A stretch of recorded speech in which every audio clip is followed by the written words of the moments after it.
Tantor Audio, a division of Recorded Books, presents The Ghost from the Sea by Bobby Holmes, also known as Anna J. McIntyre, narrated by Romy Nordlinger.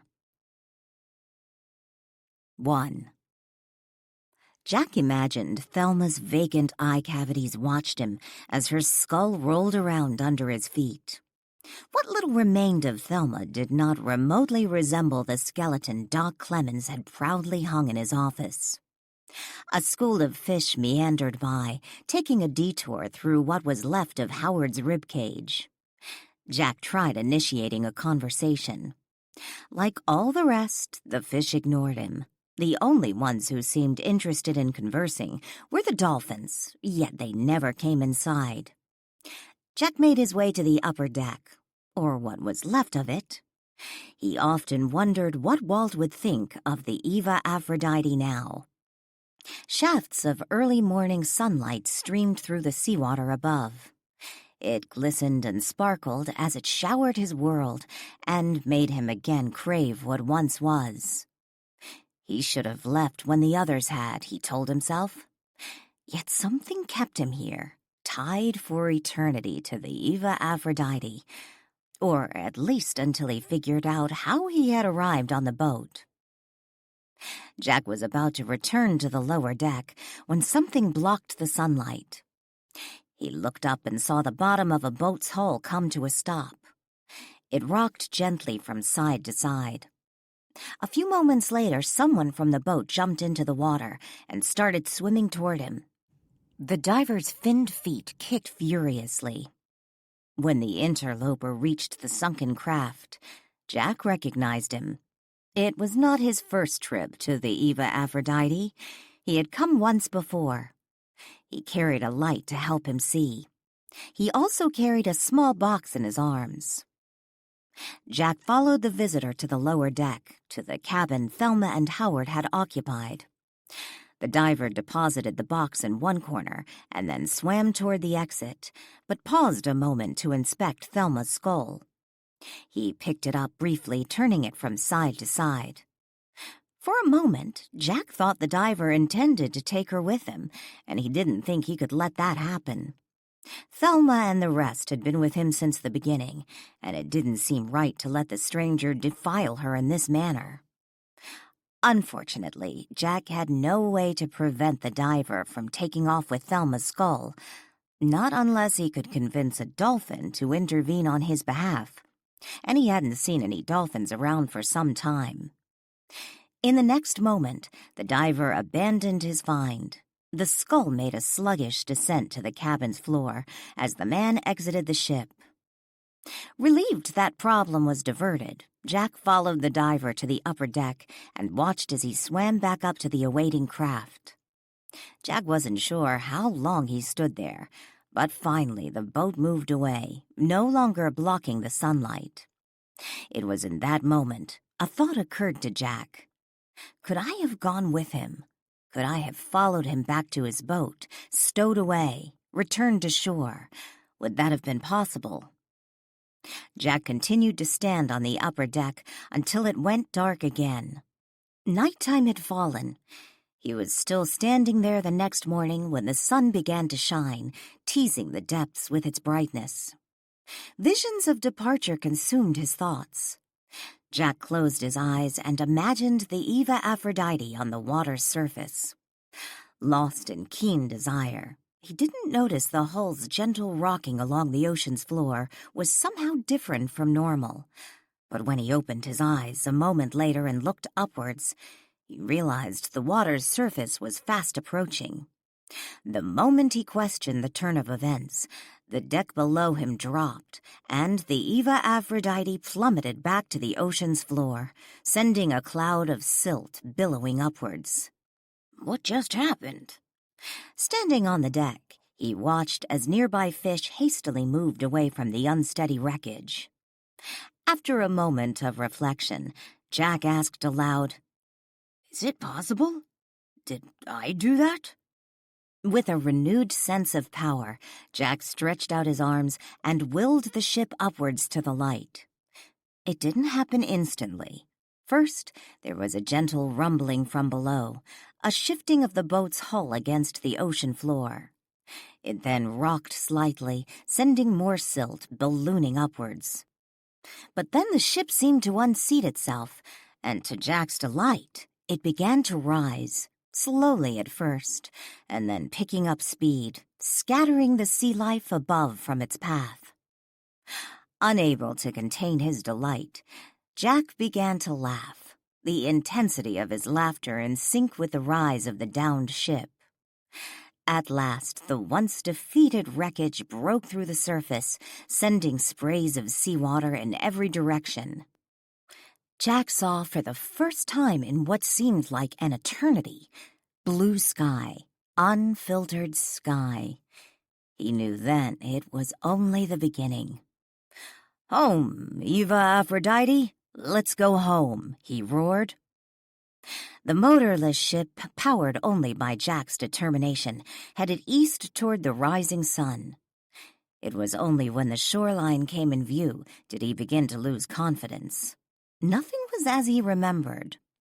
For a brief moment, the ship slowed and began to fall back into the sea, yet Jack had waited too long to quit now. Focusing his energy, he lifted the Eva Aphrodite up above the water and moved it swiftly toward land. Instead of searching for the once familiar harbor, he concentrated all his energy on the swiftly approaching wide stretch of pale sand. As he neared the shore, the Eva Aphrodite took flight, hovering like a seagull over the water's surface, until at last it reached the beach and settled itself a good distance from where the waves met the sand. It took a few moments before the ship settled itself comfortably on the beach. Looking out from the top deck, Jack surveyed his surroundings. "Where am I?" he asked aloud. "Am I even in Oregon?" Making his way off the boat, the soles of Jack's dress shoes landed on the beach. He took a moment to wipe imaginary sand from his slacks before heading south. He had almost convinced himself he had arrived somewhere other than Frederickport when he saw a familiar building. It was George Hemming's house. With an excited grin, Jack raced toward George's back porch. Normally he would just walk in. After all, this had been his home. Yet Jack wasn't sure how long he had been gone, and he imagined George had long since rented out his room. He started to knock on the back door. Instead of his knuckles making a sound against the wooden door, they moved effortlessly through it. Without thought, Jack followed his hand into the house, his body moving through the solid door. Once inside, he looked around. Nothing was as he remembered. Confused, he stepped back outside again and took another look at the rear of the building. "I'm sure this is George Hemming's house," Jack muttered. Moving back inside, Jack surveyed his surroundings. If he imagined the space without the furniture or any of the wall hangings and other items scattered around, it was as he remembered George Hemming's home to be. Jack had been gone a long time. How long, exactly, he wasn't sure, but he was certain if George was still around, he would probably have new furniture by now. When Jack walked into the kitchen, he was surprised to find a large yellow dog sitting in the middle of the room, watching him, its tail wagging. "When did George get a dog?" Jack asked aloud. The dog cocked its head, tail still wagging. Jack frowned. He could swear he'd just heard the dog ask, "Who's George?" Confused, Jack felt the sudden urge to go back to the boat. Abruptly, he turned to go. The dog barked and rushed toward him. Startled, Jack took off in a run, heading for the back door. The dog, at a full gallop, ran through his body, reaching the back door before him. Still barking, the dog stood guard, facing Jack, daring him to come closer. Wanting nothing more than to be on the outside again, Jack made a dash to the dog's right and effortlessly moved through the back wall, landing once again on the porch facing the ocean. He could hear the dog still barking inside, her paws now up on the windowsill as her nose attempted to push aside the curtain so she could get a look outside. It was then he heard a man's voice yell out, "Sadie?" It didn't sound like George's voice, so Jack ran off the porch and headed north, back toward the Eva Aphrodite. Once he reached the boat, Jack entered the lower deck, curious to see how it had fared in the voyage.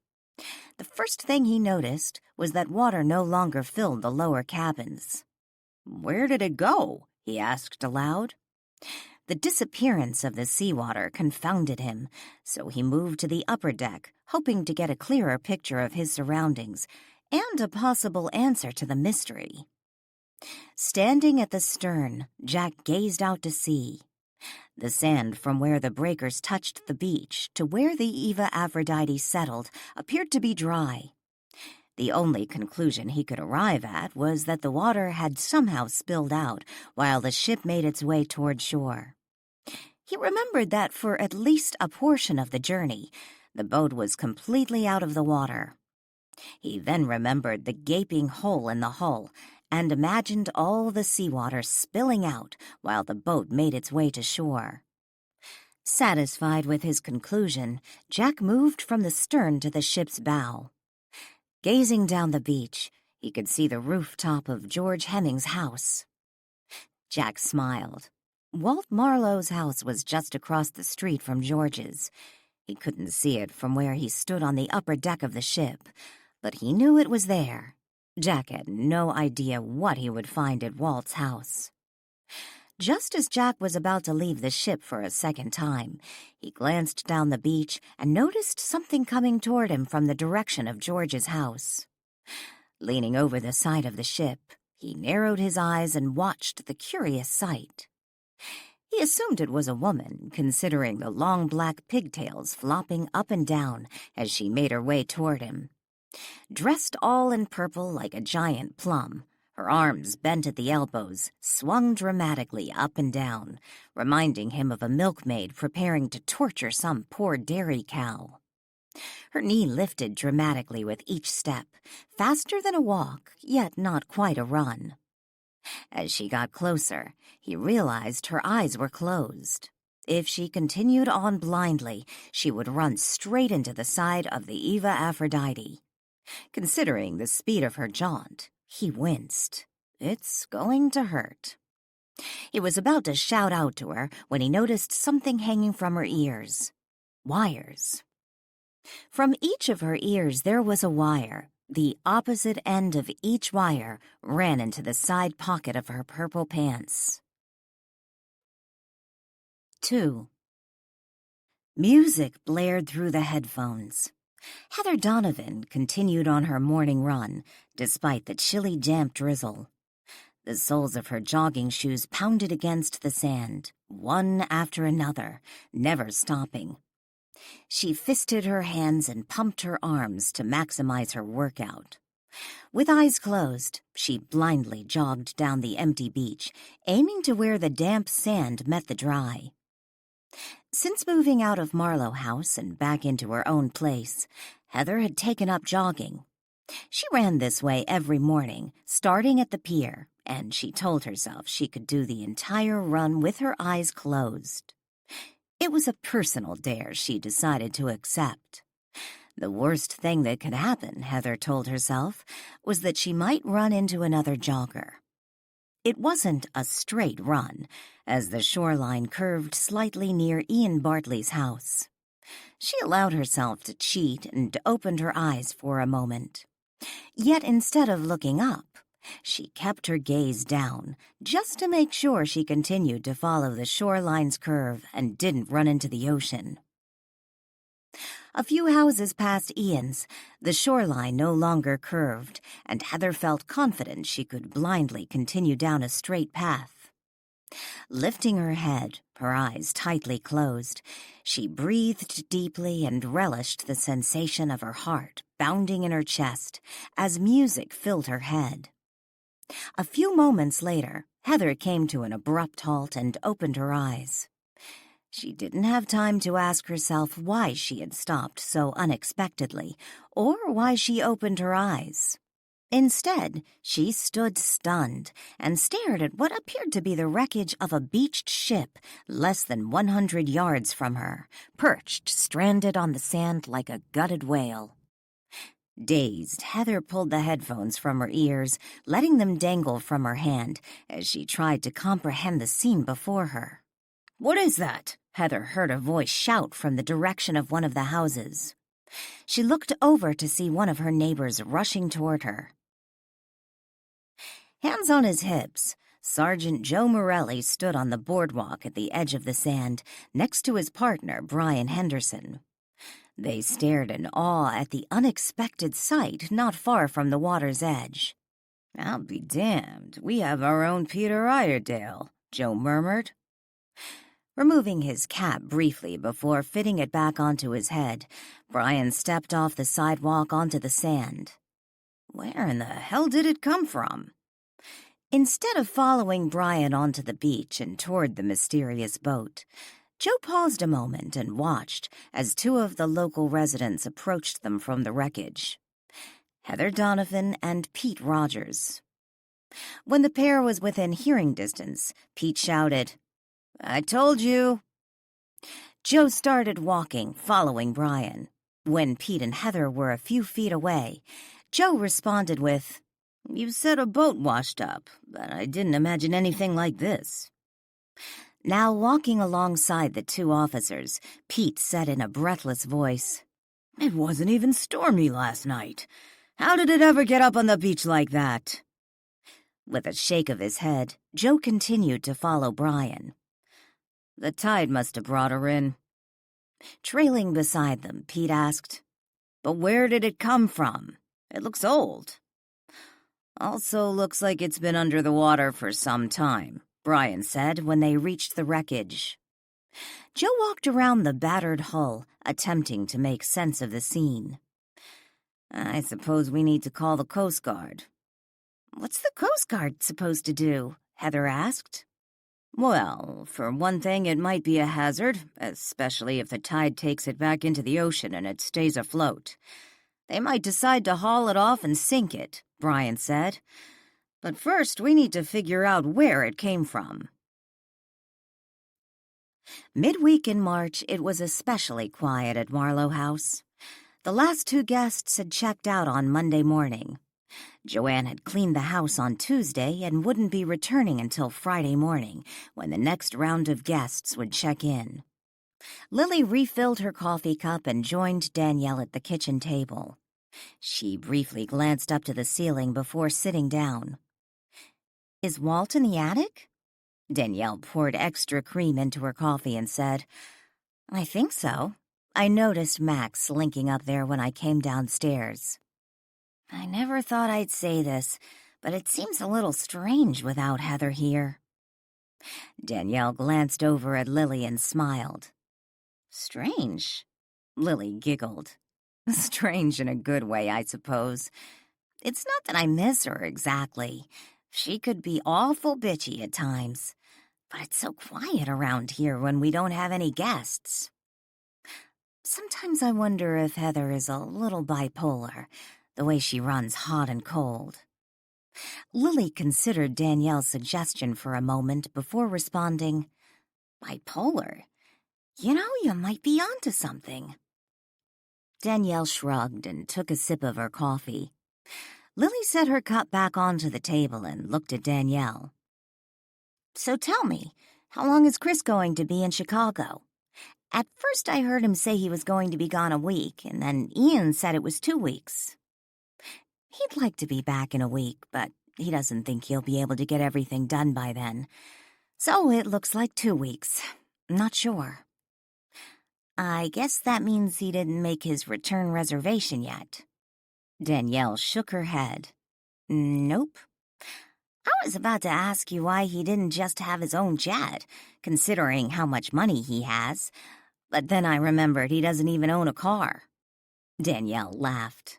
"Well, according to Chris, when he gets back from Chicago, he's buying a car in Portland, which means I won't have to pick him up at the airport." Narrowing her eyes, Lily studied Danielle a moment before asking, So, what's up with you two? Danielle shrugged nonchalantly and sipped her coffee before asking, "What do you mean?" "You know what I mean. How long is this good buddy act gonna go on? You two have known each other for almost 3 months now. The guy is hot, and I can tell he's attracted to you. I mean, you two haven't even kissed." Lily paused a moment and stared at Danielle. Her eyes widened. With a gasp, she said, "You guys have kissed, haven't you? And you didn't tell me." Danielle briefly glanced up to the ceiling. In a whisper, she said, "Quiet, it's not a big deal." "Not a big deal? I want details," Lily teased. She noticed Danielle's gaze flash up to the ceiling again. "Oh, Walt, you don't want him to know. Interesting."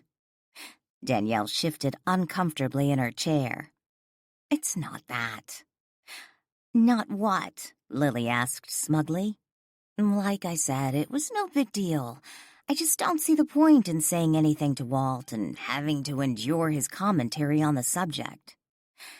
"If it's not a big deal, then why the secrecy?" "Can we take this conversation outside?" Danielle suggested. Lily stood up. "I suppose so. Looks like that's the only way I'll get any details." 5 minutes later, Lily sat with Danielle on the porch swing in front of Marlow House. Before going outside, each woman had slipped on a light jacket. Cradling the warm coffee mug in her hands, Danielle looked down into the cup. "Like I said, it really isn't a big deal. It happened so quick and was over in a second." "Well, that sounds exciting," Lily quipped dryly. "I expected something more from Chris." "It was at the airport, right when he was about to go through security. He was saying goodbye, and then all of a sudden he grabs me, gives me a kiss, looks at me a moment without saying anything, and then rushes through security." "That was it?" "Well..." Danielle looked off into space and smiled softly. "It might have been brief and sudden, but it was nice. I rather liked it." Interesting." Danielle looked to Lily and frowned. "Anyway, technically, it was our second kiss. You are forgetting New Year's Eve." Lily rolled her eyes. "A quick New Year's Eve kiss in front of a room full of people isn't a real kiss, which makes it stranger that he took this long to kiss you again." "Why?" "These days it seems like everyone kisses before the first date. But look at you. How many times did you go out with Joe Morelli? He never kissed you once. And look at Chris. He's been hanging around you for 3 months now, stayed under the same roof as you for most of that time, and even bought a house on our street. And what, you've only kissed once?" "Twice? And are you trying to make me feel like a prude or what?" "Just the opposite. I'm starting to feel a bit like a hoe," Lily said glumly. "Hoe?" Danielle laughed. "Why do you say that?" "Well, if I find a guy attractive and we're going out, I sure as heck won't wait 3 months to kiss him, even if I have to be the one to instigate it. But look at you. These guys obviously adore you, yet it's almost like they placed you on some pedestal." "You're being silly." "Anyway, Joe no longer adores me. He and Kelly seem to be going strong." Lily sighed. "Yeah, I suppose." "What's wrong? You don't like Kelly with Joe?" "It just feels weird when we do the double date thing with them. Ever since all that stuff between you and Joe, how he treated you. Joe's not a bad guy. I consider him a friend. I think he and Kelly are good together. What does Ian think?" "Ian likes Joe okay, as long as he makes his sister happy," Lily shrugged. "But between you and me, he calls Joe the clueless Boy Scout." The nickname made Danielle laugh. She choked on her coffee. Once she regained her normal breathing, she said, "That does kind of fit. He didn't tell Kelly that, did he?" "No way."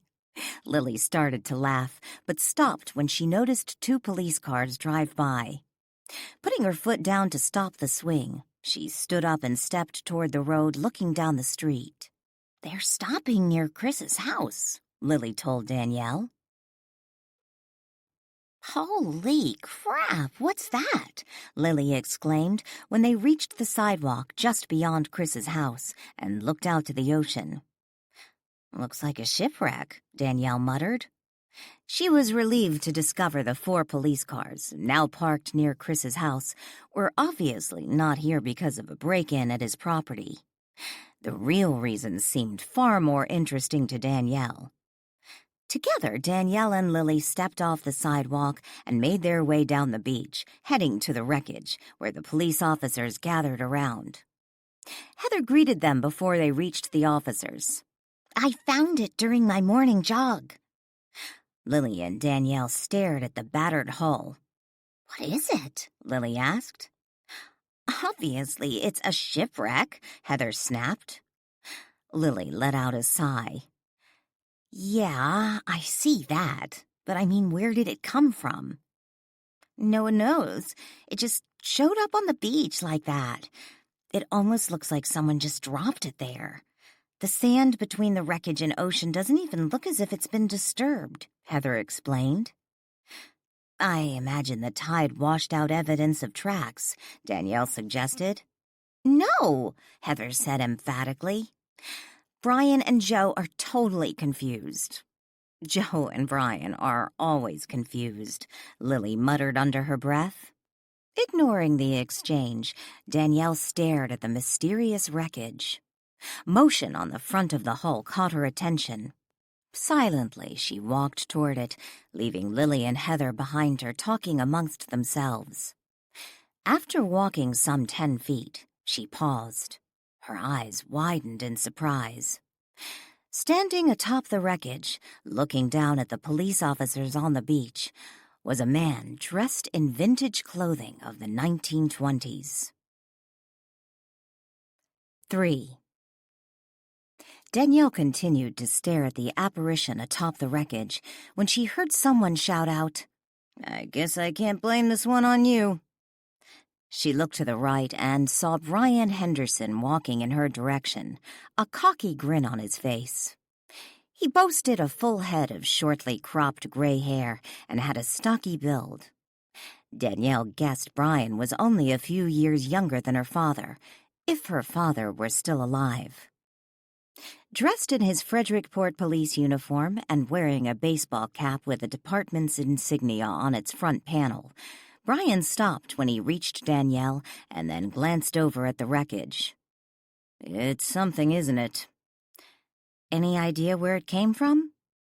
She tucked her fingertips into the back pockets of her jeans as she kept an eye on the apparition. The morning breeze loosened strands of her dark hair from her once neat fishtail braid, sending them whipping into her eyes. Removing one hand from a pocket, she brushed back the hair, tucking it behind one ear. Brian shook his head. "Not a clue. We're waiting for someone from the Coast Guard to show up, and we have a call in to the coroner's office." "Coroner's office?" Danielle's gaze darted briefly to Brian and then back to the apparent ghost, who remained standing atop the wreckage, watching the people on the beach. Lowering his voice, Brian said, "Joe managed to get into the lower cabin. He found skeletal remains inside." Danielle frowned. "Isn't that dangerous? Shouldn't he have waited for the Coast Guard or someone?" Brian shrugged. "He was careful. It's not going anywhere." After a few moments of silence, Danielle said, "By the looks of that ship, I'd say its passengers have been dead a long time." "By the look of the passengers, I'd have to agree with you." Danielle glanced back at Heather, who stood a distance away, chatting with Lily.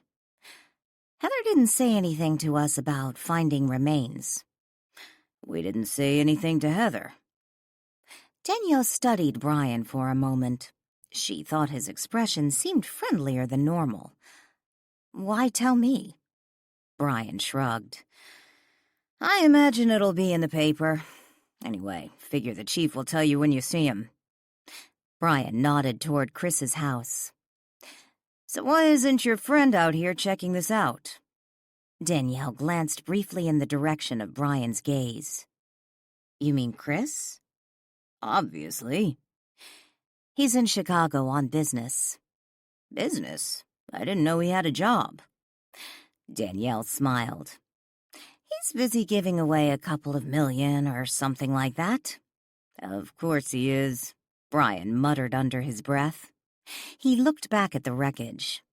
"Any idea where the ship might have originated?" she asked. "We called the local historical society, and they're sending someone who's familiar with the Marlow line." "You think it's one of theirs?" Danielle asked. "Not really, but at least it's someone local who knows a little about maritime history." "Any idea how you're going to get rid of it?" The moment Danielle asked the question, the apparition on the ship vanished. "We may not," Brian told her. "Are you saying you might just leave it there? On the beach?" "If the Coast Guard feels it's a hazard, they might drag it off and sink it. If not, look at the Peter Iredale." "You're talking about the old sailboat at Fort Stevens State Park?" Brian nodded. "What's left of it?" Danielle glanced from Brian to the wreckage. "I've never been there, just seen the pictures." "Not that far from here." "Does that mean this will turn into some tourist attraction?" Brian shrugged. "I imagine it would be good for your business." "I suppose. But is that thing safe? Kids start climbing around on it. Doesn't seem very safe to me." "Let's see what the Coast Guard says." Brian paused a moment when he noticed new arrivals walking from the direction of the street to the wreckage. "Looks like someone from the coroner's office is here. Talk to you later." Danielle gave Brian a parting nod and watched him walk away. The next moment she heard Heather shout out a goodbye, and when she turned around, Lily was walking toward her. "I thought she was never going to shut up," Lily said under her breath. "And weren't you just saying you missed her?" "I'm over it." Danielle smiled at Lily, noting the way her rusty-colored hair seemed far curlier than it had been when they were inside less than an hour earlier. It had grown considerably since it had been cut short in the fall, and now reached past her shoulders, falling midway down her back, where it curled wildly. Danielle always felt tall standing next to petite Lily, and Danielle was not a particularly tall woman. At one time, Danielle had been envious of Lily's full bust line, especially considering Lily's otherwise trim figure. Yet Danielle had come to accept her own body, even with the extra 15 pounds she was unable to lose. Danielle glanced down the beach and watched Heather jog in the direction of the pier. "What did she say about the ship?" "Just how she found it this morning when she was jogging." "Did you know Heather jogs an hour every morning?" "She never did when she was staying with us." "I guess it's her new thing. Anyway, she's all concerned about the bad vibes this is going to bring our neighborhood." Danielle frowned. "Bad vibes?" "According to Heather, the ship probably sank with people on board who are now restless spirits, and they will undoubtedly disrupt the harmony along this stretch of beach, and blah, blah, blah." Ever since her experience with Harvey, Heather imagines herself to be some sort of expert on spirits.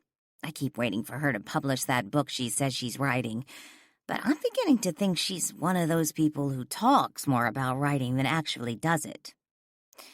"She may have a point about the spirits," Danielle whispered. "At least one of them."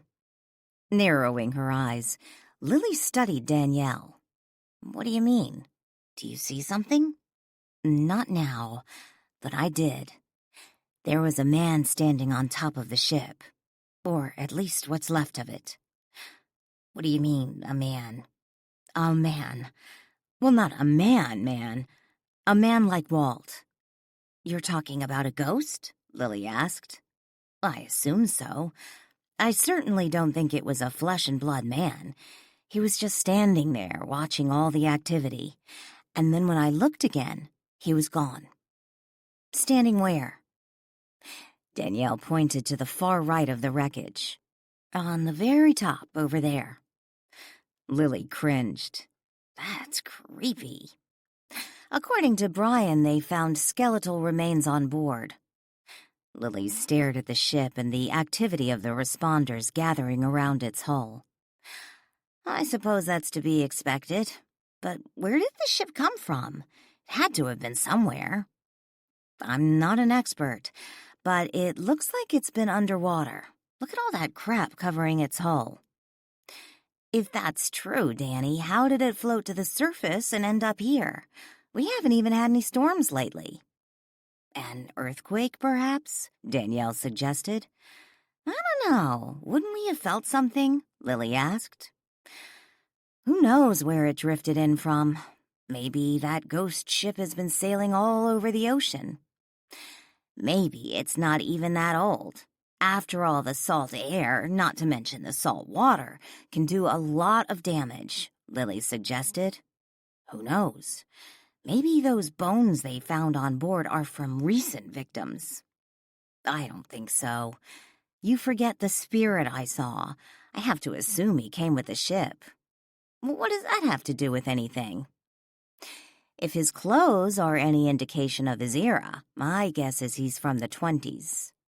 "Well, that's rather specific. Why do you say that?" Danielle looked at Lily. "Because he was wearing a suit exactly like one Walt has." Lily frowned. "I can't imagine it's exactly like Walt's." "It darn sure looked like it, that dark blue pinstriped one he likes to wear." "Can't say I remember that particular suit. It's been a while since I actually saw Walt, aside from in a dream hop." "What does Brian say about it?" "Not much, really. Said they called the Coast Guard and the coroner's office." "I was watching him talk to you. Seemed awful friendly," Lily chuckled. "Yeah, I have to agree with you. He has been pretty friendly lately." "So what's up with that?" Lily asked. Danielle shrugged. "Who knows? Let's take a closer look." Cautiously, the two approached the ship. Police tape already circling the wreckage prevented them from getting too close. As they walked the perimeter of the corded-off area, the yellow tape draped along the sand gently fluttered, held down by strategically placed rocks. When they reached the front of the ship, Danielle looked up, using one palm to shield her eyes from the sun. Squinting, she pointed toward the ship's bow and said, "I see its name." Lily looked up to where Danielle pointed. Lily tried to make out the faded letters. Aphrodite? What does that mean?" Danielle shook her head. "No, I think it says Eva Aphrodite."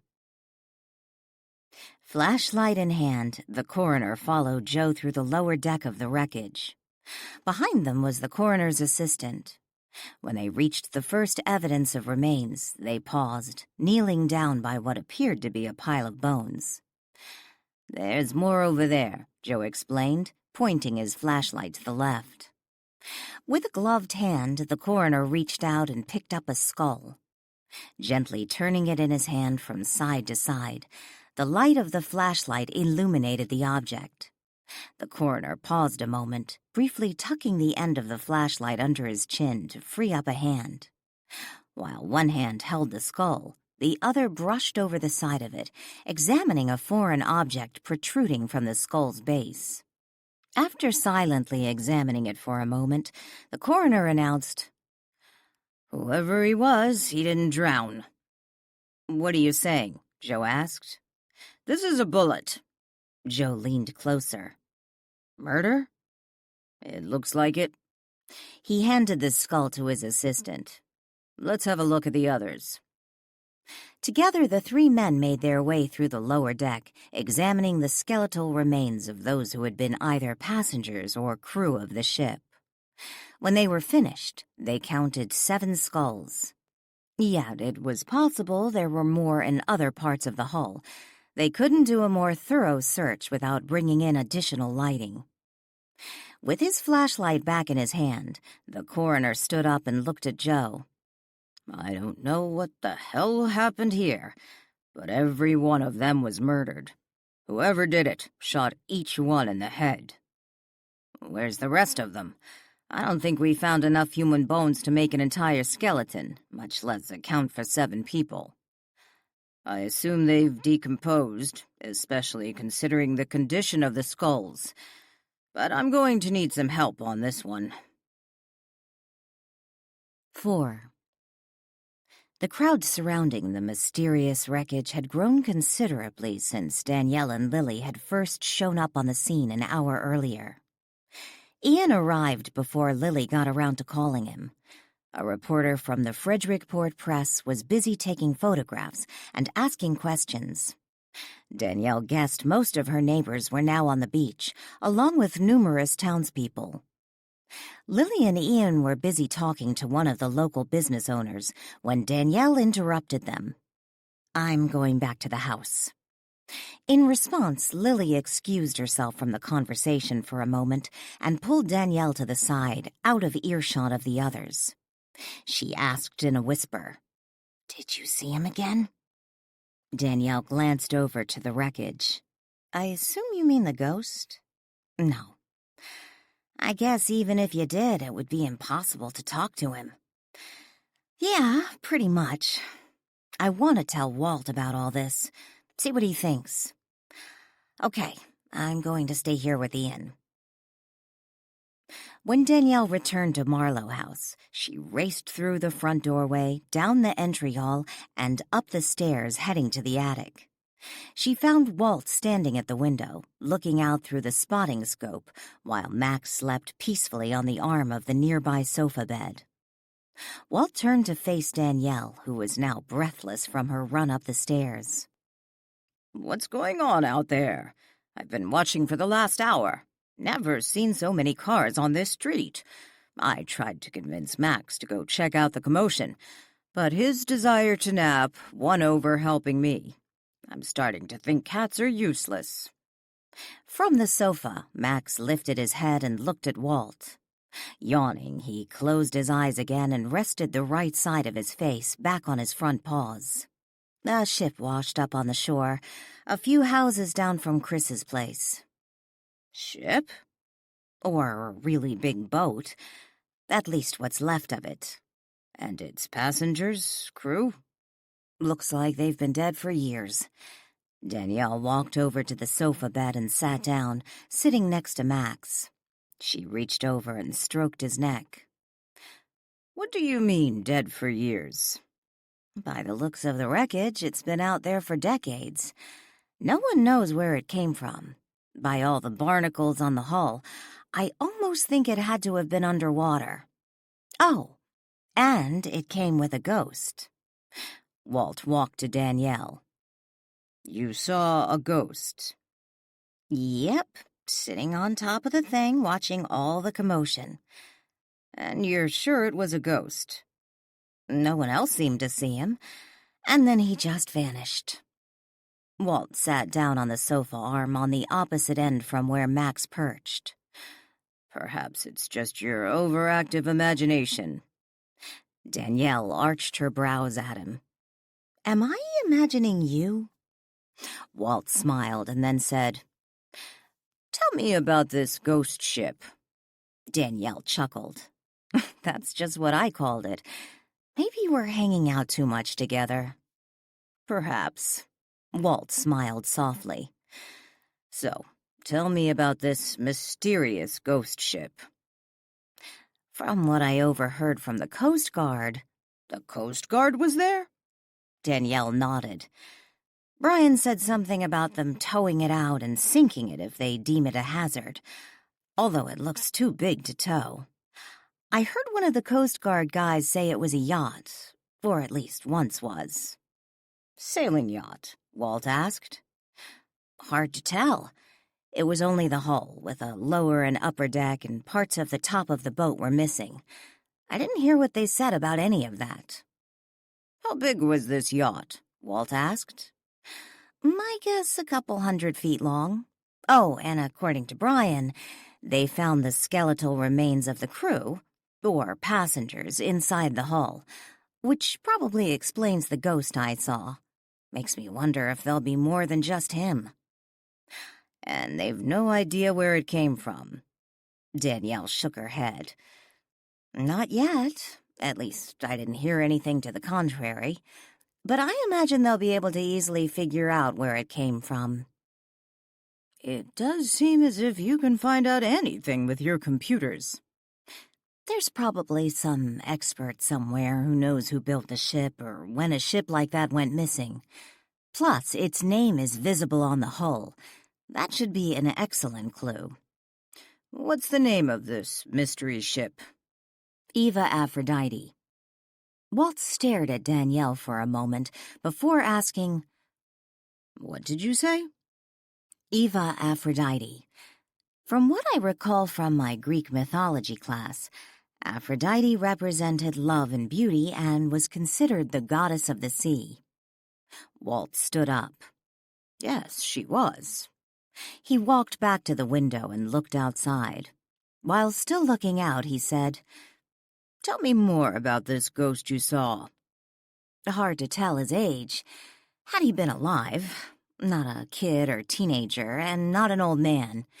What I found most interesting, he was wearing a suit exactly like your dark blue pinstripe." Walt turned to Danielle with a frown. "My dark blue pinstripe?" "Yes. Did you have a suit like that when you were alive?" Walt nodded. Yes, I did." He turned back to the window and looked out. "Which is why I suspect this new spirit came from your era, unless he died while attending a 20s theme party." "20s theme party?" Walt asked. "Sure, like a 50s party where women wear poodle skirts and ponytails, and guys wear leather jackets and pompadours, or a 60s party with tie-dyed shirts and love beads." Turning back to Danielle, Walt looked sincerely confused.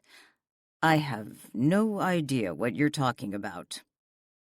"I've seen you watch Happy Days on television." Walt frowned. He still did not comprehend. Danielle sighed and explained. "A theme party. Maybe the ghost went to a 1920s theme party where the women dressed up as flappers and men wore, well, dark blue pinstriped suits." "You think that's what happened?" "No.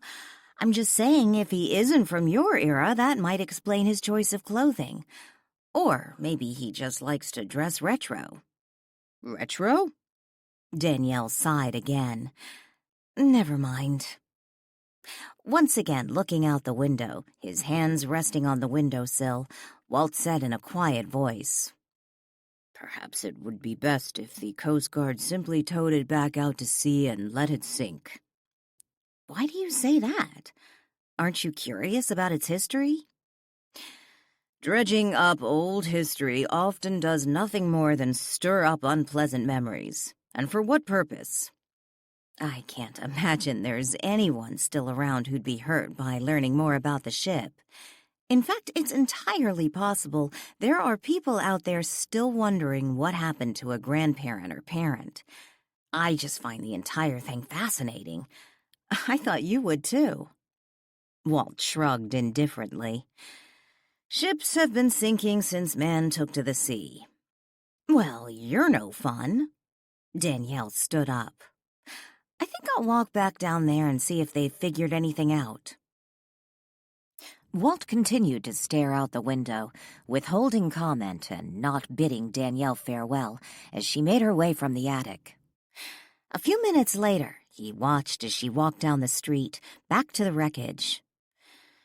"Well, Max," Walt said with a heavy sigh when Danielle was no longer in view, "it looks as if the Eva Aphrodite has come home at last." Lifting his chin from his paws, Max looked at Walt, silently blinking his golden eyes. "I can't really explain," Walt told Max. "Maybe later. But now I need to think about it." Turning from the window, Walt walked toward the doorway, vanishing before he reached it. A moment later, he was downstairs in the parlor, peering out the window. A thorny rose bush just outside the glass pane was severely overgrown and in need of pruning, obstructing some of his view. He was about to move to another window when a familiar face appeared on the other side of the glass, looking in at him. Walt took several abrupt steps back, and the man moved from outside the glass to inside the parlor, standing just a few feet from Walt. The two men stared into each other's eyes. "Jack?" Walt said in surprise. "I certainly wasn't expecting to see you." "Walt, is that all you can say? How long has it been?" Jack asked. Walt's gaze swept over the apparition, noting the dark blue pinstriped suit. 92 years. Jack walked past Walt and looked around the parlor. "It's almost like I remember." He paused at the desk and looked at the unfamiliar object sitting there. "What's that?" "A laptop computer," Walt explained. Jack frowned and then moved on, continuing with his inspection of the room. He stopped at the flat-screen television on the wall and pointed to it. "What's that?" Walt smiled and said, "A television." The next moment, it turned on, its sound blaring, as bloodied zombies marched across the screen.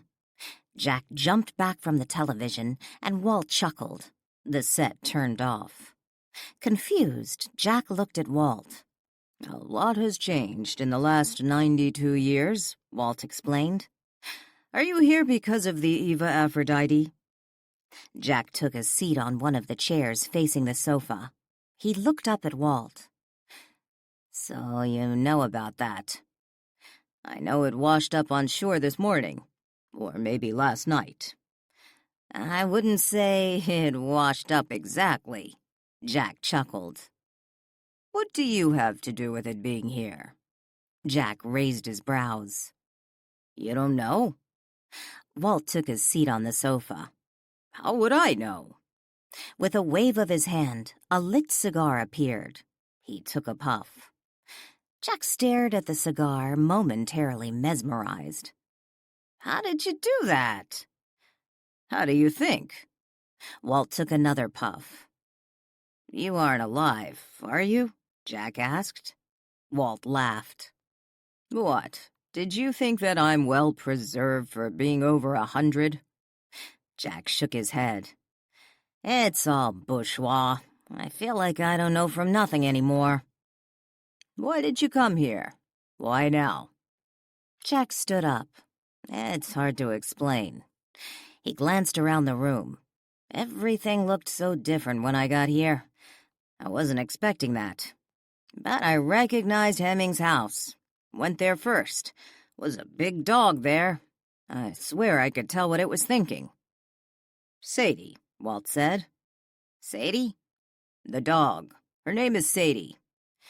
"Are you saying George is still there? He has a dog named Sadie?" Walt shook his head. "No, George Hemming has moved on. At least I assume he has. Someone else lives in George's old house now. Hell, lots of people have lived there since George moved on." "Where did George move on to? Is that where the rest of them went?" "Rest of who?" Walt asked. "Everyone from the Eva Aphrodite." "I assume so. It's been a long time, almost 100 years. They all should have moved on by now." "But you're still here. Why?" "That's really none of your concern. Jack, it's been a long time. I wish I could say I was glad to see you, but I'm not."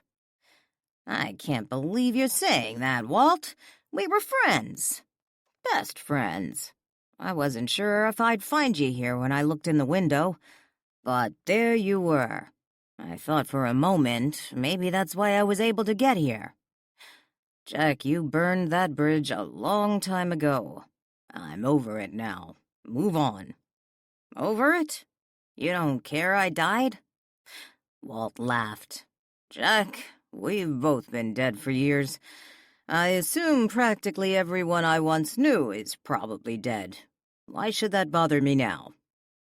Considering everything, didn't you at least feel bad at the time? Jack asked. Bad? You mean because you betrayed me? Walt roared. What are you talking about? I never betrayed you. Tell that to Sweeney, Walt yelled back.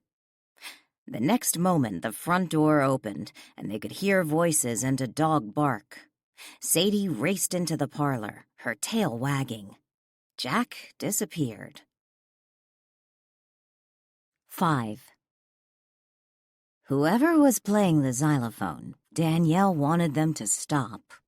They kept repeating the same tune over and over and over again. Finally, opening her eyes, she blinked twice and yawned. She heard it again. Sitting up in her bed, Danielle sleepily reached for her phone, picking it up from the nightstand. Before answering, she looked to see who was calling. It was Adam Nichols. Reluctantly, she answered, letting her head drop back down to the pillow. Do you have any idea what time it is? She stared up at the ceiling. It's after 8. Don't tell me you're still asleep. Well, not now. Adam laughed. Sorry, but it's my grandmother. She insisted I call you. Still holding the cell phone to one ear, Danielle sat back up in the bed and rubbed sleep from her eyes. Is she okay? Yeah, but she insisted I call you this morning before she goes to the police. Turning in the bed, Danielle sat up completely and put her feet on the floor. What do you mean before she goes to the police? It's about that ship that washed up yesterday. I assume you know about it, since it was on your street. Grandma read about it in the paper. Adam, I need more information. I still don't understand why your grandmother needs to talk to me. Or the police, for that matter. Why didn't she just call me? She misplaced your phone number. Again. So what about the ship? She thinks she knows where it came from, and she wants you to know about it before she goes to the police. Danielle got out of the bed. Why's that? Because according to Grandma, the Eva Aphrodite belonged to Walt Marlow. Danielle paused a moment and glanced up to the ceiling. Eva Aphrodite? She mumbled. Yeah, according to the article in the paper, they have no idea where the boat came from. Called it a wreckage of a yacht, but one clue is its name, the Eva Aphrodite. Eva Aphrodite, Danielle repeated in a low whisper. According to Grandma, that was the name of Walt Marlow's yacht. Apparently, he named it after Eva Thorndyke. I imagine you recall that name. By the way, you still have the missing Thorndyke, don't you? Instead of responding to Adam's question, Danielle stood silently by the side of the bed. Again, she glanced up at the ceiling, expecting Walt to pop in at any moment. Danielle, are you still there? Yeah, Adam. I was just thinking. Hey, I was just teasing about the missing Thorndyke. I know you still have it. You do still have it, don't you? Yeah. I haven't found a buyer for it yet. It's still at the bank, she muttered, her gaze still on the ceiling. When does your grandmother want to see me? She's hoping you'll come over this morning. Okay, let me get dressed and then... Hey, don't get dressed on my account. Want me to pick you up? Adam snickered. Cute, Adam, Danielle said dryly. Tell her I'll be there within an hour. Is that okay? I'll see you then. You're going to be there? She asked.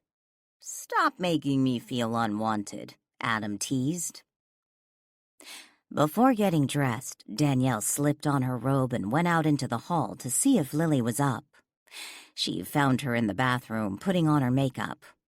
"Morning, Danny," Lily greeted her when Danielle looked into the open bathroom doorway. "You slept in this morning." Lily leaned closer to the mirror as she penciled liner over her eyebrows. "I'm going to Marie's house this morning. I was hoping you'd go with me." Lily turned from the mirror and faced Danielle. "Marie's? What for?" "I'll explain in the car." Danielle gestured to the attic. Lily glanced up at the ceiling. "Okay, sounds interesting. Where is Walt, by the way?" "The attic, maybe. I haven't seen him this morning." "And Walt never said anything?" Lily asked as she snapped on her seatbelt. She sat in the passenger seat of the red Ford Flex as Danielle backed the vehicle down the driveway.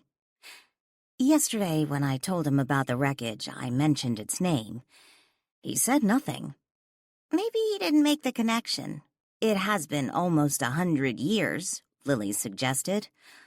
"Oh, come on. Like Walt isn't going to remember the name of his yacht? One he named for the love of his life?" Lily stared at Marlow House as Danielle pulled out onto the street. "I just can't figure out why he'd lie about something like this." "He was interested when I first told him what had washed up on the beach. In fact, when I got to the attic, he was watching all the commotion through his spotting scope and was trying to get Max to go see what was going on. But the moment I mentioned the name of the boat, he loses all interest. Or so it seemed. Even said something about it not being necessary to dredge up old memories." "Well, there you have it. Something about Eva Aphrodite is too painful for him to think about. And didn't you tell me they found human remains on board?" "According to Brian, they were skeletal remains, which leads one to believe they've been on the boat since it obviously went missing. Those were probably people Walt knew." "Then, Lily, wouldn't that make Walt more curious about the wreckage?" "Adam brought the cinnamon rolls. Wasn't that sweet of him?" Marie explained as she set a plate of pastries on the center of the kitchen table and passed napkins to Lily and Danielle. Danielle gazed longingly at the frosted rolls. "Not from Old Salt's bakery?" "Where else?" Adam said with a grin as he snatched one from the plate and took a bite. He sat at the kitchen table with Lily, Danielle, and his grandmother. Succumbing to temptation, Danielle took a roll. "My scale hates you," she grumbled. Adam laughed and took another bite. "I think you can afford a few extra calories." Chewing slowly, Danielle closed her eyes for a moment, savoring the treat. "They really do bake the best cinnamon rolls." "Yes, they do," Marie agreed. "So what is this about that boat belonging to Walt Marlow?" Lily asked. Marie took a sip of her coffee before answering. "He had it built before he sold his grandfather's shipping company and they moved everything out of Frederickport. He named it for Eva Thorndyke. Of course, she had already died by then." "Doesn't the Frederickport Police Department already know this?" Danielle asked. "Adam said you wanted to talk to me about it before you went to the police department." "Why would they? The Eva Aphrodite sank almost 100 years ago, or at least everyone assumed it sank, considering the storm." "It went down in a storm?" Lily asked. "Oh, yes," Marie nodded. "According to my father, it was one of the worst storms he could remember. Came out of nowhere. They never found any wreckage of the ship, at least not until yesterday. Everyone always assumed it went down in the storm." "I suppose that explains the human remains they found on board," Danielle said. Marie picked up a roll and tore it in half. "Yes, I read that in the paper." Why wasn't Walt Marlow on board? Lily asked. If it was his yacht. Marie chuckled. It was all part of Marlow's moonshine enterprise. Moonshine? Lily asked curiously. I remember you mentioning that once, Danielle said. When we first met, you said something about Walt running moonshine. Marie leaned across the table and patted Danielle's hand. That's so sweet how you call him Walt, as if you really knew him. Adam eyed Danielle critically as he chewed another bite of his roll. Yeah, you do act like you knew him, he mumbled under his breath. Danielle shrugged. It's just that I live in his house, where he lived, where he died. I want to hear more about this moonshining, Lily said. This was during Prohibition, Marie explained. Actually, Oregon went dry before the 18th Amendment became law. I didn't realize that, Danielle said. You can thank women for the passage of Prohibition, Adam grumbled. That's what happens when you let women vote. Marie playfully batted her grandson's arm. Oh, hush, Adam. It's true. You told me yourself. If women hadn't won the right to vote, Prohibition would never have been passed, Adam reminded her. Technically speaking, the 18th Amendment bringing Prohibition was passed before women got the right to vote, Lily said with a cheeky grin. You know, 18 comes before 19. You're only talking about nationally. Women could already vote in Oregon, and if it wasn't for them, Prohibition probably wouldn't have been passed, Adam reminded her. Lily tore a roll in half. Pesky details. I remember when I first heard that, Danielle began. I thought, gee, makes women look bad pushing through something like Prohibition that just created more problems and ended up getting repealed. But then I looked at the big picture. What's that? Adam asked.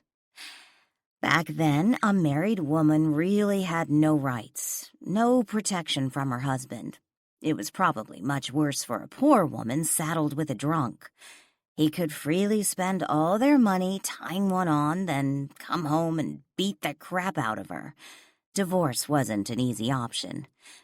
I imagine suddenly having the power to close the saloons by simply casting a ballot was empowering for those women, Danielle explained. So true, Marie agreed. Young women these days have no idea how lucky they now have it. And it wasn't just women voters, Lily spoke up. From what I learned when Ian was researching the Emma Jackson story, the KKK was a big supporter of Prohibition. Why was that? Adam asked. It was because of the Catholics, Irish, and Italians, Marie told Adam. The KKK didn't just target blacks. They went after other minorities. True, Danielle agreed. It was a way to target certain groups. I want to know what any of this has to do with the Eva Aphrodite, Lily said. Oh, it's quite simple, really, Marie explained. The Eva Aphrodite was often used to transport Walt's friends and customers out to the booze ships. What's a booze ship? Danielle asked. My father would call them party ships. Mother called them booze ships. They would come down from Canada and park in international waters. Ah, and people could drink on them, Danielle said. I think I've heard about that. Adam chuckled. Floating nightclubs. Exactly, Marie nodded. According to my father, Walt Marlow would occasionally host private parties aboard his yacht where he would supply the liquor. But mostly he would use the Eva Aphrodite to ferry his clients out to the larger ships that would come down from Canada. When it sank, was that what it was doing? Taking passengers out to international waters to meet up with a booze ship? Danielle asked. According to my father, yes. Wouldn't the local museum have information on this? Lily asked. "Hardly," Marie snorted. "They have a lot on the Marlow shipping line, but not much about the grandson. And if you ask me, Walt Marlow was a more colorful character." "He didn't have such a terrific end," Adam reminded her as he wiped his sticky hands off on a napkin. "So what all did your father tell you about Walt's yacht going down?" Danielle asked. "I just remember my father saying it was a bad time for Walt. The passengers were friends of his, quite prominent members of the community, and then his best friend and business partner stole all that money and just took off." "What best friend and business partner?" Danielle asked. "Oh, I didn't tell you about that?" Marie asked. 6. A previous customer had abandoned the morning newspaper on the empty chair next to Kurt Jefferson. He didn't notice it until after the waitress had taken his lunch order. Alone at the diner's table, he picked up the newspaper and skimmed through it while waiting for his food. The photograph accompanying the front page article caught his eye. Something about it looked familiar. Curious, he read the paper. Finishing the article, he gripped the edges of the newspaper, crushing it. Taking a deep breath, he reread the article. "This is impossible," he told himself. After reading the article 2 more times, he set the newspaper on the tabletop, picked up his cell phone, and made a call. "Hey," came the female voice on the other end of the line. "Do you know anything about that wreckage that washed up in Frederickport?" he asked. "Yes, I was just getting ready to call you," she told him. "This is bizarre. According to the article, the boat's name is Eva Aphrodite, and I swear, looking at this picture, it could almost be the same one." "I think it is," she told him. "That's impossible. That boat wasn't going anywhere." "I saw it, Kurt. I was down at the beach yesterday morning. Hell, I think half of Frederickport was down there. I'm sure it's the same one." "How would you know? You never saw it." "It's just a gut feeling I have." "And didn't you just say it looked like it could be the same one?" she asked. "I just think it's a bizarre coincidence," he told her, "because of the name." "I was going to call you because I wanted you to look at the photograph, see what you thought. I couldn't really go by the wreckage since I never actually saw it." "Even if it has the same name, how could you even jump to that conclusion it's the same boat, especially if, as you say, you never saw the other one?" "Like I said, a gut feeling." With a snort, he said, "I know all about your gut feelings." "Hey, you called me about it," she reminded him. "I admit it looks like it could be the same boat, and the name, well, that's just freaking bizarre. But I don't see how it's even possible." "Stranger things have happened, Kurt." "You certainly don't seem upset. I figured you'd be upset, especially if you think it could be the same boat, which I'm not convinced it is. I think it's just some freaking coincidence." "Why would I be upset?" "Considering all the trouble we went to." "If you read the article, I guess you know they found the bodies, or what was left of them." "I have to admit, that does make it look like it could be the same boat." "I think it is," she said calmly. "Let's assume you're right. How did it get to Frederickport?" "I think it's what we did," she said. "Now you're just being crazy." "Doesn't mean I'm not right." Danielle found Walt in the attic when she returned home from Marie's house. She had dropped Lily off at Ian's before pulling into the driveway just minutes earlier. "Why didn't you tell me?" she asked. He turned from the spotting scope and looked at her. "Tell you what?"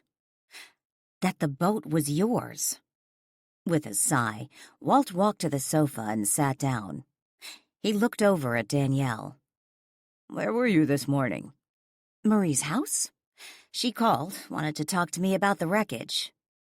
With a wave of his hand, Walt summoned a lit cigar. He took a drag and then said, I tend to forget what a busybody little Marie grew up to be. Danielle walked to the sofa and sat next to Walt. With a concerned frown, she asked, "Why wouldn't you tell me? What's the big secret?" Walt shrugged. "It was just a time in my life I'd rather forget." "Were they your friends?" Danielle asked. "Or customers?" Walt cocked his brow and studied Danielle. "So she told you about that, too? That you used your boat to ferry people out to the booze ships?" "Yeah." "People needed a little fun after all that had happened." Walt puffed on his cigar. "What do you mean? What had happened?" "I always thought it ironic federal prohibition went into effect a year after the war ended, and just months after people stopped dying from influenza. If anyone needed a drink, this country did. Of course, Oregon went dry a few years before the rest of the country. I think I was around 16 at the time." "That's right, World War I. The war to end all wars," Danielle quipped. Walt let out a sardonic chuckle. "According to your History Channel I've been watching, that obviously didn't work out." "Were you in the war?" Danielle silently waited for his answer. She wondered why they had never discussed this before. "Eva died in April, a couple weeks after the country entered the war," Walt explained. 1917. I was determined to enlist. Looking back, it had nothing to do with being patriotic." "Your heart was broken losing Eva," she whispered. Walt smiled softly. "I suppose I was. Of course, Grandfather wouldn't hear of it. Insisted he needed me to help him with the shipping company, especially with the war going on and new demands placed on the family business." "Didn't they have the draft?" Danielle asked. "Did your grandfather fix it so you didn't have to serve?" "About a month after we entered the war, they passed the Selective Service Act. Of course, that didn't apply to me. I was only 18 at the time." "I thought the draft applied to 18-year-old males." Walt shook his head. "Initially, it only applied to men 21 to 31.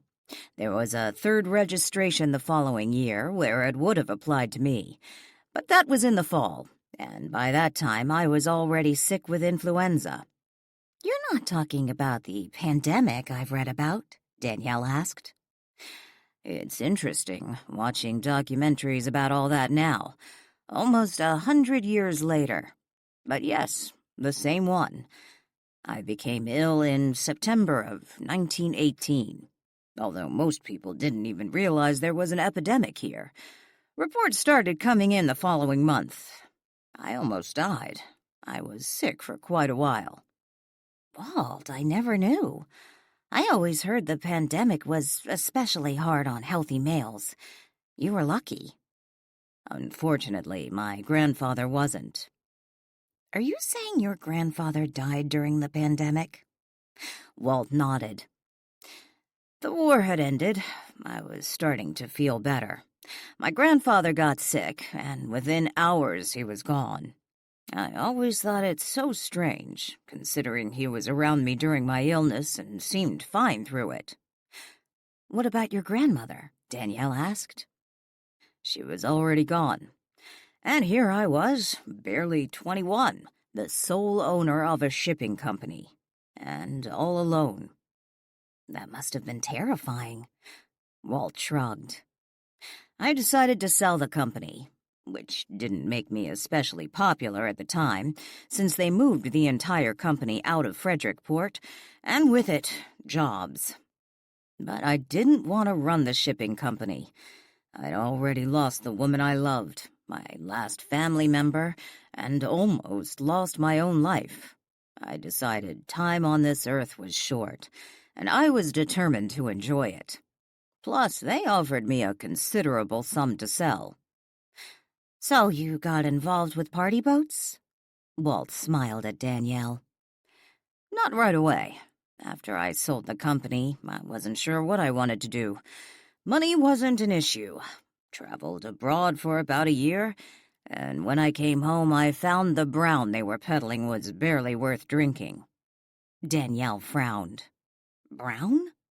"Whiskey. Anyway, I was getting bored about that time, so a friend and I worked out a deal with a couple fellas we knew from Canada. I still owned the Eva Aphrodite, so we used her to import some first-class moonshine. One thing led to another, and I started hosting parties on the boat." "Weren't you afraid of getting arrested?" Danielle asked. "We were okay, as long as we were in international waters, but that didn't protect us when transporting the hooch from Frederickport. Got boarded one time, but managed to toss the booze before they got too close. After that, Jack and I decided to stick more to ferrying our customers out to the party boats rather than hosting parties ourselves." "Jack? Who's Jack?" "Someone who I thought was my best friend, but turned out to be nothing but a piker." "Marie mentioned something about a friend of yours taking off with some money around the same time that the Eva Aphrodite went down." Walt stood up and shook his head, a fresh cigar appearing in his hand. "I can't believe her father told her all that." "Is Jack the one she's talking about?" Walt nodded and walked to the window. "We had a nice little thing going on." Placing his hands on the windowsill, he gazed outside. "If he needed the money, all he had to do was ask me. It's not like I was doing it for the kale." "Kale?" Walt chuckled. "Money. I wasn't doing it for the money." "Why were you doing it?" she asked in a soft voice. He shrugged. "For the hell of it, I suppose."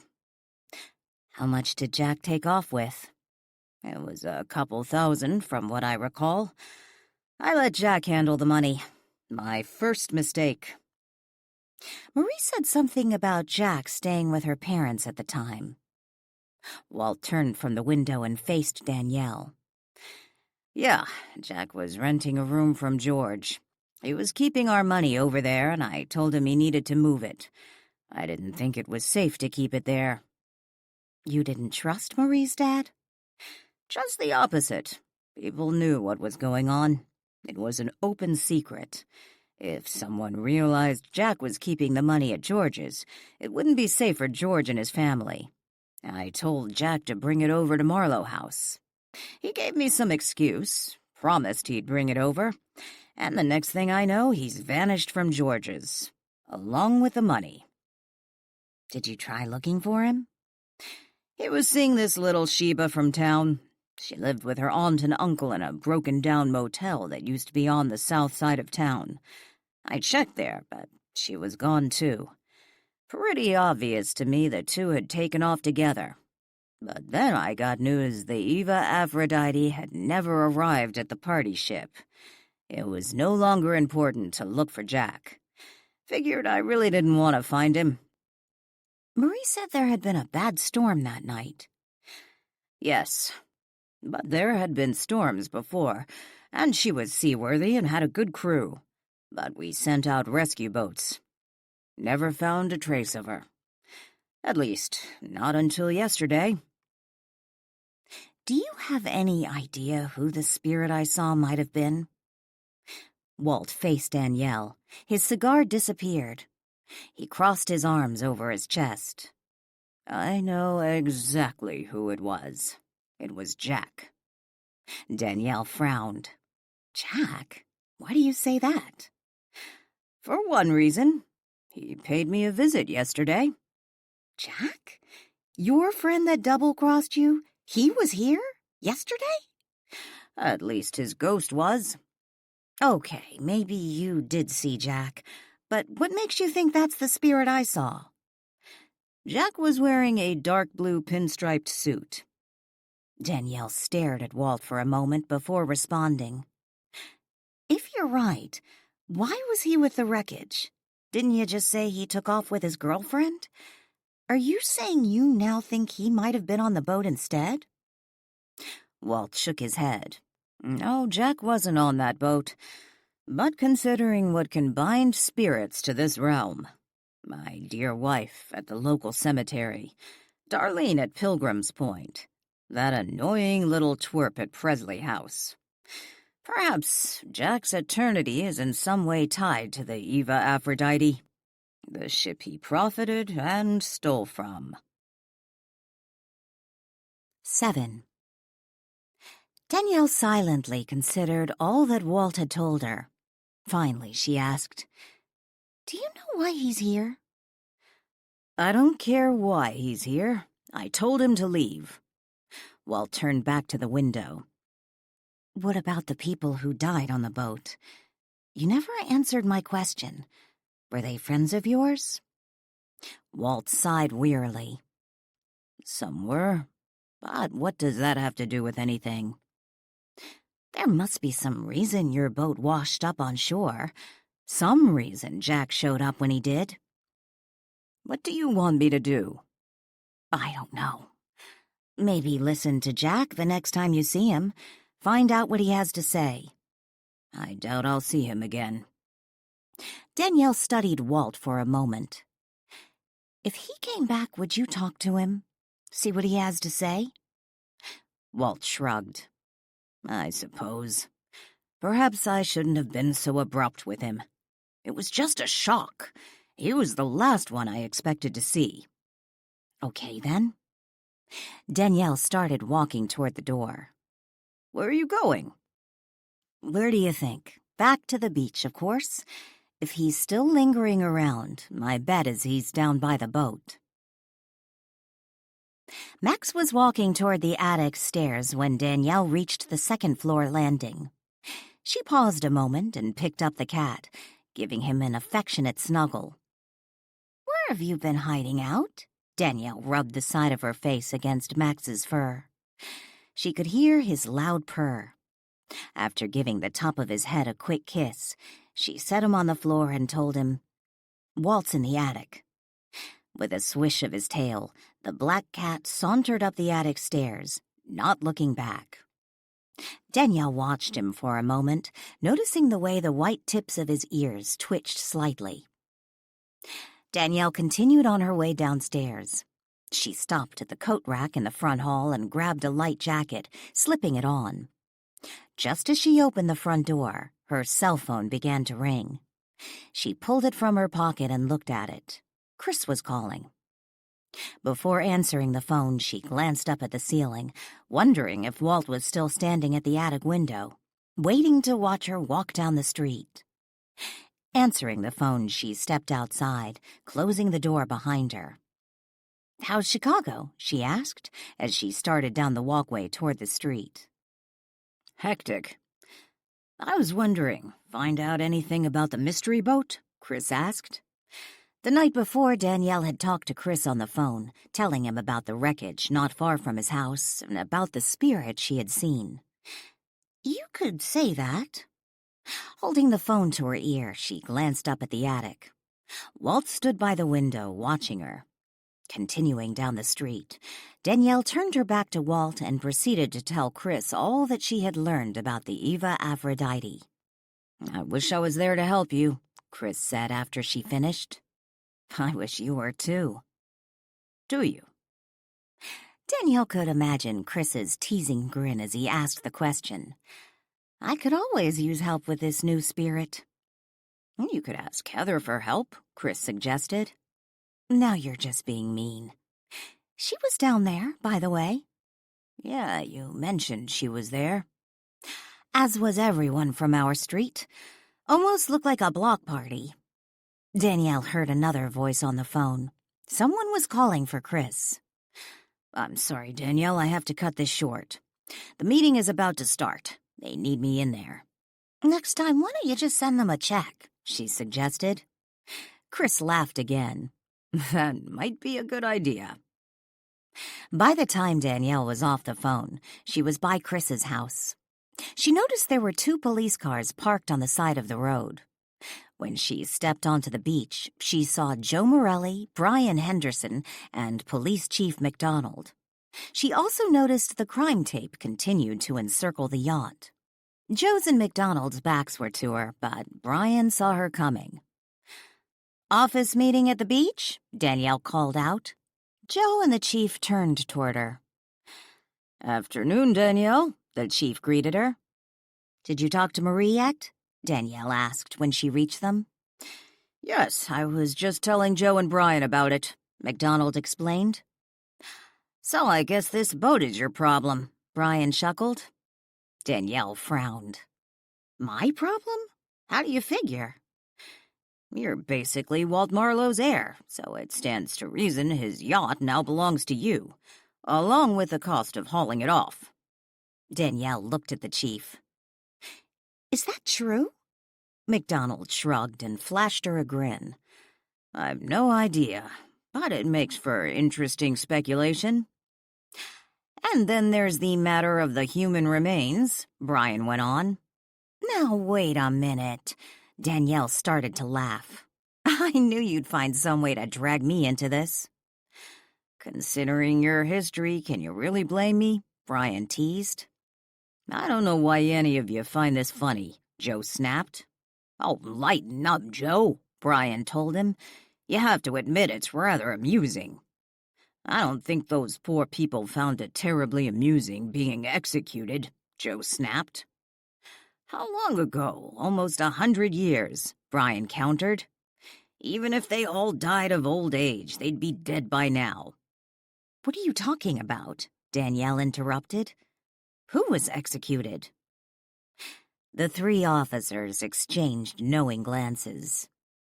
The chief sighed and said, "We'd rather this not get out right now." "What are you talking about?" Danielle asked. "The people we found who died on that boat." "What's left of them," Brian interrupted the chief. "True," the chief continued, "but they didn't drown. They were murdered." "How could you tell that? If there's only skeletal remains, you can't do an autopsy. Can you?" Danielle asked. "We haven't gone through the entire boat yet, but yesterday we removed what remains we found, which mostly amounted to 7 skulls. Each one had a bullet lodged in it," the chief told her. Danielle frowned. "That's impossible.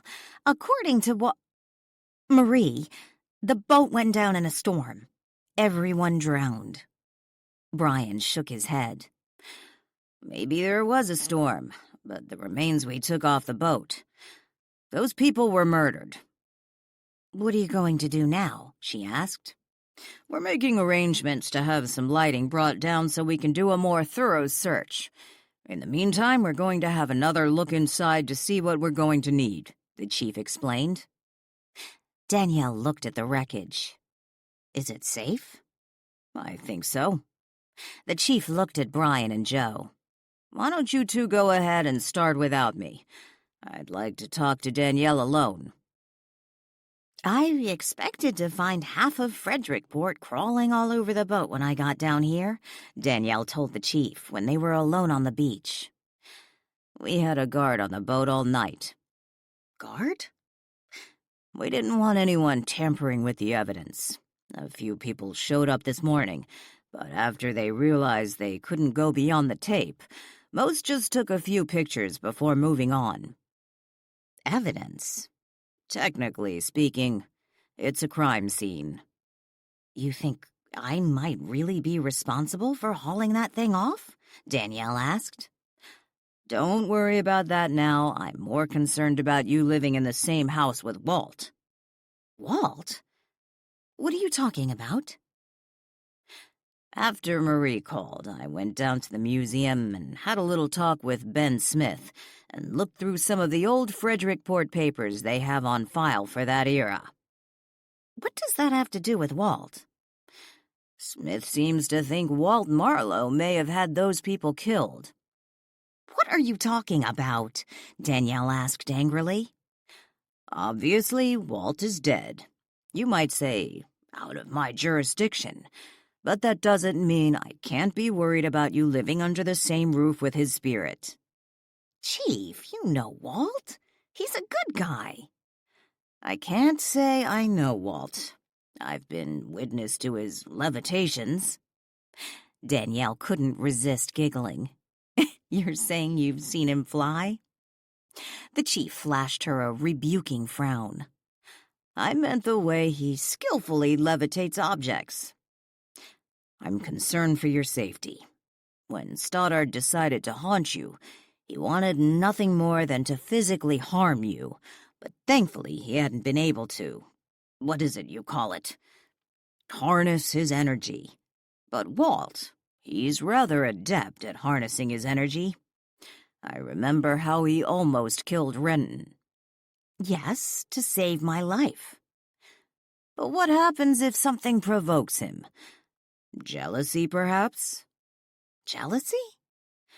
From how Chris talks, I get the impression he and Walt tend to compete for your attention. This is ridiculous, Danielle said impatiently. Is it? If Walt Marlow was capable of executing those people, or having them executed, who's to say he might not do something like that again? What happens if he gets jealous of Chris and decides to bring you to his side? Are you suggesting Walt might kill me, so I can join him as a ghost? Danielle didn't know if she should laugh or get angry at the chief's suggestion. I just think you and Lily should consider staying somewhere else until we figure this thing out, for your own protection.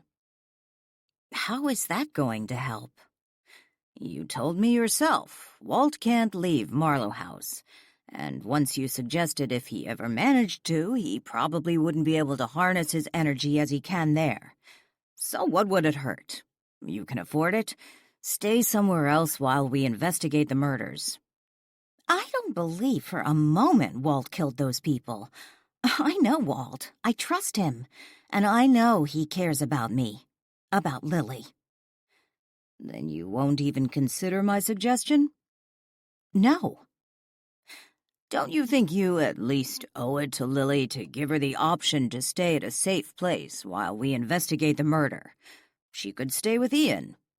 Why would Walt hurt Lily?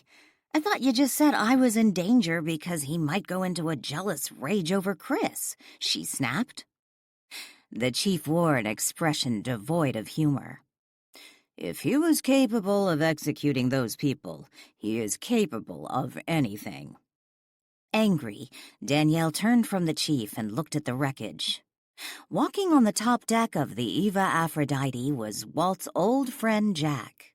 There's someone who might be able to shed some light on the situation, Danielle said angrily. The chief looked at the ship. He didn't see anyone. Joe and Brian were already inside the boat, out of sight. What are you talking about? 8. The Eva Aphrodite came with a ghost, Danielle explained. You see something? The chief asked. Danielle pointed to the top deck. He's up there. Of course, I don't expect you to see him, but he's wearing a dark blue pinstriped suit circa 1920. His name is Jack. You've already talked to him. Danielle shook her head. No, I noticed him yesterday morning when I first saw the boat.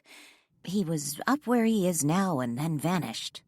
According to Walt, he was at the house yesterday. They talked briefly and then he disappeared. I wonder if other spirits are here, considering the remains we found on board. Or perhaps they went to the coroner's office, MacDonald suggested. According to Walt, Jack wasn't aboard the Eva Aphrodite when it went down. He and Walt were partners in a business venture. They used the yacht to ferry people out to the booze ships during Prohibition. Jack took off around the time the ship went down, taking all the money from the business venture with them. Walt believes Jack's spirit is drawn to the Eva Aphrodite. When the boat landed on shore, it might have lured Jack's spirit out from wherever he was previously haunting. Perhaps Jack was the one who did the hits for Walt. Would you stop saying that? Danielle snapped.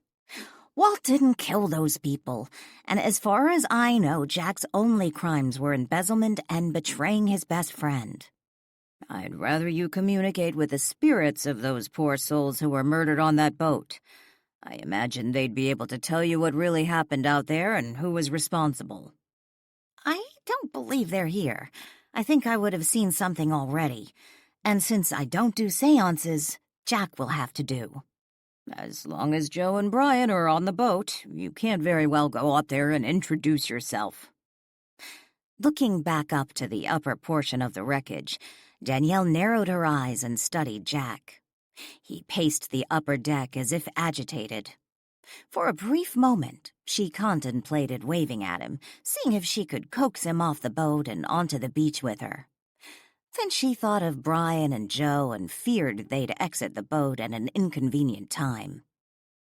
"How long do you think Brian and Joe will be in there?" Danielle asked. You want to wait until they leave so you can talk to your ghost? His name is Jack, and he's not my ghost. But yeah, I'd like to do that. I tell you what, why don't you go home and let me get to work? When we're done, I'll send Joe and Brian back to the station. I'll give you a call, let you know when they're gone. It will be at least an hour. Are you planning to leave anyone down here to keep guarding this thing? Until we're done, yes. But I'll make some excuse and stay down here while you have your conversation. Danielle glanced briefly back to the upper deck of the wreckage and at the ghost now looking down at her. Okay, I just hope he's still there when I come back. When Danielle started to walk away, the chief called out, "Danielle? Please, be careful." Pausing a moment, she looked back at the chief and flashed him a frown. "I'll be fine. I don't know what Ben told you, but he was wrong about Walt." Gripping the flashlight, MacDonald moved its beam along the interior of the dismal cabin. The scent of seawater and rotting wood filled his nostrils. Joe explored the adjacent cabin while Brian stood just a few feet from MacDonald. "None of the theories on this thing make any sense," Brian said. "What do you mean?" the chief asked. "According to one of the guys I talked to from the Coast Guard, this thing was probably a ghost ship floating around for almost 100 years until it landed back here." The chief continued to move his light around the small space. "I've heard of ghost ships. What about that hole in the stern? Looks like someone took an axe to it.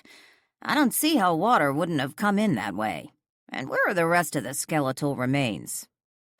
I would assume being underwater and exposed to sea life would assist in their decomposition. But would that be the case for a ship floating around for almost 100 years?" Brian asked. Focusing his light on a brass lamp still attached to the wall, the chief said, "By the looks of those barnacles, I'd have to agree with you. I'm no expert, but it seems as if this ship was once underwater, and for a long time. I suppose it could have landed somewhere and been swamped, virtually underwater, and then somehow got unstuck and ended up here. But that still doesn't explain that hole." Before the chief could respond, they heard Joe shout out from the adjoining cabin, "I found something!" When Brian and MacDonald joined Joe, they found him kneeling on the floor, shining a light on what appeared to be a metal box. What they didn't see was Jack, who leaned against the side wall, his arms casually crossed, watching the three officers. "You going to open that thing?" Jack asked. "I've been wondering what was in it." He watched as Brian and MacDonald gathered around Joe while Joe fumbled with the box's latch. "I sure would like a cigarette," Jack groaned. "I wish I knew how Walt did that. I'm not much for cigars, but I'd even take one of those." "Is it locked?" Brian asked. Joe's fingers persistently worked on the latch. "I don't think so." The next moment, its lid popped open and Joe redirected the beam of his flashlight into the box's interior. To his surprise, its contents glittered and sparkled. Jack leaned toward the now open box. "What do we have here?" "Damn," Joe muttered as he reached inside and pulled out what appeared to be a diamond necklace. He handed the necklace to MacDonald and then reached into the box and pulled out a pearl necklace, which he then handed to Brian. Brian began to laugh. Jack stared at the diamond necklace.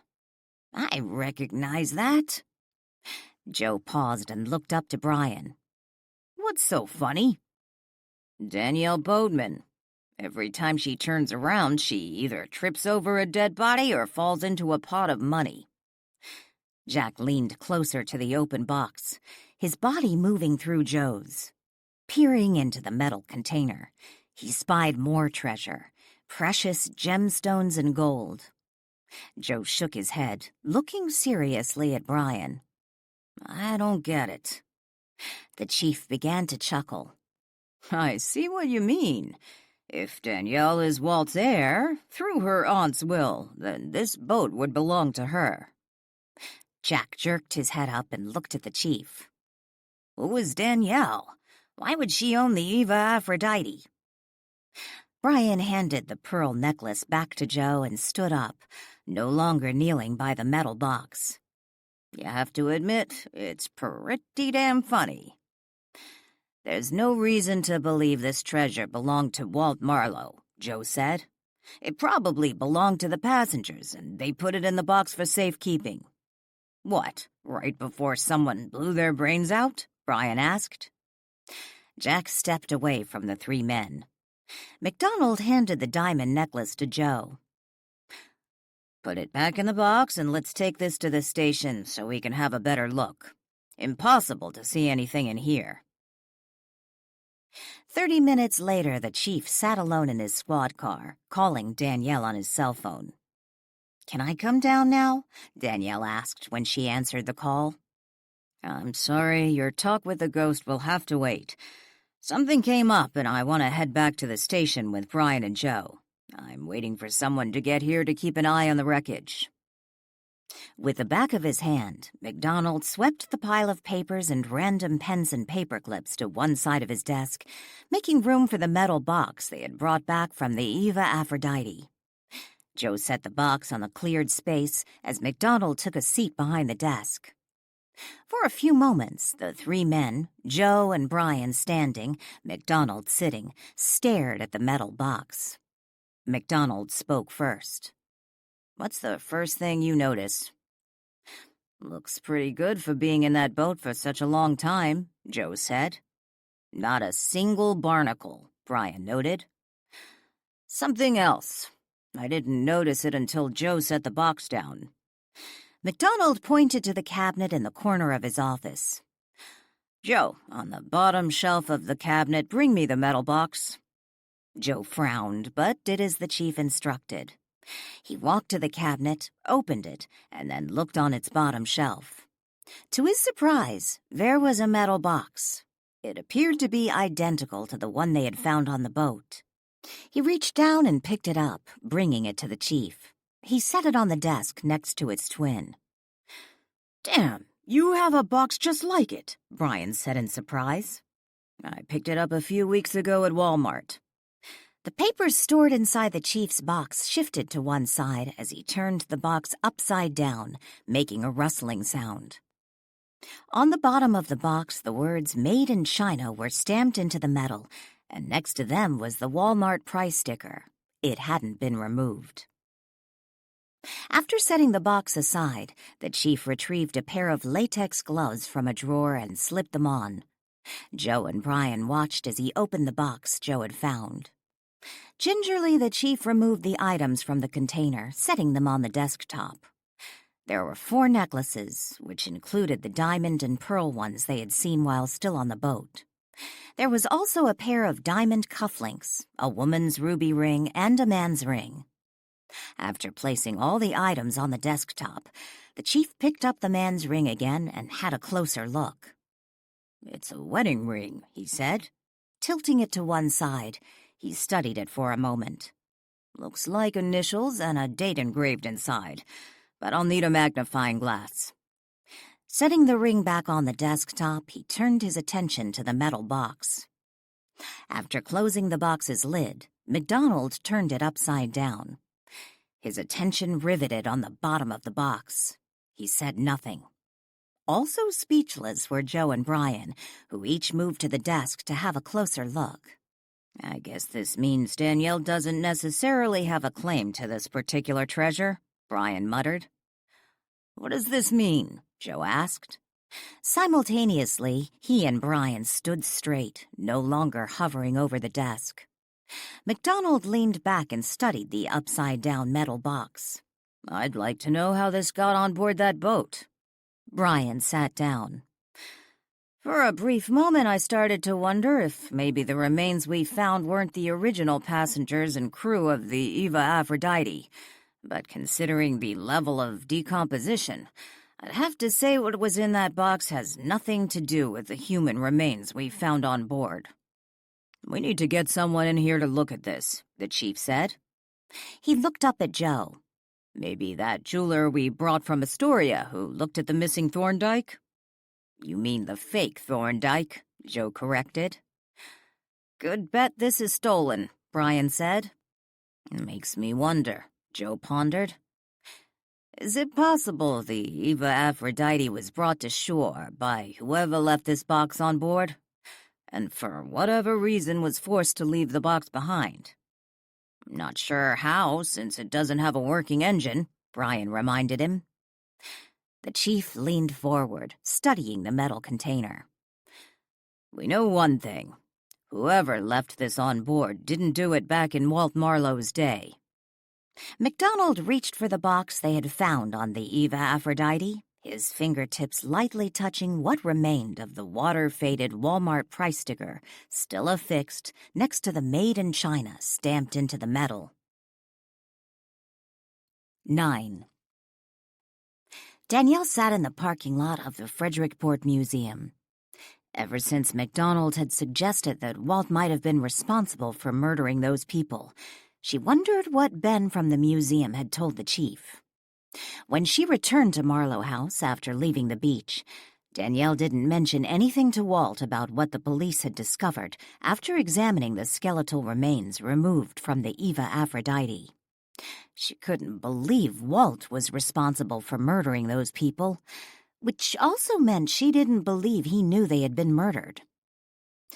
Before sharing with Walt what she had learned at the beach, she wanted to find out what Ben had told MacDonald. It wasn't as if she didn't trust Walt, but he had already withheld information about the Eva Aphrodite, and she wondered why. Getting out of her Ford Flex, Danielle slammed the car door shut and made her way to the front door of the museum. En route there, she remotely locked her car and then dropped her key into the front pocket of her purse. Pushing her way through the front doorway of the museum, she was greeted by a familiar docent, Millie Sampson. "I was hoping to find Ben here," Danielle said after saying hello and following Millie into the museum gift shop. "Sorry, Ben won't be in today." "Drat. Do you know if he's at home?" Danielle asked. Millie shook her head. "I doubt it. He mentioned something yesterday about going to Portland." Danielle let out a disappointed sigh and leaned against the counter. "Maybe I could help you with something." "I just wanted to ask Ben about that boat that washed up over on our side of town." "Oh, the Eva Aphrodite," Millie said excitedly. "Have you seen it yet?" Danielle asked. "Yes, I stopped by on the way here this morning. So exciting. I can't imagine where it's been all this time." "So you knew about the boat? I mean, before it washed up on shore?" "Why, certainly." Millie frowned as if Danielle had asked a silly question. "I sort of got the impression no one at the museum would remember the Eva Aphrodite." "Where did you get that notion?" Millie asked. Before Danielle could answer, Millie said with a snide smirk, "Oh, I know Marie Nichols." "Excuse me?" Danielle feigned ignorance. The last thing she wanted to do was get in the middle of whatever issue Marie had with the museum and its board of directors. Marie is a friend of mine, but she likes to remind everyone how hers is the oldest family in Frederickport, which isn't true, of course. Ben's family has been here a long time, too. Sure, not as long as the Hemmings, but almost. I'm not really sure what that has to do with the Eva Aphrodite. Well, Marie likes to imagine she has the inside scoop on all that went on back then. You know, since her family used to live across the street from Marlow House, but she was a baby when Walt Marlow killed himself and— Walt Marlow was murdered, Danielle corrected. Oh, that's right. I know you believe that, but I'm not really convinced. Danielle frowned. Are you serious? I thought we all went over that. The old autopsy reports, what Emma Jackson told us. Certainly you aren't telling visitors to the museum Walt Marlow killed himself. I think our visitors should be given all the information. Given all what information? Millie reached over and patted Danielle's hand. Don't look so vexed, dear. Walt Marlow has been dead for 100 years. 90 years, Danielle corrected. Okay, 90 years. All I'm saying, I don't think he'll really care what we say at this point. Maybe he won't, but I will, Danielle snapped. And as a member of the Historical Society, I assumed the museum gave out factual information. Certainly we do. I didn't mean to imply we make up stories. I'm just saying we feel it's important to give our visitors all the information. Which is that for the last 90 years, it was believed Walt Marlow hanged himself in the attic of Marlow House. Yet some people seem to believe that he may have been murdered by his brother-in-law. I think it's a little more than some people believe. I'd say it's been proven. Millie shook her head. Well, I don't know how you can say that, Danielle. Perhaps you should attend a few of our meetings. After all, you are a member. A few months ago, we had the most interesting debate about Walt Marlow's death, and most of those in attendance disagreed with your assertion. They're wrong. Danielle could feel her blood pressure rising. It all makes for an interesting debate, and really, dear, you should be more willing to listen to opposing views. Danielle suddenly regretted coming to the museum. She felt a headache coming on. As for the Eva Aphrodite, a few of us were discussing that just last month. Ben was digging into our archives when he came across some information about Walt Marlow's yacht and how it supposedly went down in a storm. Supposedly. According to Marie's father, there was a terrible storm that night. True, but I guess there's more to the story than a bad storm. The passenger list, for example, included one of the wealthiest men in Portland, and his wife, according to rumors, Walt Marlow's mistress. Danielle stared at Millie, dazed. Are you suggesting Walt was having an affair with a married woman? Not just any married woman, but I don't have all the details. Ben is the one who's been doing the research.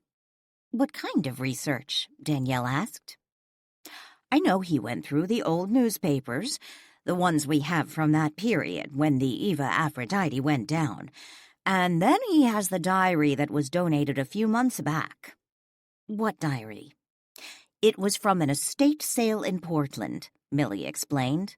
When they were going through the items to sell, they came across a diary written by a Frederickport resident from the 1920s.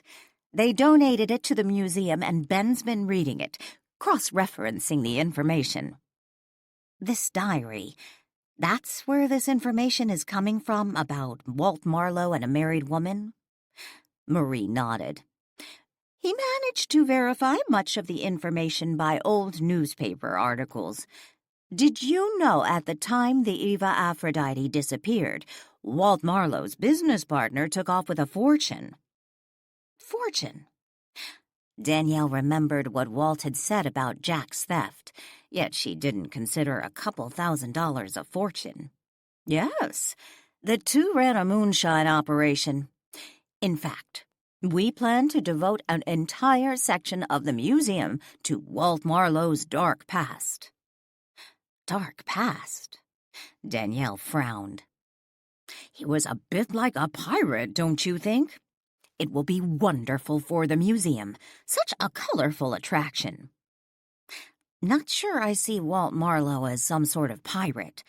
And according to Marie, Walt's partner did take off with some money, but hardly a fortune. From what I understand, it was about a couple $1,000s. I imagine back then it might have been considered a fortune, but not now. Is that what Marie told you? Millie chuckled. I guess she doesn't know as much about Marlow history as she thinks. No, Marie didn't tell me that. Walt Marlow did. Why do you assume it was a fortune?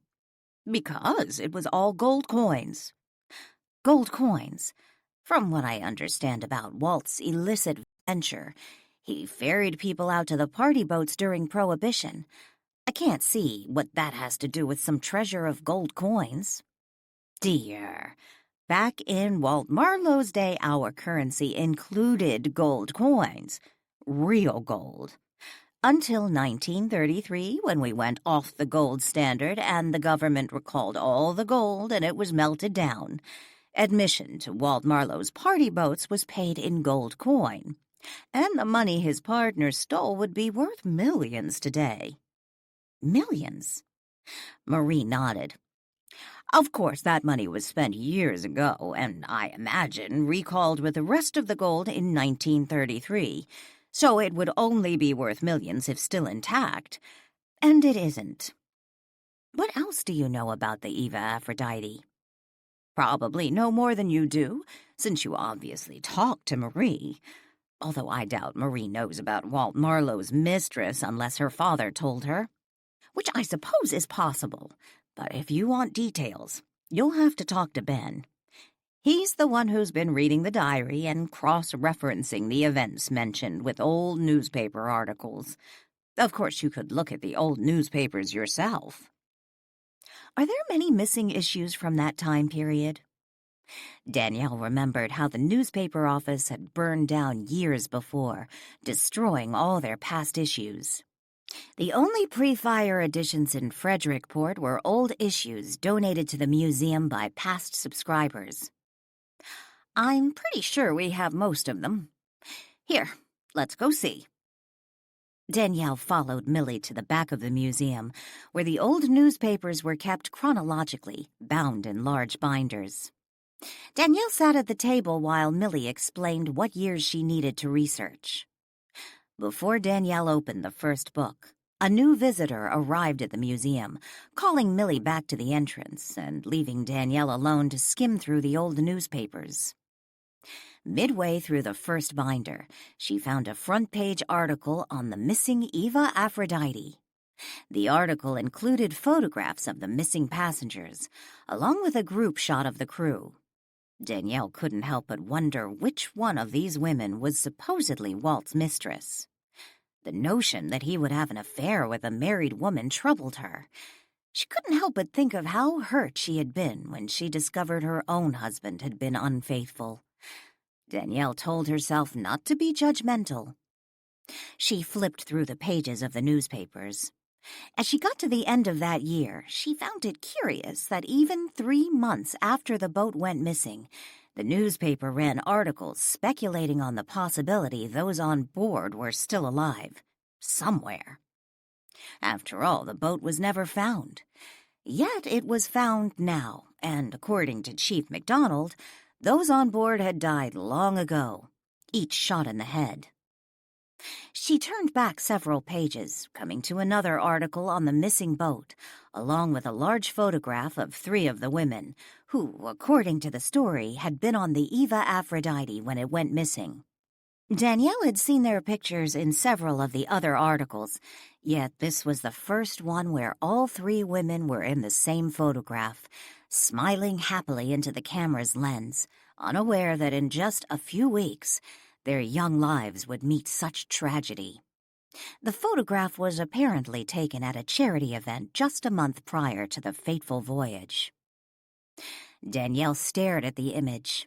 Each woman was dressed in her best finery. Silently, Danielle ran a fingertip over the picture, wondering what it had been like for the women. Had their spirits lingered on the boat after they were killed, or had they quickly moved on? Taking a deep breath, Danielle stood up and took her iPhone out of her purse. Turning on the desk lamp, she positioned the open book to maximize the lighting. Tapping the camera app on her phone, she looked through the iPhone and snapped a picture, capturing the image of the three women. After checking the results, she turned the page and took another picture, and then another. Danielle spent the next 30 minutes patiently taking pictures of the various articles and photographs on the missing Eva Aphrodite. She was about to close the book when she noticed another article. This one wasn't on the missing boat, but on Walt's missing friend, Jack Winters. Danielle took a moment to read the article before taking its picture. 10. Instead of going straight home, Danielle stopped at the police station. She wanted to initiate a conversation with Jack's ghost, but knew that would be impossible with someone from the department standing guard by the wreckage. She hoped the chief was ready to go back to the beach and relieve whatever officer he had assigned to the duty. She had just entered the hallway leading to the inner offices when she spied Joe and Brian standing a few feet from the closed door of Chief McDonald's office. They seemed to be deep in conversation. Joe noticed her first, heading for McDonald's office. "The chief's on the phone." "Well, nice to see you too, Joe," Danielle quipped. She glanced at his partner and said, "Afternoon, Brian." "The chief is on the phone," Brian said. "Yes, I know. He was talking to me." Flashing them a parting grin, she opened the chief's door and entered the office without another comment. Joe stared at the now-closed door. "He didn't say it was Danielle on the phone." "No, but he did make it clear he wanted to take the call in private," Brian chuckled. "Don't go there. You keep trying to imply there's something going on with those two." Brian shrugged. "And if there is, why do you care? I thought you were with Kelly. It doesn't mean Danielle isn't still my friend. You two didn't seem very friendly a moment ago, and if you are friends, why would you be opposed to her being with someone like the chief? I'd think you'd see it as an improvement over Glandon. That guy might have money, but I'm still not convinced he didn't have something to do with that woman's disappearance. I just thought she should know he was on the phone, that's all. How did I know she was the one he was talking to?" "So, what came up?" Danielle asked the chief as she sat down in a chair facing the desk. "Why'd you have to come back here right away?" "We found something interesting on the boat. I'd like to get you down to the beach, see what you can find out from your ghost." "I said he isn't my ghost." Yeah. The chief waved his hand dismissively. "You know what I mean, but I'd love to see what he knows about this." McDonald pointed to a metal box sitting on the center of his desk. Danielle then noticed there were two metal boxes sitting side by side. Next to them was what appeared to be a handkerchief spread out and draped over something lumpy. "You found that in the boat?" "One of them, anyway." He pointed to the other box. "This one is mine. I bought it not long ago at Walmart. The other one we found in the boat this morning. According to the sticker still affixed to the bottom of the box, it's also from Walmart." "Are you saying someone recently put that on the boat?" The chief nodded. "What's in it?" The chief reached for the handkerchief and lifted it from the desk. "This was." Danielle's eyes widened. She stood up and took a closer look at the vintage jewelry arranged on the desk. "Is it real?" "I don't think it's costume jewelry. Joe's giving that jeweler from Astoria a call to see if he can come appraise this stuff and help us figure out where it may have come from. I have to assume it's stolen, but how it got on that boat, that's the mystery. I didn't notice right away, but there was a little salt water in the bottom of the box. Makes me think it was submerged for a while and a little water leaked in. The lid fits tightly, but I wouldn't call it watertight." Danielle pulled her iPhone out of her purse. "Do you mind if I take pictures of it?" "Go ahead, but I'd prefer you keep this between us for right now." Danielle gave him a nod and then proceeded to photograph the jewelry. When she was done, she kept her attention on the phone screen while she sat back down. She opened her picture app to see how the photographs had turned out. Danielle stood abruptly, her eyes still on her iPhone as she flipped through the photos stored on the device. "I don't believe this." MacDonald frowned. "What?" She looked up at MacDonald, her heart now racing. "Before I came over here, I went to the museum to see if Ben was there." MacDonald leaned back in his chair and studied Danielle. "You wanted to talk to Ben yourself?" "Ben wasn't there, so I looked through the old newspapers." "And?" "There was a picture of 3 women who'd been on the boat when it disappeared. The photograph was taken at some charity event a few weeks before the Eva Aphrodite went missing. They were all dressed up." "I remember seeing that photograph. I looked through the newspapers, too." "And you don't remember anything interesting?" Danielle practically smirked. He leaned forward, studying Danielle's curious expression. "Interesting how?" "Here, you look again." Adeptly, Danielle's fingers located the photograph of the 3 women. She enlarged it and handed the phone to the chief. Holding the cell phone by its edge so as not to accidentally touch the screen and close the window, he studied the picture. For a moment, he stared at it, wondering what Danielle could possibly be seeing. Letting out a bored sigh, he continued to study the picture, when suddenly he saw what she was talking about. Abruptly, he stood up, looking from the iPhone in his hand to the necklaces arranged on his desktop. "No, that's impossible." "If nothing else, a bizarre coincidence." "How could it be the same jewelry?" he muttered. "The necklaces those women are wearing in that photograph certainly look exactly like what you found on the boat. Now, if it was just the pearl necklace, well, maybe I'd think it was just 2 similar-looking pearl necklaces. But those other 2? Especially the cameo." Danielle shook her head in disbelief. The chief looked again from the phone to the jewelry. After a moment, he handed Danielle her phone and then sat back down. "Finding their necklaces on that boat would not be unusual, considering that's the last place those women were seen alive. Yet finding the jewelry stored in a box purchased from Walmart, that makes no sense." "What? No Walmart in the 1920s? Danielle teased. "Maybe Jack can shed a little light on all this." MacDonald glanced at his watch. "I can't leave right now." Danielle stood up. "Then I guess I'll have to go down to the beach and see if there's some way I can talk to Jack's spirit without looking insane." "Or you can wait for me." "What if Jack decides it's time to move on before you can get down there and tell your officer he can leave?" MacDonald nodded. "Okay, I suppose if another one of my officers thinks you're a little crazy, no harm." "Ha ha, funny." He leaned back in his chair again and looked up at Danielle, who stood before his desk, prepared to leave. "You know, if it wasn't for that metal box, you might have some more jewelry to sell."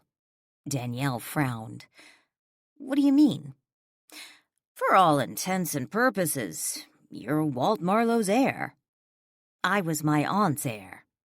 "And if Renton hadn't been caught embezzling from her estate, it may never have been established that you were her sole heir except for several specific donations to charity." "I still don't see where you're going with this, or what it has to do with the box." "Your aunt, through her mother, was Marlow's sole heir. That inheritance was passed to you. Therefore, technically speaking, the Eva Aphrodite belongs to you." "Yes, I know. You mentioned I might be responsible for hauling it off." The chief chuckled. "One might argue anything left on the boat would belong to you. It's not like the boat was discovered on the bottom of the ocean, so not sure how marine salvage laws would apply. Now, had someone else discovered the jewelry, they might be able to claim it under treasure trove laws, which in Oregon are more generous towards trespassers.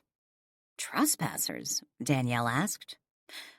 Take, for example, the missing Thorndyke. Had someone like Joanne found the necklace when she was cleaning the house, or even Adam or Bill when they pulled that stunt and broke in, they may have had a legitimate claim to the necklace under Oregon law. Danielle shook her head. That doesn't seem right. If Ian hadn't uncovered that old will showing Walt had been the legal owner of the necklace, and since there doesn't seem to be anyone from the Thorndyke family still around, it's entirely possible the courts would have awarded the missing Thorndyke to whoever found it, and that could have included Adam and Bill. Danielle considered his words for a moment. Finally, she said, Interesting. So what about this treasure? Not that I'm staking any claim to it. As it is, I already have a ridiculously expensive necklace sitting in my safety deposit box. Considering what we found it stashed in, I don't believe the jewelry falls under treasure trove laws. My guess, we're looking at stolen property. How did it get on that boat? She asked. I've been thinking about that. I know by the condition of the boat's interior, one would think it had been underwater, but I don't think that means sitting on the bottom of the ocean somewhere. That doesn't make sense. A sunken ship doesn't just float to the top and then find its way home after 100 years. So what happened? Most likely scenario, it was a ghost ship. We know the people on board were murdered, and it didn't go down in the storm. So it could have been floating around on the ocean all these years. I've heard of that happening before. Maybe along the way it settled in some hidden cove and was discovered by modern-day pirates who stashed their loot there. Maybe the tide took it back out to sea, and it eventually ended up here. I noticed a pretty big hole in its stern. Which could have happened when it was beached somewhere hitting against the rocks. Could also explain the water damage inside, which makes it look like it had been underwater for years. All good theories, but tell me, Chief, how is it your modern-day pirates got a hold of jewelry belonging to the passengers of the Eva Aphrodite? The chief considered the question for a moment and then smiled. Perhaps these pirates didn't have to look far to find their treasure. What are you suggesting? Danielle asked. Perhaps our ghost ship was tucked away in some hidden cove somewhere and was discovered by someone who explored the ship and found the jewelry. And they just left it there? Danielle asked. Maybe they weren't done exploring the ship and didn't think it was going anywhere. So they stored their found loot in a metal box they brought down to the ship and intended to remove it later. Danielle considered the chief's suggestion. Before responding, she studied the jewelry laid out on the desk. There is just one problem with that scenario. What's that? Look at that jewelry. It certainly doesn't look as if it's been exposed to the elements for almost a century. And it definitely hasn't been underwater. 11. Danielle parked her car in the side drive at Marlow House. Turning off the ignition, she glanced up toward the attic. Walt was probably waiting for her, she thought, wondering where she had been all this time. Just as she got out of the car, she heard Lily call her name. Danielle looked down the drive toward the street. She saw Lily walking in her direction, she assumed from Ian's house. "Where have you been?" Lily asked when she reached the car. Danielle continued to stand by the Ford Flex, her keys in one hand and the strap of her purse draped over one shoulder. She was trying to decide if she should go into the house first and let Walt know what was going on or head straight to the beach. Stopped at the beach, over by Chris's house. The chief was at the wreckage with Joe and Brian. Then I went to the museum and stopped at the police station. "Wow, you've been all over the place. What's up?" Danielle glanced at the kitchen door and then decided what she wanted to do next. Dropping her keys into the front pocket of her purse, she looked at Lily and asked, "Would you walk down to the beach with me?" "Sure. What for?" "I'll explain on the way." Together, Lily and Danielle headed down the driveway to the street. As they walked, Danielle told Lily about her day since the two had returned from Marie Nichols' house. "So, what do you want me to do?" Lily asked. "I never got around to asking the chief who he has watching the Eva Aphrodite, but whoever it is, I was hoping you'd help distract him. Keep him busy, strike up a conversation, ask questions, whatever, while I try to get Jack's attention. I'd like to convince him to come back to Marlow House with me. I have some questions for him, and I think Walt needs to talk to him. I keep thinking of me and Lucas." "You and Lucas?" "Sure. We had unresolved issues. When Lucas first showed up, I didn't want to talk to him, but Walt and Chris convinced me I needed to see what he had to say. They were right. As for Jack and Walt, there must be some reason Jack showed up at Marlow House yesterday. I still can't believe the chief thinks Walt is dangerous. Something about what Ben told him made him wonder if Walt was responsible for those murders. That's another thing. I can't believe those poor people were all murdered like that." Lily cringed. "Hey, remember, you can't say anything to anyone, not even Ian. I promised MacDonald." Lily chuckled. "Did he say you could tell me?" "No, but I'd tell you everything." Danielle flashed Lily a guilty yet not remorseful grin. "Foolish man," Lily said with a laugh. Just as they got to Chris's house, a police car passed them and pulled behind the other Frederickport squad car already parked down the street. "It's Joe," Lily said when she saw him get out of his car. "What's he doing here?" Danielle groaned. "Why would the chief send him down here? He knew I was going to try to talk to Jack. How does he expect me to do it with Joe here, too?" By the time they reached the squad cars, the officer who had been watching the wreckage climbed into one of the vehicles and drove off. "Hi, Joe. What are you doing here?" Danielle asked when she and Lily reached him. "Eddie's wife called. The kid broke his leg and she had to take him to the hospital. I came to tell him." "Does this mean you'll be standing guard?" Lily asked. Joe smiled. "Not a bad way to spend the afternoon, but it could be a little warmer. So why are you two back down here?" "Thought we'd come have another look," Lily told him.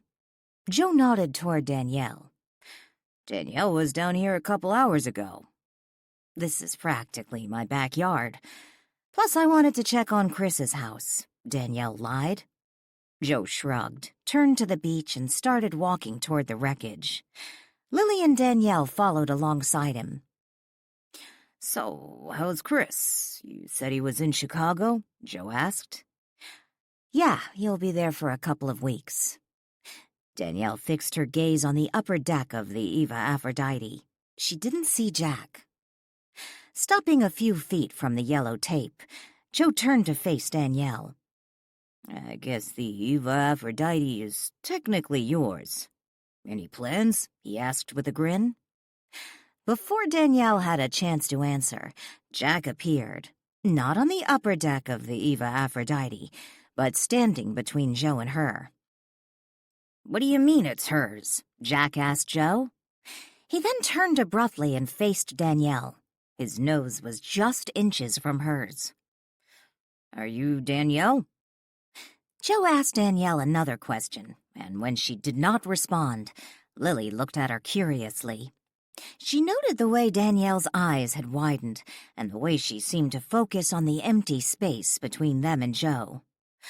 But it's not empty space, Lily thought. I bet Jack is standing there. Abruptly stepping toward Joe, Lily inadvertently walked through Jack. "Hey, watch it!" Jack shouted. Lily grabbed Joe's right hand and said, "Joe, I wanted to ask you something about this." She then pulled him away from Danielle, leading him to the boat. Danielle could hear Lily chattering away a mile a minute, Yet what she was actually saying, Danielle had no idea. Instead, the spirit standing before Danielle had captured her attention. I know you can't see or hear me, but I'm getting tired of this. All these people coming and going. They just walk right through me. What am I supposed to do? Why am I here? Why doesn't Walt want to see me? Danielle pulled her cell phone from her back pocket and put it to her ear, pretending to take a call. Her eyes darted to Lily and Joe and back to the apparition. Jack, if you come with me, we can discuss it, Danielle said in a low voice. Did you just call me Jack? Can you see me? Yes, I can see and hear you, but they can't. Are you dead too? He asked. Danielle smiled. No, I'm alive, but I can see people like you. Dead people? Danielle smiled again. I'm a ghost, aren't I? Walt prefers spirit, Danielle said. You know Walt? Yes, I live at Marlow House.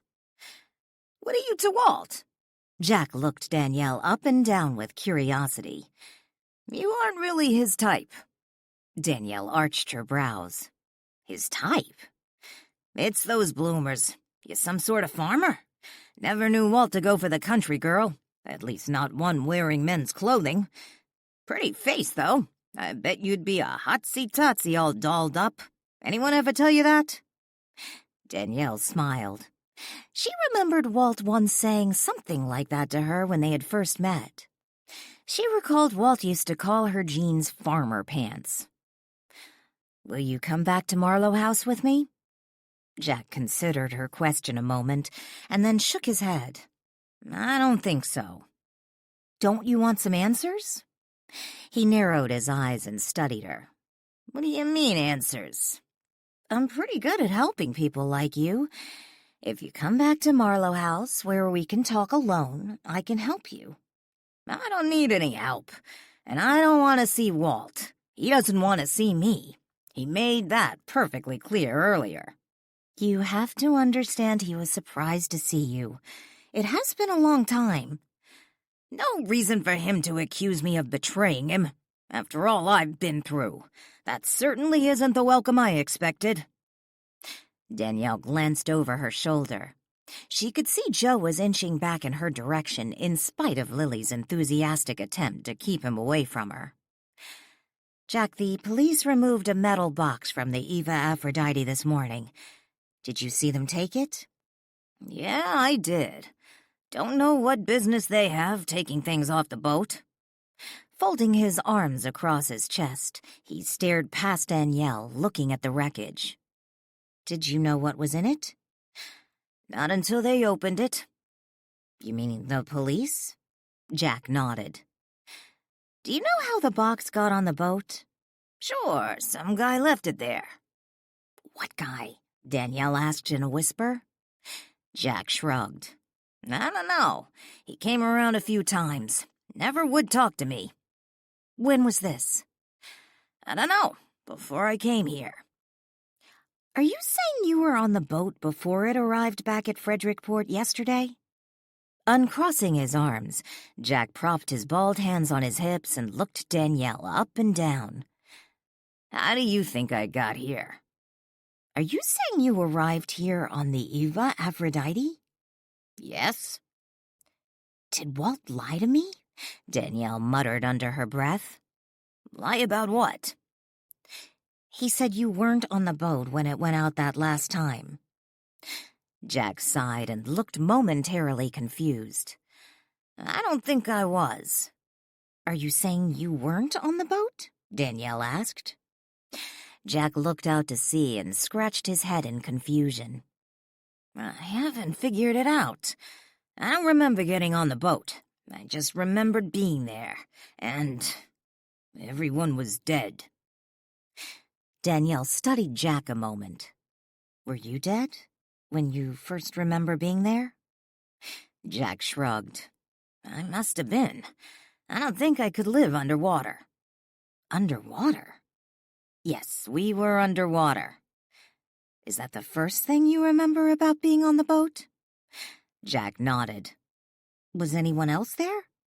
Yes, but they were arguing, shouting at each other. Was this when you were under the water? Danielle asked. Yes, and then they all left me, all alone. I wasn't even supposed to be there. Tell me about that box, the one the police removed today. Like I said, some guy put it there. He didn't say why. Who was he? Jack shrugged. How am I supposed to know? Well, what did he look like? Hard to tell with that mask on. He had a mask on? Certainly. How else could he breathe underwater? Are you saying he had a diver's mask on? I suppose that's what it was. And fins on his feet. Had some sort of tank on his back. Never seen a contraption quite like that one before, but it seemed to work for him. Where was the boat when he left the box on it? Jack let out a sigh and turned back to face Danielle. Where do you think? On the bottom of the ocean, of course. Her conversation with Jack was cut short when Joe returned with Lily. Still holding the phone to her ear, she looked from Lily and Joe to Jack. I have to go now. Lily and I are going back to Marlow House. We're hoping Jack will be there. Danielle smiled and then tucked her phone back into her pocket. Is Jack one of your guests? Joe asked. More of a friend of a friend. 12. Jack followed Lily and Danielle, who crossed the street and started walking down the sidewalk toward Marlow House. Instead of trailing behind them, he stayed to Danielle's right, on the road. Your friend can't see me, but she knows I'm here, doesn't she? Jack asked. Briefly glancing over her right shoulder, Danielle saw Joe standing on the sidewalk across the street, watching them return to Marlow House. Yes, Danielle said, after she looked back down the street. Is Jack with us? Lily asked in a whisper. Yes, Lily, he's on my right. Lily leaned back and looked to her right, behind Danielle, at where she imagined Jack was probably walking. Hello, Jack. Nice to meet you. I thought you said she can't see me. She can't. Lily, Joe is probably wondering what you're looking at, Danielle reminded her. Lily looked behind her. Joe was still watching. She gave him a friendly wave goodbye and then looked back to Marlow House. I imagine you're right. Danielle glanced over to Jack. I have questions for you, but I might as well wait until we get back to Marlow House. Walt will probably want to hear the answers, too. No reason to ask everything twice. Jack responded with a nod and kept walking. From the corner of her eye, Danielle studied him. She wondered how old he had been when he had died. He looked to be around her age, early 30s. She hadn't noticed before, but he wore a thin mustache. Had his hair been dark like Walt's, it might have looked attractive. However, with his sandy-colored hair, it practically disappeared on his face. At first glance, one might think he needed to wash above his upper lip. It was a nice enough face, but Danielle thought he needed to tone down the men's hair oil. She could only imagine the stain that hair had left on a pillow. However, since he was no longer alive, and his body, along with his head of hair, was only an illusion, it was no longer an issue. She assumed his death was around the time the Eva Aphrodite went down, because he mentioned the spirits of the murdered passengers and crew were still there when he had arrived. They were arguing. However, it was entirely possible his death occurred a few years later, and the spirits had lingered. Perhaps they had made the decision to depart after Jack had shown up. His arrival might have served as the catalyst to help them come to terms with their new reality. She thought of Lucas and how he had lingered for months in a building not far from the site of his death before he continued on his journey. They were halfway down the street when they noticed a Frederickport police car driving toward them. Danielle assumed it was on its way to the wreckage site. She was surprised when it pulled over beside them, causing Jack to leap out of its way onto the sidewalk behind Lily and herself. With its engine still running, the vehicle parked, and the passenger side window rolled down. Danielle peeked into the car. It was Chief McDonald. "I was just heading down to the beach to tell Joe he can leave. You can come with me and see if you can find your ghost," he told her. Danielle leaned into the open window, resting her elbows on the car door. "I don't need to now." She nodded toward Jack. "He's here. He's going back to Marlow House with us. You almost ran over him." The chief turned off his engine and moved closer toward the open passenger window. "He's with you now?" "Yes, he's agreed to go back to Marlow House with me and talk to Walt." "Why did he call me your ghost?" Jack sounded annoyed. Danielle looked over to Jack. "Don't let the chief bother you, Jack. He doesn't understand." "I don't understand what?" McDonald asked. Danielle looked back at the chief. "How some things you say might be offensive to someone in the spirit realm." The chief let out a sigh. "I guess this means you'd rather I not come with you." "I don't think that would be a terrific idea, but I can tell you what I learned about that metal box you found on the boat." "What's that?" "According to Jack, the Eva Aphrodite was underwater. A diver visited the boat. That's who left the box." "Does he know who killed the passengers and crew?" the chief asked. Danielle glanced at Jack, who shook his head no. She looked back to the chief. "No, Chief. I get the impression his spirit showed up on the boat after everyone was killed." "So he wasn't killed there with the rest of them?" "I don't think so." The chief didn't respond immediately. Finally, he said, "You be careful, Danielle. If it wasn't Walt, maybe it was him." After the chief drove away, Jack asked, "What did he mean? If it wasn't Walt, maybe it was him?" Danielle shook her head. "It's not important." She started back down the street again. "Does everyone these days know about people like me?" Jack asked. "What do you mean?" "When I was alive, if I started having conversations with someone other people couldn't see, I'd be called crazy." Danielle laughed. "Trust me, I've been called that often enough." "Called what?" Lily asked. "Crazy," Danielle told her. "But your friend seems to accept that I'm here even though she can't see me. And that cop who just drove away, he did too." "There are 3 people in my life who accept my ability to communicate with spirits. You've met 2 of them." "He didn't meet the chief," Lily reminded her. "You didn't actually introduce them." "I suppose you have a point," Danielle conceded. "Who's the third person?" Jack asked. "A friend of mine who's out of town at the moment and who, by the way, can also communicate with spirits." They paused a moment when they reached the sidewalk in front of Marlow House. Danielle looked up to the attic window. She didn't see Walt there, but Max sat in the window watching them.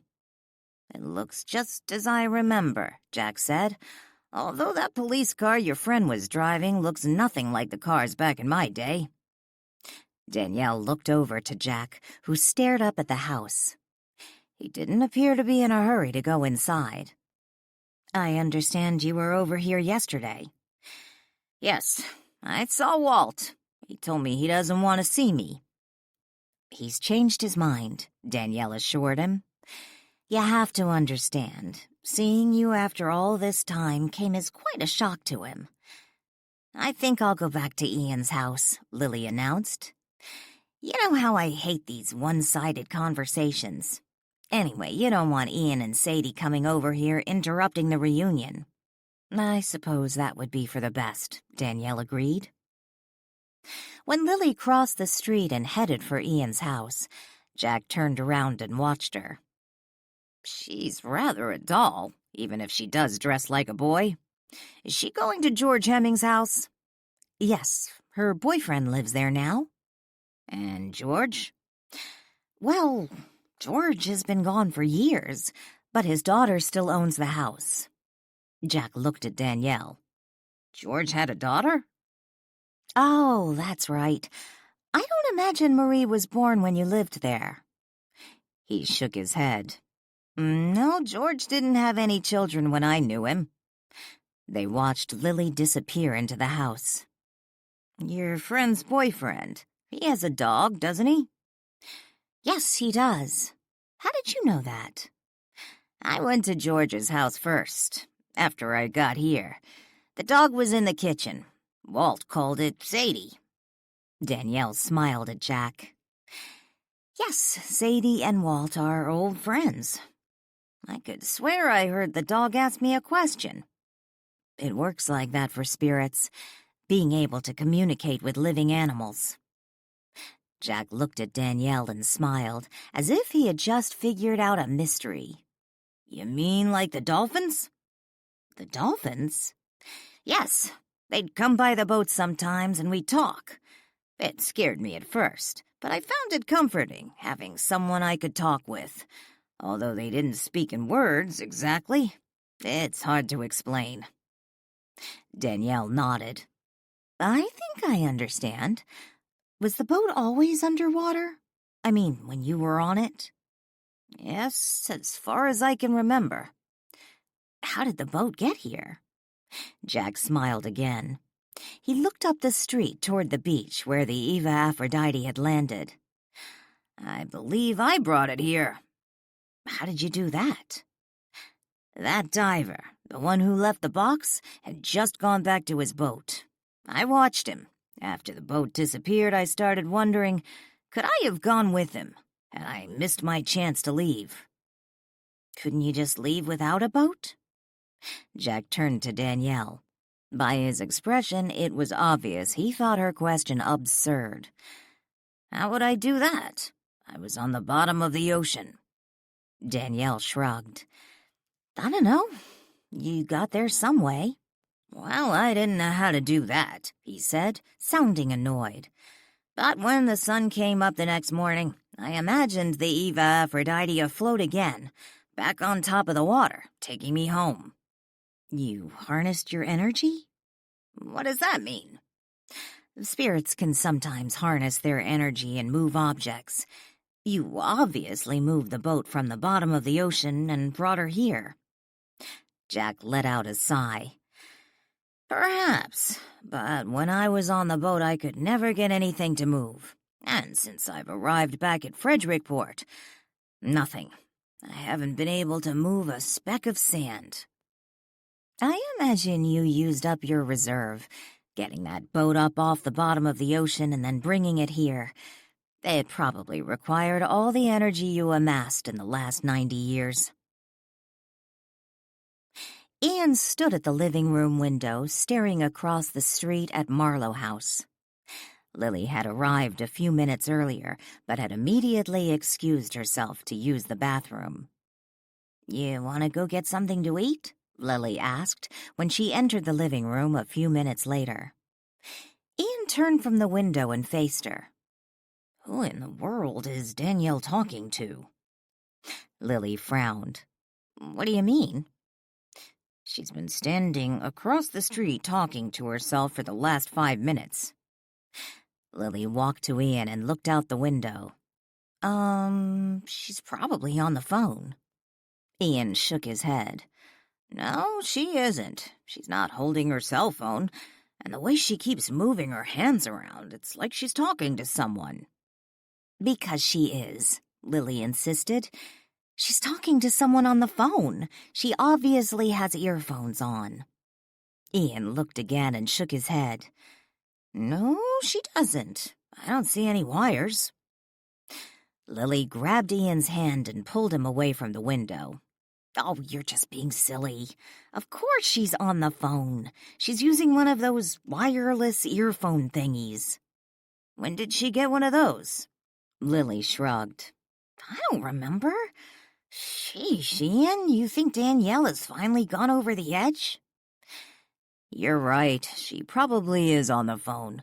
But considering all the crap she's been through this last year, I wouldn't blame her. Lily stood on her tiptoes and brushed a kiss over Ian's cheek. He smiled down at her. "Let me go change and we can go grab something to eat." "Okay, sounds good."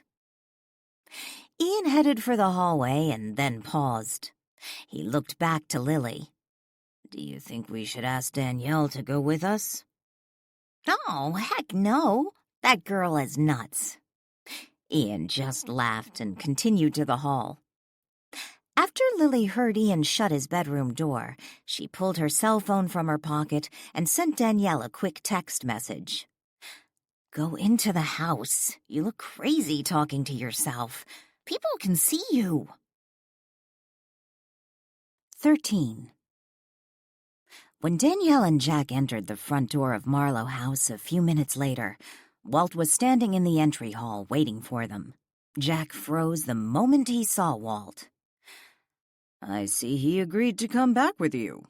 Walt's expression was no friendlier than it had been the last time Jack had come to Marlow House. "Walt doesn't seem happy to see me."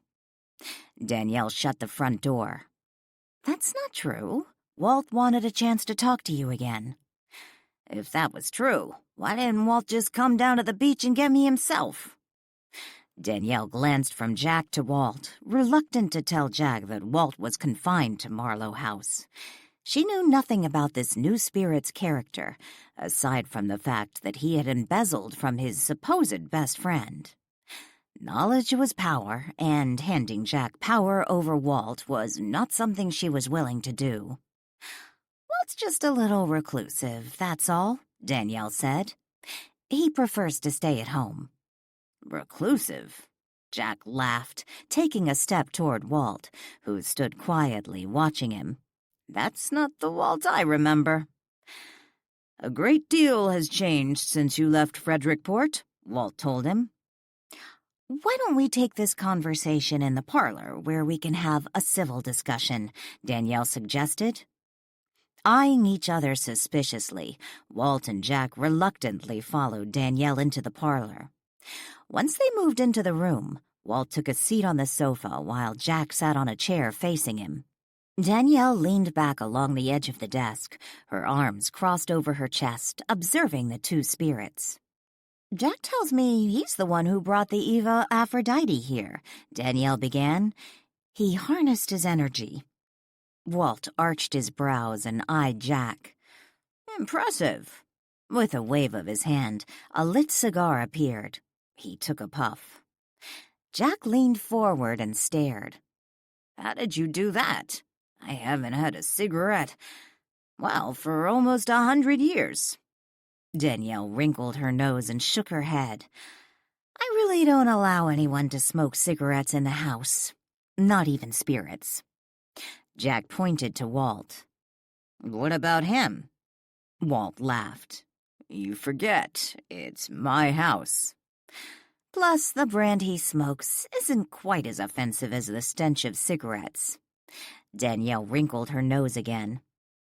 Jack slumped back in the chair. "Fine, I'll take a cigar. How do I do it?" Walt leisurely inhaled and then released several smoke rings, watching them rise and disappear. He smiled smugly at Jack. "I would imagine someone capable of lifting the Eva Aphrodite from the bottom of the ocean and bringing her here would be quite capable of conjuring up a simple cigar." Walt leaned back, casually crossing his legs. Jack frowned and waved his right hand, attempting to imitate Walt. Nothing happened. He waved it again, the gold from his ring capturing Danielle's attention. She stood up straight and approached Jack, looking at his right hand. "Is that a Masonic ring?" Jack paused and looked at his ring and then glanced up to Danielle. "Yes, why?" "Were you a Mason?" "I am a Mason," he corrected. "Really?" Danielle took a seat on the sofa next to Walt. "My mother's father was a Mason. I never knew him, but I have his ring." She looked to Walt. "Were you a Mason?" He shook his head no. "Why do you seem so surprised?" Jack asked. Danielle shrugged. I don't know, I just never thought of bootleggers as masons. Walt let out a sigh and waved his hand. The cigar vanished. He looked across the room at the other spirit. Why are you here, Jack? Jack considered the question for a moment. I suppose I got tired of being confined to the bottom of the ocean. Why did you steal that money? Jack frowned. What are you talking about? What money? Your bootleg money, Danielle interjected. Walt flashed Danielle a reproving glare. I don't believe bootleg money is an accurate description of our enterprise. We provided a transportation service. Danielle rolled her eyes. Yeah, right. You think I stole from you? Jack snapped. Technically speaking, some of the money was yours, Walt corrected. If you needed money, why didn't you just ask? I never understood why you did it. Jack stood up. I didn't just take off. How could you even imagine I'd do something like that? I didn't at first. I hoped I was wrong. Jack sat back down again and stared at Walt. Perhaps we should start at the beginning, Danielle suggested. Where would that beginning be? Jack asked. I suppose you could start with, where did you go?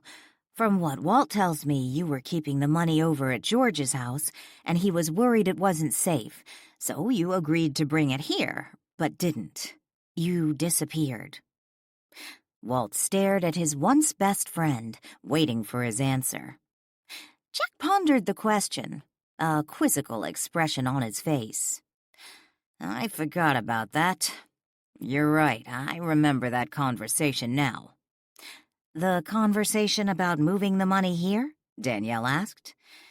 Yes, I haven't thought about that since before. Walt was concerned about keeping the money at George's house. He wanted me to bring it here. Then what happened? Danielle asked. Jack shook his head. I don't really remember. Those last weeks, they're a blur. Sure they are. Walt rolled his eyes. Perhaps start with when you arrived on the Eva Aphrodite and then move backwards, Danielle suggested. Folding his hands together on his lap, Jack looked down and nodded. Closing his eyes, he attempted to recall what had happened those many years ago. I remember standing in one of the cabins in the lower deck of the Eva Aphrodite. I couldn't understand how I had gotten there, but I was. And then I heard Thelma yelling at Howard. Thelma? Howard? Danielle remembered one of the women in the photograph she had shown the chief was named Thelma. Friends of yours? Not friends, really. Customers. Howard was Thelma's husband. He told her it was all her fault, that none of it would have happened if it hadn't been for her. I'm assuming they were dead, Danielle asked. Jack opened his eyes and looked at her. Yes. But I didn't know that at first. I was confused and couldn't understand why I was in the cabin with them. I felt uncomfortable, awkward. After all, the last thing I wanted to do was get in the middle of a married couple's argument. Danielle wondered if Thelma was the one Walt reportedly had an affair with. They weren't paying any attention to me, and I figured they didn't even realize I was there, so I decided to slip out of the room, leave them to their argument, and try to figure out how I got there. But when I turned to leave, I practically tripped over Thelma. You mean Thelma's body? Jack nodded. He closed his eyes briefly and then continued. She was there on the floor, her eyes open, staring up at me. She had been shot in the head. There was blood everywhere. And then I saw Howard. He was dead, too. Did they tell you what had happened? Jack shook his head. No. I was terrified, so confused, and ran from the cabin. I found the rest of them, and everyone was shouting, arguing. Everyone was so angry. When you say everyone, are you talking about spirits, like you and Walt, or people who were still alive? Jack stood up and shook his head. He walked to the window and looked outside. They were all dead. It took me a while to figure that out, but it was the water. That's how I knew. They were dead, I was dead. I really didn't know at the time. I kept asking them how I had gotten there, and no one would answer me. They just kept arguing amongst themselves, ignoring me. "What do you mean the water?" Danielle asked. I was in a panic, moving from cabin to cabin. Everywhere I turned, someone was yelling. There were bodies, and the boat started to fill with water. The boat was going down, but I couldn't feel anything. I panicked at first, afraid that I was going to drown, but then nothing happened. Jack turned to face Danielle and Walt. "What do you mean, nothing happened?" Walt asked. "Water filled the cabin, and nothing happened to me. I wasn't gasping for air. My body wasn't being moved around the cabin like the bodies I had almost tripped over were." "I thought you said the boat was already underwater when you first remember being there," Danielle asked. I must have forgot. It filled with water after I got there. I just remembered." Jack shook his head, a look of confusion on his face. "If the boat hadn't yet filled with water when you first arrived on the Eva Aphrodite, and the bodies you saw hadn't yet, decomposed, it's a safe bet to assume you arrived on the boat shortly after their deaths," Danielle suggested. "Did something happen when you ran off with our money?" Walt asked. "Did that little Sheba you took off with double-cross you? Was being sent to the Eva Aphrodite your penance?" "I didn't run off with anything." "Why don't you back it up a bit?" Danielle suggested.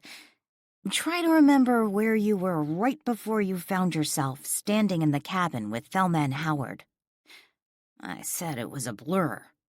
"You have to remember something," Danielle urged. "Think back. What was the last thing you remember doing right before you found yourself in the cabin with Thelma and Howard?" Jack closed his eyes for a moment and took a deep breath. When he opened his eyes again, he looked at Danielle and Walt. "I was going to pick up Sally. That's all I can remember." "Who's Sally?" she asked. "His little Sheba," Walt said with a snort. "You say you were going to pick her up. Were you in a car? Walking somewhere? Where were you?" "I was walking to her place." "Walt said she lived at a motel in town." "Yes, her aunt and uncle have a motel on the south side of town. They live in a house in the back, and Sally moved in with them after she left home.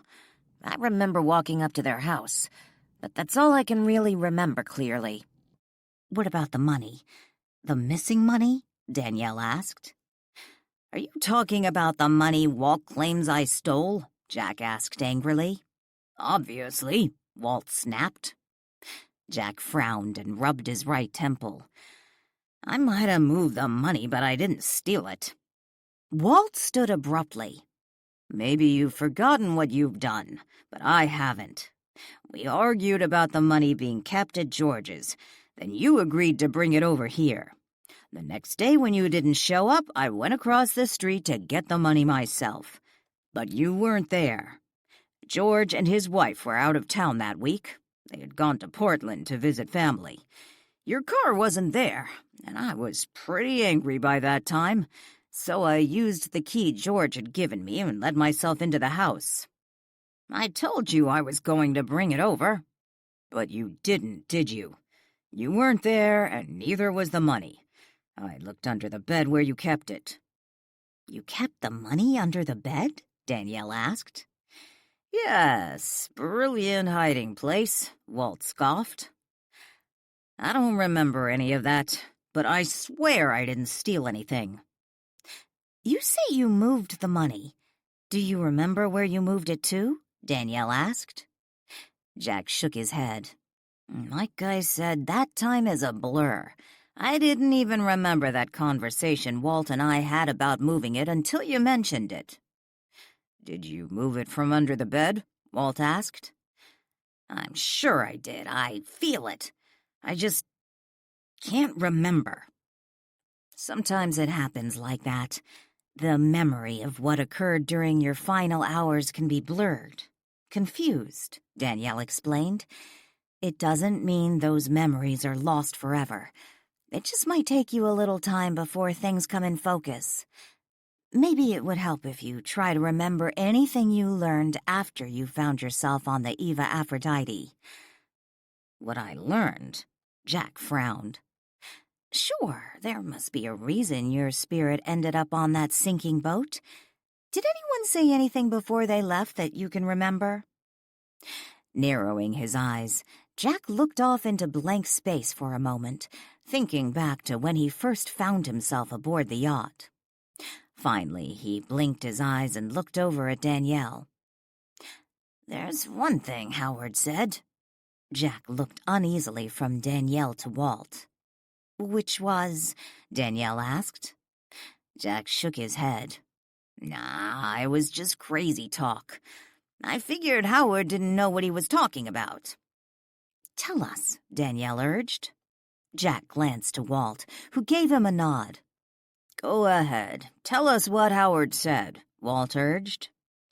Jack let out a deep sigh and said, After the boat filled up with water, I came to the realization I was already dead. They started leaving. One by one, they vanished. I assume you're talking about the spirits, Danielle asked. Jack nodded. Yes.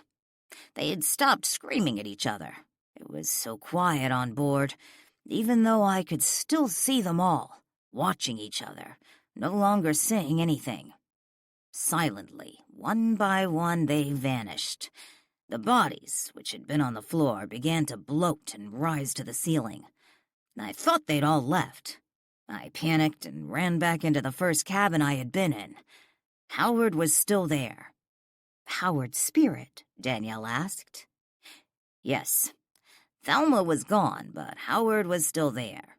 Right before he vanished, he looked at me and said, I wonder what Marlow had to pay to kill us all. 14.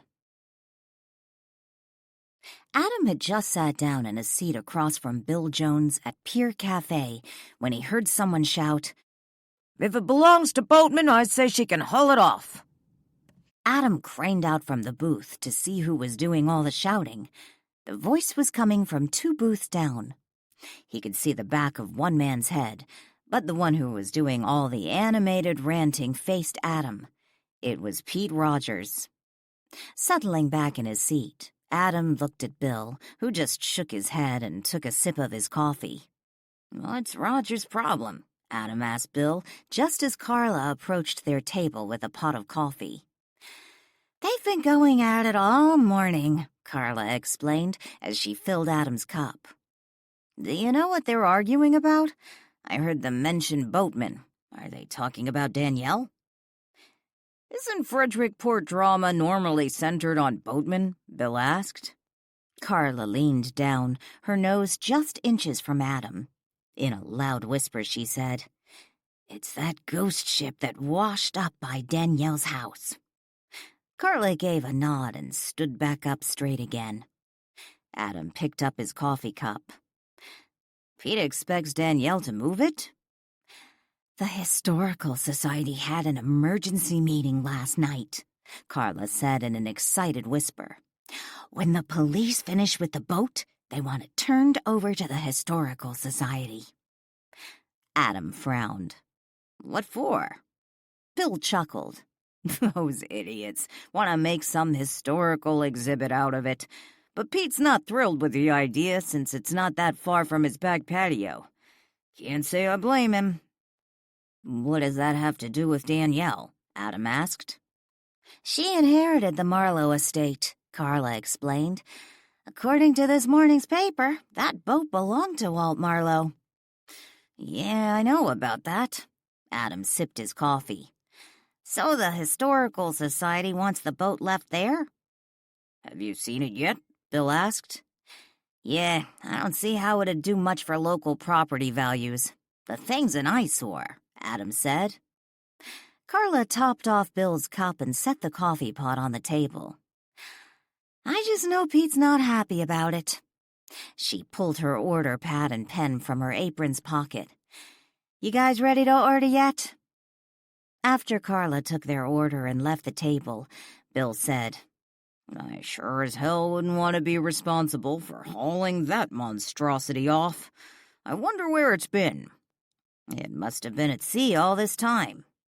Bill grabbed a sugar packet from the end of the table and tore it open.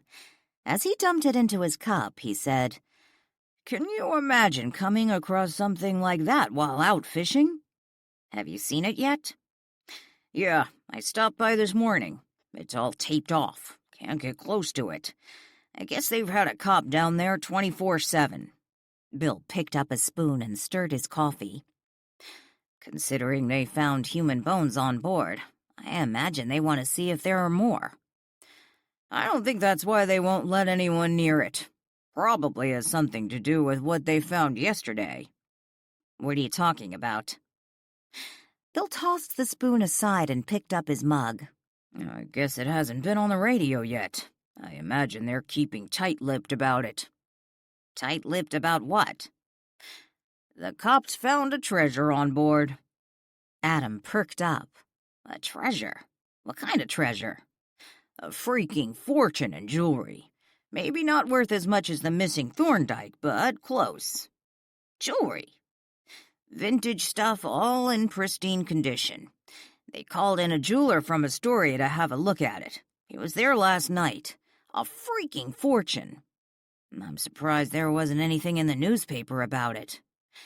They probably consider this an ongoing investigation. Maybe they don't want the public to know yet. My friend wasn't supposed to say anything, so keep this between us. Ongoing investigation? What for? They think it might be stolen, Bill explained. Stolen? Well, why would they think that? It probably belonged to some passenger on board the ship when it went down. Bill shook his head. Nope. The metal box it was in was fairly new. From Walmart. It still had a price sticker on the bottom. While I said it was vintage jewelry, I also said it was in pristine condition. According to my friend, the jeweler said there was no way it had been on that boat all those years. Adam considered the scenario a moment and then let out a chuckle. Can you imagine pulling off some jewel heist and then stashing your loot on an old boat and to have not only the loot disappear, but the entire damn boat? I suppose this means that boat must have been washed up somewhere all these years. But where? I have no idea. Adam sipped his coffee. And now that it's here, I can't believe anyone would want to keep it. If I had a house along that stretch of beach, I wouldn't be too thrilled either. What's the Historical Society thinking? They don't seriously want to take responsibility for that thing. Can you imagine the liability? Bill shrugged. I doubt they've gotten that far. Obviously not. That reminds me. Is it true about boatmen donating an emerald to the museum? Didn't you read the article in the newspaper? Adam asked. Yes, but it didn't make any sense.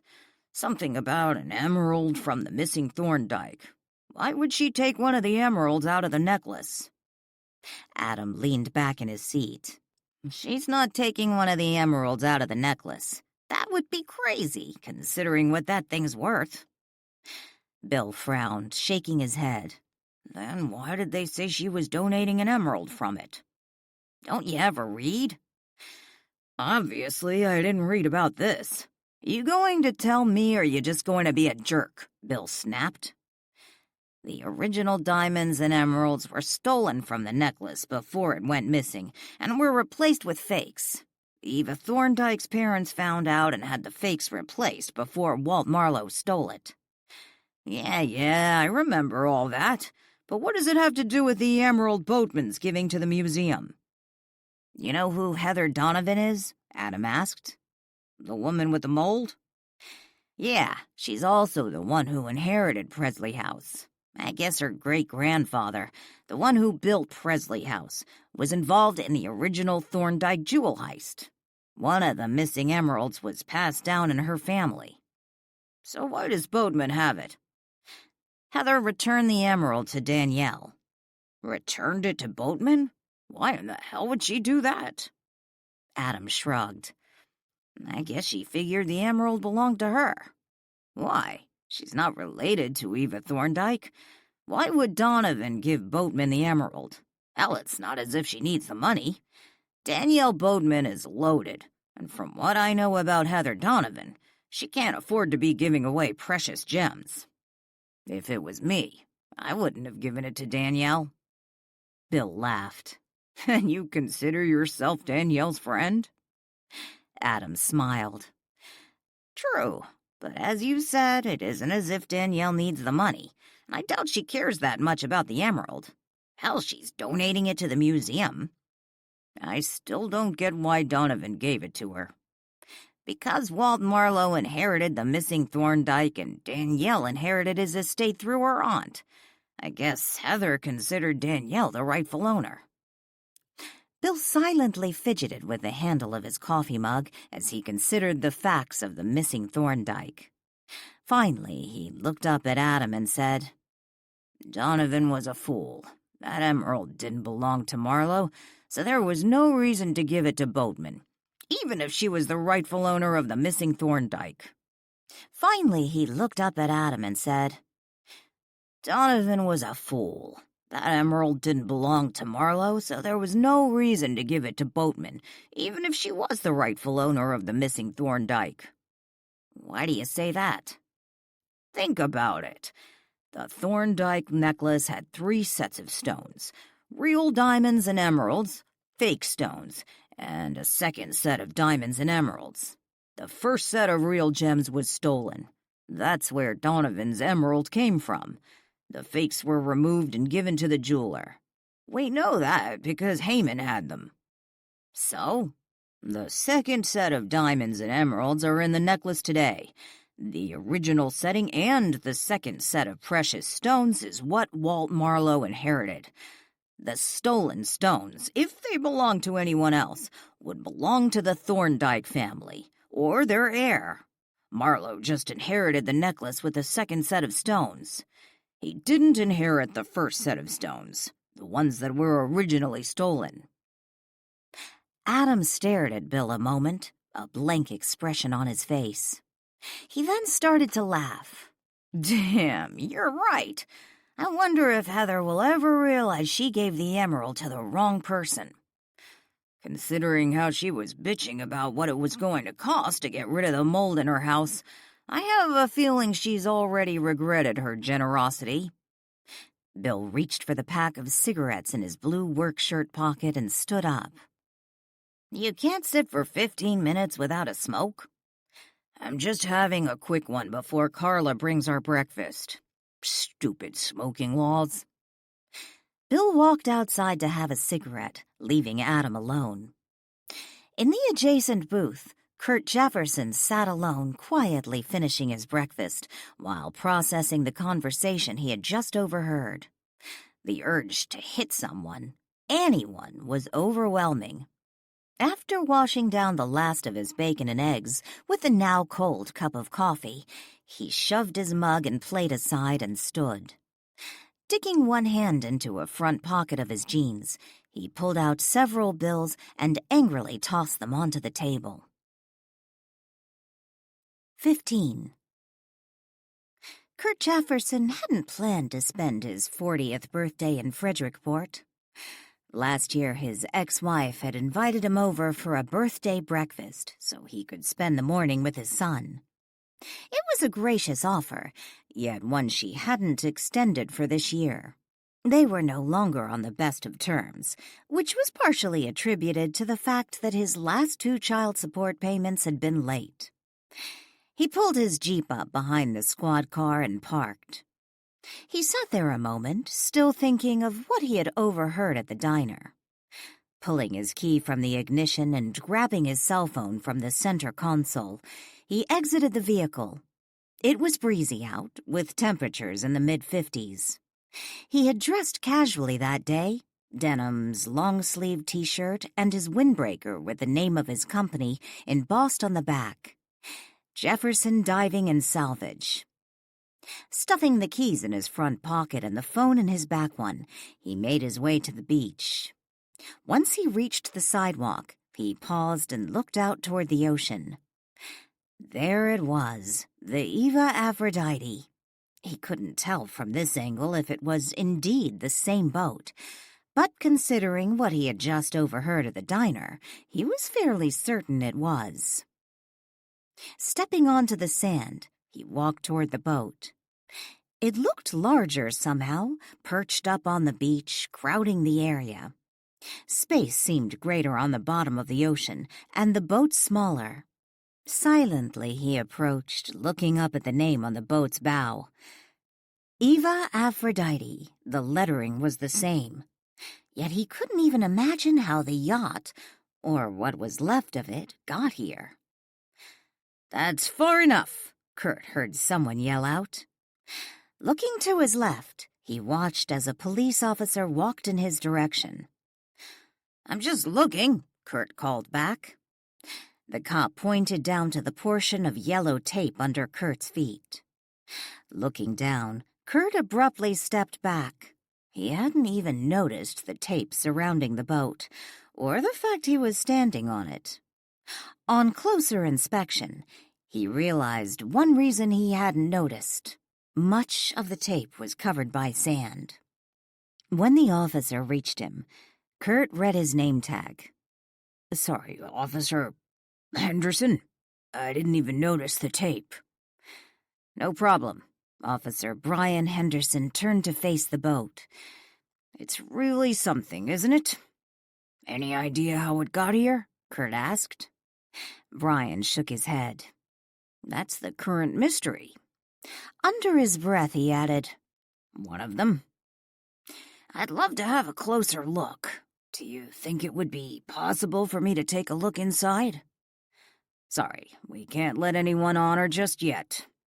What are the plans for it?" Brian shrugged. "I know there are some who'd like her to stay here."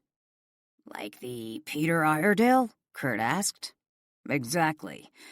But I've been hearing from a few of the local property owners. They aren't thrilled with the idea."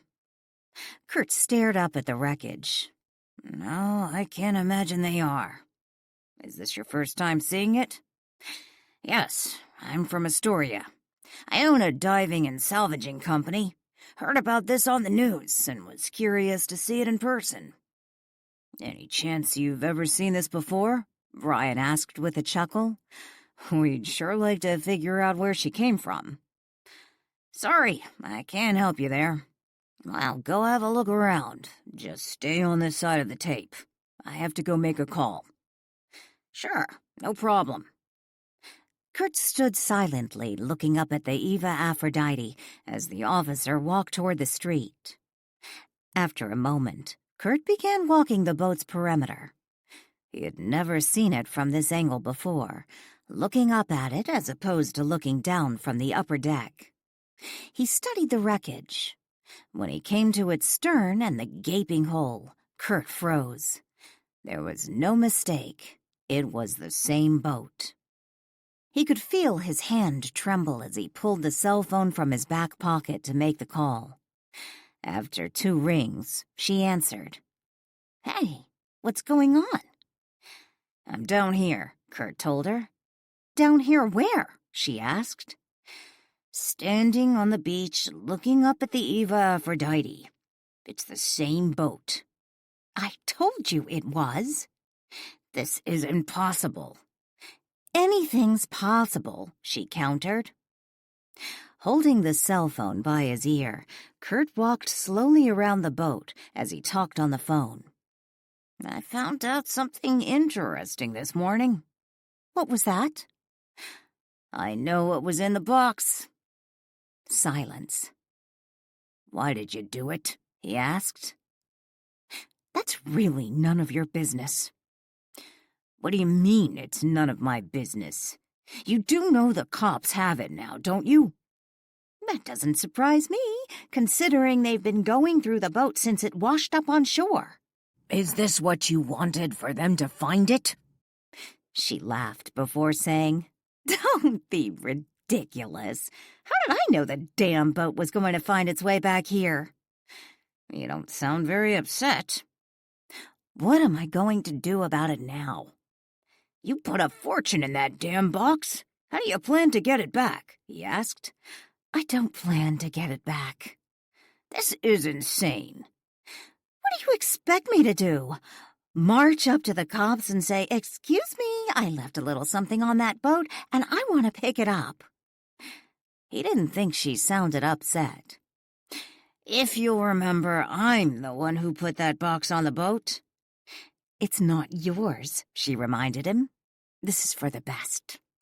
It's not what I originally planned, but perhaps this is how it's supposed to be. Listen, maybe you can walk away from a fortune like that, but I can't. I need the money. We had a deal, Kurt. You were paid well. Not well enough to walk away from this, he hissed. There's nothing you can do now. If you can afford to just walk away from a fortune, then you can afford to pay me more. Fortune? Who said it was worth a fortune? She asked. That's what the guy said. What guy? Where are you getting all this, Kurt? When I went to breakfast this morning, I heard some guys talking. One of them knew all about the vintage jewelry you stashed in that box. They even had some jeweler from Astoria come check it out. She laughed. So now you're picking up your intel at the local diner? Was it wrong? I can't give you any more money. She was no longer laughing. Yes, you can, or I go to the police. We have a contract.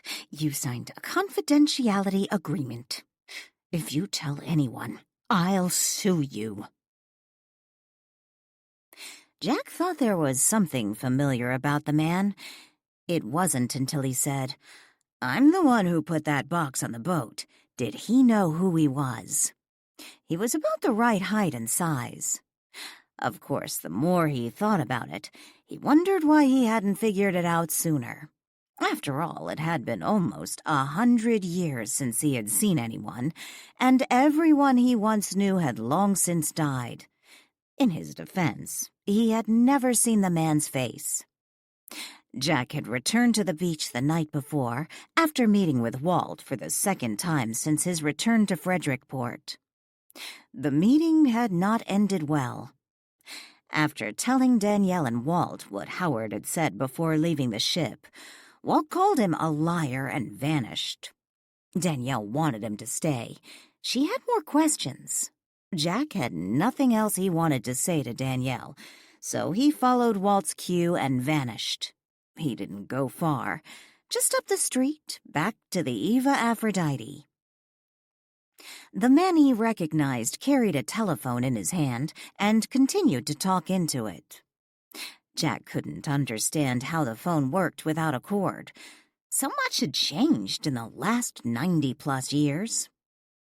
When Danielle had taken him over to Marlow House the previous day, she had pulled one of those gadgets from her pocket and looked at it. When he had asked her what she was doing, she explained she was reading a text message on her cell phone. What's a cell phone? He had asked. It's a telephone, but unlike the phone from your era, it does more, and it doesn't need to be plugged in. Lily just sent me a message, and I guess we should stop talking out here. People are starting to watch. Jack had a few questions of his own for Danielle. There was so much about this new world he didn't understand, yet he was anxious to leave Marlow House and put some distance between him and Walt. Perhaps if Jack could remember what had happened those many years ago, he would be more willing to stick around and convince his old friend to listen to him. Unfortunately, he couldn't remember, and it was entirely possible Walt was right. Perhaps he had stolen the money. Jack remembered he had moved the money from its hiding place in his room at George's, But it wasn't to take it to Marlow House. Back then, perhaps he should have talked to Walt, explained what was going on, that he was in trouble, but he had wanted to handle it himself. What he had finally decided to do, Jack couldn't quite wrap his mind around. Those last days were lost in a distant fog. Focusing his attention back on the man talking on the cell phone, Jack moved closer to him. Maybe he couldn't remember what had happened during his final days, but that didn't mean he couldn't try to figure out why this man had left the box on the boat and what it all meant, if it meant anything at all. Kurt stood by the stern of the wreckage and shoved his cell phone into his back pocket. He could see the police officer walking toward the other side of the boat, talking into his cell phone. Turning from the ship, Kurt walked toward the ocean, stopping just a few feet from where the waves washed up on shore.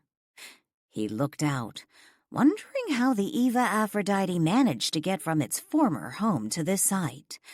None of it made sense. He felt a hand touch his shoulder, startling him. Turning abruptly to face whoever it was, he was surprised to discover he was still alone. The officer remained a good distance from him, still talking on his cell phone. Reaching up and touching his right shoulder, Kurt glanced around quickly. "I could swear someone just touched me," he muttered. Shaking it off, he turned back to face the ocean. He felt it again. Yet this time, it felt more like a finger poking his right shoulder. "What the?" Kurt said with a shout as he abruptly swung around to face whoever was playing tricks on him. Yet he was still alone. Again he looked up and down the beach. Still holding his shoulder, he absently massaged it and glanced around nervously. After a few moments, Kurt convinced himself it must have been the wind, or perhaps a seagull dive-bombed him and escaped undetected. No longer rubbing his shoulder, he dropped his hand to his side and was about to leave when something abruptly shoved him in the back. Again, turning and finding nothing, Kurt let out a curse and took off in a run, heading for his jeep. Jack stood on the beach, laughing. "When was the last time I've laughed like this?" Jack asked himself. A broad smile on his face, Jack watched the man run from the beach. Damn, that was fun. 16. Joanne Johnson, Marlow House's housekeeper and occasional cook, unpacked the groceries Lily had picked up that morning, putting them away in the refrigerator and pantry. It was mid-morning on Friday. Guests were arriving that afternoon, one couple from Portland and a writer from Washington State. Joanne had already prepared the rooms, putting clean linens on the beds and setting out the towels. The writer from Washington would be staying upstairs in the Red Room, and a couple from Portland would be staying in the downstairs bedroom, as the husband had a problem navigating the stairs. Danielle was still contemplating renaming the rooms. Initially, she had named the upstairs bedrooms by color, eventually regretting her decision. However, she hadn't yet decided on new names, so for now, rooms on the second floor were by color, while the downstairs bedroom was simply called the downstairs bedroom, and the attic room, a room which had only been used by one guest, was called the attic room. While Joanne organized the kitchen and prepped the food for Saturday's breakfast, Lily was in the side yard, instructing the gardener on a few changes they wanted to make in the landscaping. Upstairs, Danielle sat alone in her bedroom, trying to decide if she should sit down with Walt and tell him everything she knew about the Eva Aphrodite. They hadn't yet discussed what Jack had said before Walt's hasty departure, nor the murdered passengers and crew, and Walt knew nothing about the mysterious jewelry found on board. Walt normally came to her room each evening, and the two would discuss the day's events or simply say goodnight. Yet Walt hadn't shown himself last night, or this morning. Taking a deep breath, Danielle stood up and decided to talk to him. Just as she stepped out of her bedroom, she heard Sadie racing up the stairs, the nails of the dog's paw scraping against the wood steps as she made her ascent. The sound of the front door slamming shut could be heard, along with Ian's voice calling out an unenthusiastic, "Sadie?" never really imagining the dog would listen to him. Under most conditions, Sadie was a perfectly behaved, well-trained golden retriever who listened and obeyed her master's commands. At Marlow House, not so much. Ian had come to accept his dog's peculiar behavior when visiting his neighbor's house. Since Danielle didn't mind Sadie's obsession with Marlow House's attic, Ian had given up trying to keep Sadie downstairs. "Hey, girl," Danielle called out to Sadie, who had just reached the second-floor landing. Wagging her tail, Sadie briefly turned Danielle's way, let out a short bark, and then continued on, charging up the attic stairs to Walt. Danielle glanced briefly back into her room. Max, who had been sleeping soundly on the end of her bed, had just lifted his head, the dog's noisy arrival disturbing the cat's slumber. Closing his eyes and letting out a lazy yawn, displaying his razor-sharp feline teeth, Max dropped his chin back onto his front paws and went back to sleep. Smiling at Max, Danielle pulled her bedroom door almost shut, leaving it open several inches so that Max could get out later when he finished napping. Danielle found Walt upstairs in the attic, sitting on the sofa bed, while Sadie danced around on his lap, paws disappearing through Walt's thighs, while the dog's tail swished back and forth, unencumbered. "Sadie, off the sofa," Danielle ordered as she approached them. "Spoil sport," Walt teased, while he instructed Sadie to do as Danielle commanded. The dog jumped to the floor and curled up on Walt's feet. "You've been making yourself scarce," Danielle said as she took a place on the sofa. "I've been doing a lot of thinking." He glanced down at Sadie. "I take it Ian is here?" "I would have assumed you saw him walk over." Walt shrugged. "I've been sitting here. I haven't been looking out the window." "I heard him come in downstairs a minute ago, and Sadie is here. So, yeah, I guess he is." "Where's Jack?" Walt asked. "Unless he's moved on, I assume down with the Eva Aphrodite. He took off right after you disappeared last night." "I had nothing more to say to him, especially after all that nonsense he spouted about Howard.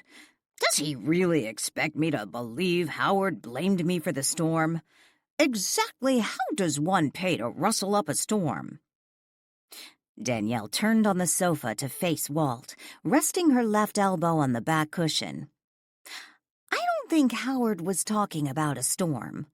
"I doubt Howard said anything. Jack is just trying to deflect. He took that money. He betrayed me, and the powers that be sent him to the Eva Aphrodite to serve out his penance." "Actually, Walt, there's a few things I haven't told you." Walt studied Danielle. "What few things?" "Maybe a storm took your yacht down, but it didn't kill the passengers and crew. They were already dead." "Don't be absurd. What do you mean, already dead?" "The chief and his men have been going through the boat. They found human remains. Well, not a lot, actually. Being under the ocean for that long has a way of making all signs of life, or death, disappear. But they did find skulls." Walt cringed. "I would prefer not to think of my old friends in that way." He stood up. "But we have to talk about it." Walt walked to the window and looked outside. "What's the point? They've been dead for almost 100 years. "They were murdered, Walt. Each skull came with its own bullet." Walt turned from the window and stared at Danielle. "Are you telling me they were shot?" "According to the chief, each skull they found had a bullet lodged in it. Those people were executed. Someone murdered them.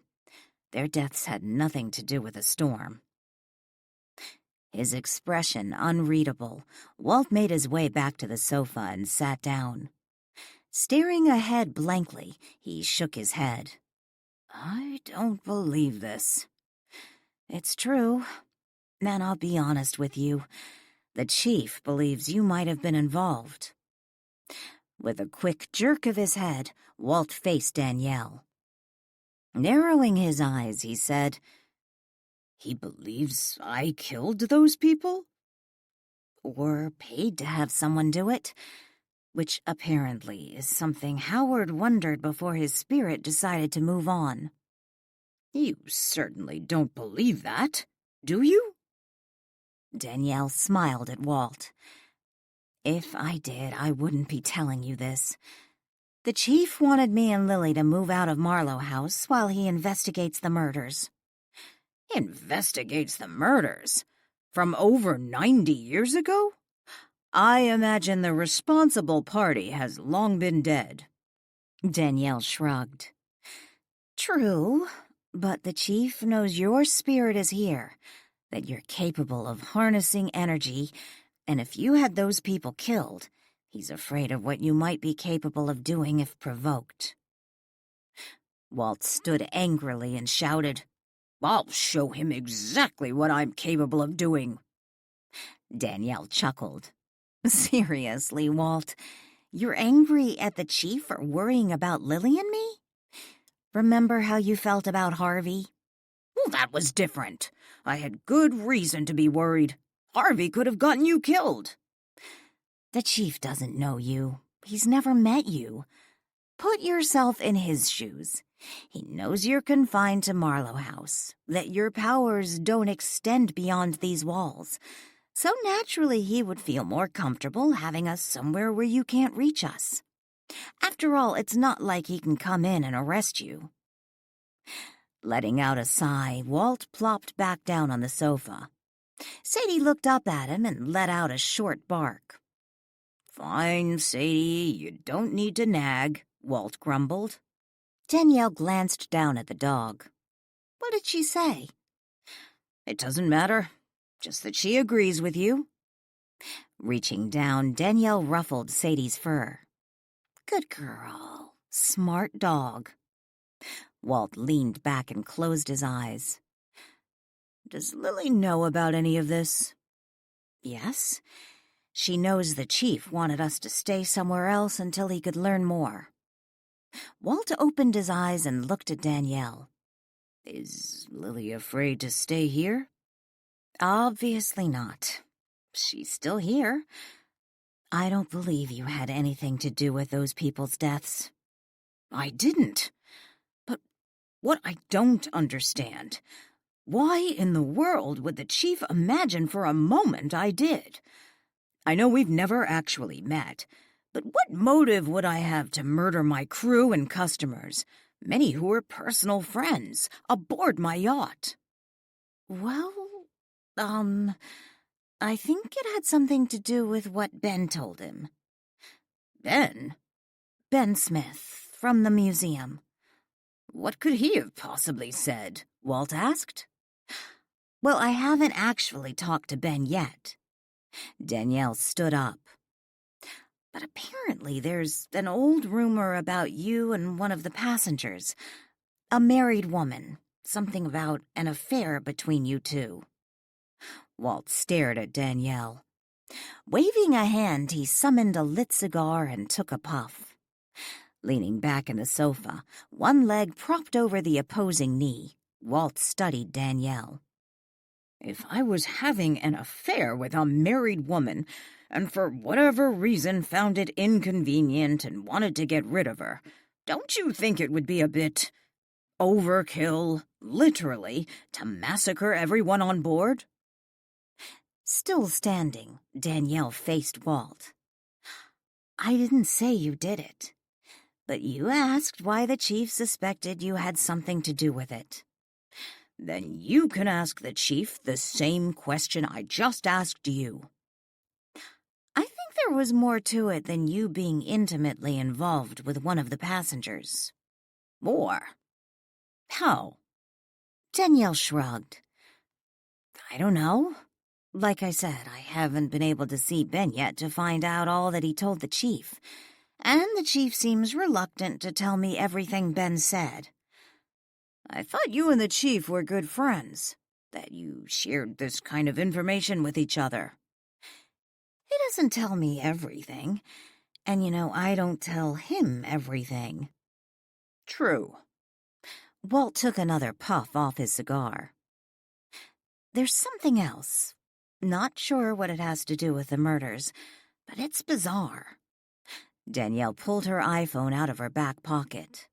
Bizarre? How? Joe found a box on board the Eva Aphrodite. It was filled with old jewelry.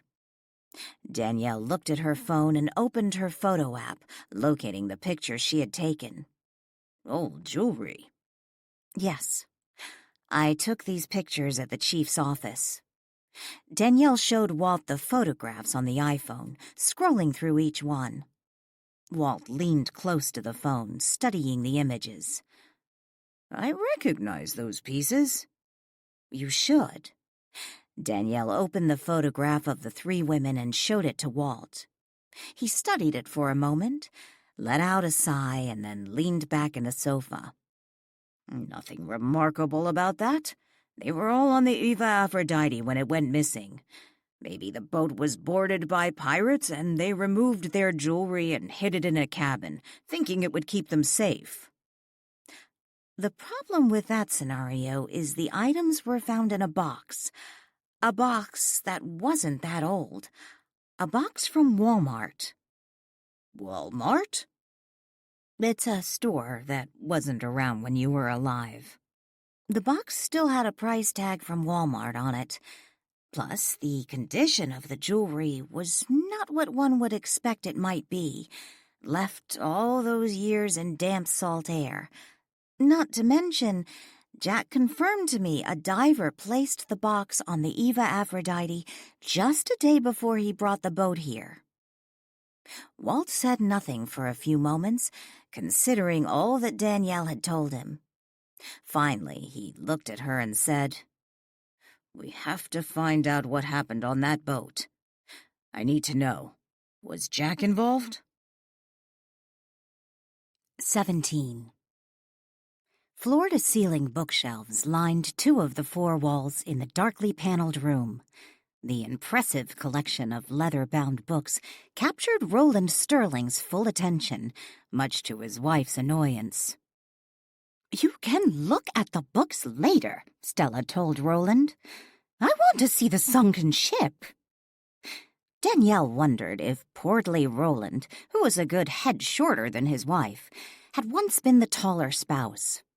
Considering how the woman had been harping at her poor husband since their arrival, Danielle thought it was entirely possible she might have beaten him down over the years. To Danielle's surprise, he ignored his wife's newest demand and asked, Did they all belong to Walt Marlow? By the way his gaze lingered over the collection, Danielle guessed Mr. Sterling was a lover of books. After checking them into their room downstairs, Danielle had begun to give the older couple a quick tour of the house when the library had stopped Mr. Sterling in his tracks. "Pretty much," Danielle replied. "I added a few, but most of my books, the ones I brought with me from California, I keep in my room or in the parlor. From what I understand, Walt Marlow was a voracious reader." "Roland," Stella said impatiently as she tugged on the sleeve of his sweater. "I want to go see it before it gets dark." Roland let out a weary sigh, and instead of reminding his wife there was plenty of daylight left, as it was barely 2 p.m., he reluctantly acquiesced to her demand. Turning to Danielle, he asked, Where did you say we can see this boat?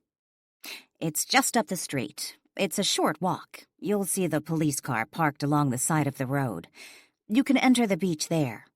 "And you say Walt Marlow owned it?" Stella asked Danielle as they walked toward the door leading to the front hallway.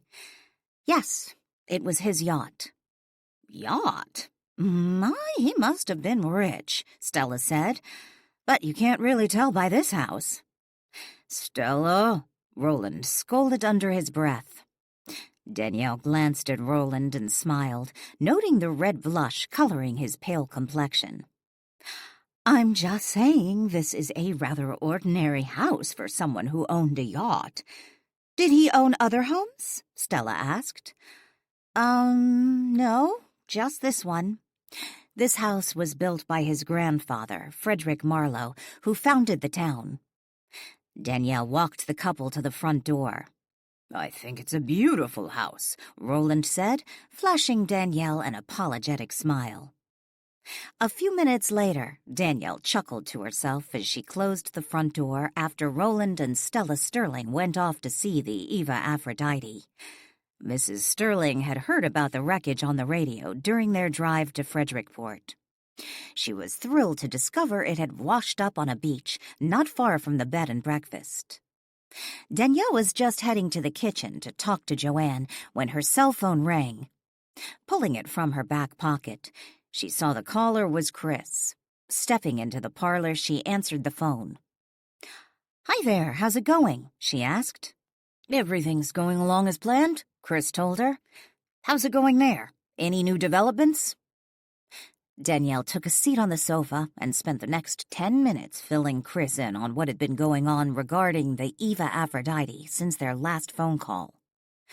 "Never a dull moment in Frederickport. Have your weekend guests arrived?" "Yes, the couple from Portland, the one staying in your room." "My room?" Chris sounded amused. "You better not let Walt hear you say that. Where is he, by the way?" Danielle glanced up to the ceiling. "In the attic. Or at least he was the last time I checked." "So what were you saying about the couple from Portland?" "I put them in the downstairs bedroom because of the stairs. Retired couple. When they made the reservation, they mentioned something about his artificial knee and wanted to know if I had a room on the ground floor. I think I told you about the other guest. She's a writer. A mystery writer. Seems very nice and interesting. She's upstairs right now getting settled in her room. The Portland couple just took off to see the Eva Aphrodite." "The writer? Is that the one who's staying a month?" "Yes. From what I understand, this is a working vacation. She'll be writing a new book here. Wants to do it someplace where she'll be inspired." Chris laughed. "A haunted house would be the perfect place." "In all fairness," Danielle chuckled, "she doesn't know it's haunted." "Any chance you might be able to get away for about an hour or so this afternoon?" "I suppose. Joanne is here. What do you need?" "Adam called me. Escrow is scheduled to close on the Gusarov place this afternoon, and since I'm not there to do a final walkthrough with him, I was wondering if you might go over there and do it for me." "Sure. But isn't it just a technicality?" "Well, you never know. Maybe some kids got in there within the last couple weeks and vandalized the place. Or the light fixtures decided to fall from the ceilings. And while I basically trust Adam—" "He is still Adam," Danielle finished for him. She could hear Chris chuckle. "I'd just feel better if you did it with him." "No problem. But what if I find a ghost in residence?" "You told me Stoddard and Darlene aren't haunting that place." "Well, I don't think they are, and neither of us noticed anything when Adam took us over there a couple weeks ago. But still, it's always possible." "I don't want a haunted house." "Does this mean if I come across a ghost during the walkthrough, you want to cancel the deal?" Chris didn't answer immediately. Finally, he said, "No. I hate seeing a grown man cry. I'm pretty certain if I canceled now, Adam would start sobbing. Considering you're in Chicago and I'm the one in Frederickport, It would be a dirty trick to leave me with a blubbering Adam to soothe. Not to mention, the last time I looked, canceling a real estate deal because of ghosts isn't a valid reason. I'll go over there. Do I need to call Adam, or is he going to call me? I told him you'd call him if you can go. Thanks, Danielle. I appreciate it. Friday's late afternoon breeze sent the front shrubbery at the Gusarov estate leaning north, while tree branches brushed repeatedly against the front windows. The landscaping had been severely neglected since Darlene Gusarov's death. Upstairs, all the blinds remained closed, as did all the window coverings on the lower floor, except for the large picture window in the living room. Danielle sat in her car parked in front of the property, waiting for Adam's arrival.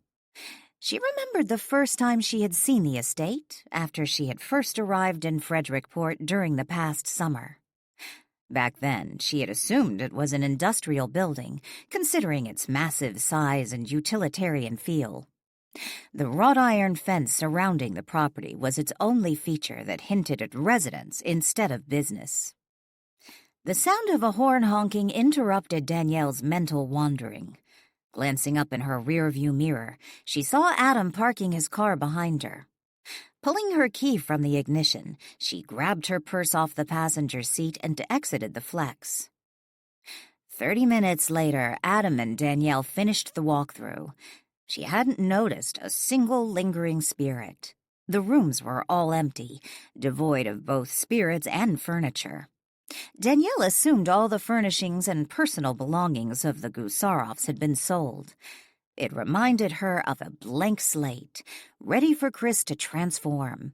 It wouldn't be his home, but the new headquarters for his nonprofit organization. Danielle stood on the front porch, watching Adam lock up the house.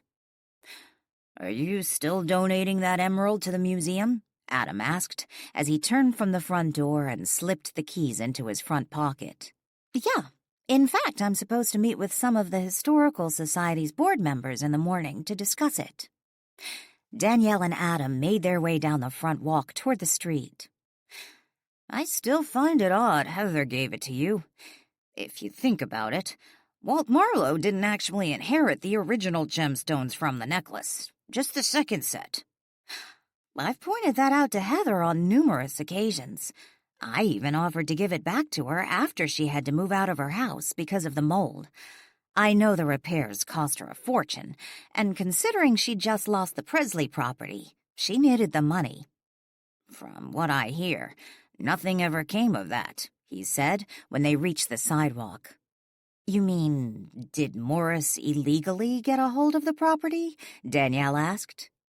"I know she originally thought that. From what I understand, it turned out Morris got a hold of it legally. Not much she can do about it now. The last time I discussed it with her sounded like she'd come to the conclusion it was for the best. Heather is big on karma." "You mean the sins of the father? Or, in this case, the sins of the great-grandfather?" Adam walked Danielle to her car. "Pretty much."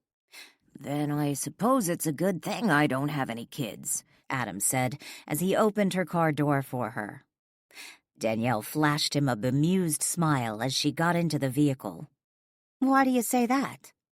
"Think about it. Would be rather unfair to saddle my kids, or theirs, with karma I generated." "Ah, because you're such a bad guy?" Danielle asked with a chuckle as she pulled her car door shut and looked up at Adam through the open window. "I try," he said with a laugh. Adam's question about Heather and the emerald prompted Danielle to stop by Heather's before returning to Marlow House.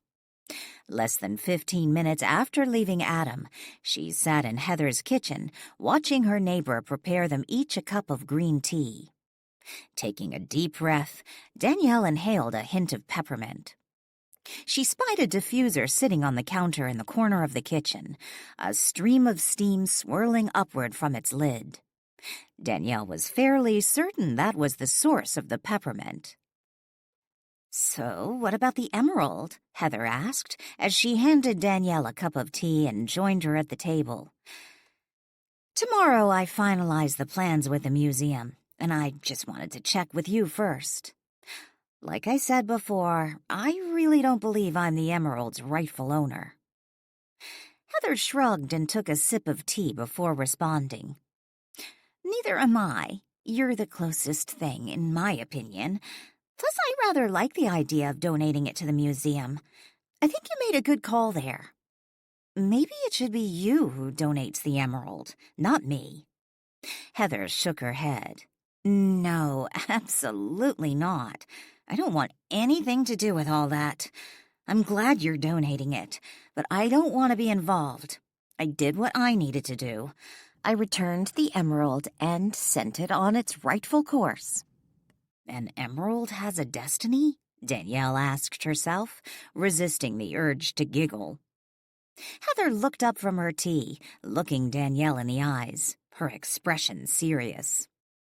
But now that we're discussing this, there is something I've wanted to talk to you about, without Lily around.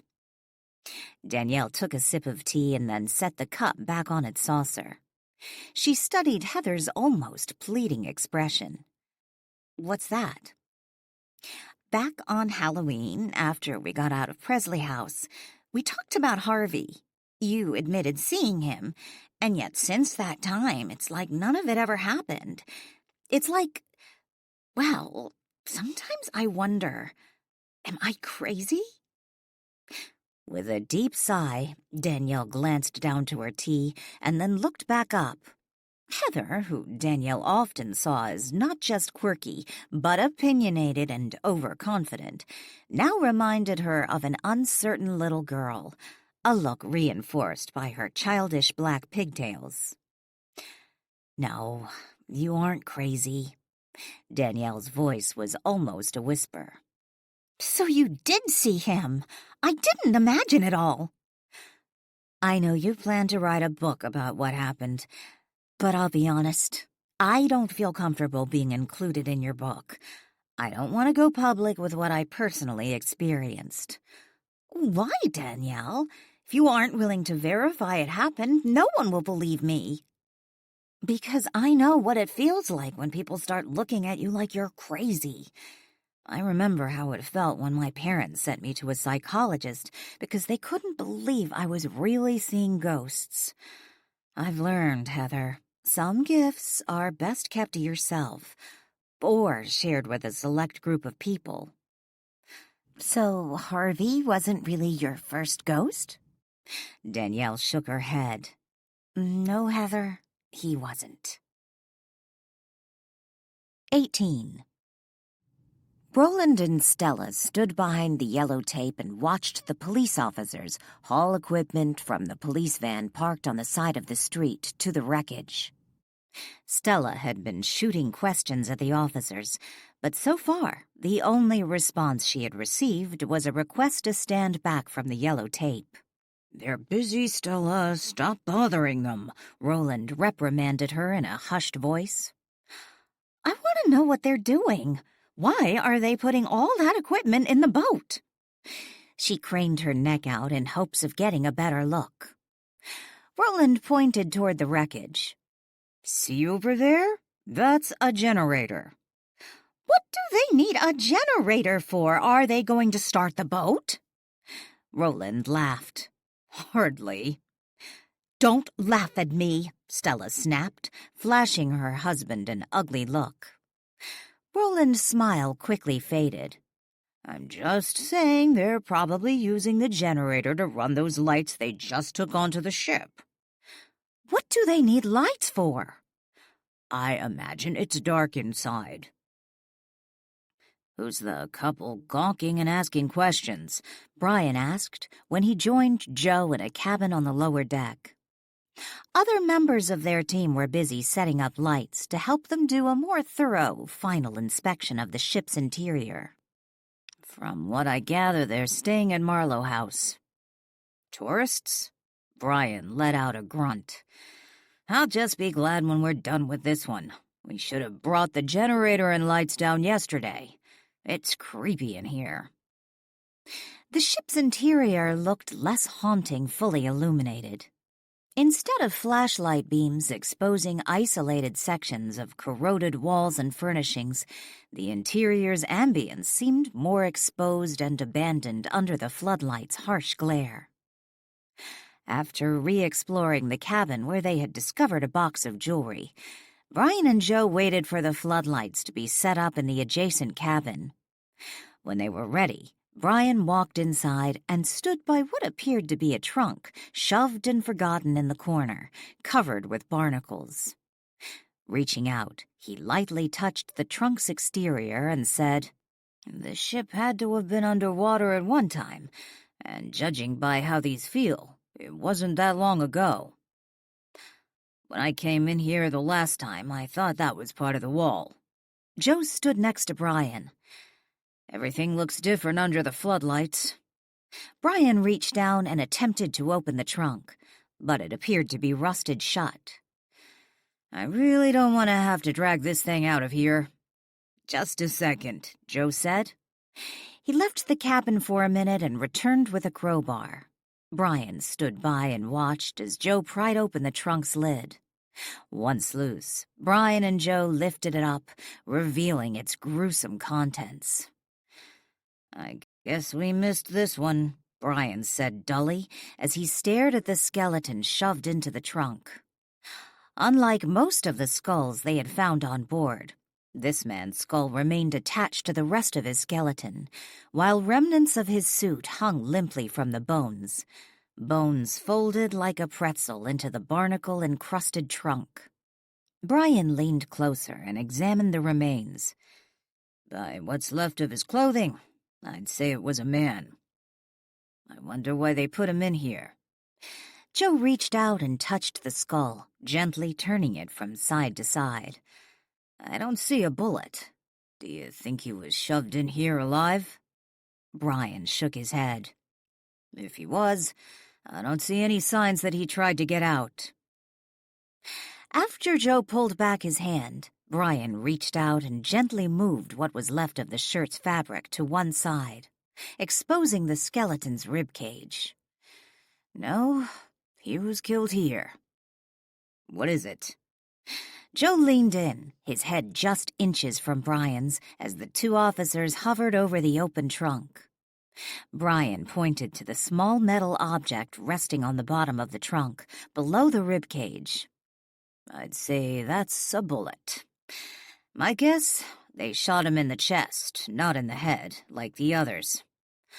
I wonder why they bothered putting him in the trunk." Joe stood up straighter, no longer leaning over the remains. "I don't know," Brian muttered, reaching for the skeleton's right hand. "But this might be able to help us identify him." "A ring?" Joe asked. With his gloved hand, Brian slipped the gold ring off the bony finger, examining it. "Not just any ring. It's a Masonic ring." Tilting it from side to side, he looked closer, searching for an inscription. "Anything?" Joe asked. "Looks like initials, but I can't tell. I'll need a magnifying glass." "Old man," Joe teased, taking the ring from Brian. "Let me see." He studied it for a moment, holding it near one of the floodlights. Finally, he said, "J.W. J.W. By the way he's dressed, I don't think he's part of the crew. And I don't remember any of the passengers with those initials." Joe handed the ring back to Brian and then pulled his cell phone from his pocket. After searching through the notes he had stored, he came to what he was looking for. Shaking his head, he looked up at Brian and said, "No, I don't have a passenger with those initials." "What about the last name?" Brian asked. "What do you mean?" "Maybe it's not his ring. Maybe it was his father's. Same last initial, different first initial." Joe took a second look, shook his head, and tucked the phone back in his pocket. "No, none of the passengers' last names started with a W." It was dark by the time Stella and Roland returned to Marlow House. They had driven their car up the block to see the wreckage instead of walking. Roland was willing to walk, in spite of his artificial knee. It was Stella who had insisted they drive the short distance. Instead of returning immediately to Marlow House after their visit to the Eva Aphrodite, they headed to town in search of a restaurant for dinner. Roland enjoyed the Friday night special of fish and chips. Stella not so much. She claimed hers was greasy and returned it to the kitchen after eating 2/3 of the meal. At Marlow House, they found Lily and Danielle in the living room, sitting side by side on the sofa. The Sterlings hadn't yet met Lily. Stella's gaze went immediately to Lily's right arm and the dragon tattoo. "What would ever possess you to get something like that?" Stella gasped. "Stella, please," Roland said under his breath. "Why can't I ask? If a young girl puts something like that on her body for all to see, then she must want people to look at her. So why is it wrong for me to ask a simple question? I'm sure I'm not the first person to ask her about it." Lily glanced down at her right arm and then back to Stella. "Well, it all started with tequila." Stella arched her brows. "Tequila?" Lily nodded solemnly. "And an ill-advised trip to Mexico." "You got a tattoo in Mexico?" Stella gasped. Lily shrugged. "I can't really be sure. When I woke up, I was in San Diego." "You got a tattoo when you were drunk?" "Isn't that when most people get tattoos?" Lily asked innocently. "If so, our generation has a serious drinking problem," Danielle muttered under her breath as she rolled her eyes over Lily's impromptu explanation. Abruptly changing the subject, Roland said, "It was most interesting down at the beach this afternoon. I was surprised at how large the boat is, or would it be called a ship?" "It was a yacht. I suppose some might call it a ship. Others a boat," Danielle said. "They took a dead body off the ship," Stella told them. "Dead body?" Lily and Danielle asked at the same time. "We assume that's what was in the trunk," Roland corrected. Danielle frowned. "Did they say there was a body inside?" Stella shook her head. "No, they didn't say anything. In fact, your police aren't very friendly here. They wouldn't answer any of my questions. They kept telling us to stay behind the tape. But I overheard a couple of them talking before they brought the trunk out, and they said something about finding a body." Roland shook his head. "I didn't hear them say that, but Stella insists." "Are you calling me a liar?" Stella snapped. "No, dear, I'm just saying I didn't hear them." "Well, I did," she said stubbornly. "Did you notice if they had lights set up on the boat?" Danielle asked. "Well, that's what it looked like," Roland said. "The chief did mention something to me about bringing lights down and doing a more thorough search of the boat. It's possible they found more skulls." "Skulls?" Roland asked. "So far, all they've really found are human skulls on board, and a few random bones. That boat went missing almost 100 years ago," Lily explained. "After so long, even bones will deteriorate. If you overheard them say they found a body, I wonder if that meant an actual body, which would indicate he or she was put on that boat recently, or that it was just skeletal remains, like the rest." "I'm sure they said they found a body," Stella insisted. When Stella and Roland left for their room 15 minutes later, Danielle looked at Lily and asked, "Tequila? Seriously?" I certainly wasn't going to waste my time telling her the real story. Annoying woman. One thing about running a bed and breakfast, you get all kinds. "I feel a little sorry for her husband," Lily said. "I know what you mean." "So tell me about the author." Ian went all fanboy when I told him who'd be staying here. Danielle chuckled. Fanboy? For some reason, I don't see Ian going fanboy over anyone. Lily grinned. I guess she's one of his favorite authors. That's saying something, considering Ian's no slouch in the author department. I know, but I guess even famous authors can crush over other authors. I suppose it's a good thing she's old enough to be his mother, Danielle teased. I think your butt's ringing, Lily chirped. Funny. Danielle stood up and pulled her ringing phone from her back pocket. She glanced at it before answering. It's Chris. Lily stood up. Then I'll let you lovebirds have some privacy. 19. Before coming to work that morning, Joanne had stopped by Old Salt's Bakery to pick up Danielle's favorite cinnamon rolls. Sitting quietly at the head of the dining room table, Danielle reminded herself she needed to give Joanne a raise for picking up the pastries. Not because she wanted to eat them, but because they seemed to be the only thing that could shut up Stella Sterling, who was now stuffing her third roll into an already full mouth. Sipping her coffee, Danielle looked down the table. To her right, Lily sat next to Hilary Hemingway, the mystery writer who was renting the Red Room for the next month. During check-in, Danielle had asked her new guest if she was related to that Hemingway. Hilary only laughed and said, I wish. The Sterlings sat on the opposite side of the table. It was obvious to Danielle that Mrs. Sterling was determined to get her money's worth, hence the breakfast binging. Danielle found it hard to believe scrawny Stella Sterling ate copious amounts of food on a regular basis.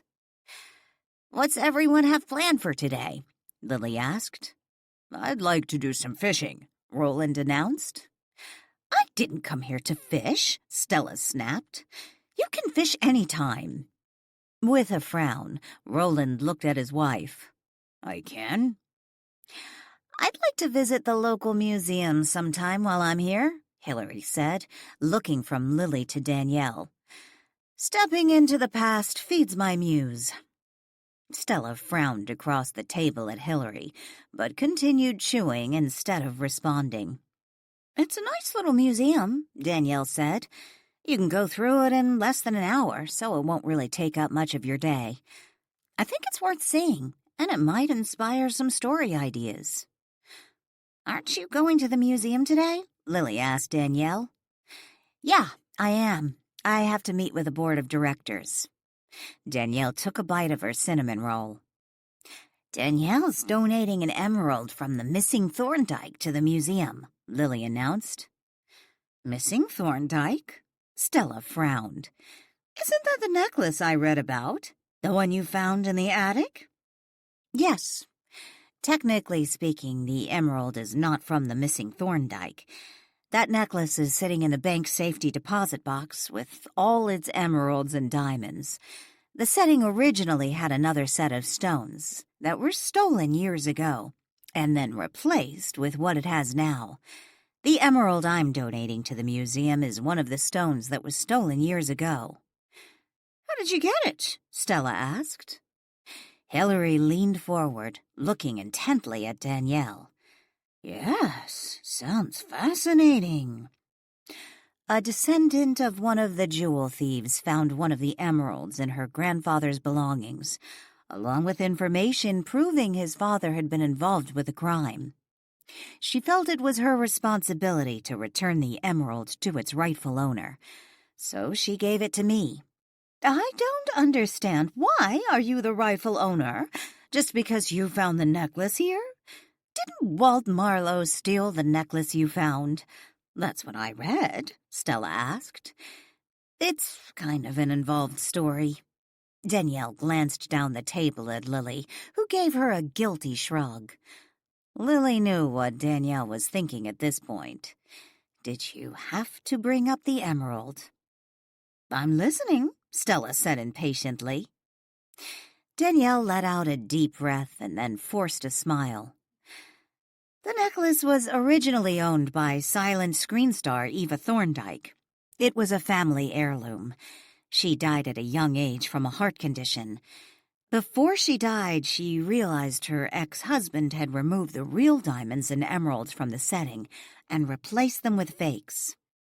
She didn't want her parents to know, so she asked Walt Marlow, who was a close friend and by her side when she died, to steal it, which he did. He hid the necklace in the attic at Marlow House. "Oh, my, that is so romantic," Hillary said wistfully. Scrunching up her face, Stella looked across the table to Hillary. "How do you see that as romantic?" "So the necklace you found had fake gems?" Roland asked. Danielle shook her head. "No, what Walt and Eva didn't know, her parents had discovered what their ex-son-in-law had done, so they had new diamonds and emeralds put into the setting. I believe they figured out Walt was the one who took the necklace, and why. They didn't say anything to him, but they left the necklace to him in their will. I suspect it was done to protect Walt in case he was ever found with the necklace after they were gone. As it turned out, Walt died first, and they never changed their will." "You inherited his estate, which included the necklace?" Hillary asked. Danielle nodded. "Pretty much. Walt Marlow left everything to his housekeeper, whose daughter married my grandfather's brother. My great-aunt left everything to me.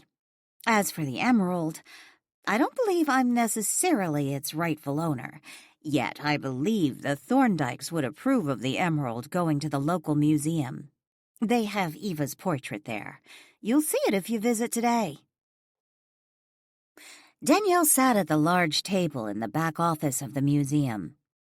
Sitting at the table with her were 4 Frederickport Historical Society board members: Millie Sampson, Ben Smith, bank manager Steve Klein, and someone she hadn't met before, Jolene Carmichael. Steve had introduced Danielle to Jolene when she first entered the back office.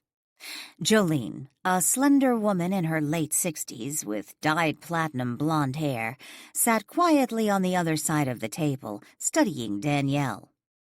Instead of standing and offering her hand when Steve made the introductions, Jolene remained seated, giving Danielle a stoic nod in greeting. "Jolene just moved back to town," Millie said excitedly after Danielle had taken her seat. "We were so thrilled she agreed to fill the vacancy in the board. She'll bring so much to the Historical Society." Danielle smiled across the table at Jolene, who looked as if she had just stepped out of the beauty shop with her meticulously coiffed short hair. Manicured nails sporting blood-red polish absently tapped the tabletop. It wasn't the tapping sound that caught Danielle's attention. It was the sparkling flicker bouncing off Jolene's many diamond rings. The woman had a ring on every finger, even her thumbs, and Danielle was fairly certain it wasn't costume jewelry. Looking up from the fidgety fingers, Danielle noted Jolene's designer silk blouse and diamond earrings. When Danielle's gaze settled on Jolene's face, she was a bit taken aback by the cool, less-than-friendly expression. "So you lived in Frederickport before?" Danielle asked with forced cheerfulness. "Jolene comes from one of the original Frederickport pioneer families," Steve explained. "Yes, her family moved here even before Marie's," Millie added. Jolene reached over to Millie and patted her hand. "True, but Marie is much older than me, so I suppose technically she's been here longer."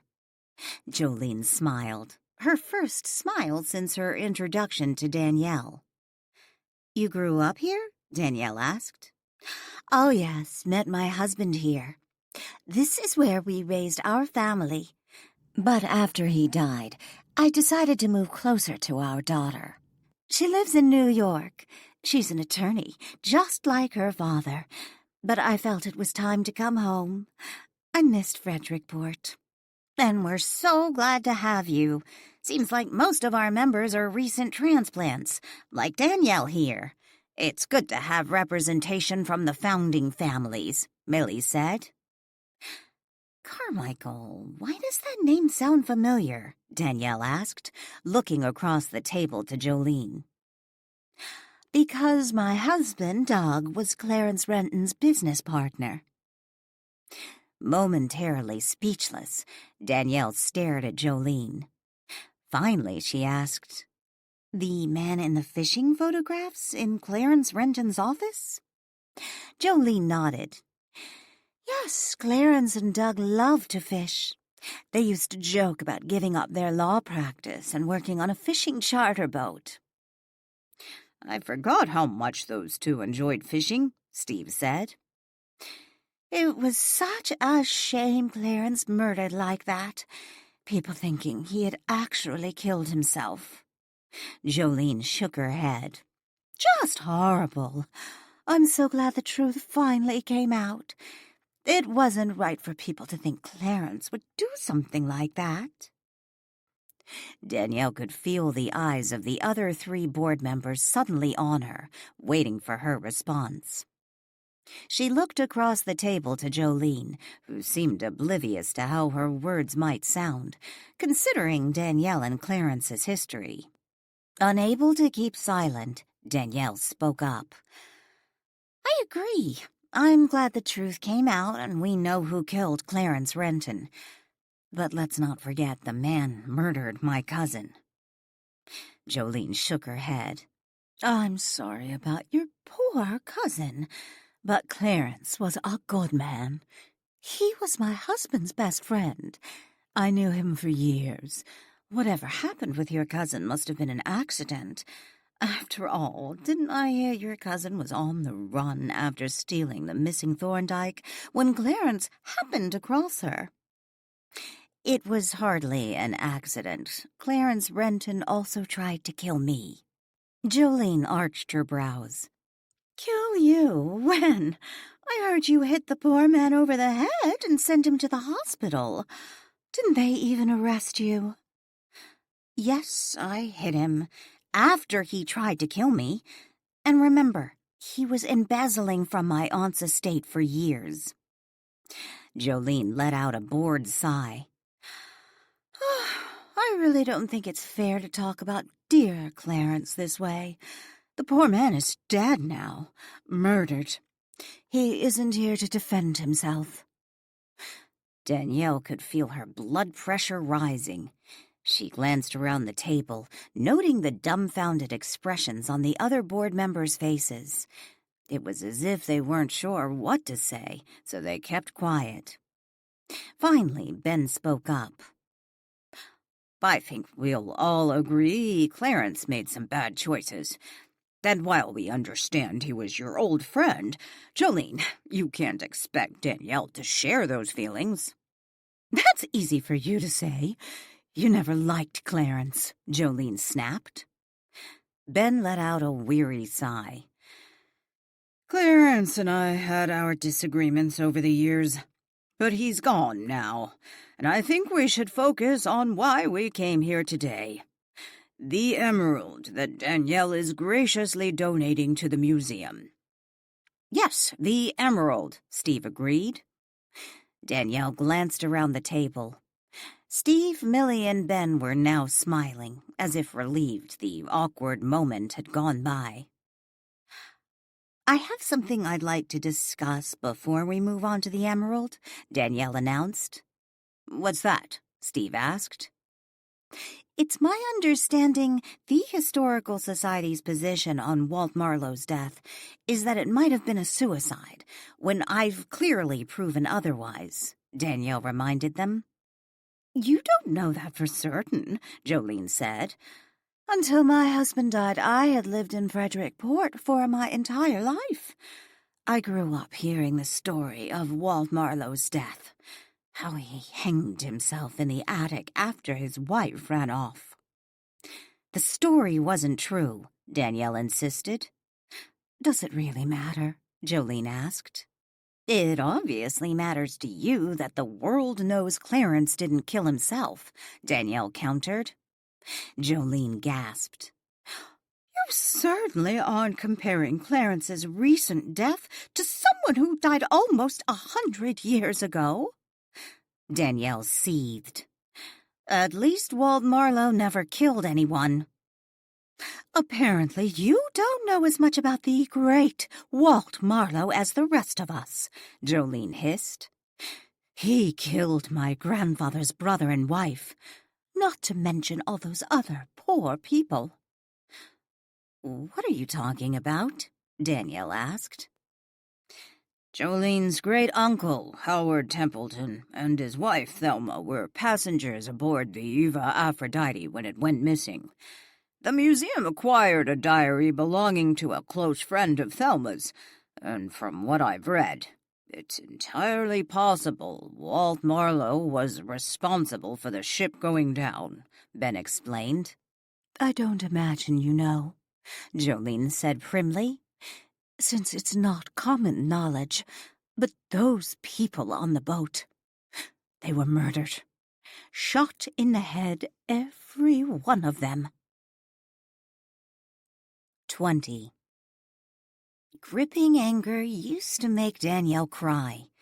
When debating topics she felt passionate about, tears would swell. It was a trait she loathed, one she had worked years to suppress. Yet now sitting at the table in the back office of the Frederickport Museum, she battled tears. How could she ever explain her outrage at their slander of her dear friend Walt Marlow, a man who had died before anyone at this table had even been born? Taking a deep breath, Danielle willed herself to calm down. Her heart continued its rapid beating, but the threat of tears receded. Once again, she was in control of her emotions. I guess I'll have to read that diary myself, Danielle said with supreme calm. Then you'll see what I'm saying, Jolene piped up. Ignoring Jolene, Danielle looked at Ben and said, I've decided it would be best if I loan the emerald to the museum for their exhibit. Loan it? Are you saying you no longer intend to donate it? Steve asked. I may eventually, just not now. Danielle smiled politely. Jolene looked from Millie to Ben. I don't understand.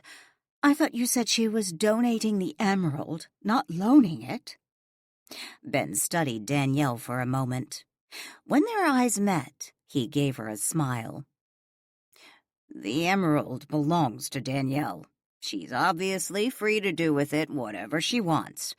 It'll be a wonderful exhibit for the museum, even if it's just on loan. That's not really so unusual.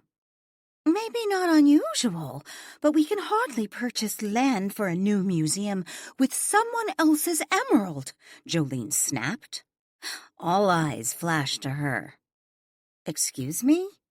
Who said anything about selling the emerald to buy land? Danielle asked. The understanding was the emerald would be on display with the Eva Thorndike portrait.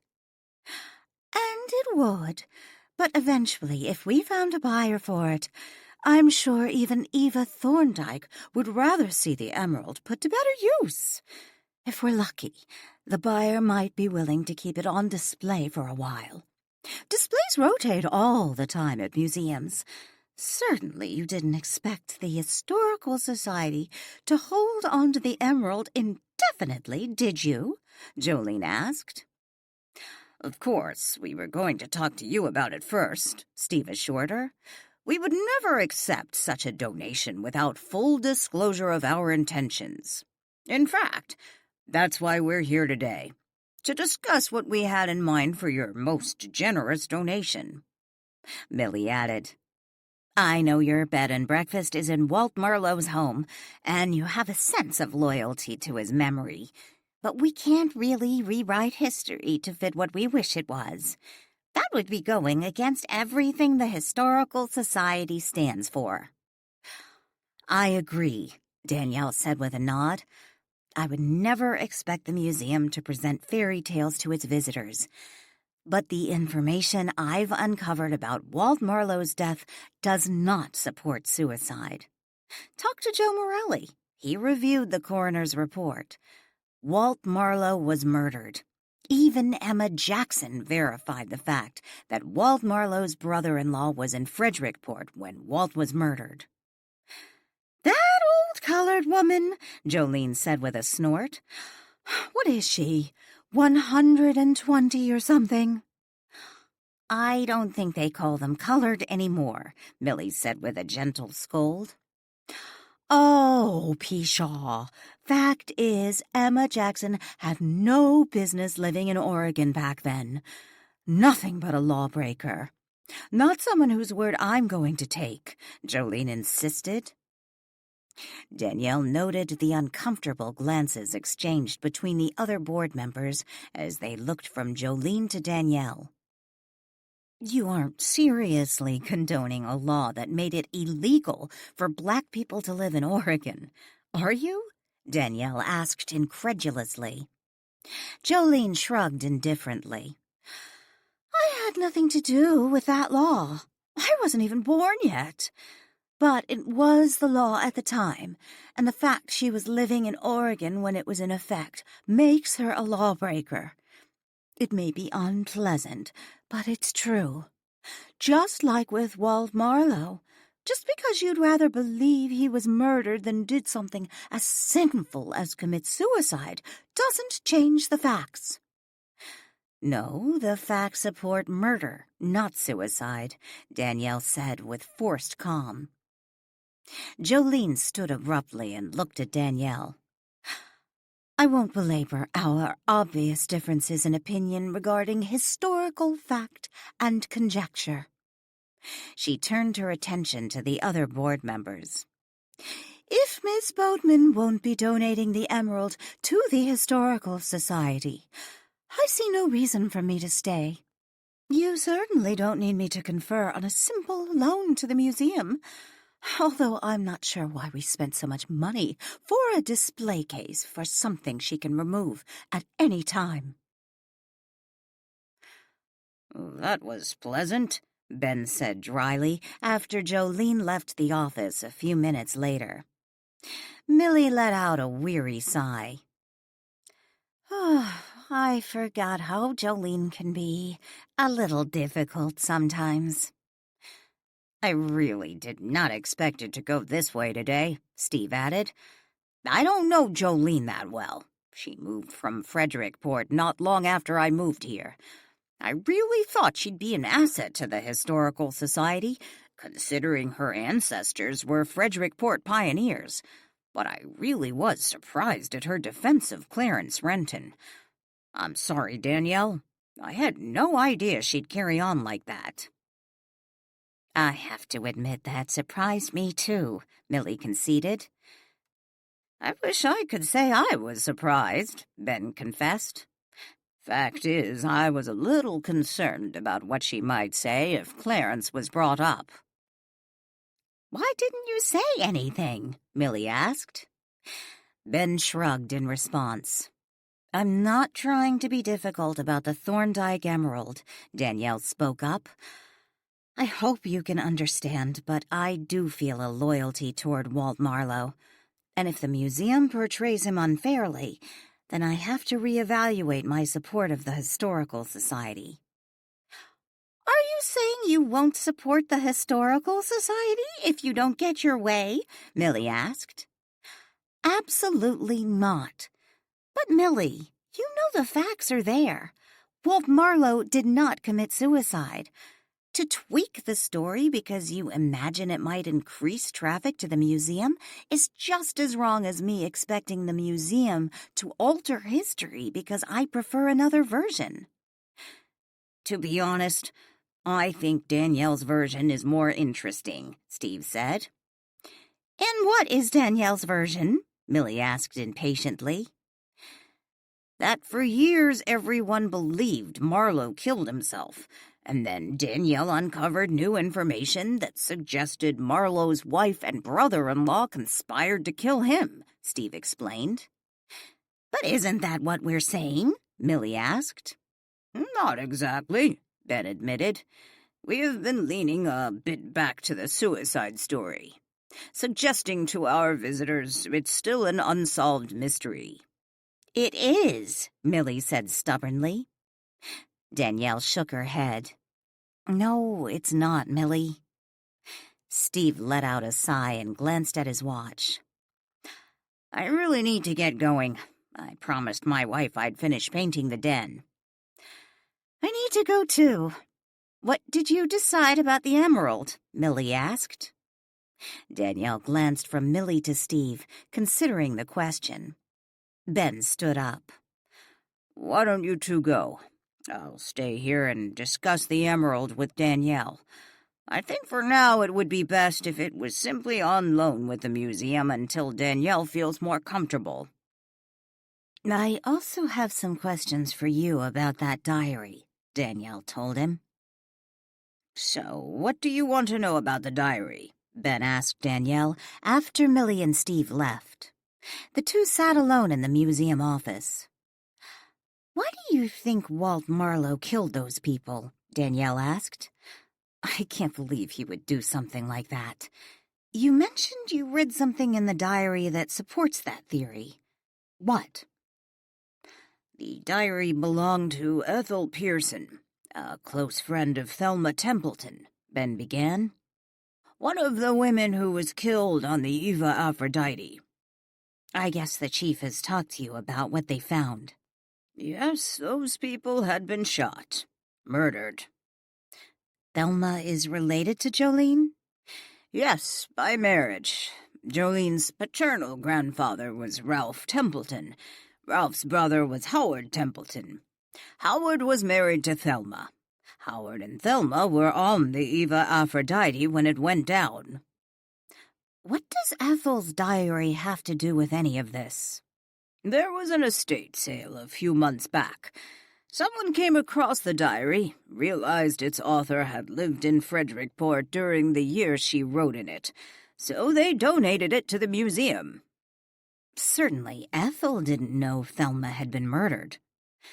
No, and I didn't either when I first read the diary.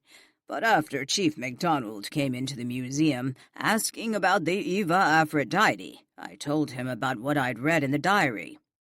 Which was? Ethel suspected Thelma was having an affair. She confronted her several times, and finally Thelma confessed, telling her she was secretly seeing Walt Marlow. How does that make Walt a killer? According to Ethel, Thelma's lover had gotten violent. Apparently, Ethel walked in on her when she was dressing, and she was covered with bruises.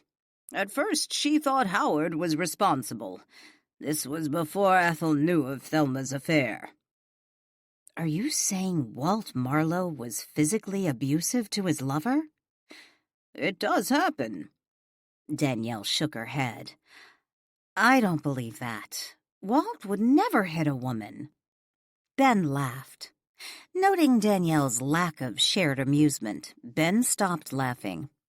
I'm sorry, Danielle, but you have to admit your defense of a man who died almost 100 years ago is a little amusing, perhaps even a little disturbing. Disturbing? How?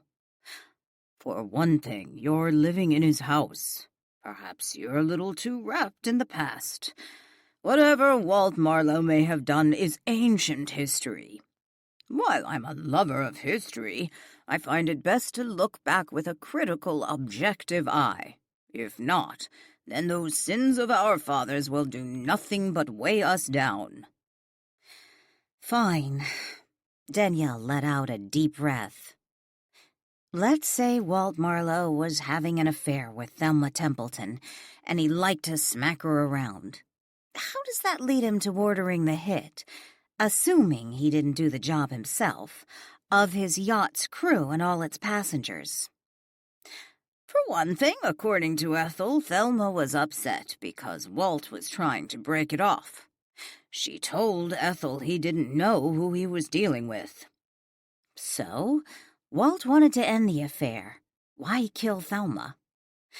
According to her diary, Ethel couldn't understand why her friend was so upset about losing a lover who beat her. She also wrote about how Thelma had the upper hand, considering Ralph's involvement with Walt Marlow. Ralph? Jolene's grandfather? What do you mean, his involvement with Walt? Ralph and his brother Howard had inherited their family's business. That's where Jolene inherited her money. When Jolene said her husband loved to fish, she wasn't kidding. He was never much of an attorney. But considering Jolene's family money, he didn't need to be. You're losing me here. What does this have to do with Walt? It was common knowledge, according to the diary, that Walt and Ralph, Jolene's grandfather, were working on some business deal, and Howard wasn't sold on it.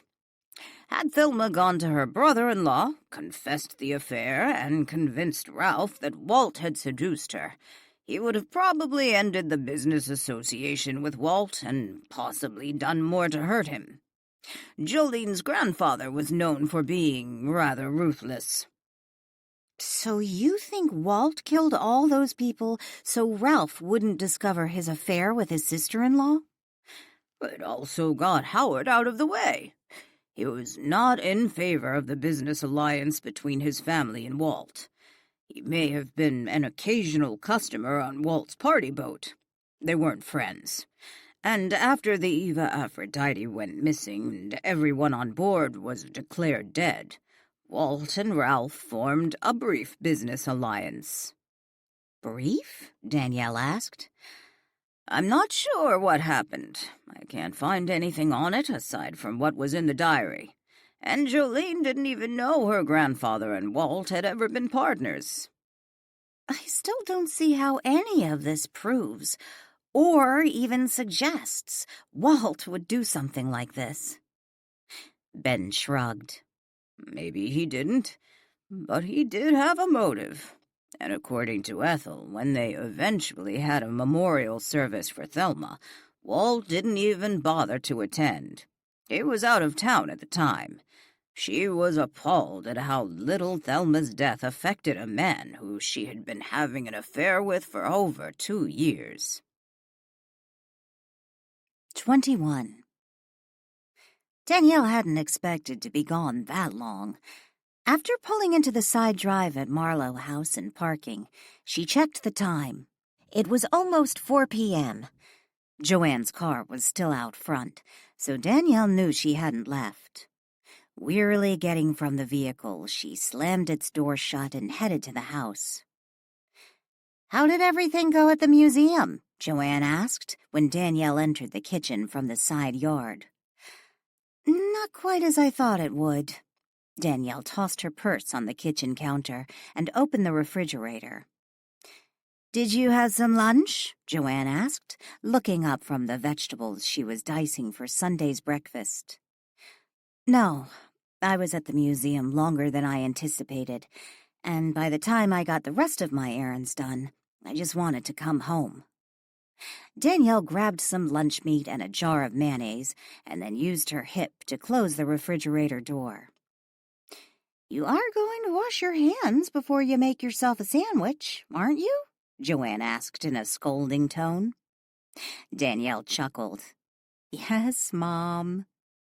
Setting the lunch meat and mayonnaise on the counter, she quickly washed her hands in the kitchen sink before grabbing a loaf of bread from the bread box.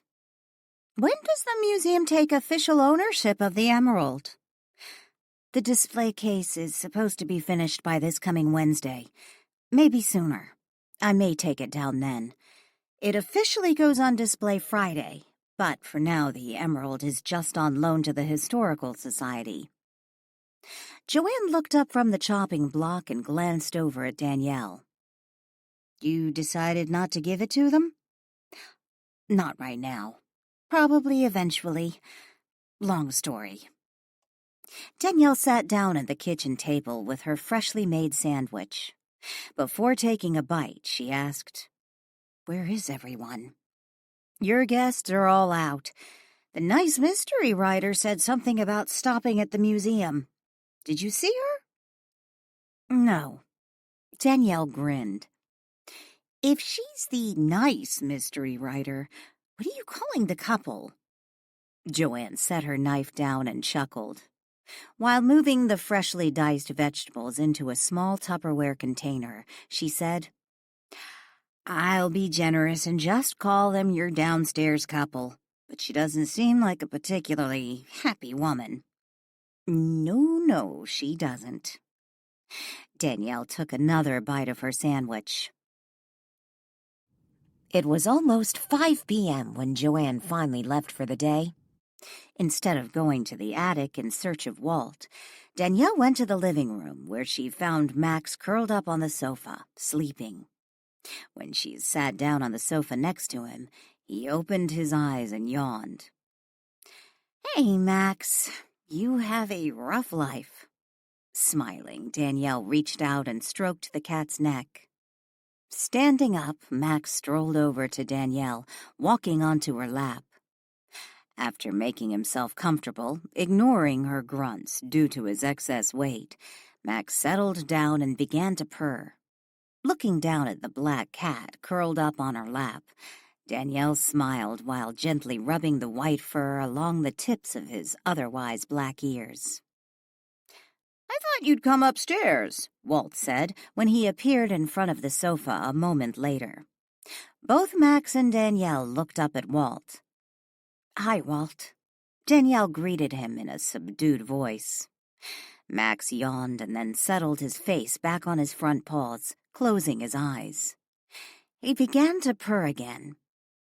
Walt took a seat across from Danielle. I saw Joanne drive off. How did it go at the museum? Danielle shrugged indifferently while still stroking Max's neck. I met the new board member, Jolene Carmichael. She grew up in Frederickport, just moved back. Her husband was Doug Carmichael. Doug Carmichael. Should I know who that is? Probably not. He was Clarence Renton's partner in the law practice. Jolene moved to New York to be with their daughter after her husband died a number of years ago. Waving his hand, Walt summoned a lit cigar. Before taking a puff, he narrowed his eyes and asked, Was he also embezzling from clients? Danielle shrugged. I wondered that myself when she told me who she was. She's also the granddaughter of one of your old business partners. Prepared to take another puff of the cigar, Walt paused, flashing Danielle a brief frown. Business partner? Jack was my only business partner, and as far as I know, he never had any children. Studying Walt's expression, Danielle licked her lips and then said, Ralph Templeton. Ralph Templeton? Walt stood up. I haven't heard that name in years. He began pacing the room. From what she told me, her grandfather's brother, Howard, and Howard's wife were on the Eva Aphrodite when it went missing. Walt sat back down and looked at Danielle. So why did you call Ralph my business partner? According to Ben, you and Ralph went into some business venture together. Walt shook his head. That's not true. Ralph Templeton would be the last man I'd do business with. According to Ben, you and Ralph were negotiating some business deal. His brother was against it. And after the Eva Aphrodite went missing, you two moved ahead with it, whatever it was. Leaning back in the chair, Walt smiled at Danielle. Where is Ben getting all this information? Licking her lips again, her gaze meeting Walt's, Danielle said, From Ethel Pearson's diary. If Danielle expected a reaction, she didn't get one. Leaning forward, Walt continued to stare at her, a frown on his face, as if he was attempting to place Ethel Pearson. Finally, he said, I'm afraid you lost me. Who is Ethel Pearson? A close friend of Thelma Templeton. Don't you remember her? Walt shrugged and leaned back in the chair. I'm sorry, I barely remember Thelma, aside from the fact she was married to Howard Templeton. You don't remember Thelma? Danielle asked incredulously. Again, Walt shrugged. I'm sorry. That was a long time ago, and we weren't exactly friends. What exactly were you? Danielle asked in a humorless voice. Social acquaintances, Walt suggested. Is that what they used to call mistresses in your day? Walt scowled. Mistresses? What are you talking about? According to Ethel, you and Thelma were lovers. Walt sat there a moment, staring at Danielle, momentarily dumbfounded. Then he did something Danielle didn't expect. He began to laugh. Bending over from uncontained laughter, his cigar disappeared. Me? Me and Thelma Templeton? Walt choked out between fits of laughter. Would you please tell me what is so funny? Danielle demanded. She didn't get her answer because in the next moment, Ian and Lily came through the front door with Sadie. Walt was still laughing when Sadie ran into the living room, jumping onto the chair with him. Walt disappeared and Sadie jumped down to the floor. We saw your car out front, Lily said when she walked into the room a moment later. Danielle looked from the chair Walt had been occupying to the doorway, where Lily stood with Ian, their expressions solemn. Is something wrong? Danielle asked. It's Emma Jackson, Lily said when she walked into the room. As she approached the sofa, Danielle noticed Lily's red-rimmed eyes. She had been crying. Oh, you don't mean, Danielle said sadly. Matthew called, Ian explained. He took a seat on one of the chairs across from Danielle, pulling Lily to him. She sat on his knee, leaning against his shoulder. She went peacefully, Lily said. The neighbors found her. She was sitting in her rocker on the front porch and just went to sleep. Wow. She would have been 107 in just a couple months, Danielle murmured. She had a good long life. Most of it was good, Ian corrected. You have a point, Danielle sighed. I'm glad she was able to read her biography before she passed away.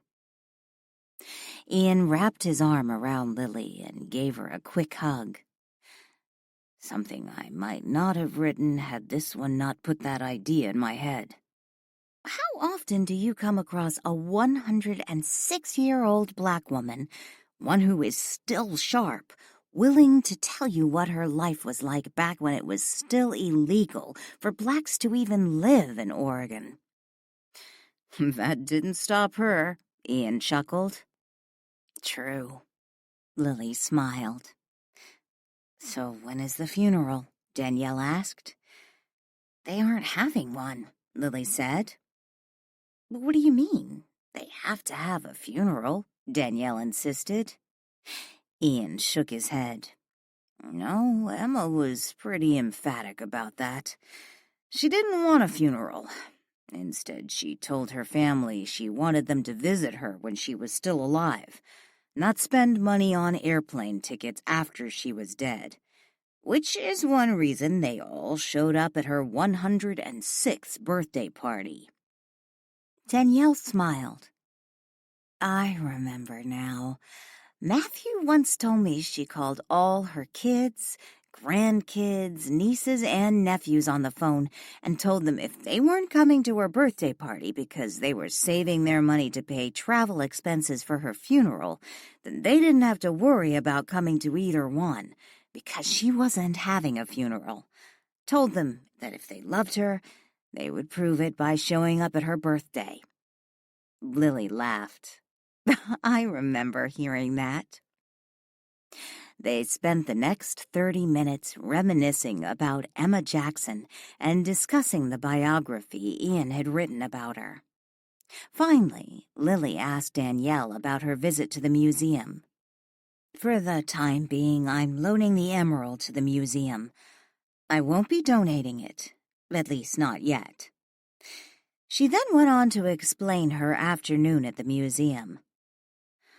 "I can't believe that woman would say those things to you," Ian said incredulously.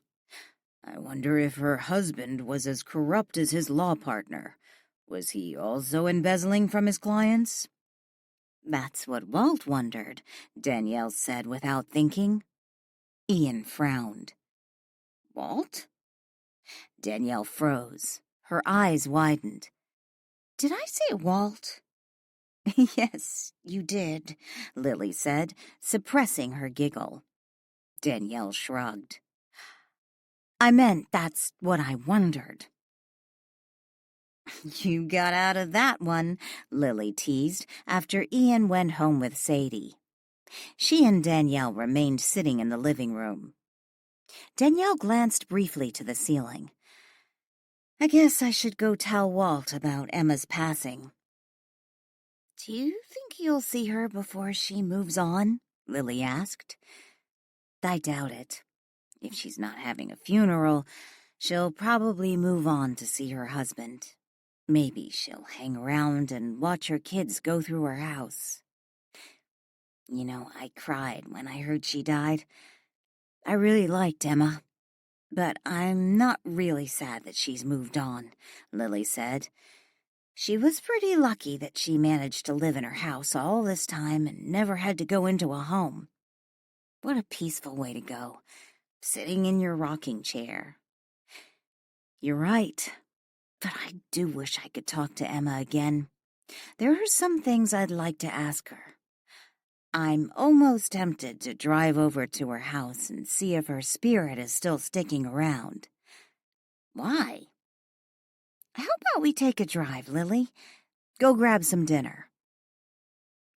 Lily soon discovered Danielle wasn't all that hungry, since she had eaten a sandwich 2 hours earlier. Yet leaving the house gave Danielle the opportunity to speak candidly with Lily, without Walt listening in. She needed to tell Lily what she hadn't shared when Ian was at Marlow House.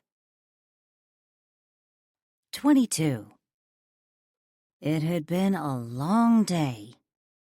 Danielle hadn't seen Max since all her guests had returned to Marlow House.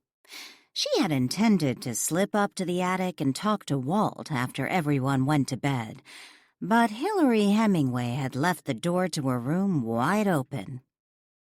When Danielle had passed by the open doorway a moment earlier, she noticed Hilary sitting in the easy chair, reading. If Danielle went up to the attic now, Hilary might get curious and follow her upstairs. The last thing Danielle wanted was for her curious mystery writer to catch her in the middle of a conversation with Marlow House's resident ghost. That would be extremely awkward, especially since Hilary couldn't see him. Danielle climbed into bed, pulling the blankets up to her chest. She sat up, leaned against the headboard, and waited for Walt. Since she hadn't gone up to the attic, she expected Walt to pop into her room and say goodnight. She wanted to finish their conversation Lily and Ian had interrupted earlier. Danielle patiently waited, her hands folded neatly on her lap. Glancing up to the ceiling, she whispered, "Walt? Hello? Where are you?" After 30 minutes, Danielle could no longer keep her eyes open. Reluctantly, she leaned over and turned off the side lamp, sending her room into darkness. Scooting down in the covers, she pulled the blankets up to her chin and curled into a fetal position, closing her eyes. Within minutes, she was fast asleep. A woman laughed. Danielle opened her eyes. She looked around and found herself sitting inside what appeared to be a rustic, old-fashioned saloon. Yet she wasn't sitting on a chair. Where was she? Jazz music hammered its tune on a keyboard. Danielle looked down. She sat on an upright piano, her feet dangling in front of the piano player, who seemed oblivious to her presence. Letting out a surprised yelp, she pulled up her knees and wiggled to the end of the piano. From where she perched, she had a clear view of the entire room. A man laughed. Danielle looked to her left. Walt sat on the other end of the piano, dressed in a dark blue pinstriped suit, a lit cigar in his hand. The sound of the piano dimmed. It was barely audible. In the background, voices and laughter blended into a faint hum. "What do you think?" Walt asked. Ignoring her surroundings, Danielle focused on Walt. "I was going to come upstairs to talk to you, but I couldn't. I was hoping you'd come to my room to say goodnight." "I'm here now." He smiled. "I wanted to tell you Emma Jackson passed away this afternoon." Walt grinned. "Good for her." Danielle's face broke into a smile. "Not a reaction I expected." Walt cocked his head and shrugged. "The woman had a long, full life. She lived almost 4 times longer than I did, and now she can see all the people from her life who've already moved on." "You think she'll see them?" "That's what you're always telling me." Walt grinned. "So, what do you think?" "Where are we?" Danielle glanced around.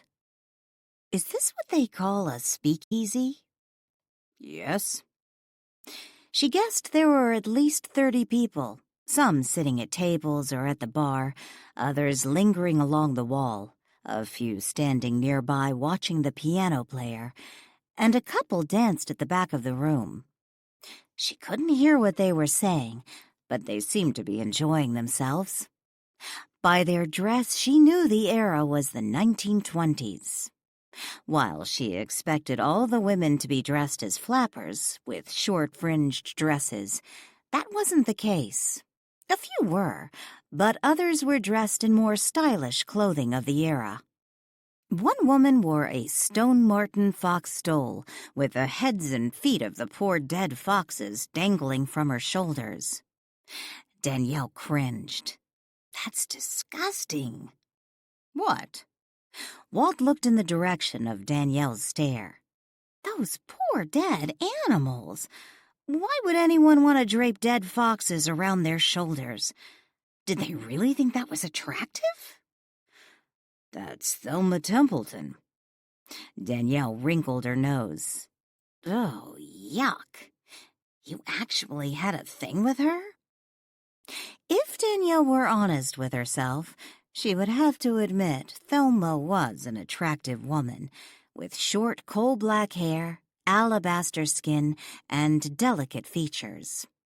Tall and slender, she held a long-stemmed cigarette holder in one hand, and she punctuated the air with its lit cigarette while she chatted with those around her. Yet it was Thelma's gruesome stole Danielle couldn't see past. "I told you there was never anything between me and Thelma Templeton. I just thought it would be easier for me to prove my point if I let you see her." Screwing up her face into a lopsided frown, Danielle studied the woman. "Okay, I admit she is attractive. At least she would be if she got rid of that horrid fox stole." Walt let out a sigh, his gaze still on Thelma. "I suppose you need to listen to her to understand." Danielle shook her head. No, I don't want to listen to her. I've no desire to listen to anyone who would wear something like that." Walt chuckled. "Danielle, not to sound, as Lily calls it, sexist, but Thelma Templeton is dumb as a stump." Danielle turned to Walt. "I suppose that explains her fashion accessory. But since when did men care about a mistress's intelligence?" Walt glared at Danielle. "That is insulting. I expected better of you." Danielle let out a sigh. "I'm sorry. I guess you're right. So tell me about Thelma. For one thing, she flirts entirely too much for a married woman. See those two men she's talking with? Yes, they don't seem to have a problem with her intelligence, considering the way they're drooling all over her. She isn't married to either of them. Walt pointed to a man sitting at the bar. That's Howard Templeton. Danielle looked to the bar. The man Walt pointed to was busy talking to the bartender while he sipped his drink. If he was concerned over his wife's flirtatious behavior, he didn't show it. "Explain something to me," Danielle asked. What's that? Obviously, this is a dream hop. I'm not coming up with all this myself. You're doing it. So, is this place like a speakeasy you used to go to back when you were alive? Did Thelma really wear that disgusting stole, or was that something you added? Walt leaned back against the wall and smiled at Danielle. I would have thought you already knew. Remember what you told me about Harvey's dream hop when you were trapped at Presley House? With a shudder, Danielle said, "I don't want to talk about snakes." I'm not talking about that dream hop. Or dream nightmare Harvey put you through. I'm talking about when Harvey showed you, in a dream, how he was killed. And later, he took you to the beach to show you how they got rid of his body. And then you went to the cemetery. "What are you saying?" Danielle asked. Some dream hops are nothing more than visits with a spirit that create an environment from the imagination, either mine or yours. Like when we go sailing or when you took me to Hawaii? Exactly. Other dream hops, such as this one or the ones I just mentioned that Harvey took you on, are a little like a movie replaying what occurred in the past. So you're saying this speakeasy really existed, and all these people were once here, just as they are now, with Thelma flirting with those men and her husband drinking at the bar? Yes, and if I'm not mistaken, in a couple of minutes I'll be walking through that door. Walt pointed to the door on the other side of the room. What? Danielle looked quickly from Walt to the door. He reached over and offered Danielle a hand. Let's get off this thing. This piano player keeps hammering away on my feet, and I'd like to turn the sound up so you can hear what's being said. Danielle flashed Walt a grin as they jumped off the piano. Just as Walt said, the door opened and he walked in. He wasn't alone. Danielle recognized the other man. It was Jack. They walked together to the bar. This was just a week before the Eva Aphrodite went missing, Walt explained. If you can do this, couldn't you take us to the boat on the night it went down so we could see what happened? Walt laughed. That would be a good trick. But no, I was actually here, which is why I'm able to recreate what happened. You weren't here before you walked in that door just now, Danielle reminded him. That's true, but if you notice, until I walked in the door with Jack, no one really moved from where they were standing or sitting. I simply created the scene as I remembered it looked when I walked in with Jack. Drat. I'd love to eavesdrop on Thelma, but I guess that isn't possible. I assume whatever we hear will be what I heard back then, not what was said out of earshot. Too bad. We might be able to figure out why her friend thought you two were having an affair. You believe me now? Danielle shrugged. Well, the way you are with Sadie, I just don't see you cozying up with some woman wearing dead dogs around her neck. Maybe not dogs exactly, but close enough. Walt chuckled. You really do hate that stole, don't you? I really do. Let's go over and see what Jack and I are talking about, Walt suggested. Danielle started walking toward the bar when she paused and looked at Walt. Wait a minute. You've never taken me on one of these types of dreams before. How did you know how to do it? That it would work? After you told me about those dream hops with Harvey, I began wondering if there was more I could do with a dream hop than I imagined. Would it be possible to recreate a scene from my past? And, once there, would everyone do and say what happened back then? At least what I observed when it originally occurred. So I tested it out. Tested it? How? On who? When Walt didn't answer, Danielle repeated the question. Marie. I tried it on Marie. You took Marie on a dream hop? I figured she would just assume she was dreaming about her childhood. I slipped into her dream and took her back to when she lived across the street with her parents, when she was just a baby. And it worked? Yes.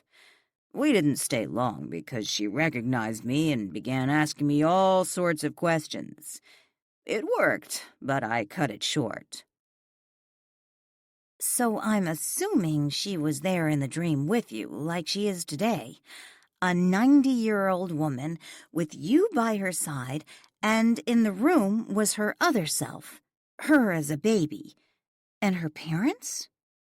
Yes. Interesting. Surprising she never mentioned it. They were about to continue on to the bar when Thelma was suddenly by her side with one of the men she had been talking with. They paused, looking to the bar.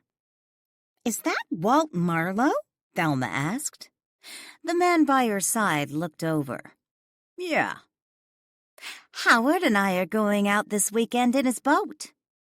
Wish I could afford that, the man grumbled. Thelma laughed. "We've gone out a number of times. Walt Marlow's never been out on the boat with us. I suppose he's too busy making moonshine in his basement." She laughed again and made her way to her husband, while the man she had been talking to walked in the opposite direction.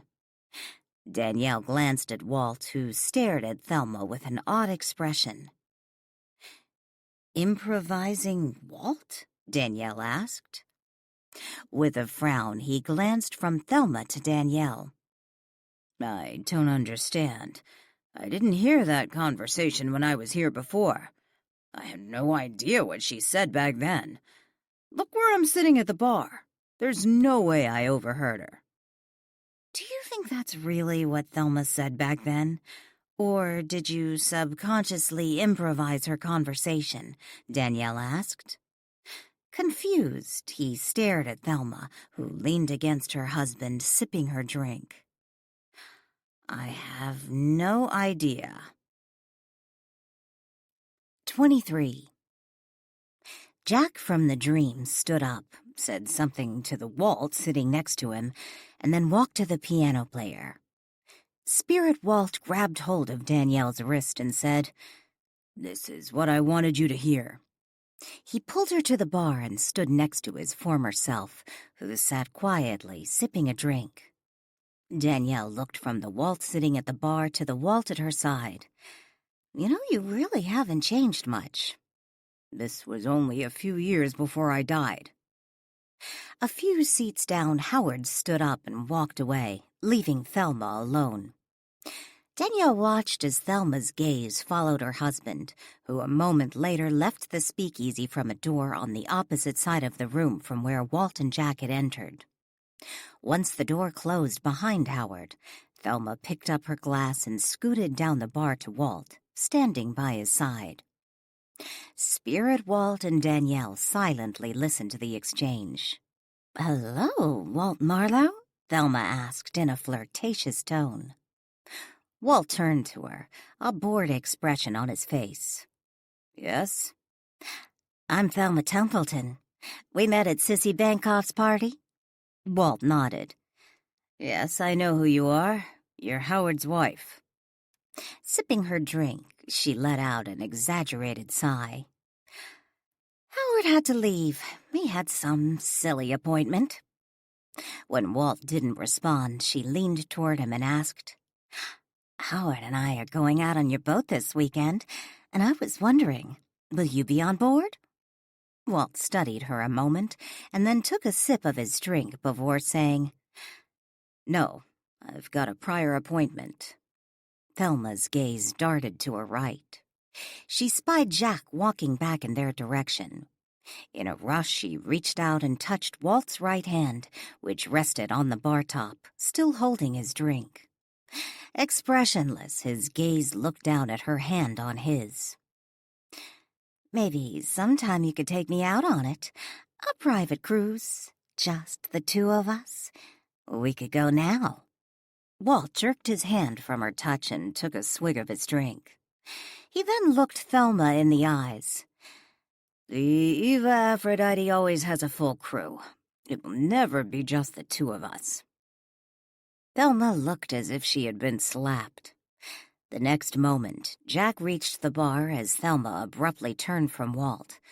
Not saying a word to either man, she rushed away, abandoning her drink on the bar top.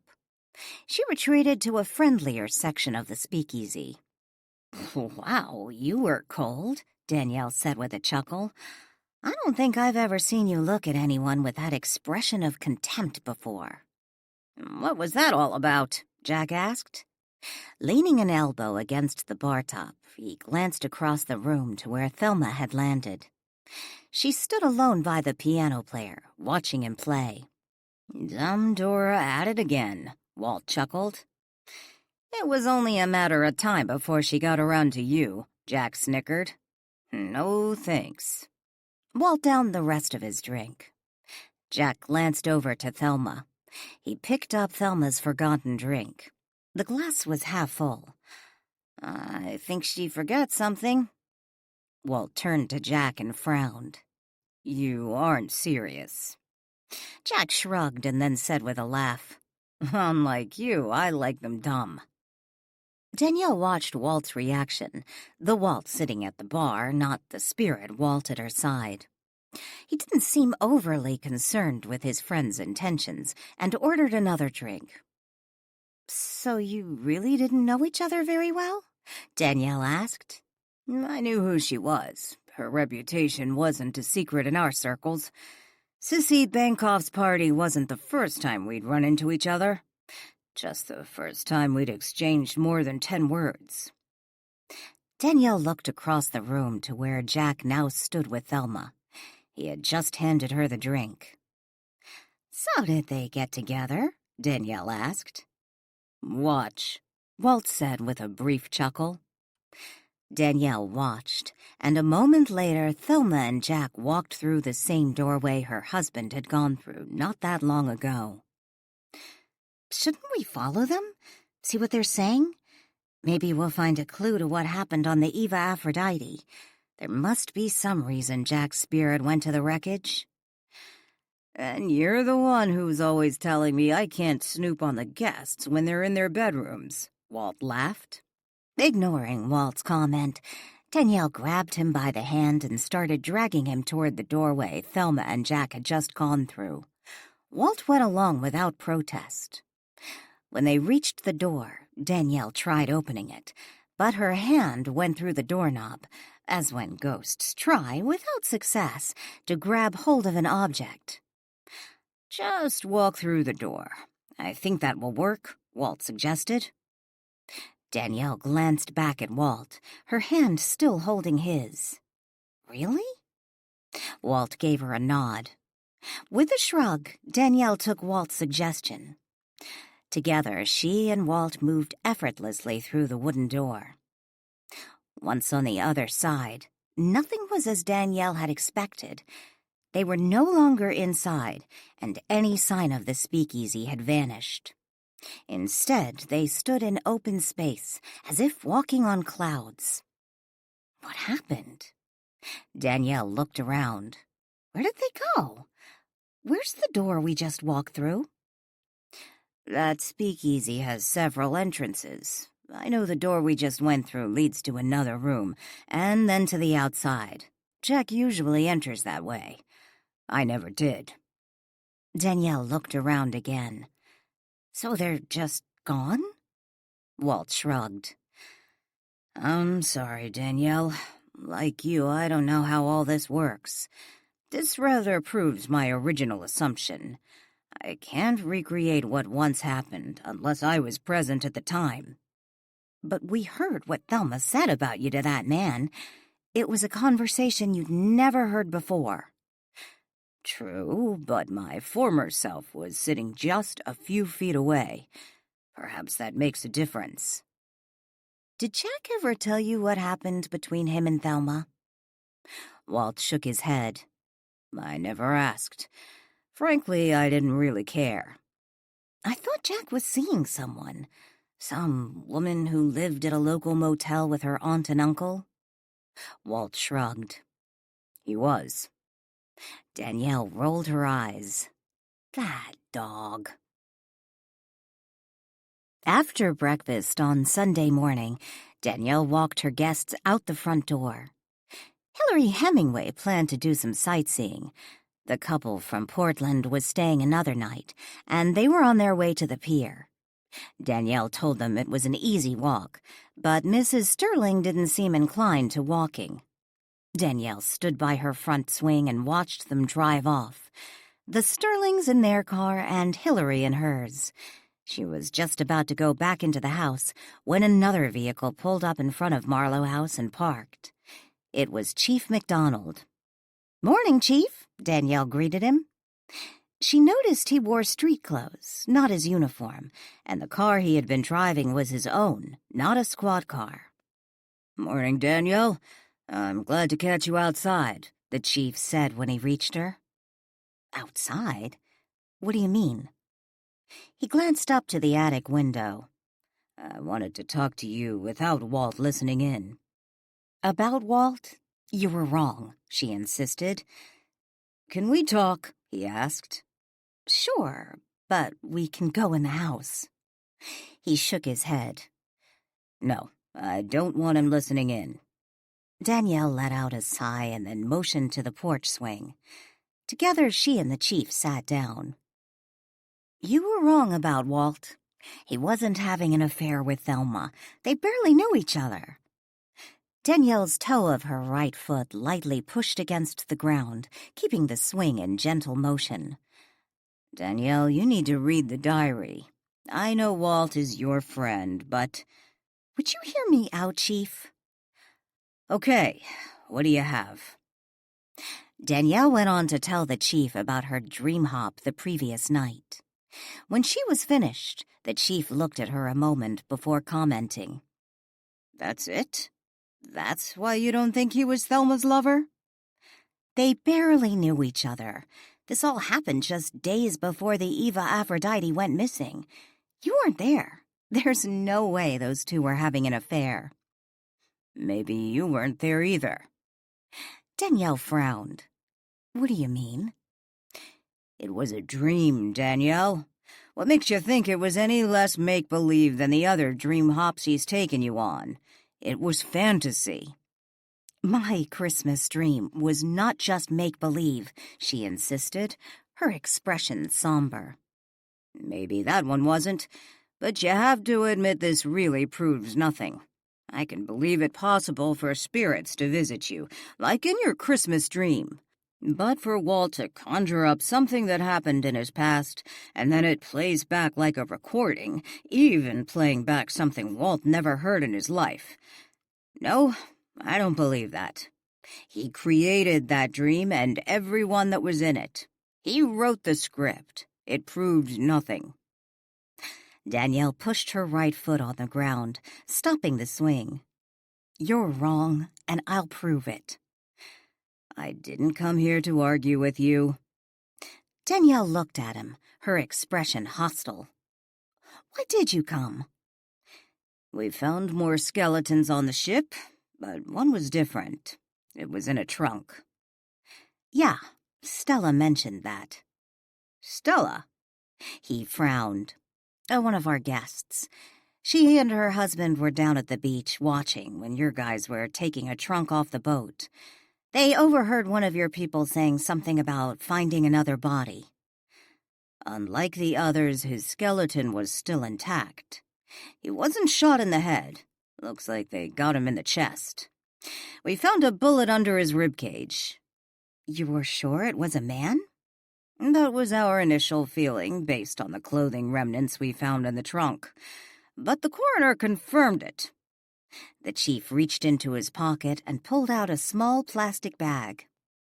We're hoping this might help us identify him. He handed the small transparent bag to Danielle. It contained a man's ring.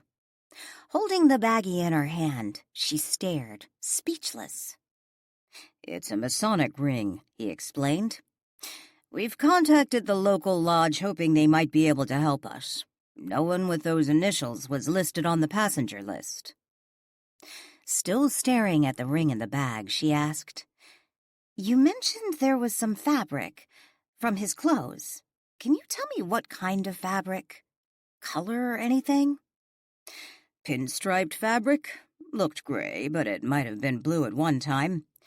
There are initials inside the ring that should help. Clutching the bag in her hand, Danielle said, "J.W." Excuse me? The initials are J.W. The chief frowned. How did you know that? There's no way you saw the initials. Because I've already met the spirit attached to the body you found. It's Jack Winters, Walt's business partner, who disappeared with their money at the same time the Eva Aphrodite went missing. He's the one I saw on the boat, the one I talked to. This is his ring. I saw it on him, the spirit him. Danielle handed the small bag back to the chief. Did Walt murder his business partner? Danielle let out a groan. Don't go there, Chief. Obviously, there is nothing I can do about Walt. I just worry about you and Lily.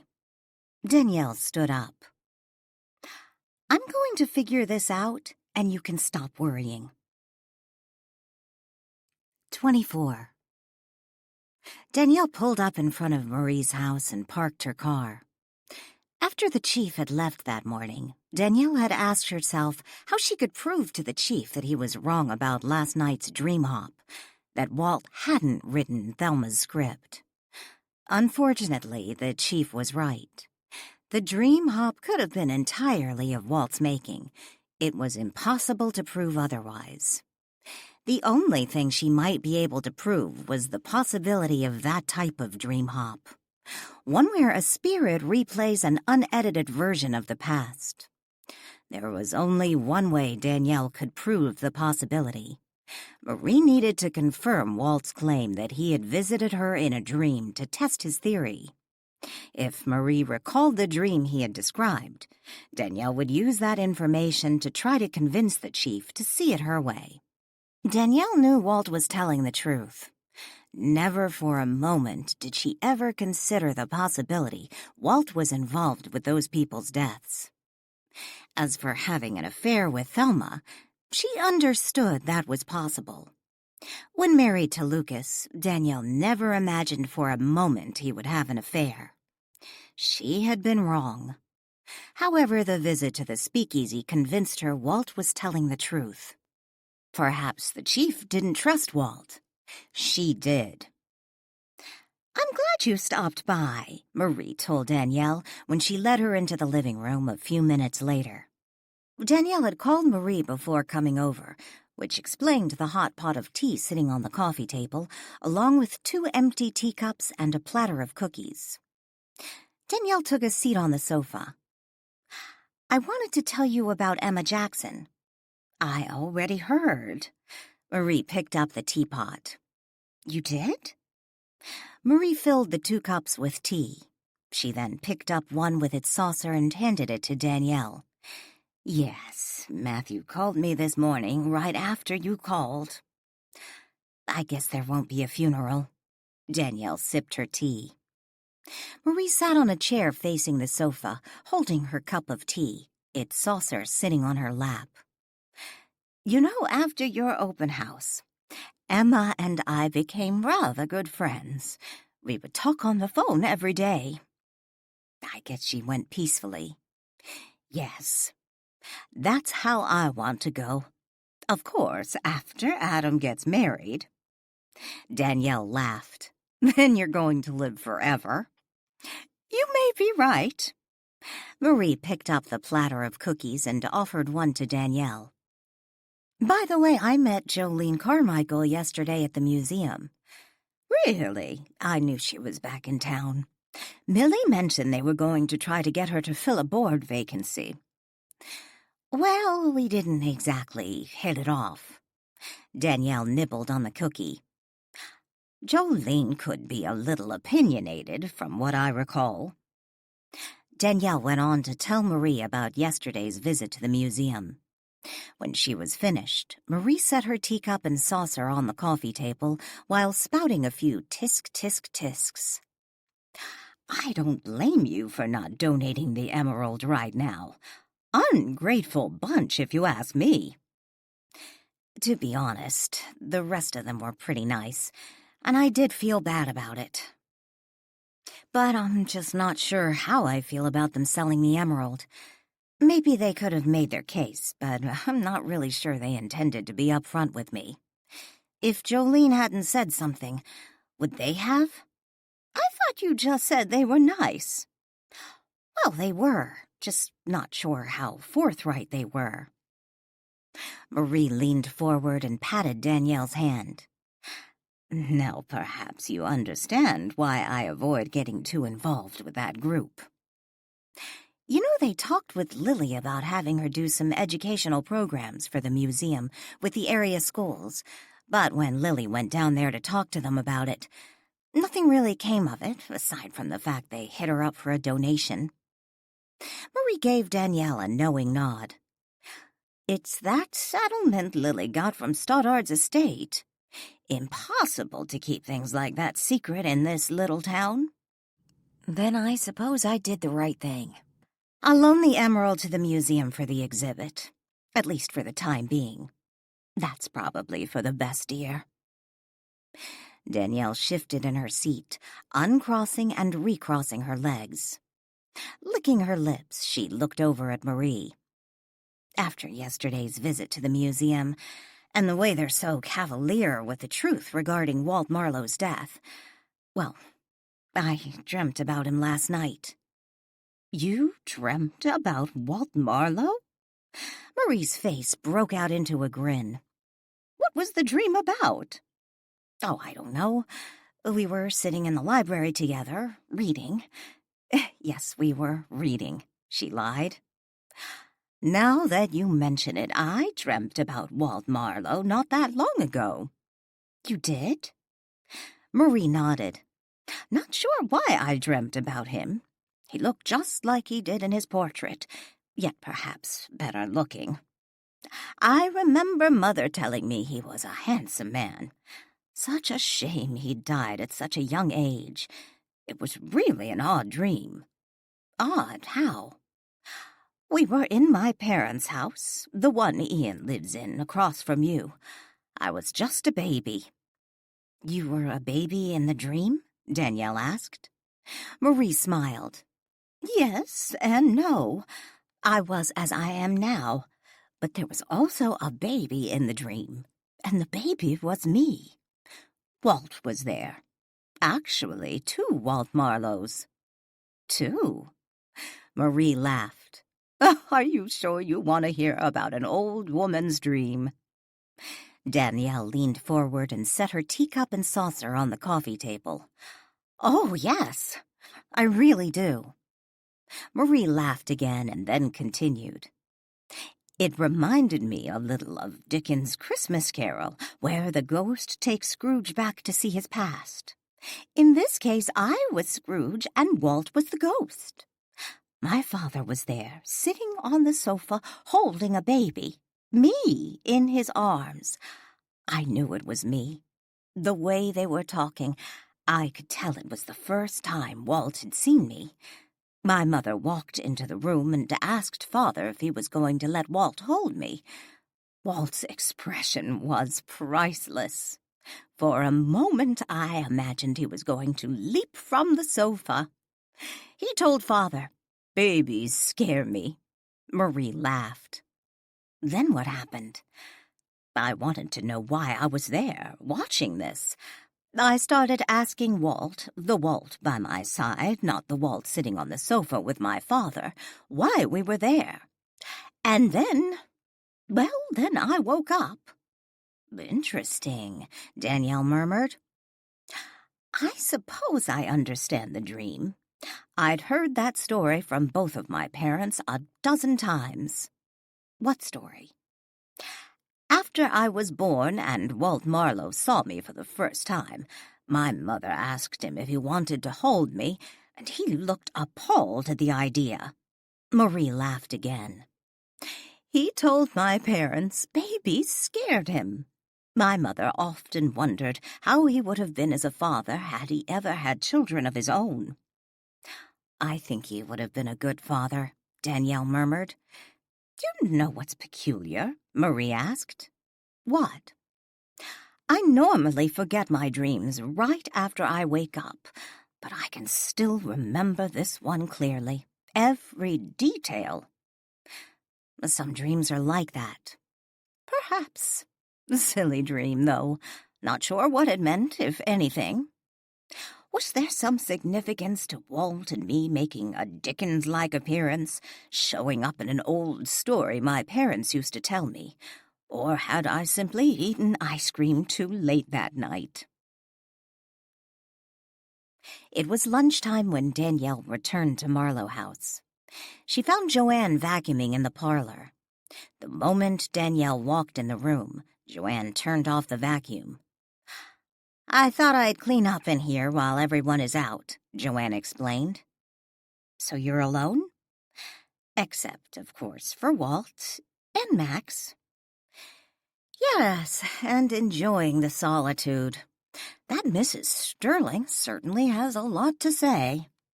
Danielle chuckled. She does. I'll leave you to your solitude. I need to look for something in the attic. I imagine you'll find Max up there, Joanne said right before she turned the vacuum back on and returned to her work. I've been wondering why the chief was here and where you took off to, Walt said when Danielle entered the attic a few minutes later. Stella mentioned that when she and her husband were down at the beach looking at the Eva Aphrodite, the police pulled a trunk from the ship, and for some reason she thought there was a body inside, or at least the remains of one. Yes, so? She was right, and I think I know who it was. Danielle took a seat on the sofa and looked at Walt, who remained standing by the spotting scope at the window. Who? Jack. Jack? How would his body get on board? Apparently you were wrong. Jack didn't run off. He was on that boat when all those people were killed, and he was killed too. Shaking his head in disbelief, Walt walked from the window and took a seat next to Danielle on the sofa. From what Jack said, he wasn't on the boat when he died. For some reason, his spirit went there. Maybe he can't remember how he died, but wouldn't he remember getting on the boat before he was murdered? Walt asked. Perhaps he was killed somewhere else, brought to the boat in the trunk. The chief speculates he was shot in the chest, since they found a bullet on the bottom of the trunk, right below his rib cage. Why are you so sure it's Jack? I'd have to assume that after all this time, all that's left of him are his skeletal remains. There was fabric left from his clothes. Blue pinstripe. Not so uncommon, Walt noted. True, but he was also wearing a ring. A Masonic ring with the initials JW.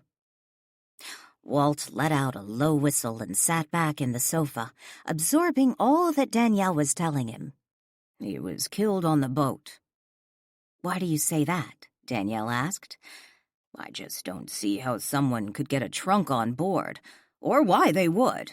It doesn't make sense. We're talking about a cruise where our passengers returned within 24 hours. Was there a trunk on board? Walt considered the question a moment. Yes. Which probably means Jack was killed on board, like the rest of them. But why was he there? Danielle asked. Walt stood up and waved his hand, summoning a lit cigar. Perhaps he was meeting Thelma there, which would explain why he didn't tell me he was going out on the boat. Why would he meet Thelma there? Her husband was on the boat. Walt turned to Danielle and arched his brow. If you'll recall, Thelma made it perfectly clear what her intentions were should I join them on the Eva Aphrodite. But she asked you about going on a private cruise at a later date. Walt shook his head. That was after she asked, in her coy way, if I would be on the Eva Aphrodite when they were. It was pretty clear to me she was more than willing for us to slip away for an illicit rendezvous while her husband was on board. The yacht had plenty of rooms for someone to find a quiet place away from the rest of the crew and passengers for an illicit meeting, and when I turned her down, she focused her attention on Jack. Why wouldn't he have told you about going out on the boat that day? Why keep it a secret? After all, you were with him when they took off together. True, but Jack also knew I didn't approve of mixing that type of pleasure with business. We didn't need that kind of grief should Howard happen upon Jack and his wife, especially on board my boat, where Jack's a partner in the business venture. No, if Jack did something that reckless, he wouldn't have told me. I suppose I should go down and talk to him. With a wave of his hand, the cigar vanished. Walt looked at Danielle with a solemn expression. Please, tell Jack to come see me. This changes everything. Tell him I want to apologize. Apologize? For thinking he took off with that money. I'll be honest, I feel awful about that. All these years imagining he had betrayed our friendship that way. I should have looked into it more. So what happened to the money? You said it wasn't where he normally kept it hidden. I don't know, but if he went out on that boat, then he must have moved it like he said. It may still be out there somewhere. Maybe even across the street. 25. Sadie's wet nose persistently nudged Lily's left arm. Sitting in the passenger seat of Ian's car, Lily glanced back at the dog. No, Sadie, this isn't for you. The golden retriever stood on the floorboard, squeezed into the narrow space behind Ian's and Lily's seats. Her butt moved with her tail, repetitively bumping the back of Ian's car seat. Sadie wanted what Lily had on her lap, a sack of hamburgers they were bringing home from the local drive-thru. Sadie, on the back seat, Ian snapped. Letting out a defeated whimper, Sadie climbed onto the back seat and lay down, her chin resting on her front paws.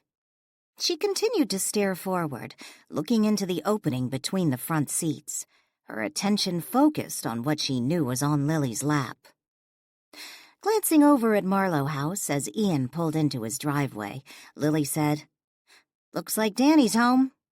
I wonder if I should have asked her if she wanted us to pick her up something." "She probably ate while she was out," Ian said, as he parked the car and turned off the ignition. When they walked into Ian's house a few moments later, Sadie lost interest in what was in the paper sacks. Instead, she rushed inside, headed for the living room, and started barking. Ian followed his dog into the house and stood by the entrance to the living room. He watched as Sadie stared at the back wall, barking and wagging her tail. Sometimes that dog does the craziest things. What does she think she's barking at? Lily walked into the living room and set the sacks of food on the coffee table. She watched Sadie, who was now sitting down, her tail wagging as she continued to stare at the blank wall.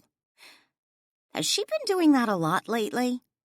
"Just the last couple of days. I wonder, Do you think we have mice in the walls or something?" Still staring at Sadie, Lily shrugged and muttered under her breath, "Or something." "I'll be right back." Ian turned and headed for the bathroom, shaking his head while muttering, "Crazy dog." Lily walked to Sadie and stood by her side. Staring at the spot holding the dog's attention, Lily reached down and patted Sadie's neck. "What you see, girl? Hmm?" Lily smiled. "Is that you, Jack? Have you been hanging out over here?" When Danielle arrived at the site of the Eva Aphrodite, she was surprised to discover there was no longer a police car parked by the street, nor did there seem to be anyone guarding the area. The wreckage remained taped off, yet one section had come unfastened and flapped flag-like along the sand. Notices to keep off the boat were posted along the lower section of the hull. Those were new. She hadn't seen them the last time she had been to the wreckage site. Standing some 20 feet from the bow, she looked up, searching for Jack along the upper deck. Raising her right hand to her brow, she used it to shade her eyes from the sunshine as she looked for him. A flash of light along a section of remaining railing on the upper deck caught her attention. Focusing on the area, she watched as a faint image of a person began to materialize. To her surprise, the transparent image was not Jack. It was Thelma Templeton staring down at her. Startled, Danielle gasped and took a step back, her eyes never leaving the ghostly image. In the next moment, Howard Templeton appeared. He stood next to his wife, and then another one appeared, and another. Lined up along the top deck were transparent images of what Danielle imagined were once the passengers and crew of the Eva Aphrodite's last voyage. Motionless, they stared down at her. Just as suddenly as they appeared, they vanished. "Rather unnerving, isn't it?" a voice from behind her asked. Danielle swung around abruptly, coming face to face with Jack. She could feel her heart racing. Taking a deep breath, she asked, "How long have they been here?" Jack shrugged. "They showed up right after the last time I talked to Walt. Is it possible for a ghost to be haunted?" Now standing by Danielle's side, he looked up at the boat. There was no sign of the spirits. "What do you mean?" she asked. "I'm a ghost, right?" Yeah. I don't get your question." Casually tucking his hands into his pants pockets, he stared up at the wreckage as he talked. "Reminded me a little of a picture show. I can remember going to the theater. Sometimes the film would just flicker, and sometimes too much light would come through.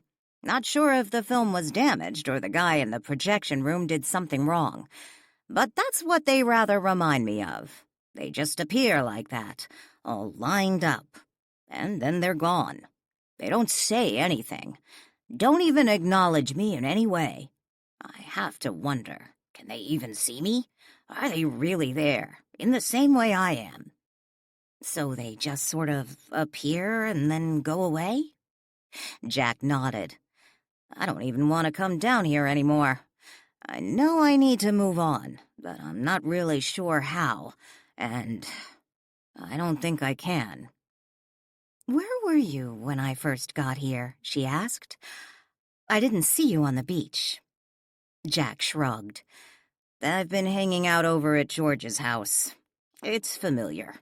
Plus, over there I have someone I can talk to." Danielle smiled. "Sadie?" "Strange how that works. I never had a dog. Figured keeping one as a pet was for old people who wanted company. I understood work dogs, like ones that herd sheep. But as pets? Why?" Jack shook his head.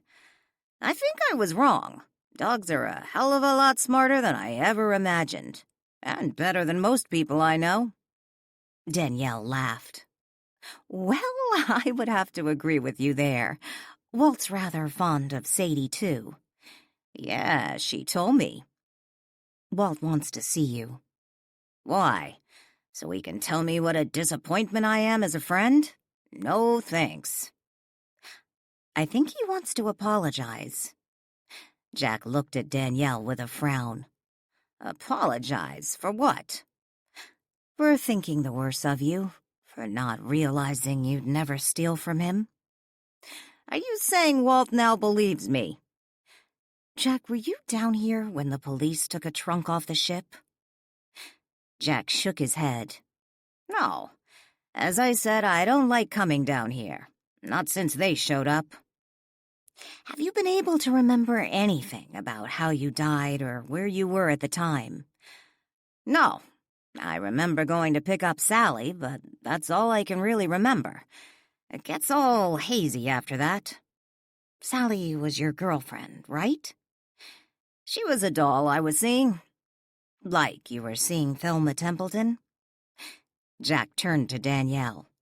What about Thelma? I know how she tried to pick up Walt at a speakeasy, and when he declined, you decided to step in. Jack let out a snort.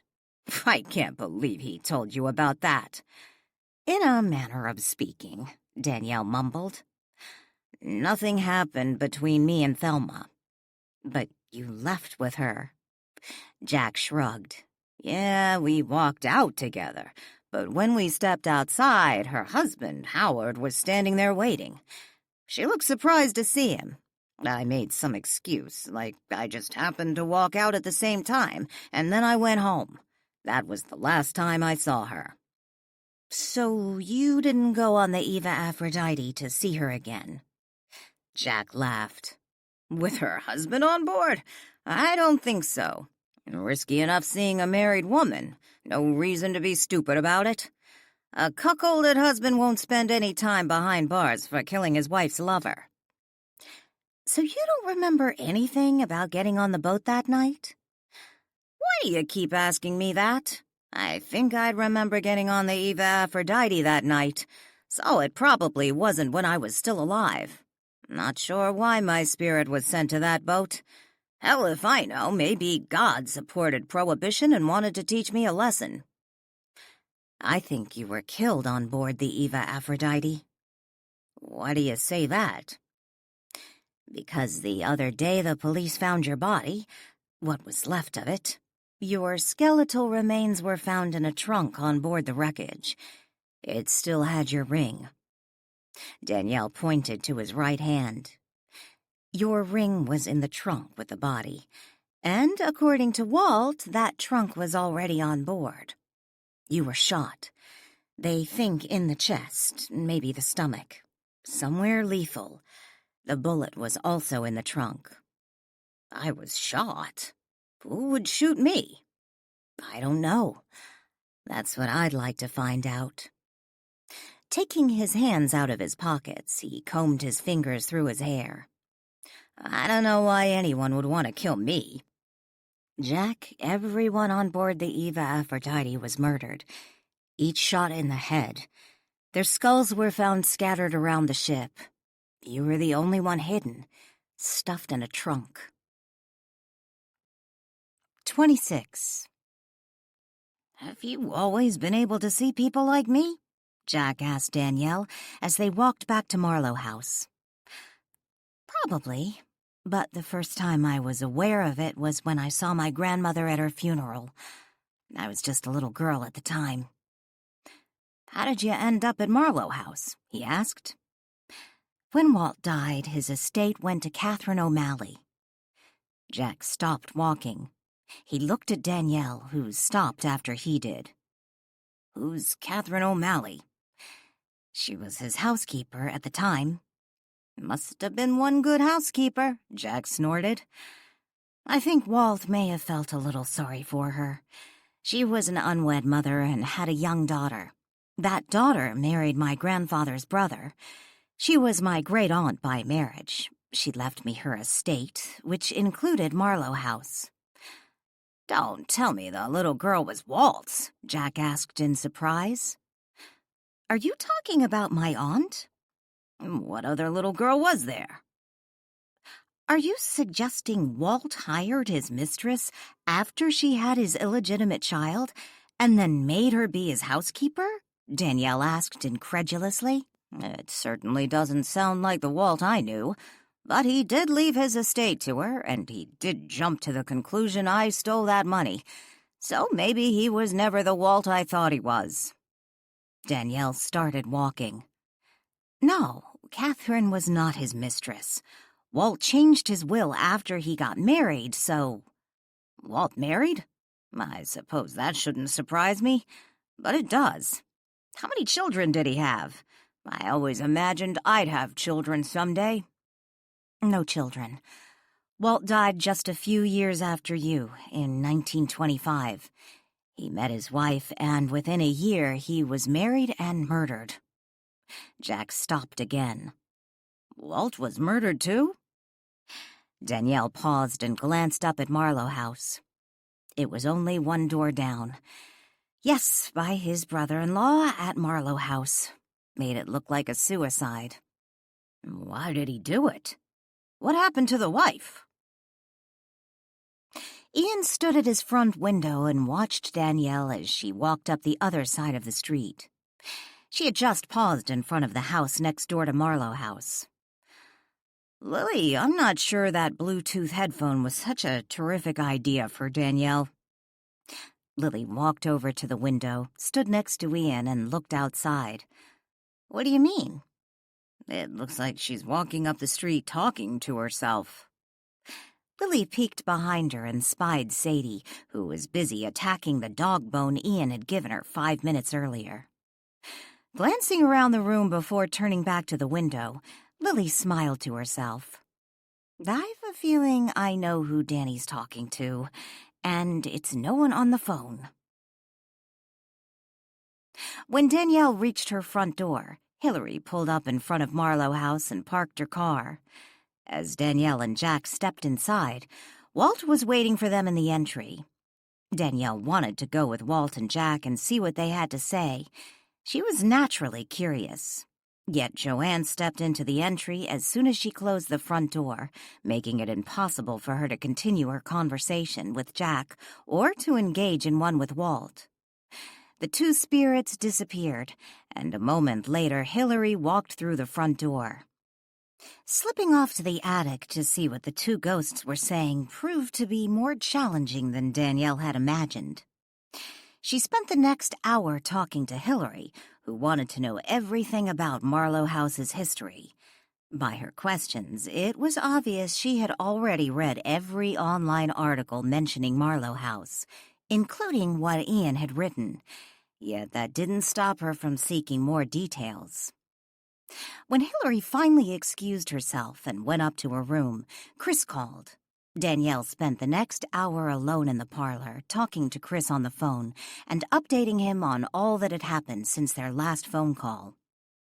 Finally off the phone, Danielle stepped out of the parlor and came face to face with Stella, who informed her Roland wasn't feeling well and had gone to their room to lie down. Stella was sure it was food poisoning. I told him not to eat those fish and chips. Too greasy. Danielle chose not to remind Stella she had also eaten the fish and chips and wasn't sick. She didn't want her surly guest to start pointing her finger at Marlow House's kitchen. Danielle suspected Roland had feigned illness to get a break from his harpy wife. It was after 9 p.m. on Sunday. Lily had gone up to bed. Roland was asleep in the downstairs bedroom, and Danielle managed to slip away from Stella, who was now watching television alone in the living room. Since Stella had no reason to come upstairs, Danielle decided to take this opportunity to slip up to the attic and see how Jack and Walt's reunion was going. Fortunately, the door to Hillary's room was closed. I'm surprised you stayed away so long, Walt greeted Danielle when she came into the attic. He sat with Jack on the sofa. Each had a thin-lit cigar. Danielle's eyes went immediately to the cigar in Jack's hand. You figured out how to do it? Jack took a puff and said, These really aren't bad. I always preferred cigarettes, but this will do. If you weren't already dead, I'd be tempted to lecture you on the dangers of smoking, Danielle said, as she perched herself on one arm of the sofa while waving away the influx of cigar smoke. Finally, an advantage to being dead, Jack said cheerfully before taking another puff. Have you two figured out what happened to Jack? Danielle asked. The last thing he remembers is going to the motel. Everything else is basically a blur until he remembers being on board the Eva Aphrodite. Well, what about the money? Danielle asked. If you're talking about the money Walt thought I stole, I apologized for that, Walt reminded Jack. Fair enough, Jack said with a shrug. He then addressed his answer to Danielle. It has to be where I left it, unless, of course, someone found it. And where would that be? Danielle asked. According to Walt, he looked for it at the Hemmings' house when you went missing, and it wasn't there. Yes, but I moved it. Walt was concerned someone would break into George's place and they'd find my hiding place. I didn't understand why bringing it over here would make any difference. Walt stood up. You always had to argue over everything. Jack frowned up at Walt. It's true. What difference would it have made, here or across the street, as long as it was well hidden? Where you put it was the first place a crook would look, Walt said. Which is why I moved it, to show you I could find an excellent hiding space. Which was where? Danielle asked. That's the problem. He can't remember, Walt laughed. You can't remember? Danielle asked. Well, that's not entirely true. I'm sure it's somewhere at George's. Are you saying there's over $1 million worth of gold hidden across the street at Ian's? Danielle asked. Jack frowned. Who said anything about $1 million? It was only a couple $1,000s. Wasn't it in gold coin? Danielle asked. Jack shrugged. Sure, so what? Danielle laughed. Because about 10 years after you were killed, the United States government made it illegal to hold gold coins or bullion. It was all recalled and melted down. It's legal to own gold coins today, and that money you hid is now worth a fortune. That's assuming it's still hidden and wasn't melted down. Jack shrugged and puffed his cigar. Over $1 million, you say? I think so. Jack watched the smoke from his cigar swirl upwards. If I knew it was worth so much, I would have looked for it when I was at George's. Although not sure what good it'll do me now. Do you think it's possible George found the treasure? Danielle asked. If he did, it wasn't before I was killed. George knew about the missing money, and he would have given it back to me if he had found it. Marie had never mentioned anything about finding a hidden treasure at her parents' house. As for Adam, Danielle began to laugh. Oh my, Adam would be so busy buying crazy things with that money. I can't imagine him keeping something like that to himself. Unless, of course, he was afraid he might lose it. You think Adam found the money? Walt asked. Danielle considered the question a moment. I find that rather hard to believe. You find what hard to believe? And why are you up here alone talking to yourself? Stella asked as she walked into the attic and looked around. Danielle's heart lurched at the unexpected visitor. She abruptly stood. Stella, what are you doing up here? I was wondering the same thing about you. Stella glanced around the room. Who were you talking to? I was just talking to myself, Danielle stammered. I thought you said you were going to bed. I just came up here to see if I turned off the lights. Stella started walking around the room, curiously peeking into each corner and nook. And you decided to stay and talk to yourself? Danielle started walking toward the door. Did you need me for something? No, I was just bored down there alone. Roland is snoring away. Thought I'd check out the attic. This is the room where you found that necklace, isn't it? Danielle looked helplessly at Walt and Jack, who responded with shrugs. She spent the next 20 minutes answering Stella's questions and showing her where she had found the necklace. Finally, she convinced Stella she needed to close up the attic and go to bed. It was getting late.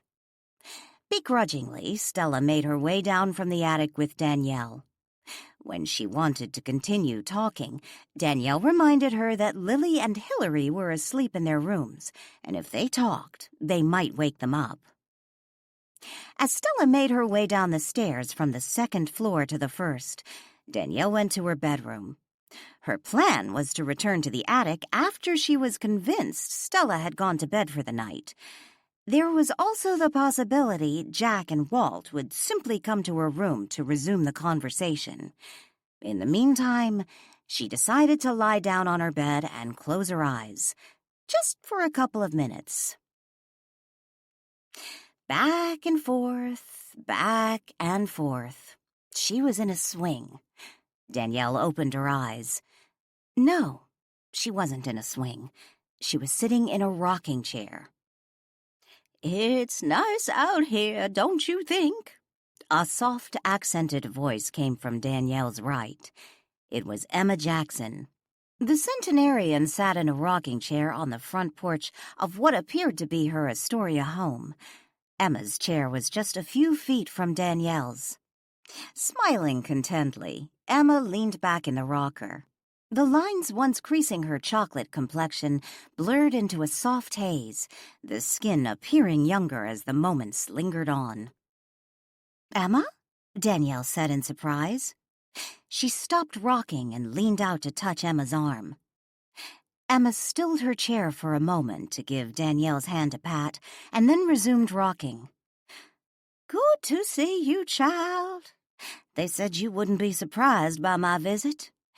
You know this isn't a regular dream, don't you?" "It's a dream hop," Danielle said in a quiet voice. Emma laughed. "Is that what you call it? I used to call it my Emmett dreams." "Emmett? Your husband?" Emma nodded. "After Emmett died, he'd visit me in my dreams. I always knew they weren't regular dreams. My Emmett was there to comfort me. He was a good man. I'll be joining him soon. But first, we've work to do." "Work? Why are you here?" "I always knew there was something special about you. You've the gift. My mama had the gift. Yes, she did. I never did, aside from Emmett's visits." "You know I can see and talk to spirits?" Emma nodded. "Yes, they're all in an uproar. Now that the Eva Aphrodite has resurfaced, they want the truth to come out." "They? Are you talking about the people who died on the boat?" Emma shrugged. "That's who I figure they are. All yelling and shouting, wanting to be heard." "I saw them on the boat down at the beach. They were standing on the top deck. I assumed that's who they were. I recognized several of them from photographs in the old newspaper articles. Why didn't they talk to me then?" Emma shook her head. "They can't. They've all moved over to the other side and can barely make themselves known to someone like you. Instead, they have to work through someone like me, a newly arrived spirit. And I can't move on until they've settled down." "So what do we have to do?" "Well, I was hoping you'd know that." "It's nice to see you, Danielle, but I want to move on and be with my Emmett. He's been waiting for me for such a long time." 27. "Are they giving you a message to pass on to me?" Danielle asked Emma's spirit. "No, child, they're telling me to show you. But show you what? I don't know what they want." Danielle considered the possibilities and then asked, This may seem obvious, but have you asked them what they want you to show me?" Emma laughed. "Oh, dear, if it were just that easy. No, they're not answering my questions. I just know they want me to show you something, and until I do, I'll be stuck here." Danielle stopped rocking and focused her attention on Emma. "If they're telling you to show me something, maybe it's something you saw back then, something they want me to see." Emma shook her head. "I don't know what that would be. I really didn't know any of those people." "But you knew about the Eva Aphrodite going down in the storm." "Sure, everyone knew about it. There were stories back then. How Walt Marlow would take those rich folks out to party or meet the big ship that came down from Canada. I can't remember none of those folks, the ones that died that night, ever coming into the Bluebell Diner. Aside from my work at the diner, I kept away from the white folks back then." "Maybe it was something you saw happen with Walt Marlow. I know you ran into him from time to time." Emma considered the question. Finally, she shook her head. "No, girl, I can't think of a single thing I ever saw Mr. Marlowe do that'd shed light on any of this. From what I remember, he'd just come into the diner from time to time, was always polite." Emma smiled softly. "I wonder if I'll get to see Mr. Marlowe when I pass over. I'd like to tell him thank you." "Thank you? For what?" "He was always very respectful when I waited on him. Treated me just like he treated the white waitresses. But I'll tell you, girl, some of those customers back then didn't treat the white girls much better.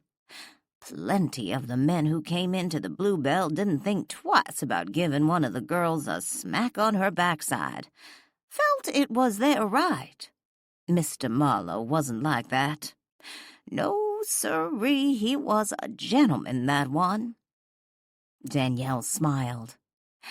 "I can see Walt being a gentleman." Emma arched her brows. "Walt?" Danielle shrugged. "Walt is sort of haunting Marlow House. Has been since he was killed there. Oh, by the way, he always appreciated your help in proving that his brother-in-law could have been responsible for his death, instead of it being a suicide." Tossing back her head, Emma let out a hoot of laughter. Oh, goodness, child, he's haunting your house? I remember he was a fine-looking man." Danielle blushed. "Well, he still is." "Goodness gracious, I had no idea. I wonder if Emmett knows Mr. Marlowe is haunting Marlow House." "I suppose you can ask him," Danielle suggested. "I will, once I move on." "If it wasn't something you saw Walt do, and if you don't recall meeting any of the people who died on the boat, there is always that business partner of Walt Marlowe's," Emma suddenly remembered. "Jack?" Danielle asked. Emma nodded. "I think that was his name. He disappeared right after the Eva Aphrodite went down. Heard he stole a bunch of money from Walt Marlowe, which really never surprised me." "Why do you say that?" "Because those people were after him, threatened to kill him." Emma, I think maybe I know what you're supposed to show me." "What's that?" "Whatever it is you know about Walt's partner, Jack. Because you see, Jack didn't run off with Walt's money. He was murdered. They found his remains on the Eva Aphrodite." Danielle was no longer sitting on a front porch. Instead of a rocking chair, she sat with Emma at a table in what Danielle assumed was the Bluebell Diner. One clue was the menu on the adjacent table that said Bluebell Diner. Half of the tables were occupied, and by the dress and hairstyles of the customers sitting at those tables, Danielle was fairly confident the time frame was the 1920s. "If I did this right, they don't see us," Emma said, as an attractive black waitress approached their table and began wiping down the tabletop before straightening the condiments. Leaning toward the server, Danielle read her name tag. "Oh my gosh, it's you." Emma smiled. "I forgot how young I was back then. Where did the time go?" "You are gorgeous," Danielle said in awe. "You look like a movie star." Emma laughed. "I have to say, no one has ever compared me to a movie star." "I'm serious," Danielle said with a convincing nod. "You are quite stunning. Oh, not that I mean you don't look nice now." Emma laughed again as her former self turned from the table and went on with her work. "Since I'm no longer attached to either flesh and blood body, I suppose those earthly tethers no longer apply." In the next moment, the Emma sitting next to Danielle transformed herself into the younger version of herself. "Very nice," Danielle said with a smile. Emma shrugged. "I'm hoping that when all this is resolved, I'll be able to move on to Emmett, and when I do, I'd rather come to him like this so he'll recognize me." "When your husband used to visit you, how did you look in your dreams?" Emma smiled at Danielle. "Like this. My mama always said I was vain." Danielle was about to respond when Emma quickly hushed her up and said, "This is what I wanted you to hear. Listen up."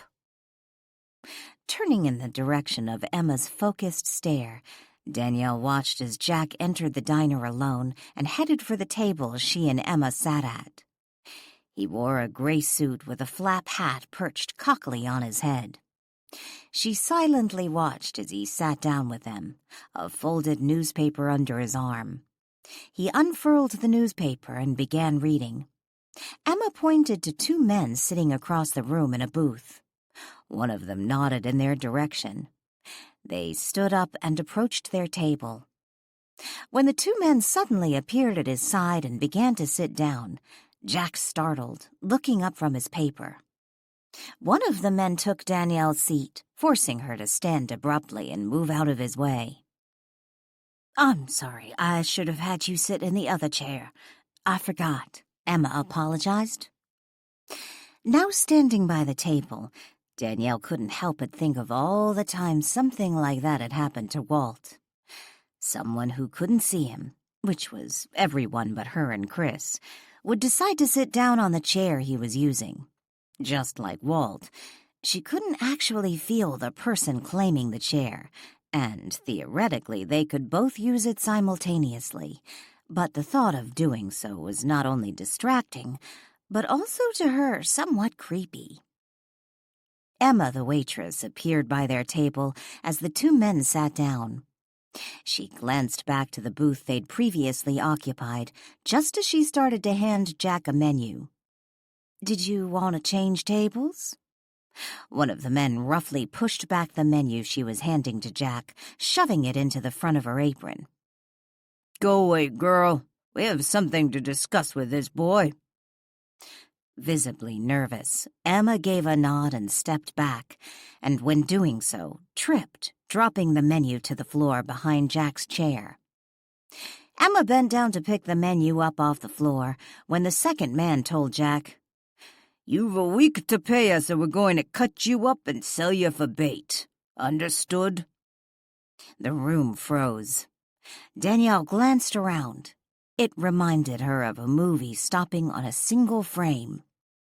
Across the room, a server had been in the process of filling a customer's cup with coffee. The stream of coffee hung in midair, arching from the spout of the coffee pot to the mug sitting on the table. "What just happened?" Danielle asked. "That's all I heard of the conversation," Emma explained. "Back then, I didn't want to hear more, so I hustled myself away from that table. Never a good idea to know too much." "Do you know who those men were?" Danielle studied the two men sitting at the table with Jack. She guessed they were in their 40s, yet she could be wrong. One thing she had noticed in the past was when looking at photographs of people from Walt's era, they always seemed older than their modern-day counterparts did. One of the two men sported a pencil mustache and a fedora hat atop his head. Proper etiquette dictated men remove hats when indoors, yet neither Jack nor this man had done that, Danielle noted. The third man was clean-shaven, and she could see his hat still sitting on the booth bench across the room, where he had recently been sitting. What style of hat he wore, she couldn't tell from this distance. Oh, I knew who they were, all right. Local muscle.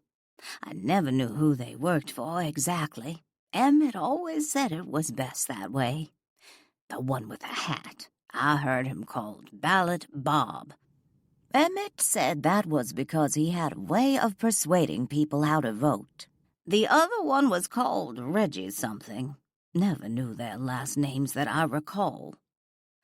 So Jack owed them money? I think he had a gambling problem. At least that's what Emmett said after I told him what I overheard.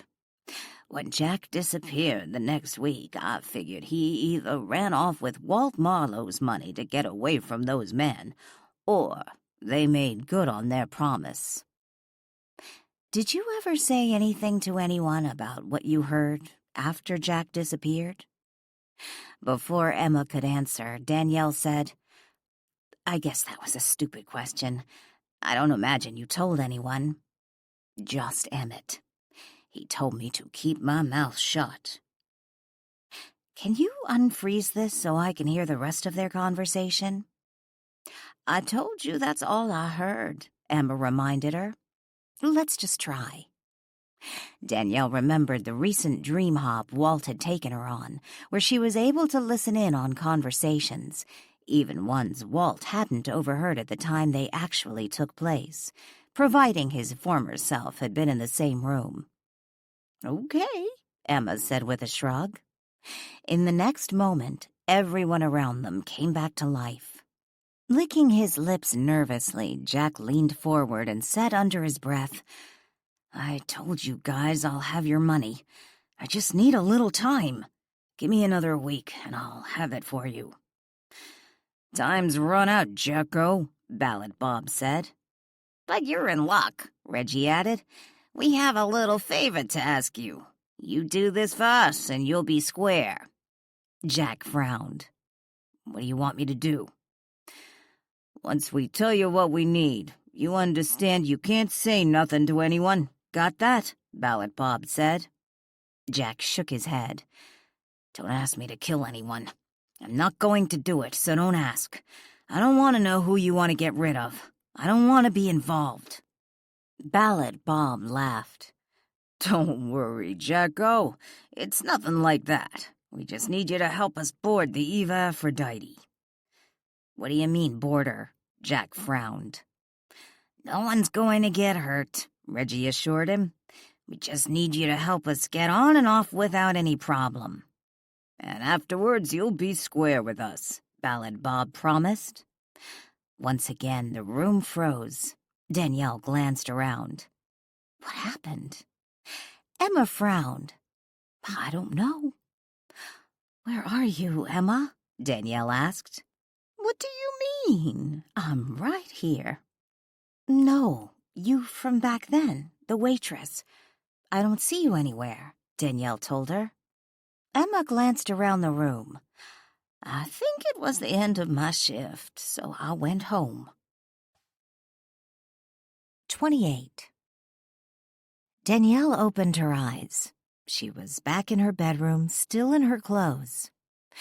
Groggy, she sat up and looked around.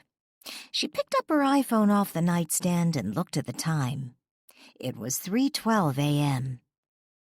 Glancing up to the ceiling, she decided not to go see Walt and Jack right now, even though she was fairly certain Stella was asleep downstairs.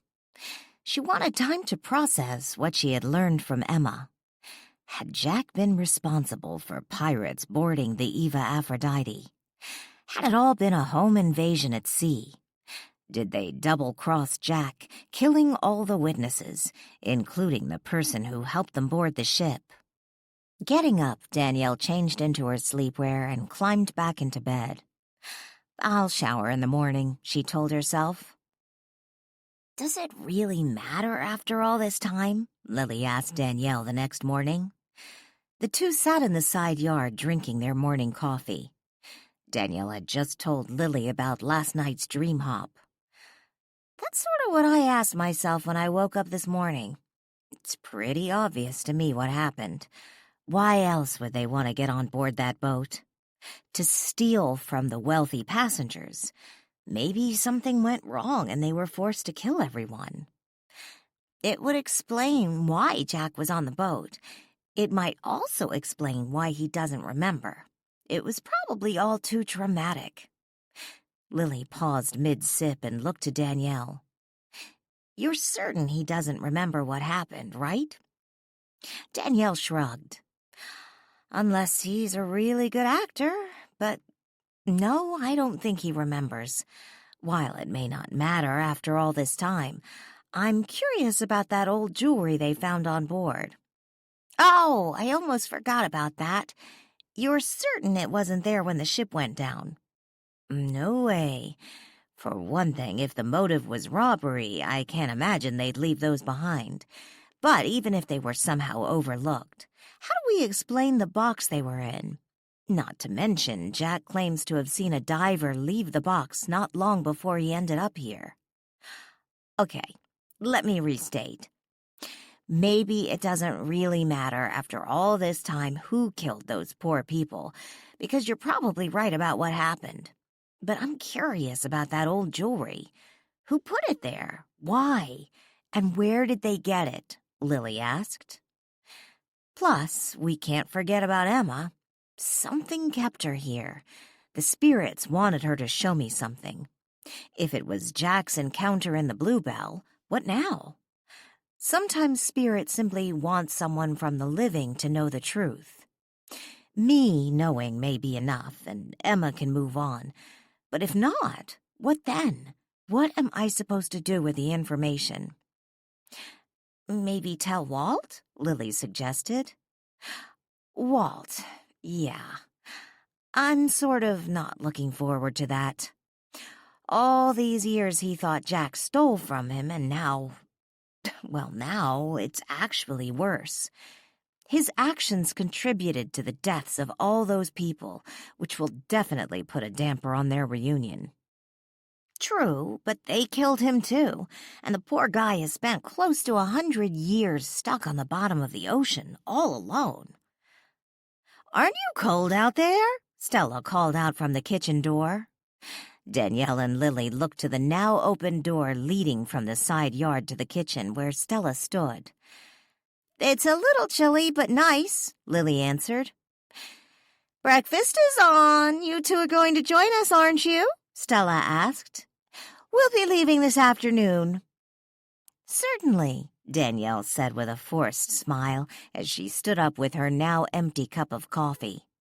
She glanced down at Lily, who hadn't yet budged from her chair. "Lily, breakfast?"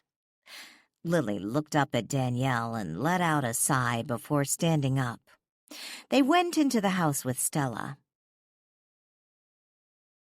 Jolene Carmichael stood at the front desk of the Frederickport Police Department. She had just demanded to see Chief McDonald.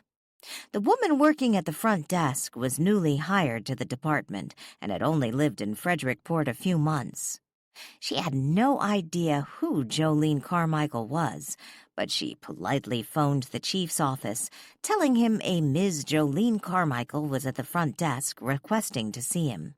She fully expected the chief to have her ask the woman what this was in regards to, and then direct her to one of the other officers. Yet the chief didn't do that. Instead, he told her he would be right out. "Jolene, this is an unexpected visit. If it's about what the Historical Society wants to do with the Eva Aphrodite." "Edward, can we talk alone, please?" Jolene asked stiffly. The chief paused a moment, then shrugged and gave a little nod. Let's go to my office. After the chief led Jolene into his office, he gestured toward an empty chair facing his desk and closed the door behind them. What's this about? The chief asked as he took a seat behind his desk and faced Jolene. I understand you've recovered jewelry from the Eva Aphrodite. Picking up a pen from his desk, he leaned back in his office chair and began absently tapping the pen's end against the tabletop. I guess you read this morning's newspaper. Actually, I haven't. But this is a small town, and I know you spoke with Ben. He smiled. I see you haven't missed a beat. You've been gone all these years. You've been back just a couple months, and already you know what's going on without having to read the local paper. One thing I know, I don't care for how my hometown's changed since I've been gone. Dropping the pen, Edward MacDonald leaned forward, resting his elbows on the desktop. He studied Jolene. How's that? All this attention on Marlow House, for example, glorifying Walt Marlow, someone who was nothing more than a bootlegger and murderer. I'm not sure I'm following you. How is anyone glorifying Walt Marlow? For one thing, Danielle Boatman is trying to rewrite history with all that murder nonsense. I understand she's just trying to promote her bed and breakfast, but I don't appreciate her doing it at the expense of the Historical Society's integrity. I'm a little curious, Jolene. The Historical Society was organized, 5, 6 years ago? After you left town. What's your point? No point, I guess. Just that, technically speaking, you're a relatively new member of the group, and Danielle's probably been a member longer than you. Don't be ridiculous, Jolene snapped. I'm a Frederickport pioneer, and she's nothing more than a California interloper. With a shrug, he said, Either way, this issue you have with her is really a matter to address with the Historical Society, not with me. I'm not here to discuss the Historical Society. As I stated a moment ago, I'm here to discuss the jewelry your men discovered on board that boat. I'm here to reclaim my property. Your property? Of course. My great-uncle and his wife were on board the Eva Aphrodite. They were among those who were slaughtered by Walt Marlow's henchmen. We really have nothing to prove he was responsible for the murders. I know about the diary written by my great-aunt's dear friend. After all, I'm on the board of the Historical Society. Anything that belonged to my great-aunt rightfully belongs to me. Why do you say that? Because in my great-uncle's will he left everything to his brother, my grandfather, which would include his wife's jewelry, and since I'm my grandfather's sole heir, it belongs to me. We're not even sure where that jewelry came from.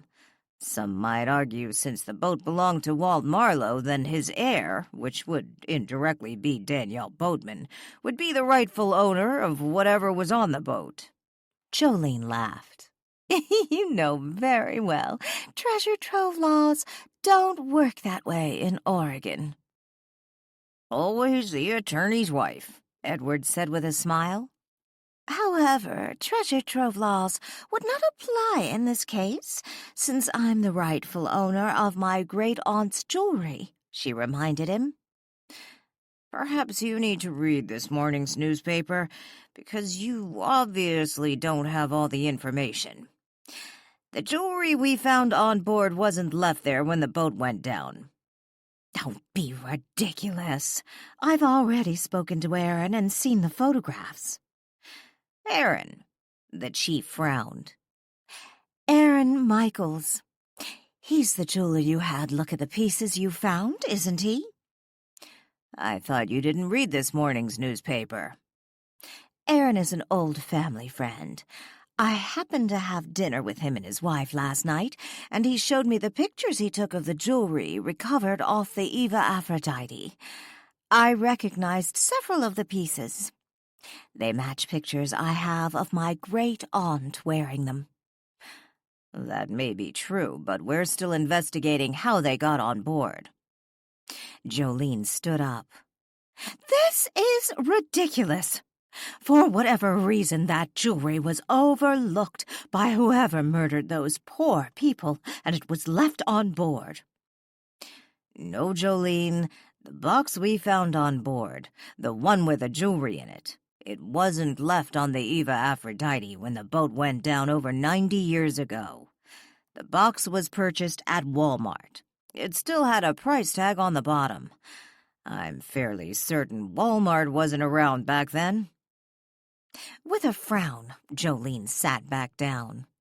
That doesn't make any sense. The chief shrugged. None of this does. Jolene sat quietly for a moment, her elbows resting on the chair's arms, hands folded together as her knuckles lightly rapped the point of her chin. After a moment, she froze and looked up to the chief. Danielle Boatman. She put that box on the boat. Well, that's impossible. We had security down there. No one but authorized personnel had access to the boat. It could have been placed there before you posted security down at the beach. Perhaps even before the boat was brought up on shore. Curiously eyeing Jolene, the chief leaned back in his chair. What are you suggesting? Abruptly, Jolene stood. This all makes sense. It's been nothing more than a publicity stunt. Why did Brianna Boatman have to leave her estate to that woman? She has brought nothing but trouble to Frederickport. Jolene, if you're suggesting Danielle is in some way responsible for bringing the wreckage of the Eva Aphrodite to our shore, that's ridiculous. Is it? There wasn't a storm that night. Someone had to have hauled that monstrosity here. Everyone says the boat looks like it's been underwater. Chances are she knew where it went down. For all we know, she found Walt Marlow's diary when she found the missing Thorndyke. I never heard about Walt Marlow having a diary. Don't be obtuse, Edward. There was some way she knew where the Eva Aphrodite went down, and the only explanation is Walt Marlow's diary, since he was obviously the one responsible for murdering those people and sinking his own yacht. The jewelry you found on board was probably hidden all these years with the missing Thorndyke.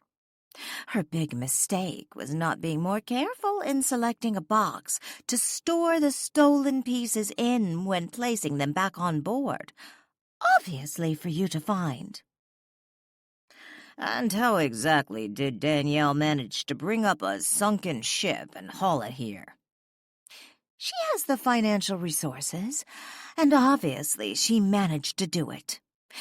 The proof is sitting on that beach down the street from Marlow House. The chief stood. That's an imaginative tale you've cooked up, Jolene. But seriously, something like that would cost a fortune to pull off, and I don't see how she'd ever recoup her expenses from the bed and breakfast. How many rooms would she have to rent out to even cover something like that? Wagging her right index finger, Jolene ranted. Danielle Boatman isn't doing this for the money. She already has all the money she needs. She's doing it for the attention. That woman is nothing but trouble. She destroyed poor Clarence. He was a good man. I don't believe for a moment he meant to hurt anyone, but Danielle drove him to it with all her publicity shenanigans, beginning with conspiring with her cousin to run off with a missing Thorndyke. If it wasn't for her, he wouldn't have been sent to prison, and he wouldn't have been murdered. She's the one to blame. 29. "Why didn't your guests take their suitcases with them?" Walt asked Danielle when he appeared in the parlor, Jack by his side. Danielle, who sat at the small desk, jotting a quick note in her ledger, looked up. Setting her pen atop the open page, she said, "Because they aren't checking out until noon. They went to do some more sightseeing." "We expected to see you before now," Walt said as he took a seat on the sofa. Jack remained standing, his attention on the flat-screen television on the wall. It was turned on, but there was no sound. I'm afraid Stella Sterling is a little demanding. I swear, every time I headed for the attic, she seemed to appear out of nowhere and needed something. I was going to go up to the attic when I finished here. But since you're both here now... Danielle closed the ledger and looked from Walt to Jack and back to Walt. "Jack and I had a long talk, and while he can't remember how he was killed, we know he didn't steal from our business.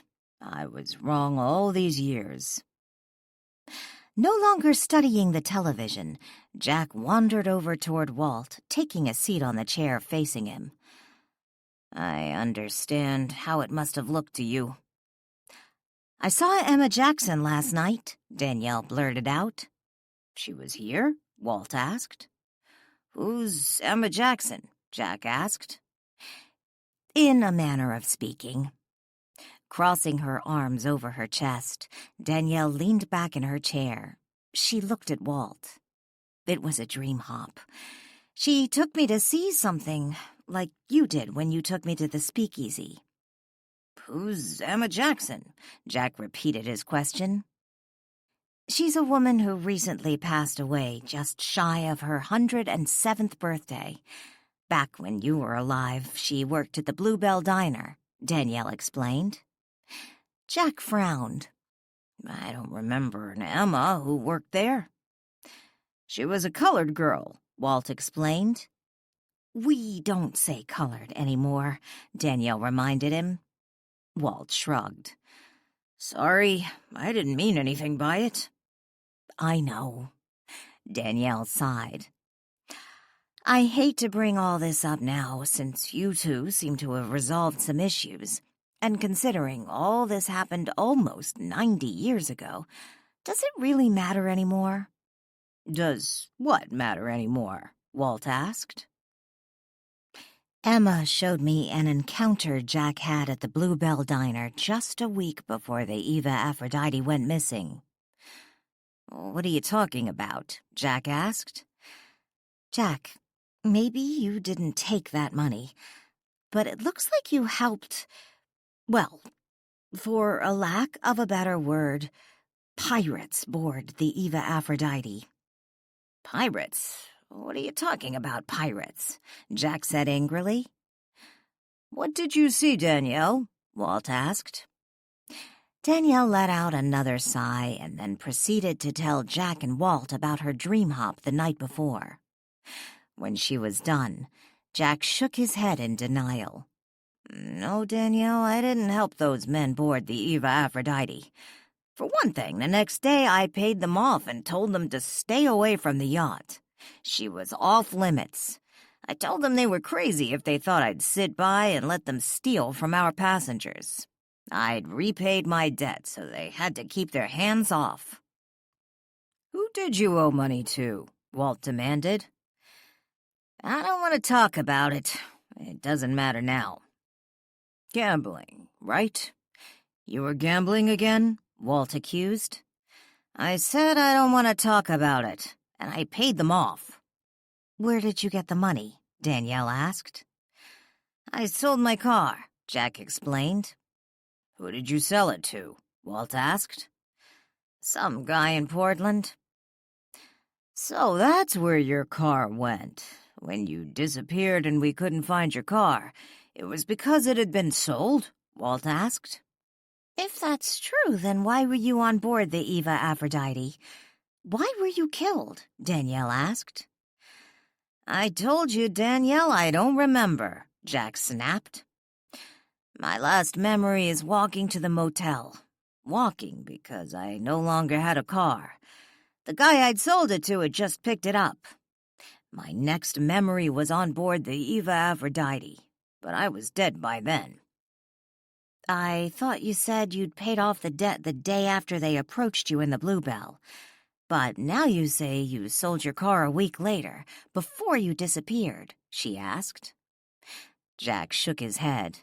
No, the guy I sold it to, he couldn't pick the car up until the following week, but I told him I had to have the money right away. I was giving him a good deal, so he paid me up front. Bill Jones strolled into Adam Nichols's office, clipboard in hand. He didn't knock on the door or wait for an invitation to enter. Instead, the handyman walked straight to Adam, tossing the clipboard onto the desk before plopping down on a chair. Stretching out in a yawn, Bill crossed his work boots at the ankle before nodding to the clipboard on the desk. Finished. There's the invoices. Snatching the clipboard off the desk, Adam flipped through its pages. Did you have lunch already? Yeah, I grabbed something at the drive-thru. I wanted to finish listening to Paul's radio show. Anything interesting today? You didn't listen? Bill asked. Adam shook his head. No. What was it about? Bill sat up straighter. Paul was interviewing Ben Smith from the museum. It was about that guy they found in a trunk on the Eva Aphrodite. I read about that in the newspaper this morning. Looks like it was Walt Marlow's business partner, Jack something. Grandma told me everyone assumed the guy had taken off with Marlow's money, although I guess it belonged to both of them. They were business partners. Did you know that money he supposedly ran off with would be worth millions today? Adam tossed the clipboard back down on the desk. Yeah, Grandma told me that. It's because it was mostly gold coins. Bill leaned forward. And it was never recovered? Just because we don't know what the guy did with the money doesn't mean it's still out there. Ben was talking about the missing money on Paul's radio show. He speculated Marlow's business partner probably had it with him when he went on board the boat, and whoever killed him and the others took the money. Adam shrugged. Likely scenario. Bill grinned. But what if he didn't? What are you talking about? Why would he take all that money with him on the boat? According to Ben, back then it was estimated to be a couple $1,000. According to the stories, he kept the money stashed somewhere. I know. Grandma's father told her the reason Marlow knew his partner had ripped him off was because both the partner and the money went missing at the same time. Or had it? Bill grinned. Adam frowned. What are you getting at? Ben mentioned the dead guy was reportedly renting a room from your great-grandfather at the time he went missing. So? So, if he didn't have the money with him, then it means he left it somewhere. If he was living with your great-grandfather, then maybe that money is stashed somewhere in your grandmother's house. Adam chuckled and shook his head. Nah, there's no way. Like I said, Marlow already checked the place where his partner usually kept the money. And yes, it was at the house across the street from Marlow House, but it wasn't there then, so I don't see why it would be now. Bill stood up. Come on, Adam, this isn't like you. Just because Marlow didn't find it in the place his partner normally stashed the loot doesn't mean it wasn't somewhere else in that house. Adam shook his head. No, I've been through the house. Bull, you haven't looked under all the floorboards and in walls. So what do you suggest? I give Ian the required 24-hour notice that we need to get into the house and then start ripping out walls? It sure beats breaking into the place like we did at Marlow House. Hell, the house is yours. You have every right to go through it. Who can stop you? Adam stood up. I know it's not there. Trust me, Bill, if there was any chance the money was there, I'd be personally knocking down walls. When Bill finally left the office 15 minutes later, Adam stood by the window and watched his old high school buddy and handyman drive off in the truck. A slow smile played on Adam's face. "No, Bill, old pal, this time I'm going on my own. If that money's still there, it's mine." Kurt Jefferson pulled his vehicle over to the side of the road and parked his car. A moment later, he held his cell phone by his ear, waiting for his party to answer.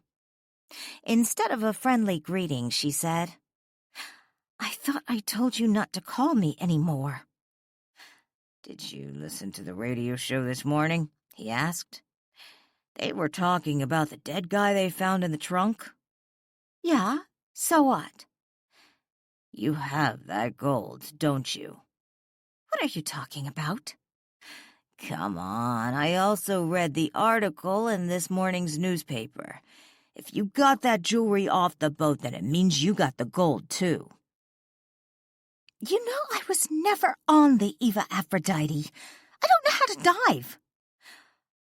"Okay, so whoever you hired before me, or did they keep it for themselves?" "You are the only one I ever hired. I don't know anything about any gold," she insisted. "That means you had what was in that box all the time. According to the article, those pieces match what some of the passengers were wearing. The big mystery they're trying to figure out is why they were found in a box that didn't exist back when the boat went down. But we know the answer to that, don't we?" "What do you want?" she snapped. "I've been doing a little research on you. I think I know how you happened to have what was in that box. I think I might also know why you had me put the box back on the boat. And I'm pretty sure you have the missing gold coins." "I don't care what you think you know. I don't have any gold coins." "I hope for your sake you do." "What do you mean?" she asked. "I told you I've been doing my own research. Amazing what one can uncover by asking the right questions, looking under the right rocks." "You don't make any sense. I'm done now." "Don't hang up. You'll regret it. Not unless you want everyone to know your secret." She didn't respond. "You still there?" he asked. "Yes." "Good. I'm not going to be greedy. I want to see them first, and then we'll divide them up. Don't worry, I'll leave you plenty. Considering you were willing to dump those jewels on the bottom of the ocean, I don't see why you care." "I told you I don't have any gold coins." "Why should I believe you?" he asked. "Because if I had them, I would have had you put a second box on that boat." 30. Ben from the museum called Danielle just minutes after Stella and Roland Strickland checked out that Monday afternoon.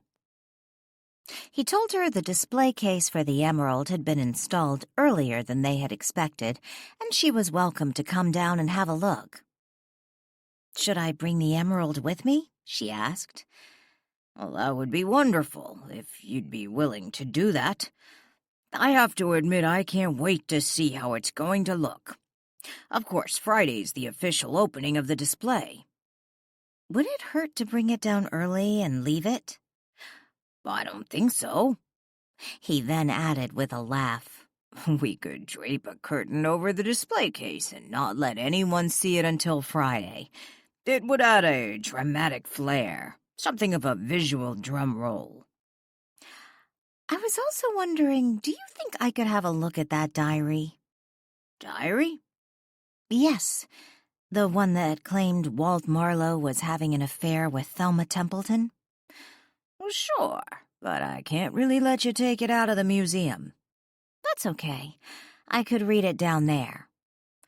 "It's going to take a while to read it," Ben said, "and I'm only free for about an hour this afternoon."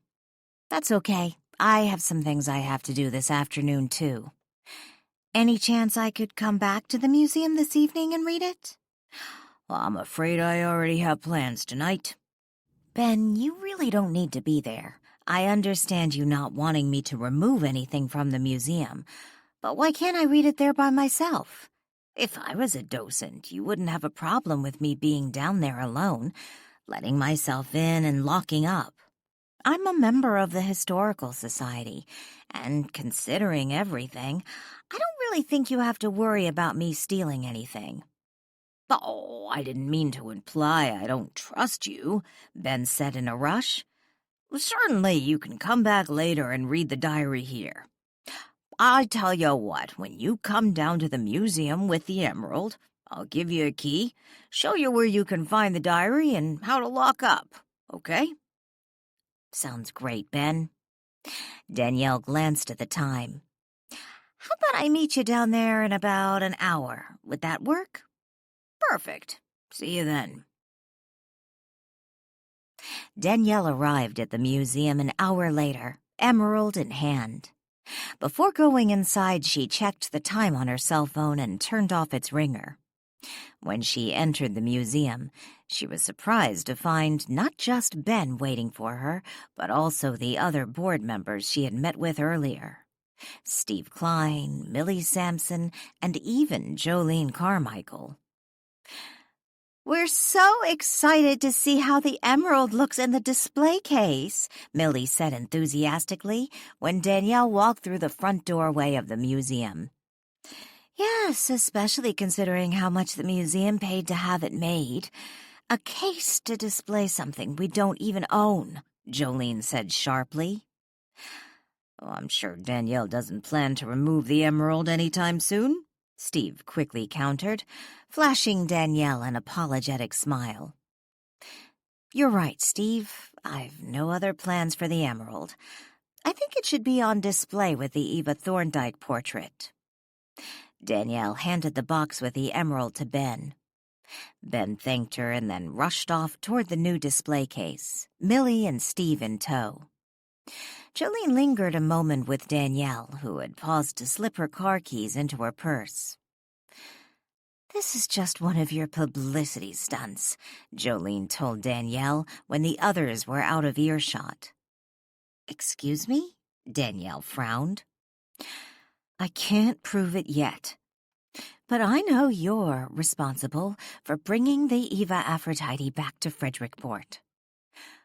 "What in the world are you talking about?"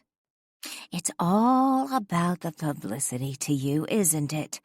I know you were some big-shot marketing person before you moved here."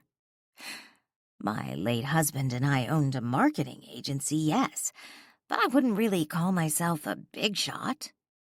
Danielle couldn't help but laugh at Jolene's words. "This isn't funny. None of it is."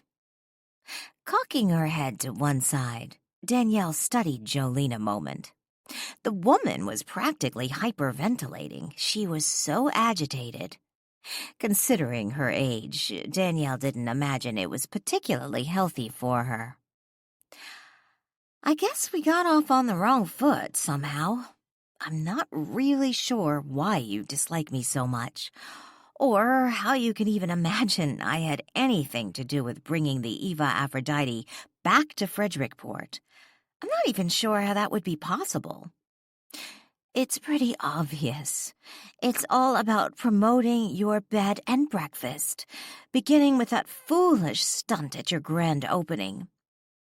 "I do regret wearing the missing Thorndike that day," Danielle conceded. Jolene let out a harsh laugh. "I wasn't talking about wearing it. It was having your cousin pretend to steal it.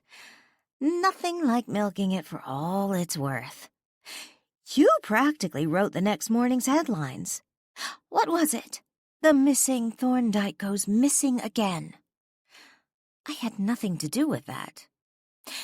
"Maybe you fooled everyone else, but you aren't fooling me. You wanted to keep everyone talking about Marlow House, just doing what you do. All about publicity. But poor Clarence got caught up in it and ended up dead because of you." Danielle bristled. "Clarence Renton killed my cousin. He'd been embezzling from my aunt's estate for years. He killed Cheryl because when she contested our aunt's will, he knew the courts would take a closer look, and when they did, he'd be exposed for the crook he was." "I don't believe that for a moment. Clarence was a good man. If any mistakes were made, they were honest, clerical errors. And considering your aunt had Alzheimer's, how do you even know what she wanted?" "What is this really about?" Danielle asked. "Does this have something to do with your husband? He was Clarence's partner for all those years. Was he complicit? Did he know what was going on? Was he part of it?" Jolene gasped. "How dare you?" Neither Jolene nor Danielle noticed Millie Sampson had just returned to the front of the museum, curious to see what was taking the two so long. Millie failed to notice the two women were not engaged in an amicable discussion, and she called out, "Come see, it looks beautiful." Flashing Jolene a hostile look, Danielle turned toward Millie and made her way to the display. "Well, what do you think?" Ben asked proudly. Eva Thorndyke's portrait no longer perched atop its easel. The new glass cabinet displaying Danielle's emerald, one of the original gems from the famed Thorndyke necklace, provided a new resting place for the portrait. Eva, who Danielle always felt bore an uncanny resemblance to Charles Dana Gibson's Gibson girl from the late 1800s, now looked down at the emerald. Or at least the woman in the portrait did. Danielle found it ironic Jolene had made a snide remark about the museum spending so much money on a cabinet to display something they didn't own, when just 2 days earlier, Jolene and the other board members had expressed the desire to eventually sell the emerald. What did they intend to do with the cabinet then, she wondered. Stepping up to the display, Danielle studied the woman in the painting for a moment, noting her aloof, somewhat haunting expression. Danielle wondered if Eva realized she was dying when she sat for the portrait. From what she understood, the artist completed the painting not long before Eva's death. Turning her attention to the necklace worn by the woman in the portrait, the necklace that came to be known as the missing Thorndyke when Walt stole it at Eva's request, Danielle wondered if the necklace Eva wore at the time of the sitting contained the fake stones or the second set of real gems, which Danielle now kept in her bank safety deposit box. "Well, what do you think?" Ben repeated his question. "I think they did a wonderful job. I love the way the emerald display ties in with the portrait." "They did, didn't they?" Steve gushed. Millie stepped up to the display, silk cloth in hand. "If you're done, let's get this covered before someone else walks in here. I think I just heard the front bell." Danielle stepped back from the display and watched as Steve helped Millie cover the new display case with the cloth. "I didn't realize Ben was serious when he mentioned covering the display until Friday." "Oh, yes," Millie said, as she tucked one end of the cloth around the base of the portrait. It rested against the lower portion of the frame, not the canvas. "We can't let anyone see it yet. It would make Friday's display party anticlimactic, wouldn't it?" "I suppose it would," Danielle murmured. "Oh, yes. We don't want to do anything to diminish the full impact of this publicity stunt," Jolene sniped. Ben frowned at Jolene. "I'm not sure what you mean." Jolene rolled her eyes, and without another word, she abruptly turned from the small group and walked away, heading to the restroom. "I don't know what's gotten into her. I don't remember her being like this," Millie said after Jolene was out of earshot. Ben shook his head. She's been acting strange ever since the chief started asking me questions about the history behind the Eva Aphrodite. I almost wish I hadn't mentioned anything at our last board meeting. Well, that's just silly, Millie said. While tempted to mention Jolene's accusation regarding the mysterious return of the Eva Aphrodite, Danielle resisted. Instead, she stood quietly by the display, listening to the 3 remaining board members discuss Jolene's peculiar and somewhat hostile behavior. They concluded Jolene was simply disappointed that Danielle had decided to lend the Historical Society the Thorndyke Emerald instead of donating it. When Jolene returned, the conversation had already shifted to the plans for Friday's event. Danielle only half listened, telling herself she would simply show up whenever they told her to. With Jolene as a board member, Danielle decided she would limit her involvement with the Historical Society. Her mind wandered as she absently studied Eva Thorndyke's portrait. The undiscernible chattering voices of the 4 board members provided background sound. Her gaze drifted down to the now-covered display case, and then back to the portrait, a pool of silk fabric at its base. Her eyes wandered up the painting, pausing a moment on the necklace, and then moving up to the face. Something about the facial features gave Danielle pause, her own eyes widening in surprise. Eva, the woman in the portrait, her eyes sparkled. Danielle blinked several times, certain she was imagining things. Yet then the lips of the woman in the portrait curled, no longer somber, but smiling at Danielle. Without thought, Danielle stepped back from the display, her attention riveted on the portrait. The board members, so engrossed in their own discussion, failed to notice Danielle's peculiar change of demeanor. Mesmerized, Danielle watched as Eva Thorndyke's spirit calmly stepped out from the portrait. A transparent vision, her edges blending into soft haze while reflecting random beams of sparkling light. The apparition embodied calm as she stood before Danielle. The 2 women stared at each other, one made of flesh and blood, and the other from the spirit world. "You're Danielle Boatman. I heard you were coming," Eva said in a soft voice. In response, Danielle glanced to the board members and then back to Eva. Smiling, Eva reached out to Danielle, the tips of her fingers transparent and glowing, just a few inches from Danielle's right cheek. "We need to talk. We need to talk about Walt." Lowering her hand to her side, Eva took a step back and then vanished. 31.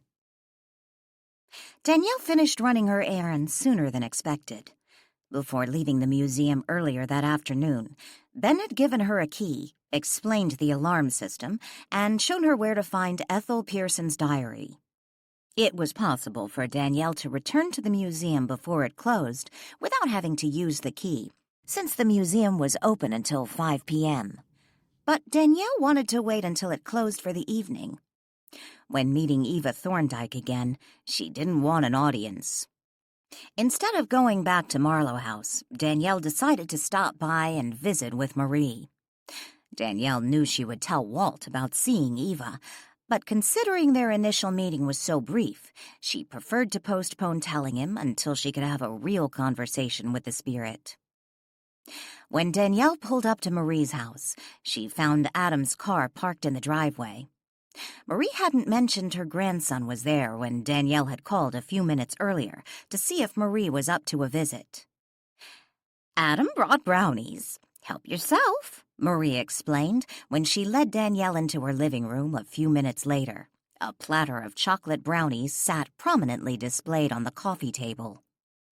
Adam, who lounged on the easy chair, gave Danielle a lazy hello wave. Adam, where are your manners? Marie reprimanded. Letting out a weary sigh, he started to stand up, but was stopped when Danielle walked by his chair and gave him a little nudge, pushing him back into the recliner. He doesn't need to be a gentleman, Danielle said, as she reached for a brownie. He brought chocolate. Marie chuckled as she shook her head and sat down on the sofa. Patting the cushion next to her, she nodded for Danielle to join her. Holding a napkin under the brownie, Danielle took a bite. Closing her eyes a moment, she savored the decadent treat. "These are from Old Salts, aren't they?" Danielle asked after she swallowed the bite. "Yep," Adam answered, his feet propped upon the recliner's footrest. "I love that bakery," Danielle said, taking a second bite. "Their pastries all taste like something your grandma would bake." "Not like what my grandma would bake," Adam said with a snort. "Oh, hush you," Marie scolded, suppressing a laugh. Danielle scowled at Adam. "That's not very nice, Adam." Marie laughed and patted Danielle's knee. "Adam's right, dear. I grow a mean garden, but I've never been one for baking. Which is why I do appreciate Adam's regular treats from the bakery. I suppose I'm just the opposite. I love to bake, and if it wasn't for Lillian, our gardener, I imagine the yard surrounding Marlow House would look like a blight."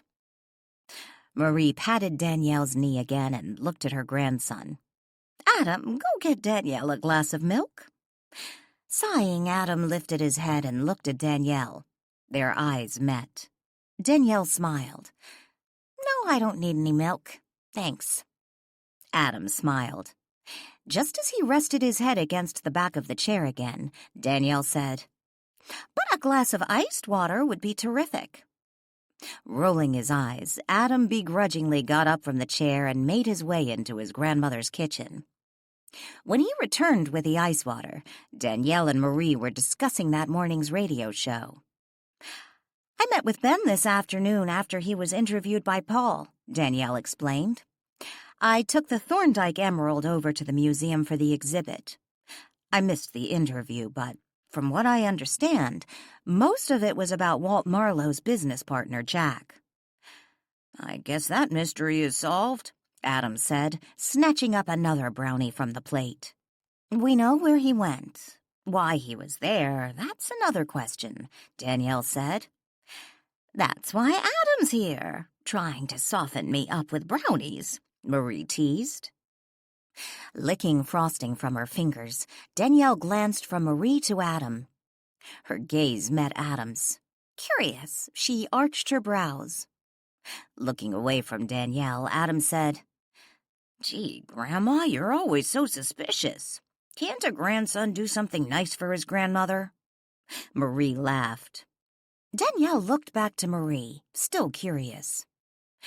Giving Danielle a quick wink, Marie said, "Adam has all kinds of questions. I guess he figures chocolate will trigger my memory." "Memory about what?" Danielle asked. "Grandma, about Walt's partner, Jack. He lived in my parents' house. Adam wanted to know if I knew what room he stayed in. Grandma, I just—" "Oh, posh, Adam. I listened to that radio interview, too. You want to know if those missing gold coins are still in my house." Danielle quickly wiped the edge of her mouth with a napkin before crumpling it in her hand. She looked from Adam to Marie. "Jack's missing gold. It could be a treasure hunt." Dejected, Adam slumped back in the chair. "Seriously, Grandma, did you have to say something to Danielle?" "Don't be silly. Why not tell Danielle?" Adam groaned. "Because if the coins are there, I'll have to give them to her now that you said something." Danielle laughed. "Why would you have to give them to me?" "Because, dear, they would belong to you since the money belonged to Walt Marlow. That is, if they're still there. Of course, Adam would have given them to you even if I hadn't mentioned it." Marie looked at Adam. "Wouldn't you, dear?" Don't worry, Adam. I wouldn't try to claim the money. For one thing, I doubt it would be legally mine. You could argue it was Marlow's ill-gotten gain. Not sure if they broke any laws transporting people out to the booze ship, but considering he hosted a few of his own parties and was running moonshine, I suspect whatever money Jack and Walt shared might be considered a little like drug money is today. You'd probably be smart to keep it a secret if you do find it. You can't mean that, Marie gasped. With a shrug, Danielle said, Actually, yeah, I don't need the money, Marie, and it doesn't belong to me anyway. The house is yours. As far as I'm concerned, if that money's still there after all these years, it belongs to you. You're sweet, dear, but I'm sure that money is long gone. It's probably what got Walt's partner killed. Perhaps.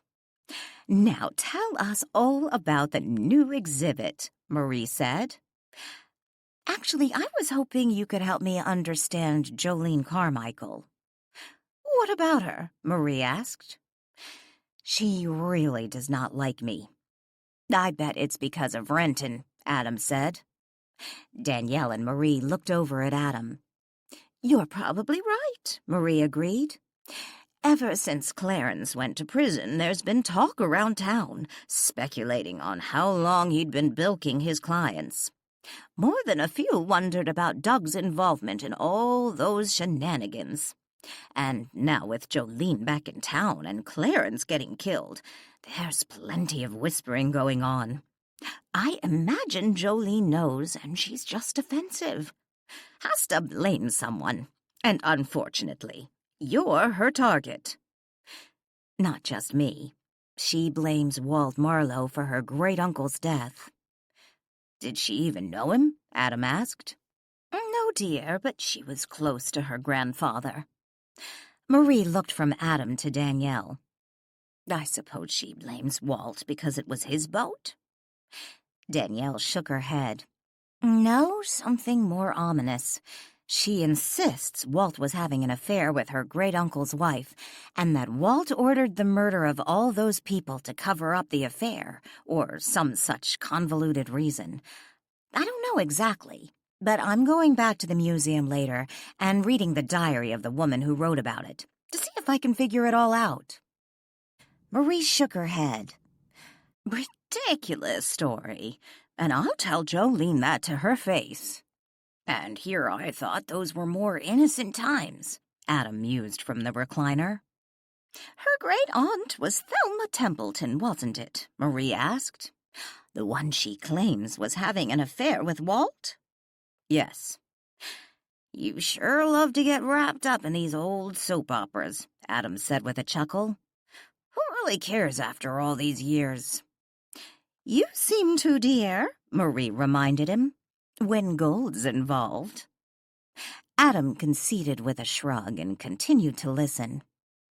I remember my mother talking about Thelma Templeton, one of the women who went missing on the Eva Aphrodite.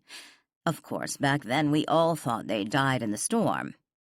After Paul's radio show today, I suppose everyone in town knows that wasn't true. According to Mother, Thelma got romantically involved with an actor. An actor? Quite scandalous, Marie smiled. Mother told me the story. She and Father happened to run into the Templetons at the theater in Portland. Mother stepped away from Father for some reason, turned down the wrong corridor, and witnessed Thelma in a rather passionate kiss. The man wasn't Mr. Templeton, and later, Mother recognized him in the cast. This really is a soap opera, Adam mumbled. Rather bold of her, Danielle said, fooling around when her husband was nearby. That's what my mother thought, too. She told Father about it, but he insisted it must have been a woman who just looked like Thelma Templeton. What did your mother say? Danielle asked. I don't believe she argued the point with him. Yet she told me, of course, years later when I was an adult, that it was either Thelma or Thelma's twin wearing the same dress as her sister. Of course, Thelma didn't have a sister. I believe the first time Mother told me that story was when we went to that same theater in Portland. They chatted for another 20 minutes, and when Danielle glanced at her phone, she saw she had missed several calls from the chief. She had forgotten to turn the cell phone's ringer back on. He had also sent her a text message asking her to call or stop in the station if she was downtown. Curious, Danielle ended her visit with Marie and Adam and headed to the police station. "I thought you were ignoring me," the chief said when Danielle entered his office late Monday afternoon. Sitting at his desk, he leaned back in the office chair. "I've had a busy day," Danielle said as she flopped down in a chair facing him. "And it's not over yet. I wanted to talk to you privately about Jolene Carmichael." "Jolene?" Danielle groaned. "She really does not like you." Yeah, I sort of noticed that." The chief then went on to tell Danielle about his visit with Jolene. In turn, she told him about her afternoon, excluding the encounter with Eva Thorndike. Telling the chief she had seen Eva before telling Walt did not seem right. Finally, Danielle asked, "Well, are you going to give them to her?" "The jewelry?" "Those pieces do match what her aunt was wearing in those photographs. Of course, who's had them all these years and why they returned the pieces to the boat, assuming that's where they came from, is the million-dollar question." The chief stood up and walked around the desk. Sitting along the edge of the desk front, he faced Danielle, his arms folded across his chest. "That's what I've been trying to figure out. When you told me a diver, according to your ghost friend, left that box on the boat, I decided to call someone I know in Seaside." "You do know I hate it when you say ghost friend. His name is Jack." "Why?" "Why is his name Jack?" The chief rolled his eyes.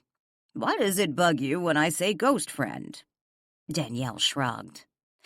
"I don't know, just feels like you're mocking me, I guess." "Sorry, I'm not mocking you, I promise. But this still all feels very strange to me." "Fair enough.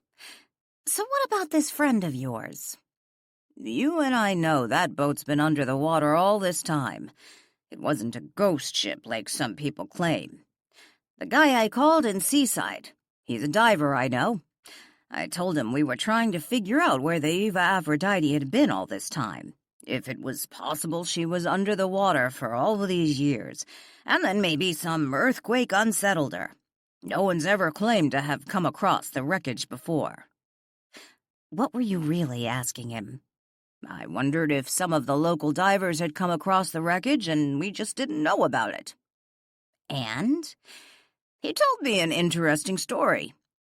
About a month ago, he was contacted by a woman who was looking for someone to do salvage work. The conversation didn't go far because she asked if he would be willing to sign a non-disclosure agreement." "Non-disclosure agreement?" "Yes. She claimed to know the location of a sunken ship, and before she hired him, or disclosed the location of the ship, he would need to sign a non-disclosure agreement." "Sounds like maybe she thought there was treasure on board and didn't want someone else getting to it before her," Danielle suggested. "He started asking her some questions, and she got a little weird, and then she just hung up." Danielle frowned. "Weird?" "Didn't want to answer any of his questions." "Did she call him on his cell phone? Did he try calling her back?" Danielle asked. "Yes. And this is where it gets interesting. He got the museum." "The museum?" "The line the woman called him on. It was from the Frederickport Museum." "Who was it?" The chief shook his head. "I don't know. The museum message machine picked up when he called. He had no idea who the woman was, and he never followed up on it. All he knows is whoever made that phone call made it from the museum." 32. It wasn't dark yet. There was still a good hour and a half left of daylight. But Danielle knew the sun would be down when she closed up the museum, so she parked as close to the entrance as possible. While Frederickport was generally a safe little town, if you didn't consider the dead bodies Danielle had tripped over during the last 8 months, like her cousin Cheryl, Bart Haston, or Peter Morris, she still didn't like wandering around downtown alone after nightfall. Letting herself into the museum with the key Ben had given her, she quickly relocked the door behind her and punched the security code into the alarm system.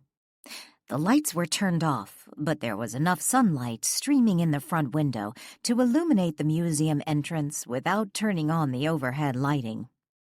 Setting the keys and her purse on the front counter adjacent to the gift shop entrance, Danielle looked down the darkened hallway leading to the exhibit area of the museum. Night lights plugged into random electrical sockets throughout the building broke up the darkness, providing a soft glow. Walking down the dimly lit hallway en route to the exhibits, a scene from Ben Stiller's Night at the Museum flashed through her mind.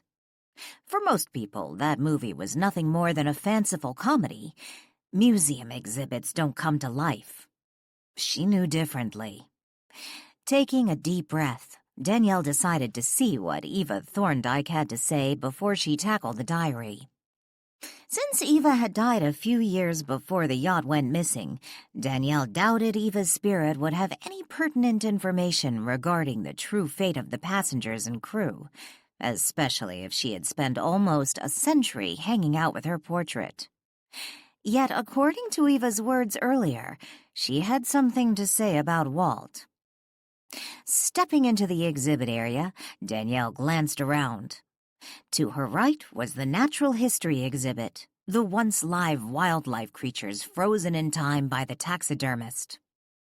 On the other side of the room was the Marlow shipping line exhibit with its intricate models, identical replicas of the ships once built by Frederick Marlow's company. Beyond that was an exhibit on the local fishing industry, while other exhibits highlighted points of local and state history. Taking another deep breath, Danielle steeled her nerves and focused on the center of the room, the location of the Thorndike exhibit. A nightlight's glow bounced off a glass case, landing on the portrait's face, eerily illuminating its eyes. Stepping up to the portrait, Danielle paused when she was about 3 feet away. Staring at the illuminated eyes, she said, "Hello, Eva. I'm back." Nothing. Another deep breath and sigh. "It's me, Danielle Bodeman. You said you knew I was coming. How did you know?" "Nothing. I'm alone. We can talk now if you show yourself." Still nothing. Danielle stood in front of the portrait for another 10 minutes. Yet there wasn't a glimmer or sign to indicate the presence of Eva's spirit in the room. Tired of waiting, Danielle stepped away from the portrait and made her way to the office at the back of the building. It hadn't been necessary to turn on any lights as she walked through the museum. The night lights provided sufficient illumination, but once in the office, she flipped the switch for the overhead fixture, flooding the room with flickering fluorescent light. She found the diary in Ben's side desk drawer, just where he told her it would be. Sitting down at the desk, she opened the weathered, leather-bound book and began thumbing through its pages. Ethel Pearson's elegant cursive penmanship flowed from page to page. The style of writing appeared fairly consistent throughout the diary, yet there were periodic changes of letter size and ink density. Danielle was grateful to find the handwriting legible. She had read vintage handwritten documents in the past, often finding them nearly impossible to decipher. Not so with Ethel Pearson's diary. Settling back comfortably in the swivel chair, Danielle skimmed the pages, moving over such tedious entries as Ethel's detailed account of her visit to the dressmaker. When Danielle came to the next entry mentioning the same dressmaker, she almost skipped forward without reading the pages when a reference to Thelma jumped out at her. Pausing, Danielle read the page and then realized she had missed something. Curious, she turned back one page and read the entire day's entry. I stopped at the dressmaker today for my final fitting. Thelma Templeton went with me to pick up a gown she had altered. Thelma has lost so much weight. I have been so worried about her, but I had no idea how bad it truly was. She insisted on trying on the dress alone and wouldn't allow anyone to help her. I have never known her to be so shy. Thinking her silly, I entered the dressing room, intending to help her. She was furious with me, and then I saw the reason for her inhibition. The length of her back was blackened with bruises. I wanted to weep. She swore me to silence. When I asked if Howard had done this, she only laughed. Danielle flipped through more pages until she came to another entry discussing Thelma. Thelma has admitted she has taken a lover, and he was responsible for the bruises. She told me I didn't understand, that he simply loves her so much and often gets frustrated that she can't leave her husband. Danielle looked up from the diary, taking a moment to reflect. Why a woman would choose to stay with a man who abused her, she didn't understand. Shaking her head, she began to read again. The next entry of interest mentioned Walt. I was mortified this evening at the Templetons when I was caught lingering outside the door of Howard's study. It really wasn't my fault. The heated exchange between Howard and Ralph over a business endeavor Ralph wishes to enter into with Walt Marlow was simply too delicious to ignore. I'm hoping Thelma can tell me more when we are able to talk. Danielle paused a moment. Howard. That must be Thelma's husband, Jolene's grandfather. Howard's brother was named Ralph. Is this the same Ralph? Danielle continued reading. Thelma has finally confessed the name of her lover. It is Walt Marlow. I was surprised she finally revealed his name. I have asked her so many times, only to be met with resolute silence. She told me after I asked her about the argument in the study. She explained Howard suspects the affair, which is why he opposes his brother's business proposition with Walt Marlow. Danielle looked up from the page for a moment. Why did Thelma lie? Danielle asked aloud. After rereading the passage, she mumbled, I guess that answers my other question. It was the same Ralph. With a sigh, she continued reading. Another cuckolded husband might be tempted to divorce his wife and endure the scandal, or have her put away discreetly, but I don't see that happening with Thelma, considering her inheritance. Howard will endure what he must to keep his golden goose. Oh, really? Danielle smirked. So, Thelma had her own money? Danielle continued to skim through the diary, paying special attention to any passages mentioning Thelma. She began to wonder why Ben entertained the idea that Walt was behind the murders. It wasn't until she came to an entry posted just 2 weeks prior to the Eva Aphrodite's fateful voyage that she had her answer. Thelma canceled our luncheon date, claiming to be ill. I knew Howard is still away on business and won't be home until the weekend, so I decided to check in on her. I was shocked at what I found. She was all alone. Not even her personal maid was there. She had sent them all away. I suspect so they wouldn't see her drunk. Yes, drunk. I have never seen her like this. I am glad I stopped by, because frankly, I believe the poor girl intended to do herself more harm than what just comes from the bottom of a bottle. She ranted, "He left me. Me? Who is he to leave me?" I asked her if she meant Howard, wondering if perhaps he could no longer endure the knowledge his wife was having an affair. She laughed and told me that to her grief, Howard would never leave her. I then asked her if she meant Walt Marlow. She just looked at me for a moment and began to sob. She is heartbroken. When she finally stopped sobbing, she confessed she had threatened him. At first, I assumed she meant physically harm him, but then she told me she intended to ruin him. Foolishly, she also expressed this intent to Walt Marlow, who countered with his own threat, yet his was more deadly.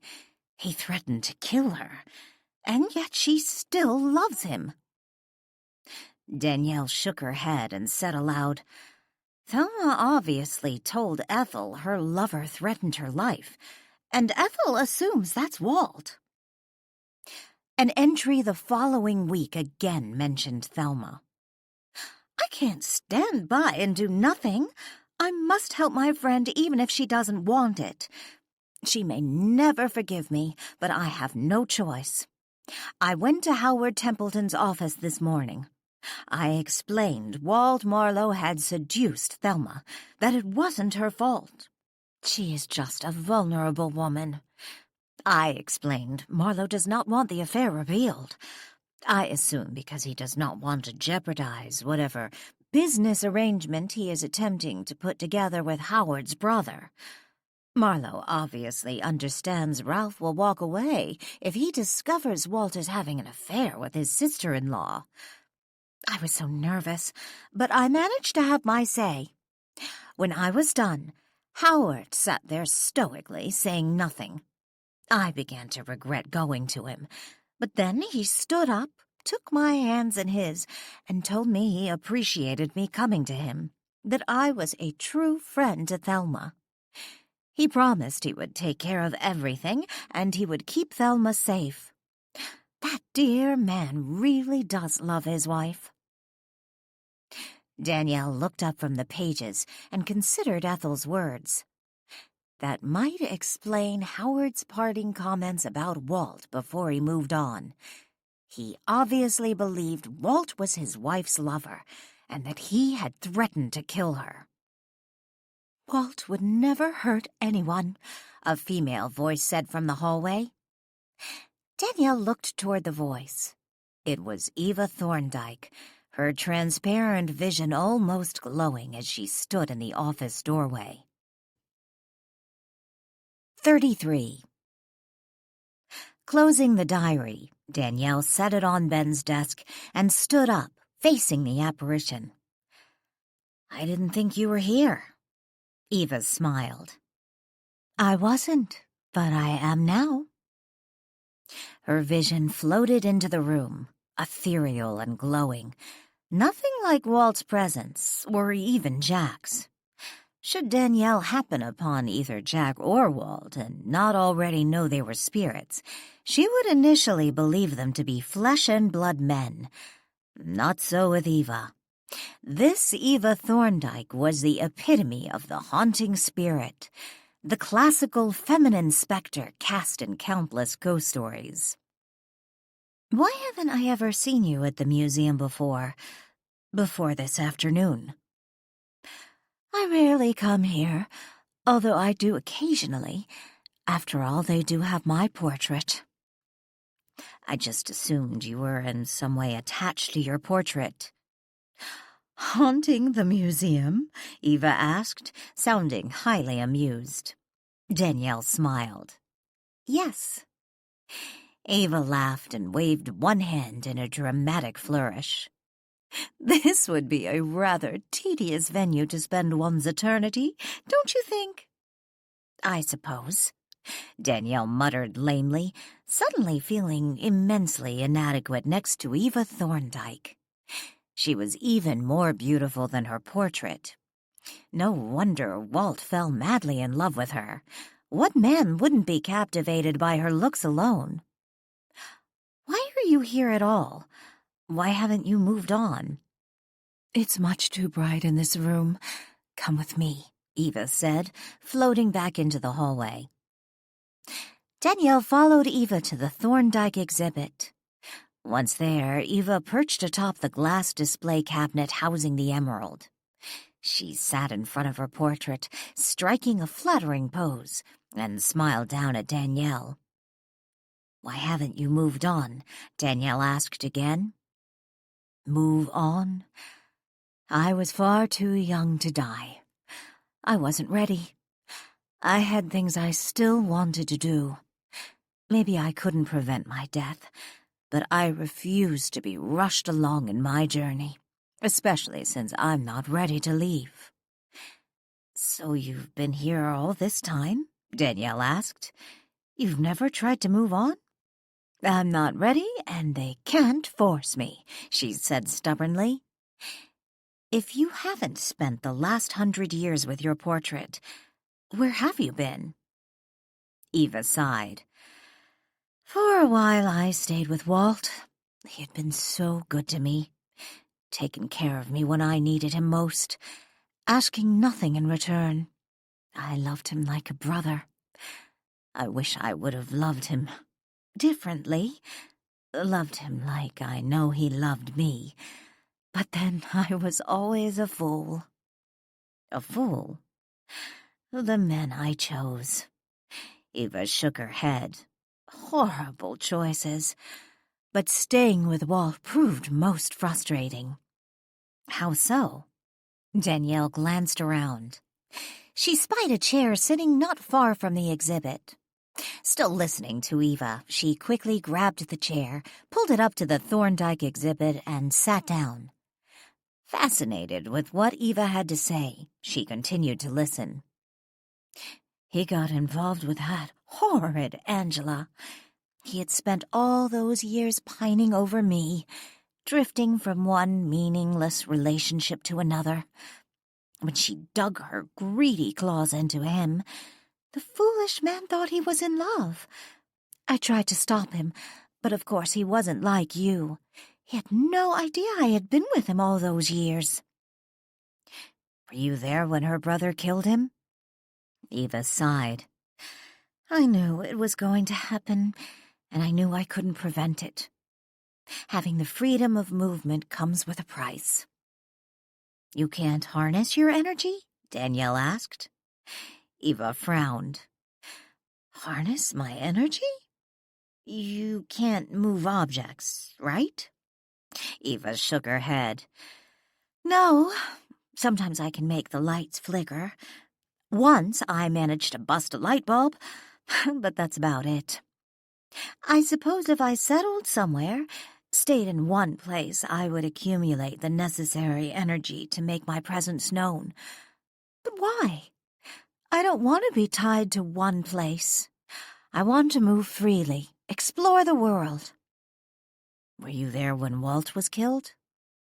Eva shook her head. I couldn't stop it, and I didn't want to watch it. And I didn't want to be there when Walt's spirit self-awakened. Our souls are not destined to be together for eternity, and I didn't want to confuse him. I'd hurt him enough when we were both alive. I felt it best to move on. If you were with Walt until his brother-in-law plotted to kill him, then you must have been there when the Eva Aphrodite went missing. Eva smiled softly. He named his yacht after me. I always thought that so sweet of him. Do you know why Thelma Templeton told her friend Ethel that Walt was her lover? I have no idea what was in that woman's mind, but I'll tell you, Walt never had anything to do with Thelma. I remember once Walt was having drinks with a friend when he ran into her and her husband. The husband left, and she approached Walt, making it very clear to him she would be interested in something more intimate. Danielle remembered Walt's dream hop and the speakeasy. She suspected that was the incident Eva was referring to. Of course Thelma Templeton was on the rebound. Rebound? Eva sighed. I didn't spend all my time by Walt's side. I'm afraid I'd get a little bored doing that. Sometimes I would check in on my ex-husband. The one who switched the diamonds and emeralds in your necklace? Like I said, I had horrible taste in men. Although, in fairness to myself, I was not the only woman to fall under his spell. Thelma was quite besotted with the rogue. Are you suggesting Thelma Templeton's lover was your ex-husband? He was handsome. I can't really blame her. And he did have a way with the ladies. Of course, when he was ready to move on, he moved on. Marie said something about Thelma having an affair with an actor. Your husband was an actor, wasn't he? Yes, not a very good one. But he didn't need to be as long as the wealthy ladies paid his bills. Unfortunately, Anthony bored easily. Anthony? That was your husband's name? Yes. According to Ethel's diary, she walked in on Thelma dressing and discovered her back covered with bruises. Thelma claimed it was the work of her lover, which at the time she led Ethel to believe was Walt. Walt would never hit a woman. Never. Anthony, on the other hand, had a violent temper. If provoked, he wouldn't hesitate using his fist on a woman. That's why I finally left him. He hit you? Did Walt know? Eva laughed. Tell Walt that Anthony hit me? Are you insane? It was bad enough when he discovered Anthony had stolen from me. No, I never told him. I think my mother may have suspected. My father knew, which was how I managed to get my marriage annulled so quickly.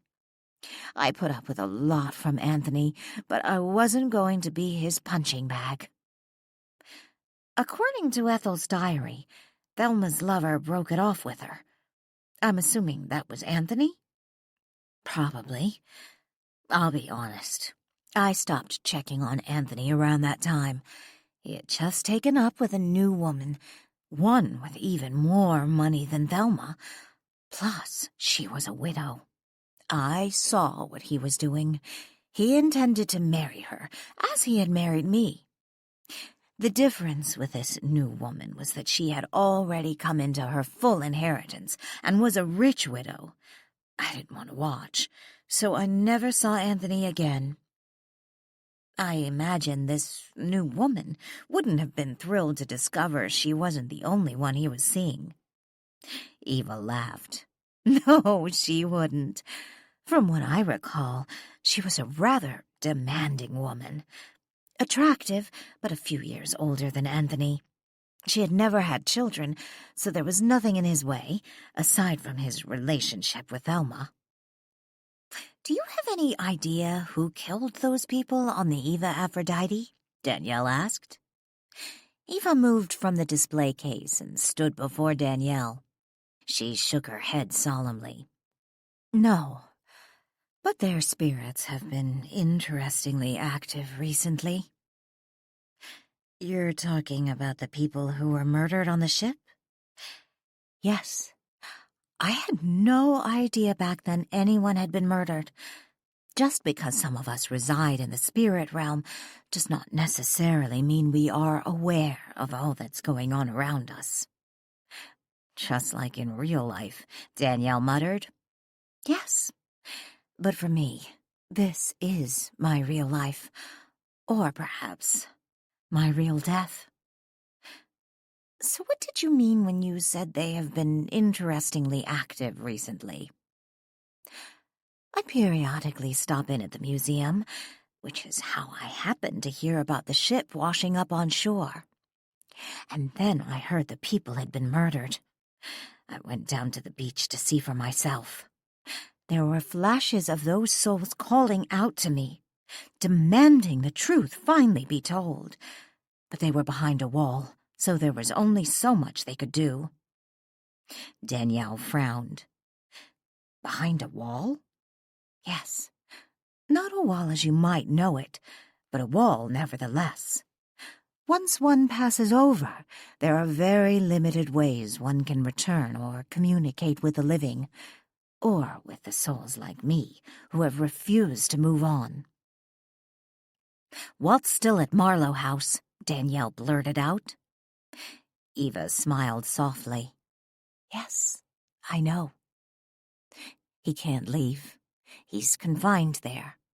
When he wants to move on, he can, but until he does, he can't venture beyond Marlow House's walls." "Yes, I know." Danielle cocked her head slightly and studied Eva. "If you know he's been there all these years, why haven't you ever tried to make contact with him? Visit your old friend. He can't leave Marlow House, but I imagine you could go there." Eva shook her head. "No, Danielle, I told you it would only confuse things. Someday, when we both move on, we can meet again as friends. But while we're here, it's better this way." "Don't you want to move on?" "I told you, I'm much too young. I still have so much to do." Eva laughed gaily and then vanished. "Eva?" Danielle glanced around. "Eva." The room felt different somehow. It felt as it had when she had first arrived at the museum and had approached the portrait. Eva Thorndyke's spirit was no longer in the building. Wow, there was so much more I wanted to ask her. Danielle returned to the office and picked up the diary. Sitting back down in the office chair, she opened the book and began reading where she had left off. It was dark when Danielle finished reading. When she was done, she placed the book back in the drawer and pulled out her cell phone. She called Chief MacDonald. Initially, she intended to tell Walt about Eva before mentioning anything to the chief, but considering the chief's obsession with Walt's possible guilt, she didn't want to wait. "You can stop worrying about Walt," Danielle announced when the chief answered the phone. "Danielle, where are you?" "I'm at the museum." "At this time at night? Isn't it closed? Are they having a meeting or something?" "I came down to read the diary, remember?" "Not sure how you arrived at the conclusion that Walt is not a danger. I read that diary too." "Yes, but you didn't talk to Eva Thorndyke." "Eva Thorndyke? Are you talking about that woman in the portrait?" "Yes, and she's even more beautiful in person. Well, not in person exactly. In spirit?" "Are you telling me Eva Thorndyke haunts the Frederickport Museum?" "Don't be silly, Chief. The museum would be a rather tedious venue to spend one's eternity, don't you think?" 34. Walt and Jack were waiting for Danielle when she walked in the kitchen door Monday evening. They weren't alone. Lily was there gathering a stack of napkins and paper plates. "You're just in time for pizza," Lily announced.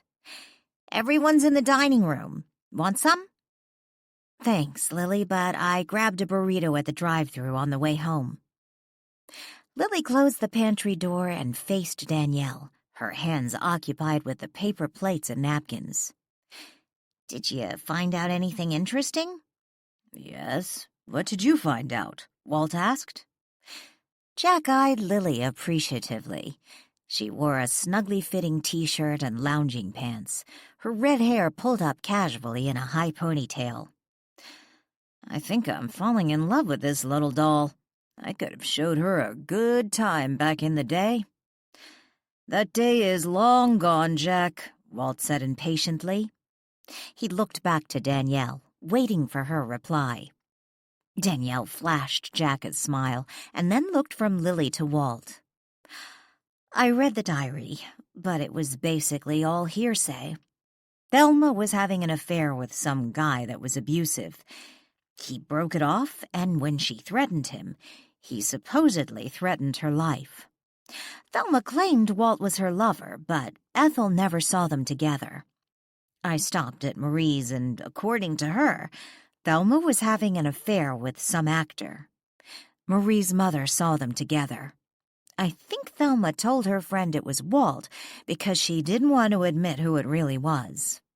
Back then, actors were considered to be from the wrong side of the tracks, Lily suggested.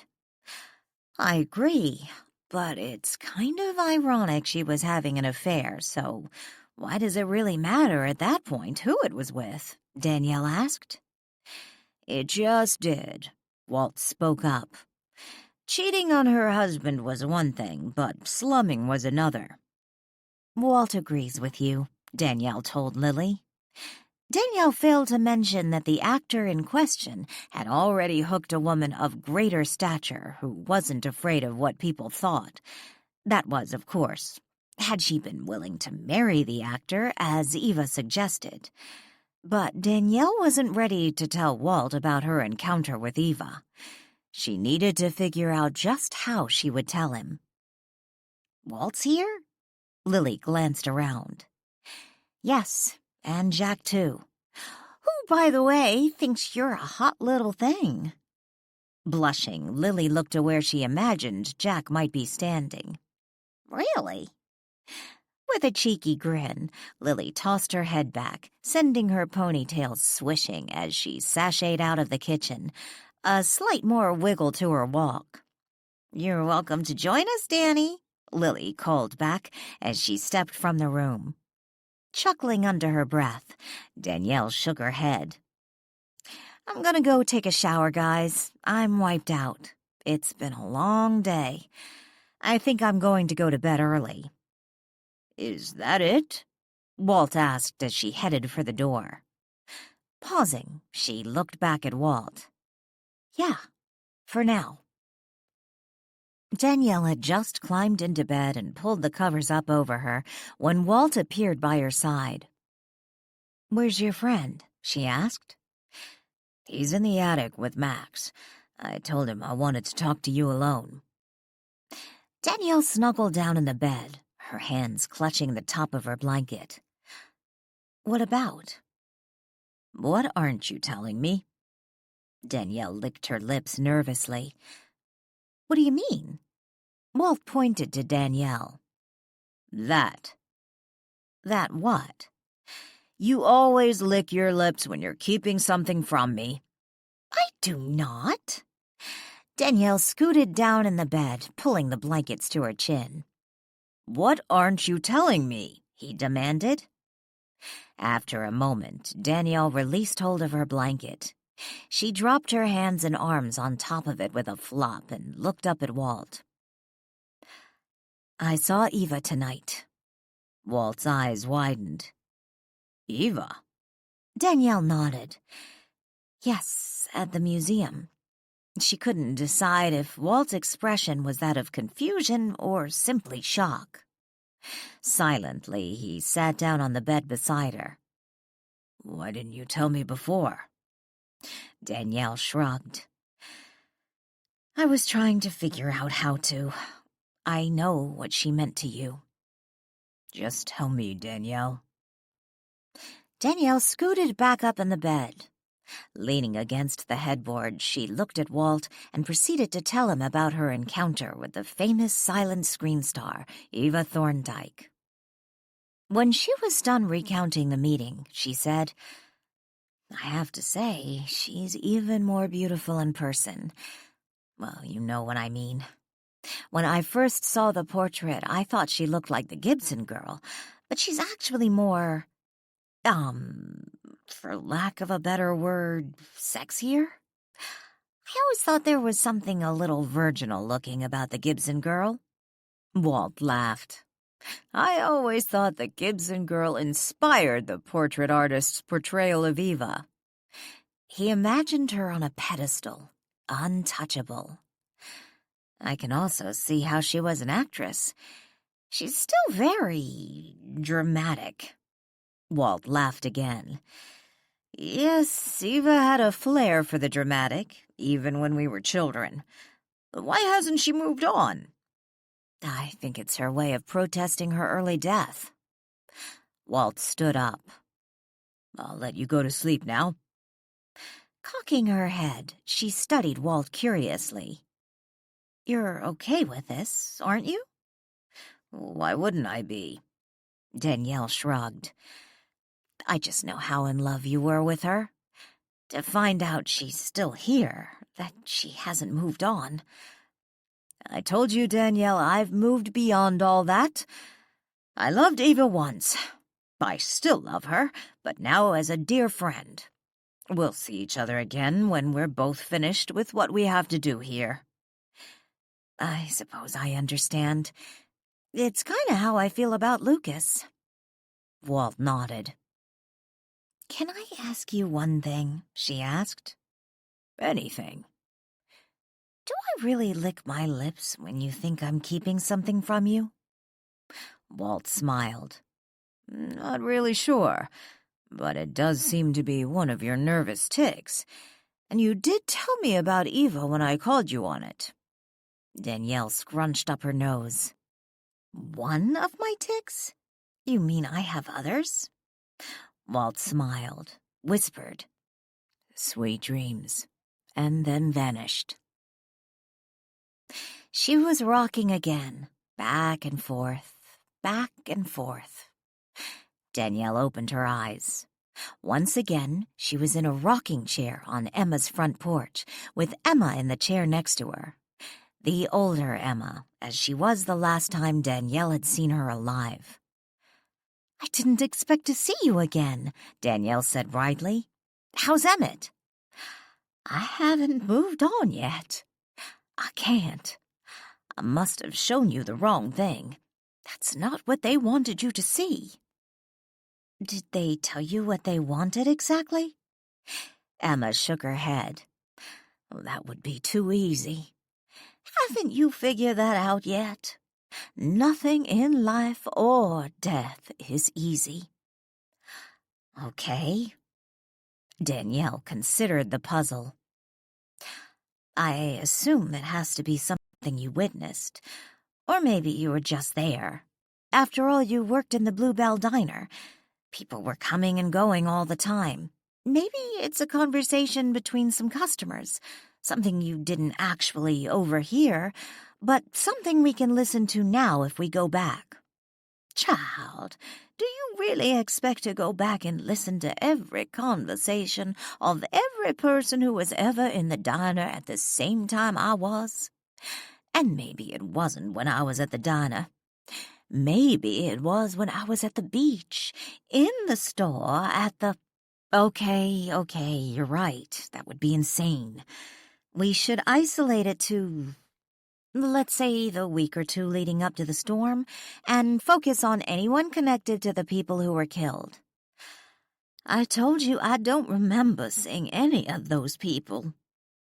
After a moment of silence, Danielle said, Well, I just found out Thelma Templeton, one of the women killed on the boat, was having an affair with an actor, and they broke it off a couple weeks before the murders. He did threaten her life, although I can't imagine he would kill everyone on board that yacht just to keep their affair a secret. An actor? Anthony. I didn't get his last name, but he was once married to Eva Thorndike. I know who that was. You knew him? I knew who he was. He used to come into the diner from time to time. The girls would fall all over him. We could try him. Focus on any dates he came into the diner right before the Eva Aphrodite went missing. In the next moment, Danielle found herself sitting back in the Bluebell Diner with Emma by her side. They occupied the same table they had been at during their last Dream Hop visit. They weren't alone. A handsome man sat across from Danielle, reading his menu. That's Anthony, Emma explained. Oh, I see what you mean. Eye candy, but a little sleazy. Danielle noted the heavily oiled, slicked-back, coal-black hair and pencil mustache. He could use a good shampoo, and a razor to get rid of that thing on his lip. That's how they would back then, I suppose, Danielle said with a shrug. The other one will be here in a moment, Emma explained. Other one? The man he had breakfast with. Danielle glanced at the remaining empty chair. Please tell me his friend will be taking that chair and not mine. Emma laughed. Yes, I was more careful about that. Sorry. As Emma promised, a man walked through the diner's door a moment later. Emma nudged Danielle and pointed to the man. Looking up, Danielle watched as he glanced around the room, spied Anthony, and then proceeded to walk in their direction. Danielle's eyes widened. I know that man. You know him? How do you know him?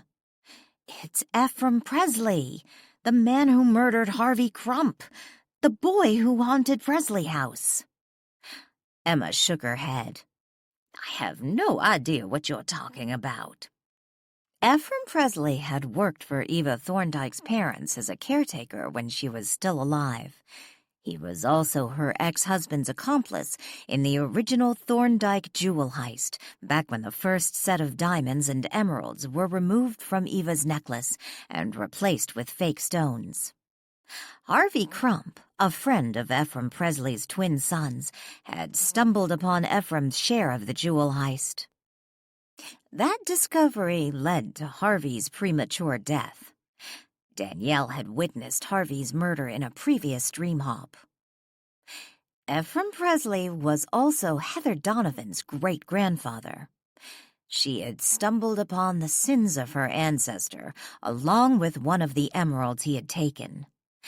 That emerald she had given to Danielle in her attempt to set things right. It was the same emerald now on display at the Frederickport Museum. What did you want to see me about? Ephraim asked when he reached their table and sat down on the only empty chair. I have a job for us. This is a big one. Anthony stopped talking when Emma the waitress approached the table and poured them coffee. The men hastily gave her their orders for breakfast, and when she left the table, they resumed their conversation. How big? This one's all cash. You won't have to worry about finding a buyer for any stones, but you can't be squeamish about putting some bullets through a few heads. Ephraim laughed. For enough money, I'd plug my own mother. I don't think he had a mother, Danielle muttered, remembering what she had once read about Heather's great-grandfather. When? Where? Who? Ephraim asked. Saturday night on the Eva Aphrodite. Marlow's yacht? Anthony nodded. We can't leave any witnesses, so you have to be willing to finish the job. We have to kill everyone on that boat. That's a lot of people. How do you expect just the two of us to pull that off? I don't. Good Lord. Danielle gasped. He doesn't even flinch at the idea of slaughtering all those innocent people. Just wants to know how they're going to pull it off. How much money? Ephraim asked. When Anthony told him, Danielle let out a low whistle. And the perk is, we can keep any of the booty from the ship. Divide up any cash, jewelry, anything of value. Who's paying for this, and why? Ephraim asked. I can't say. Ephraim started to stand up. Forget it, then. Anthony reached up and grabbed Ephraim's arm. Wait. Hear me out. I need you on this one. Begrudgingly, Ephraim sat back down. Nervous, Anthony glanced around the diner and lowered his voice. If I tell you, you can't let anyone know. I'm being blackmailed. 35. Jogging down the beach from where he had parked his car, Kurt Jefferson glanced out to sea. For a moment, he imagined his boat anchored out beyond the surf and that he was diving into the ocean and swimming to shore. He could just see himself in his diving gear glistening as he emerged from the water, the moon lighting his way. A covert op with a pot of gold as his reward. Kurt wondered if he had been watching too much television. It was a long shot, he knew, but if he managed to pull it off, he would be rich beyond his wildest dreams. What was the worst that could happen? He could get arrested for breaking and entering. His first offense? Chances were he would get a slap on the wrist and probation. It was worth the risk. This morning was just simply a reconnaissance mission. He wanted to get the lay of the land, check out the target. When he did return, he doubted it would be by boat or that he would be wearing his diving gear. It just seemed more dramatic to imagine it under that scenario. He was certain this was the right house. According to the stories, it was the oldest house along this stretch of the beach and was located directly across the street from Marlow House. It was owned by the Hemmings family. According to the stories, Marlow's partner had been renting a room from Hemming when he went missing, along with their money. Of course, now everyone knew the partner hadn't run away with the money. He had been murdered on board the Marlow yacht, along with all those other people. Kurt wondered if it was possible that after all these years, that money, those gold coins, was still hidden in the Hemming house. From what he had heard on the radio when they interviewed that guy from the museum, Marlow was on record saying his partner had kept their money with him at Hemmings, and when he disappeared, so did the money. Perhaps the partner had simply left the money hidden somewhere in the Hemming house when he decided to go out on the yacht and never got around to telling his partner he decided to go party. Some party. Everyone ended up dead. Walking along the beach, Kurt reached the point between the Hemming house and its neighbor to the north. From there, he had a clear view of Marlow House. To his surprise, he spied a man and golden retriever walking through the gates of Marlow House. When checking on the status of the Hemming property, he had learned some author had rented the place, and this renter had a golden retriever. He had also learned the man dated one of the women who lived across the street at Marlow House. Could this be the same man? Kurt smiled to himself. He could simply knock on the back door of the Hemming house. If no dog came barking to the back door, he would know the coast was clear. But if a dog did come barking and the renter answered the door, he could pretend to be lost and ask some inane question without raising any suspicions. Heather Donovan no longer jogged with her eyes closed. She had learned that lesson after she almost ran straight into the wreckage of the Eva Aphrodite. She listened to the music pulsating through the headphones as she pounded her way down the beach, her heart beating rapidly and her breathing labored. She had decided to push herself this morning. Exercise alleviated stress, and recently she had been experiencing too much stress. Even her essential oils weren't helping. Just as Ian's house came into view, she spied someone lurking around the back of the property. It wasn't Ian. Instinctively dropping to the sand to make herself less obvious, Heather narrowed her eyes and watched the trespasser casing the property. He was now at the back door. She could see him looking up and down the beach. He turned in her direction. She could see his face. Holding her breath, she hugged the sand, grateful she hadn't worn her purple jogging suit that morning. The tan sweatsuit melted into her surroundings, camouflaging her from view. She watched as he went into the house. The smell of bacon woke her. Danielle opened her eyes. She yawned. "I wondered if you were going to sleep all morning," Walt said from where he sat on the sofa. Danielle bolted up to a seated position and rubbed her eyes. "How long have you been sitting there?" "For a while," Walt shrugged. Ian's here helping Lily fix breakfast. I guess Joanne called in sick.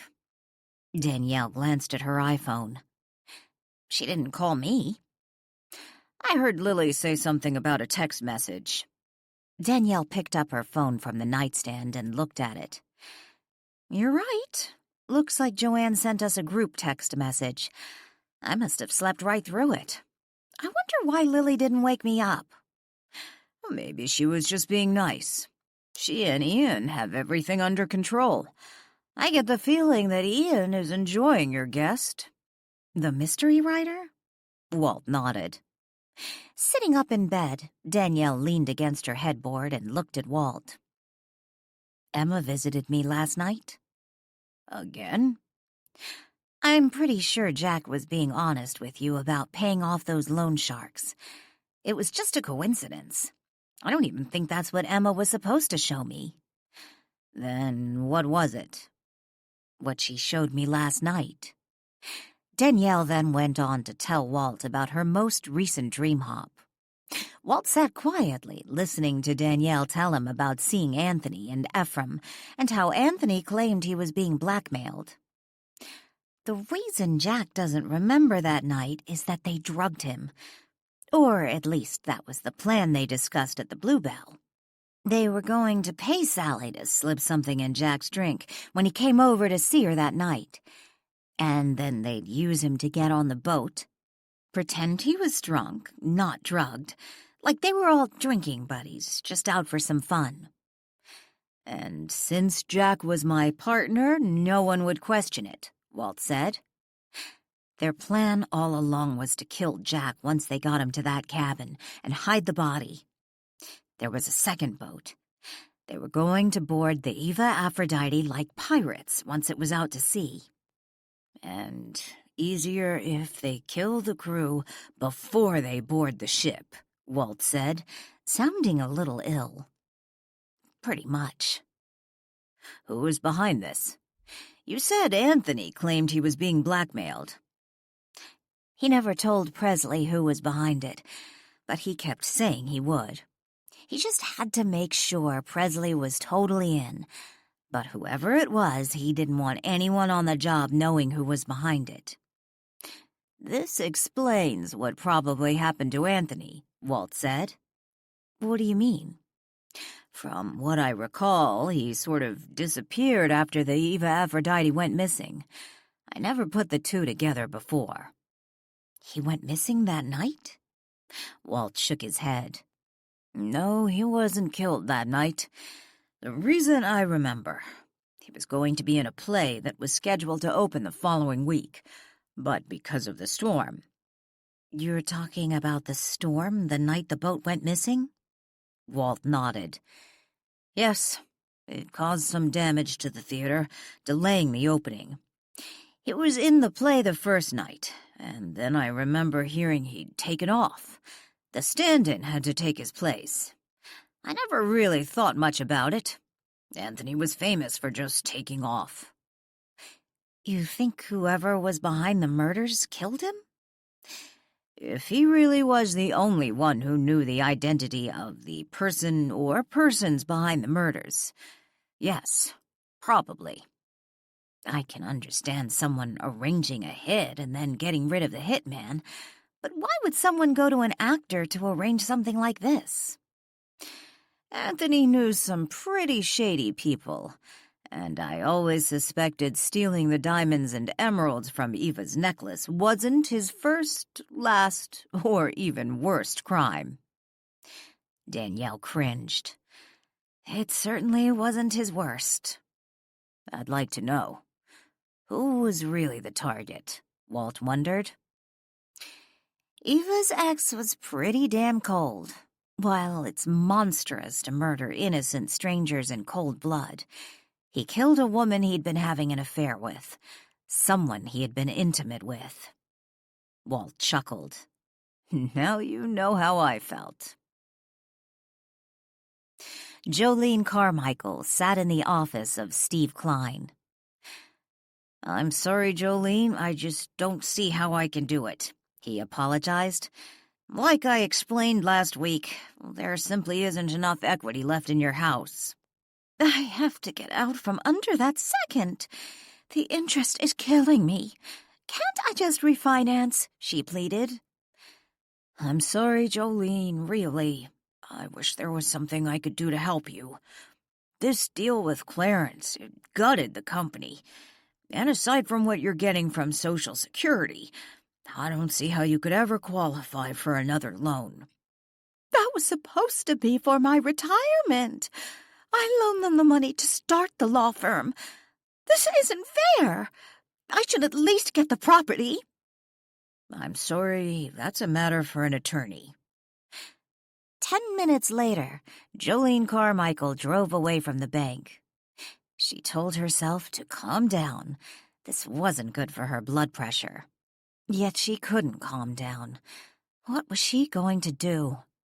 It was all gone, and all because of Danielle Boatman. Boatman had been greedy, Jolene thought. Marlow House and some money wasn't enough for Boatman. She had to have it all. It wasn't as if Boatman had spent all those years tending to her aunt's estate, making sure Marlow House was properly cared for. Clarence had done that. Perhaps he had overstepped the line by redirecting some of Brianna Boatman's money, but did that sin warrant his death? Pulling over to the side of the road, Jolene parked the car and looked ahead blankly. "What am I going to do?" she asked aloud.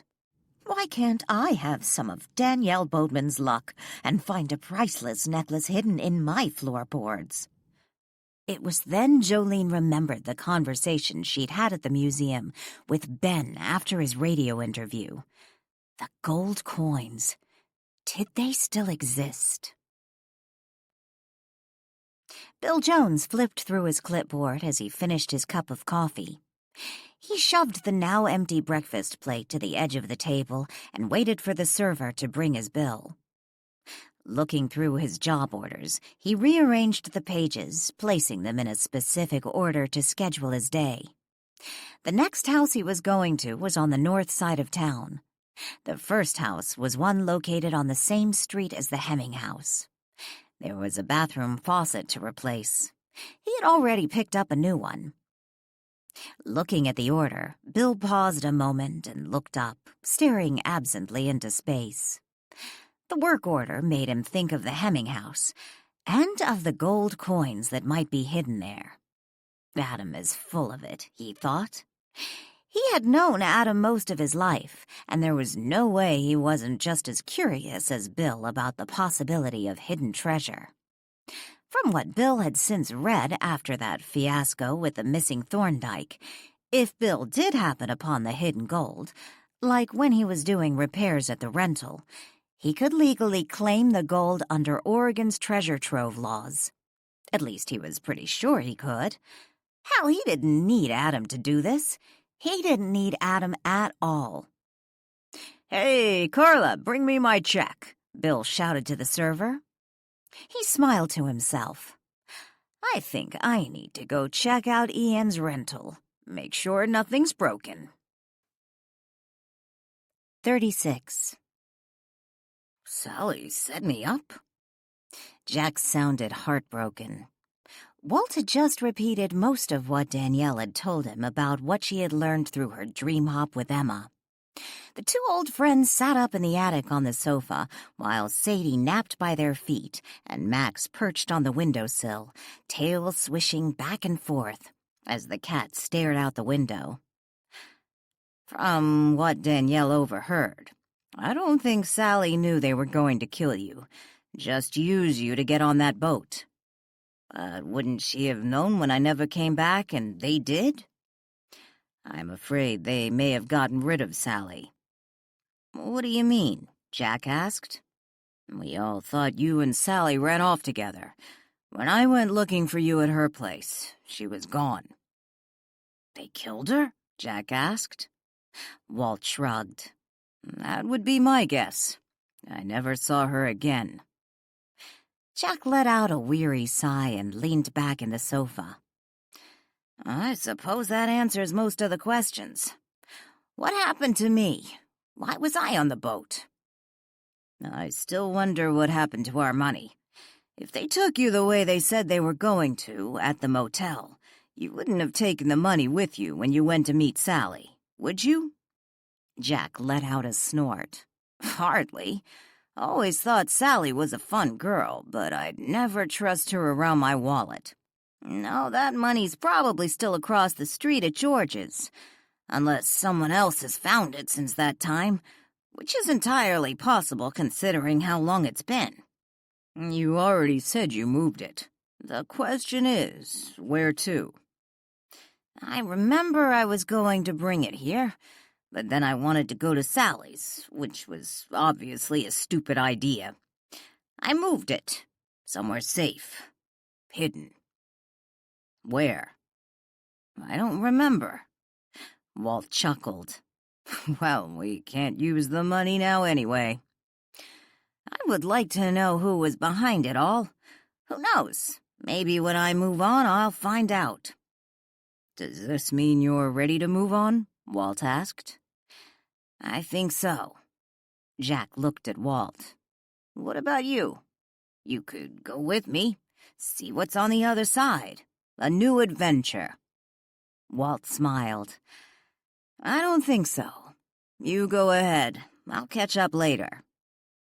Jack studied Walt for a moment. It's that little doll, isn't it? Walt frowned and looked away. What are you talking about? Jack laughed. I see how you look at her. I remember how you used to look at Eva. Not so different. Walt stood. Oh, shut up. He walked to the window. Hell, not different at all, Jack scoffed. Walt turned from the window and looked at Jack. What do you mean? You never had a chance with Eva. She always saw you as a brother. That was never going to change. And with Danielle. Well, isn't it obvious? I don't see you as having much of a chance with her either, but for an entirely different reason. That was a delicious breakfast, Hillary said, as she dabbed the corners of her mouth with a cloth napkin. Danielle stood up and began to gather the dirty dishes off the dining room table. Yes, it was. Thank you, Ian and Lily. Ian stood up and started helping Danielle clear the table. Considering all the meals I've mooched, I figure I owed you. Ian makes a mean waffle, Lily said, as she popped her last bite of bacon into her mouth. She then stood up and snatched the pile of dirty dishes from Ian. You should go get that file for Danny to see. What file? Danielle asked. Ian's been doing his own research on the Eva Aphrodite, Lily explained. Curious, Danielle looked to Ian, her hands now full with dirty dishes. On the passengers and crew, Ian explained. We know they were murdered. What we don't know is, was someone on that ship the real target? Were the others collateral damage? Or was it a home invasion at sea? I love a good mystery, Hillary said. What have you discovered? Ian flashed Hillary a smile and then looked at Danielle. Okay, I'll run across the street and get the file with my research so far. It's a good excuse to get out of doing the dishes anyway, he added with a laugh as he dashed from the room. Kurt crouched in the far corner of the closet, holding his breath, praying the tenant didn't come into the bedroom or open the closet door. He had been so careful at first, looking out the front window every few minutes, preparing to escape out the back door the moment he saw the man with the dog returning from across the street. But then he got distracted in one of the bedrooms, and just as he stepped into the hallway to check the window again, he heard someone open the front door. He managed to duck in the bedroom just as the man came inside. Kurt had one thing to be grateful for. The man hadn't brought the dog back with him. If he had, Kurt was fairly certain he'd be in deep trouble by now. Ian could not remember where he had left the research folder. He swore it was on the kitchen table, but when it wasn't there, he went to look in the living room. Just before he reached the living room, the doorbell rang. When he answered it, he found a nicely dressed older woman standing on his front porch. "Yes, how can I help you?" Ian asked. "Hello, you must be Ian Bardley," she said, extending a hand in greeting. "I'm Jolene Carmichael from the Frederickport Historical Society." Ian accepted her hand, yet paused a moment when he remembered why he recognized the name. She was the one Danielle had mentioned, the widow of Clarence Renton's business partner, the one who had been snarky to Danielle. After the brief handshake, he asked, "How can I help you?" "The Historical Society has been considering a historical home tour.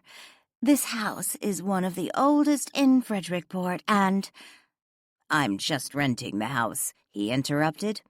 "You'd need to speak to its owner, Marie Nichols." Yes, of course we will.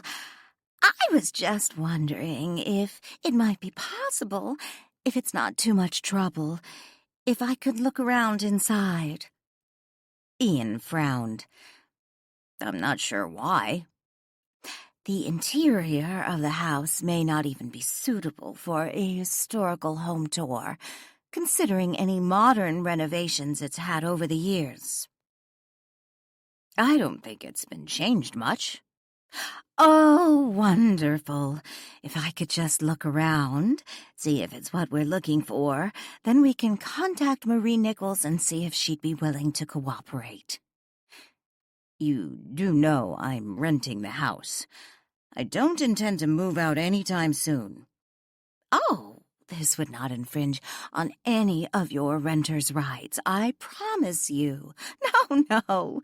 And who knows, if you just let me look around, it's entirely possible I'll discover this won't work for what we have in mind." "How long will this take?" "Were you on your way out?" She sounded hopeful. "I was going back across the street. I just came over here to pick something up." "It should only take, maybe 20 minutes. You could go ahead and go. I'd be happy to lock up for you. I hate to be an imposition." Ian arched his brows at the request. Knowing who she was, he wasn't worried about letting her poke through the house, but he certainly wasn't going to leave her alone while he went back across the street. "I tell you what, you go ahead and have a look around. I need to get some things together anyway." He opened the door wider and stepped to the side, letting her come in. He watched curiously as she scurried off and started her inspection. Just as Ian reached the living room, the doorbell rang again. Before answering the door, he glanced around the room, searching for the file. It was nowhere in sight. Returning to the front door, he opened it. Standing on the front porch was Bill Jones, toolbox in hand. "Hi, Bill. What can I do for you?" "I need to check your GFI switches." Ian frowned. "GFI? You see, before you moved in, I replaced a bunch of GFI switches in this house. Well, it seems there was just a recall, and I need to make sure none of the ones I put in here are part of the recall. I don't want your house to burn down." Ian opened the door wider and stepped aside. "No, we don't want that." Bill smiled and walked into the house. "If you were heading out somewhere, I can lock up for you. This will probably take a while." "Yeah, well, maybe," Ian mumbled as he closed the front door. "I'm looking for something, and then I'll be heading back across the street and—" Bill walked off in the direction of Ian's bedroom, not waiting for Ian to finish his sentence. Ian was about to tell Bill not to be surprised when he ran into Jolene, who was wandering somewhere in his house. Instead, he shrugged and started back to the living room. He hadn't seen the file in there the first time he had looked, but he remembered another place he wanted to check. A few moments later, Ian stood in the living room, scanning the bookshelves, looking for the end of a file he may have inadvertently stuck in between a couple of books, something he occasionally did. The doorbell rang again. "What the hell is this, Grand Central Station?" Ian muttered. Just as he stepped away from the bookshelf to answer the door, he noticed the end of a folder sticking out from between two books. "There you are," Ian laughed as he snatched the folder from its place on the shelf. He quickly flipped through it to see if it was what he was looking for. Just when he was confident it was the correct folder, the doorbell rang again. "I'm coming already," Ian grumbled. Setting the file down on the coffee table, he hurried toward the front door. When he opened it, Adam Nichols was standing on the front porch. "Adam, what are you doing here?" Adam nodded toward Bill's truck. "I noticed Bill's truck out front. Is there a problem?" "That's what he's checking." "What do you mean?" Adam frowned. "The GFI switches." "What GFI switches?" Adam asked. "The recall." When Adam still did not seem to comprehend, Ian said, "He probably didn't bother telling you about it." Ian opened the door wider and stepped aside. "Come on in. He can explain it to you." Just as Adam stepped into the house, a blood-curdling scream came from the spare bedroom. 37. A few minutes earlier. Who keeps ringing that doorbell? Jolene wondered. Whoever it was, she hoped he or she would keep Bartley busy while she went through the house. While she knew finding the hidden treasure, if it was still here, was a long shot, she wanted to have a look around. Perhaps she could convince the Historical Society to sponsor periodic home tours, which, of course, she would volunteer to oversee. With the tenant out of the house for a few hours before and during the tour, she would have an opportunity to inspect the rooms, searching for likely hiding places. She remembered Danielle Boatman had found the missing Thorndyke tucked behind some boards in the attic across the street. Going to the closet, Jolene opened its door slowly, cringing when it started to squeak.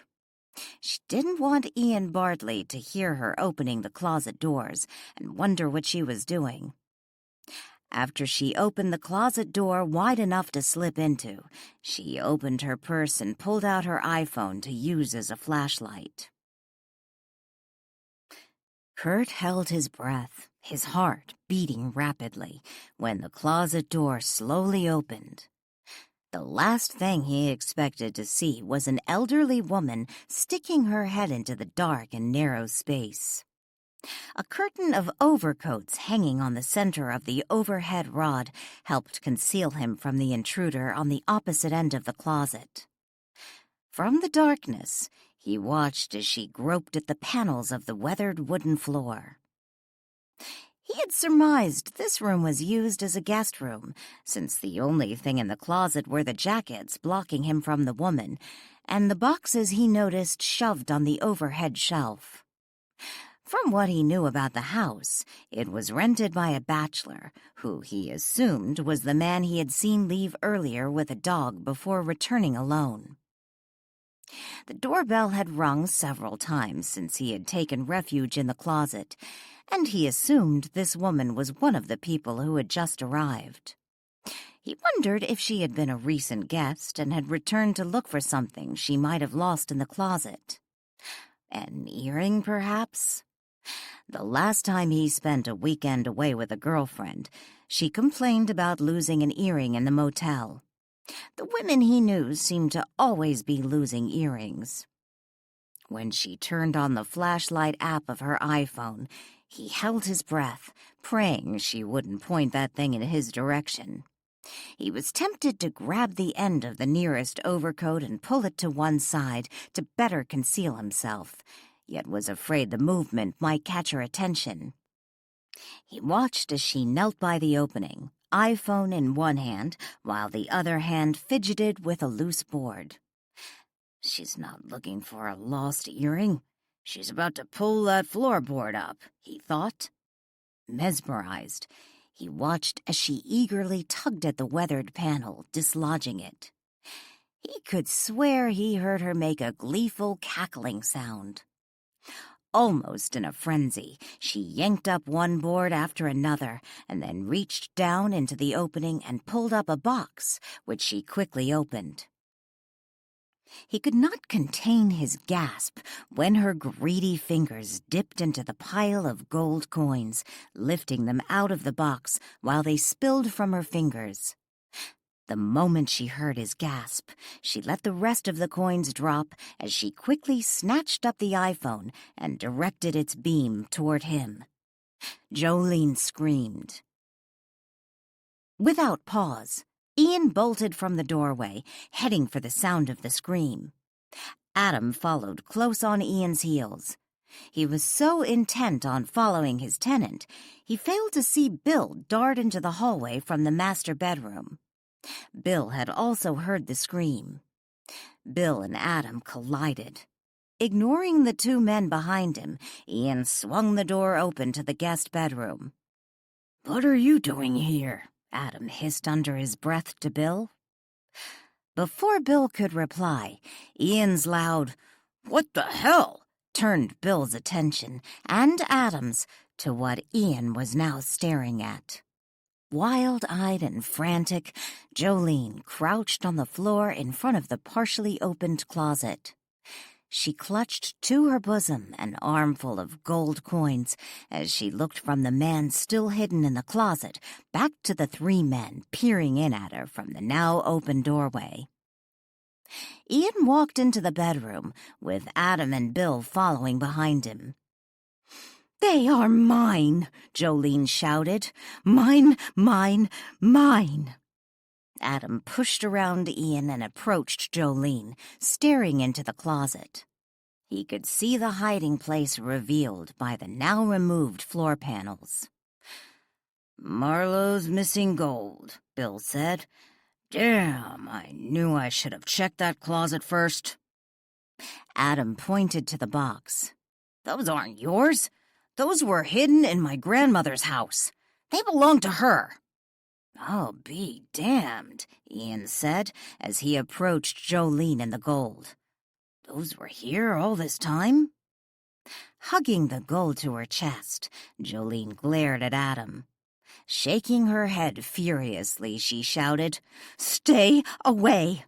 I claim these under Oregon's treasure trove laws." "What are you talking about?" Adam said, as he reached down and attempted to snatch the coins from her grasp. She swatted him away and shouted an obscenity. According to Heather Donovan, someone had broken into Ian Bartley's house. What Brian didn't understand was, why had she waited so long to call the police?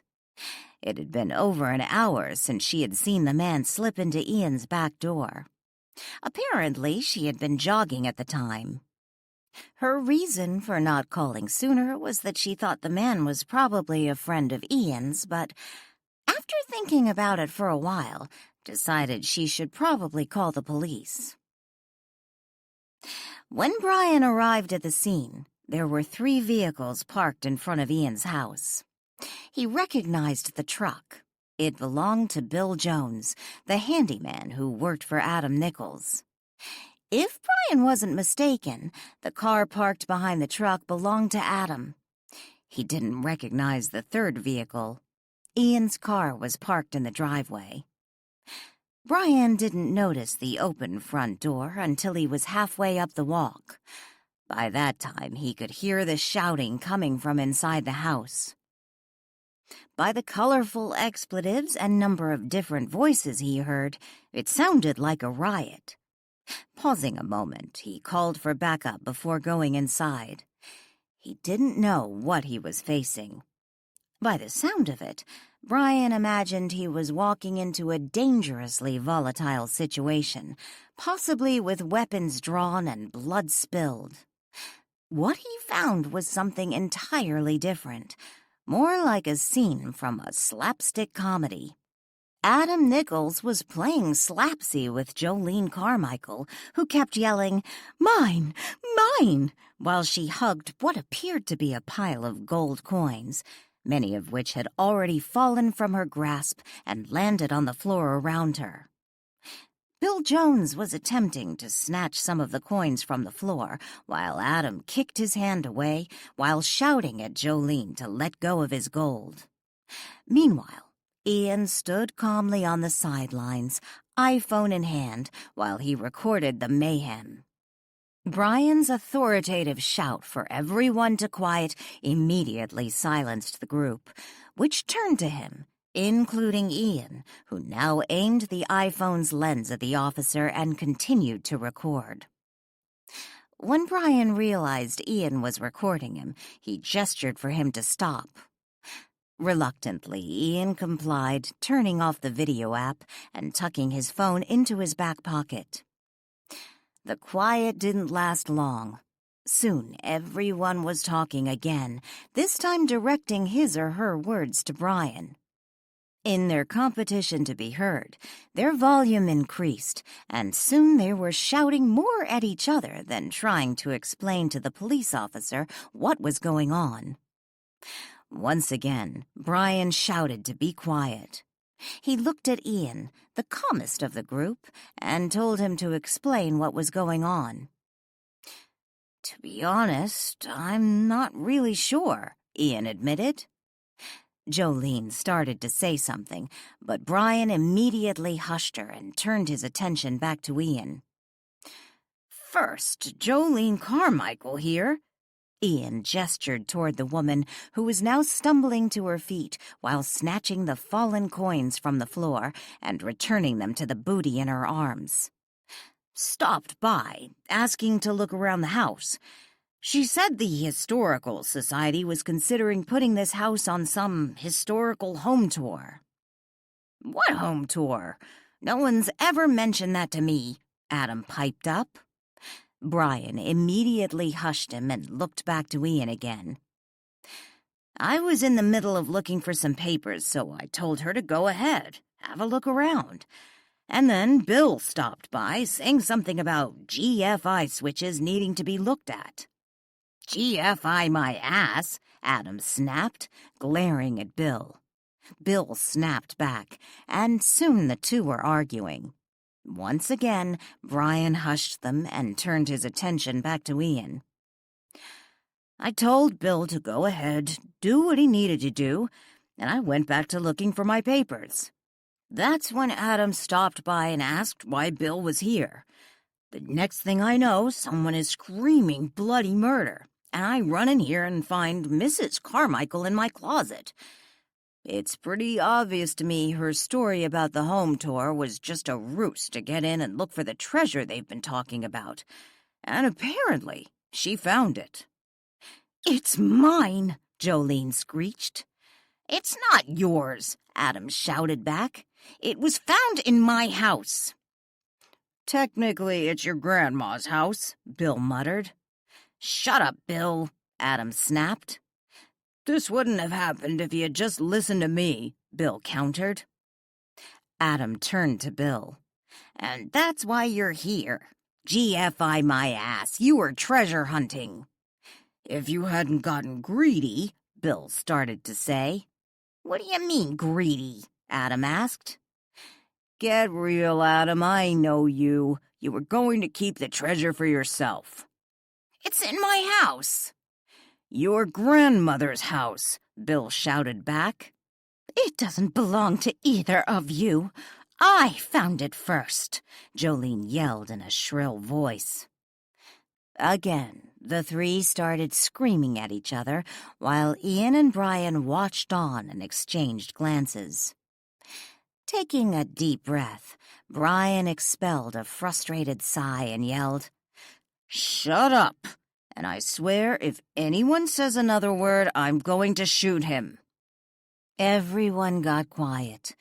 The silence was broken a moment later when someone said from the doorway, "I don't think shooting anyone would be a terrific idea. Too much paperwork." They all turned to the voice. It was Chief MacDonald, an amused expression on his face. Next to him stood Joe Morelli. His expression was more confusion than amusement. The chief stepped into the room and surveyed the scene. As he approached Jolene, who still clung protectively to her treasure, Adam and Bill stepped back, making room for the chief. When MacDonald reached Jolene, he looked around her to the closet. With one hand, he gently pushed her aside so he could have a closer look at where she had discovered the coins. MacDonald stuck his head into the closet and looked at the missing floorboard and the box half full with gold coins and several pieces of paper. He turned his gaze to the side and paused a moment before asking, "Who are you?" 38. It was crowded in the interview room, but Chief MacDonald thought this was the best place to gather the principal parties. They had each been interviewed separately, but he wanted to bring them all together to discuss the gold's fate. He had sent Bill Jones home. Technically, Bill hadn't broken any laws, and the chief figured he and Adam could work out their differences later. The man he had found hiding in the closet, Kurt Jefferson, was in lockup. The chief would deal with him later. Both Danielle and Marie Nichols had been called down to the station. Joe had picked up Marie while Danielle came down to the station with Lily. Sitting around the room were Marie, Adam, Jolene, Ian, Danielle, and Lily. While Lily was not directly a principal party, the chief let her stay, considering her relationship to Danielle and Ian, and the fact that they both insisted she be there. Also in the room was Jack Winters. The only ones who knew he was there were Danielle and Lily, although the chief suspected he might be. Sitting on the center of the table was the box of gold pulled from its hiding place under the floorboards from the Hemming house. Technically speaking, Jolene is right. She could, under the right circumstances, claim the gold under Oregon's treasure trove laws, the chief explained. Jolene glared at Adam. "I told you that." "I said under the right conditions," the chief reiterated. "How is that even possible?" Marie asked. "Someone can really come onto my property and start ripping up my floorboards and take whatever they find?" The chief nodded. "Yes, especially considering a tenant of your father left the treasure there. It never belonged to your family. The treasure trove laws in Oregon are rather liberal in regards to finders keepers." "I'll get a lawyer," Adam began, but was quieted by his grandmother, who reached over and grabbed hold of his hand, giving it a gentle squeeze. "Does this mean I can take it?" Jolene asked. "No, I'll let the courts handle this. But I suspect they'll decide the rightful owner of the gold is Danielle." All heads turned to Danielle, who blurted, "Me?" With a nod, the chief walked to the table and pulled a plastic bag from the box. It held a small ledger book and a handwritten letter the chief had carefully slipped into the bag after initially examining the contents of the box. "What's that?" Jolene asked with a frown. "You were so focused on the gold coins, you ignored these," the chief explained. "I remember now," Jack said from the corner, where he stood watching the scene unfold. Danielle glanced to him. When I moved the box, I put my will in it." He laughed. "I was a little drunk when I wrote the will, but I was annoyed at Walt for implying I wasn't capable of keeping the money in a safe place. I figured when I took it over to Marlow House, he would find my will inside and feel guilty for thinking I was a piker." "The amount of gold found in the box matches what's recorded in the ledger. If one were to read the ledger, they would assume the business was nothing more than a tour boat. There's no mention of moonshine. All very legal. The owners of the business and the gold are listed as Walt Marlow and Jack Winters. The document in the plastic bag is the last will and testament of Jack Winters, where he leaves all his worldly possessions to Walt Marlow. George Hemming witnessed the will. It has his signature." "What does this mean?" Adam asked. Marie reached up and took her grandson's hand. "It means, dear, the gold belongs to Danielle." "No," Adam groaned. Jolene shook her head furiously and jumped to her feet. "That's impossible. I found it. It's mine." "You can try fighting it in court," the chief said with a shrug.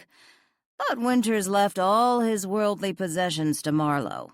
Marlow left all his worldly possessions to Brianna Boatman's mother, which went to her, and she left all her worldly possessions, aside from specific amounts to several charities, to Danielle Boatman." Adam started to say something, but was again silenced by his grandmother, who squeezed his hand. After a moment, he looked at Danielle and said, "Okay, but I expect a steak and lobster dinner out of you. Several." Danielle flashed Adam a guilty smile. "This isn't fair," Jolene ranted, turning her wrath at Danielle. "Why you? Well, you get everything. Your aunt's estate, your cousins, this, and even the real estate that should belong to our law firm. It was my family's money. It should be mine." Jolene was still screaming when Joe and Brian came into the interrogation room and removed her. "What was that all about?" Adam asked. "I'm the one who should be crying like a baby." Marie was pleased to see he was smiling. After they started digging into Renton's affairs, many assets from the law office were liquidated to pay off his debts, which included money he embezzled from my aunt's estate. I'm afraid Renton's law firm didn't do a very good job protecting their own assets, or Jolene's. I feel bad about it, but—" Marie interrupted Danielle. "You had nothing to do with that." "I suppose," Danielle reluctantly agreed. "Who was the guy in the closet?" Ian finally asked.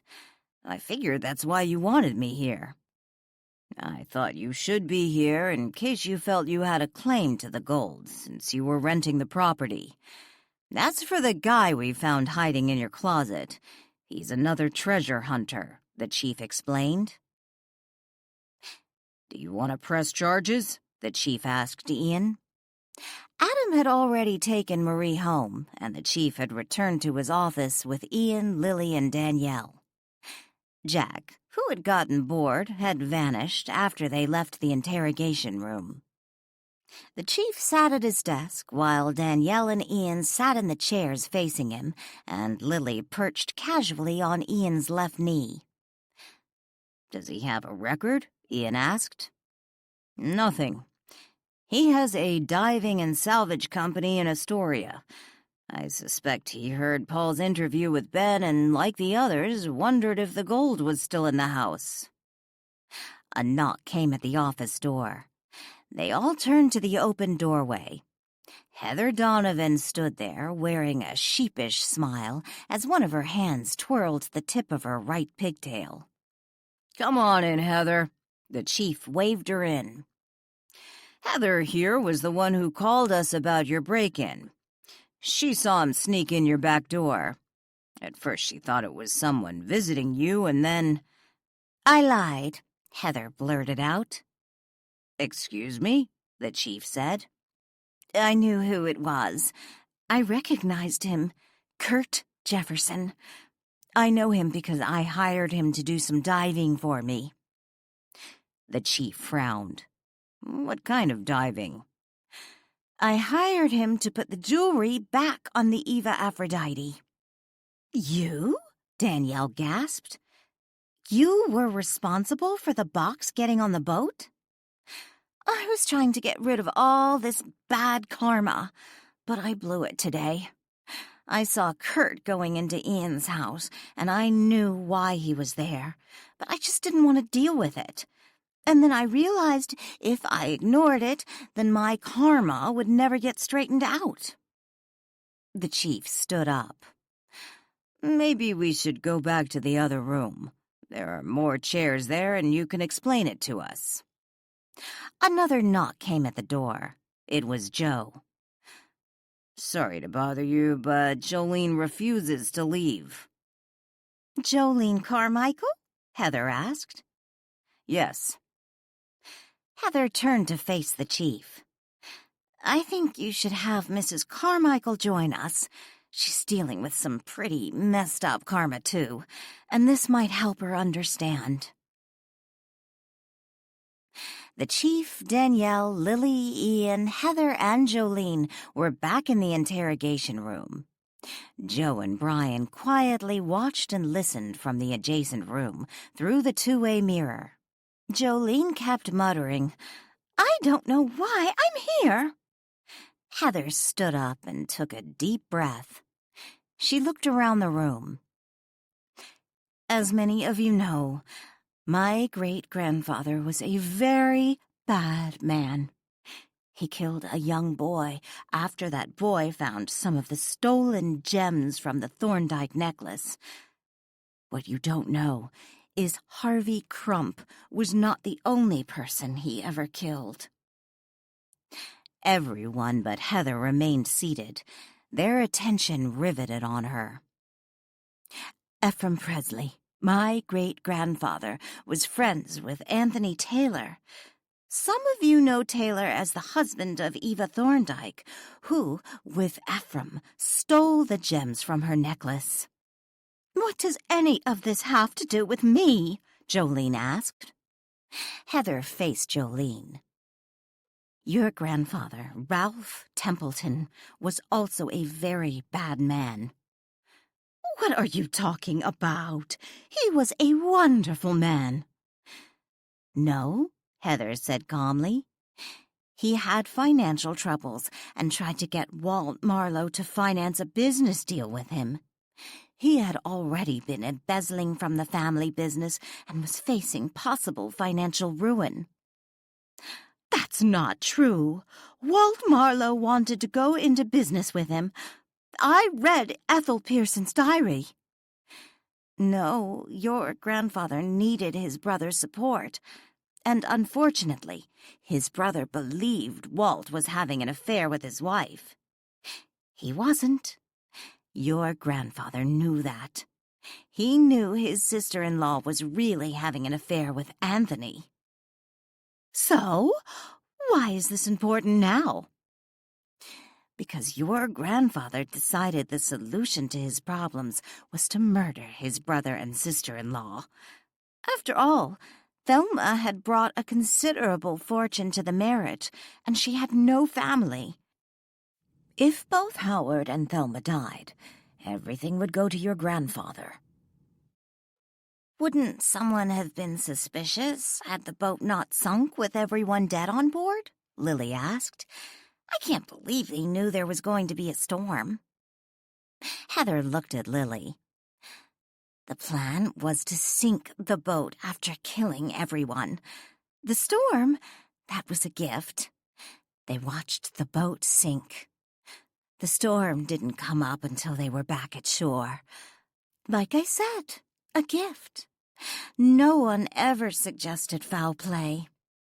As for the inheritance, Ralph Templeton understood it would take a while before he could claim it, since there were no bodies.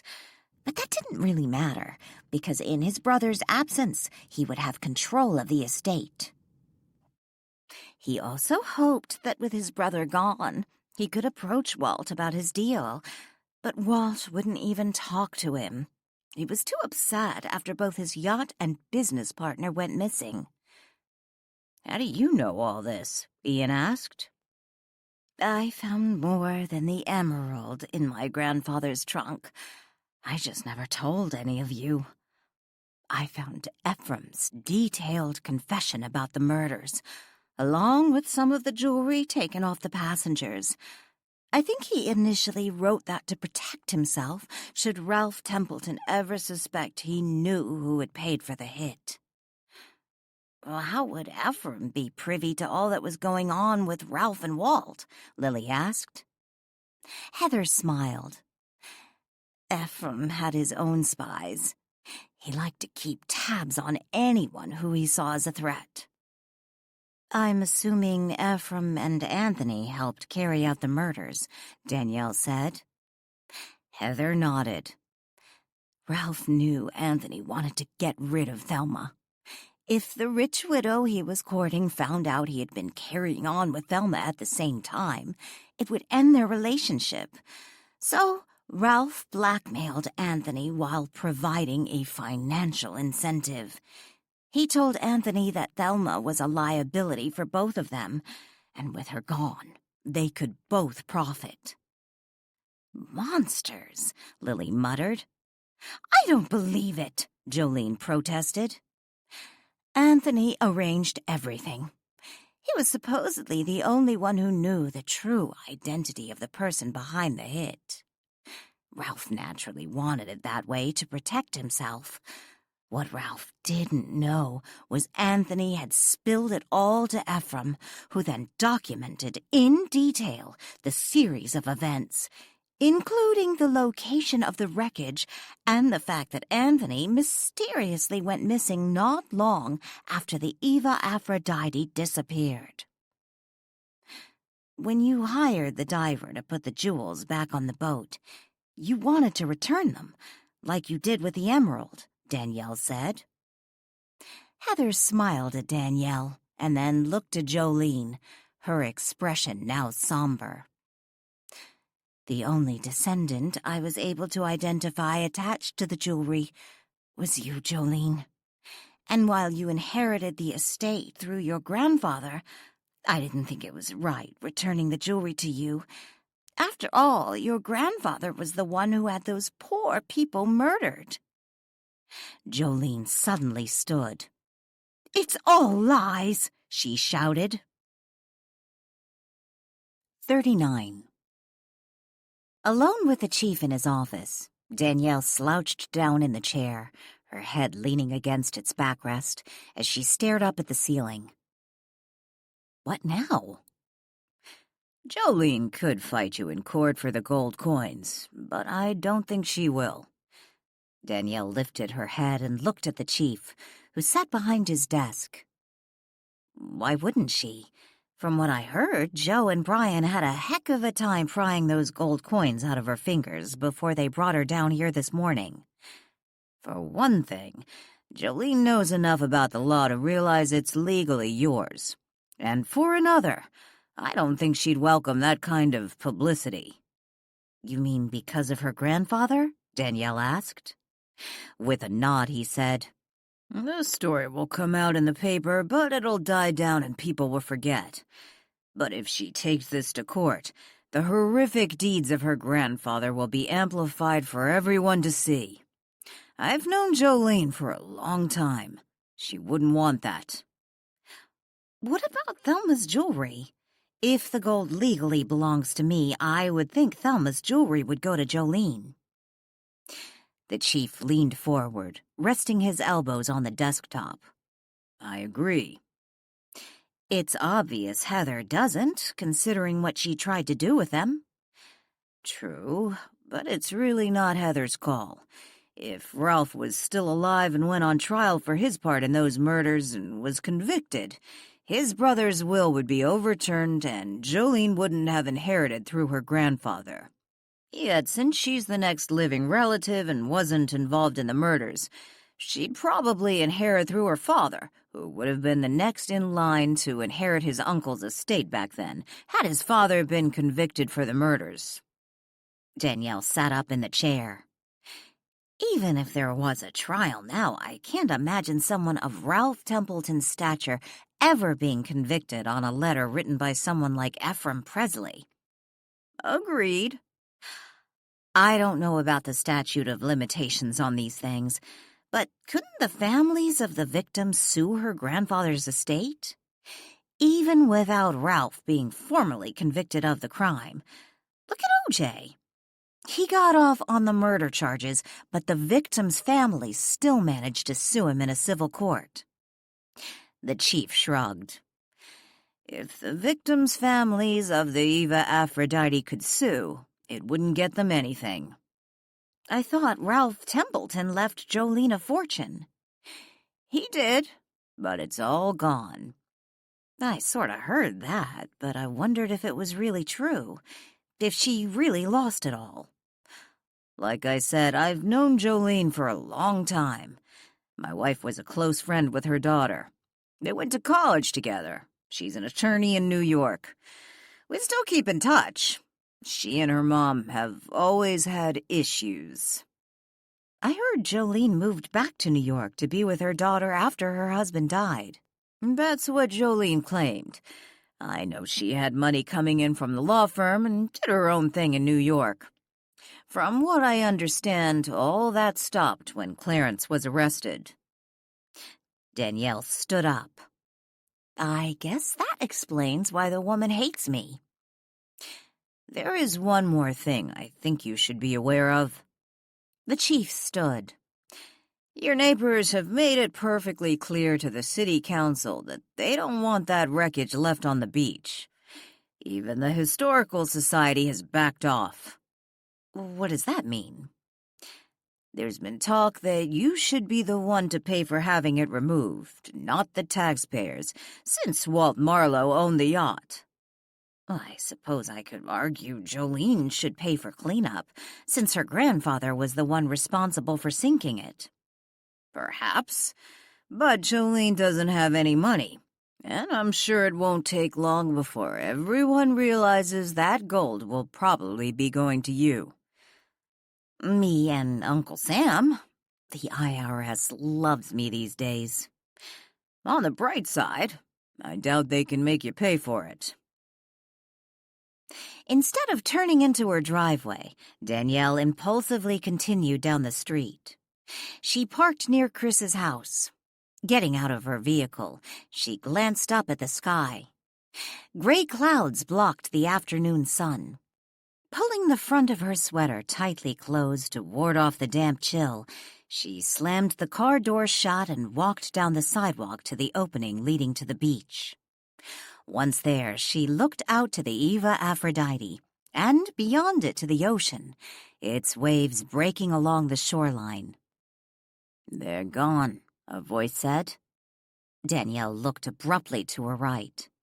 Jack stood next to her. With a shiver, she asked, "Are you sure?" Yes, I can feel it. They've moved on. All they wanted was for the world to know Ralph Templeton was the one responsible. Danielle looked curiously at Jack. "How did you know that? I didn't see you there when Heather told us who was behind the murders."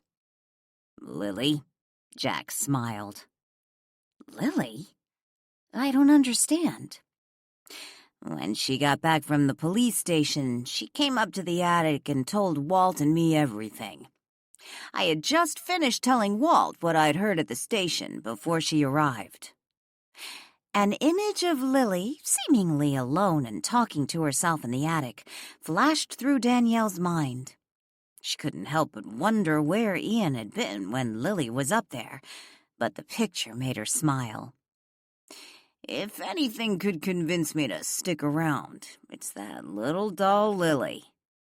Jack let out a low whistle in appreciation.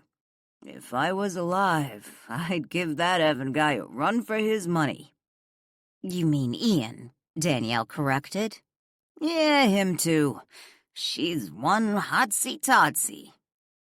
Jack sighed and stared out to the ocean. Does this mean you're ready to move on? Yes, I've already said goodbye to Walt. Jack looked from the ocean to Danielle and smiled. I tried to get him to go with me. Danielle glanced at Jack. And? Jack chuckled.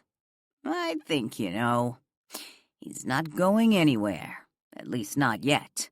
He has his own hotsy-totsy keeping him here. Danielle scowled and looked back to the sea. Don't be silly. Jack laughed and then grew serious, glancing over to Chris's house and then back to Danielle. Walt tells me you have a boyfriend. He said that? Not boyfriend exactly, just said you were sort of involved with someone, that the guy lived there. Jack nodded to Chris's house. Walt told me he could see spirits, too. Yes, he can. Too bad I can't stick around and meet him. They were both silent for a few more minutes, each looking out to sea, when Danielle said, "It would be nice if you could put that thing back before you leave." What do you mean? Jack asked. It's going to be a pain for someone to get rid of that boat. Jack looked over to the boat and shrugged. I suppose if I did it once, I should be able to do it twice. Well, that would be nice. I doubt you'd be able to. Plus, it would probably just freak everyone out. Danielle considered the possibility for a moment and then chuckled. Although from a marketing perspective, the mystery of the wreckage magically appearing and then disappearing would be gold for tourism. Why wouldn't I be able to? Moving something like that requires a lot of energy. From what you've told me, it sounds as if you never really harnessed your energy those years you were on the Eva Aphrodite. Not until you brought the boat up. Probably took all your reserves, stored up from the last 90-plus years. I don't imagine it'll require as much energy. After all, it's not like I'm bringing it up from the bottom of the ocean again. Narrowing his eyes, Jack studied the wreckage, a sly smile forming on his lips. What are you doing down here? A second male voice called out. It's cold.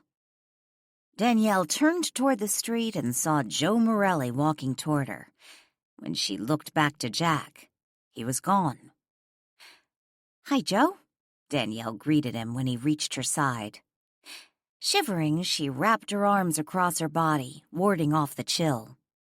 "I could ask the same of you." "I had to drop something off at Ian's." He shivered and glanced briefly to the sky. It was even grayer than it had been when he had left the station 15 minutes earlier. "After all that happened this morning, I just had to stop. Kept thinking of all those poor people who were murdered so senselessly. Some people can be pretty damn evil." Burying his hands in his coat pockets to ward off the cold, Joe gazed out to sea. "Yes, they can. But maybe you should go in now. It's freezing out here. Looks like a good storm's brewing." "In a minute, Dad," Danielle teased. Joe retorted with a comment, but Danielle didn't hear him. Instead, she was distracted by laughter.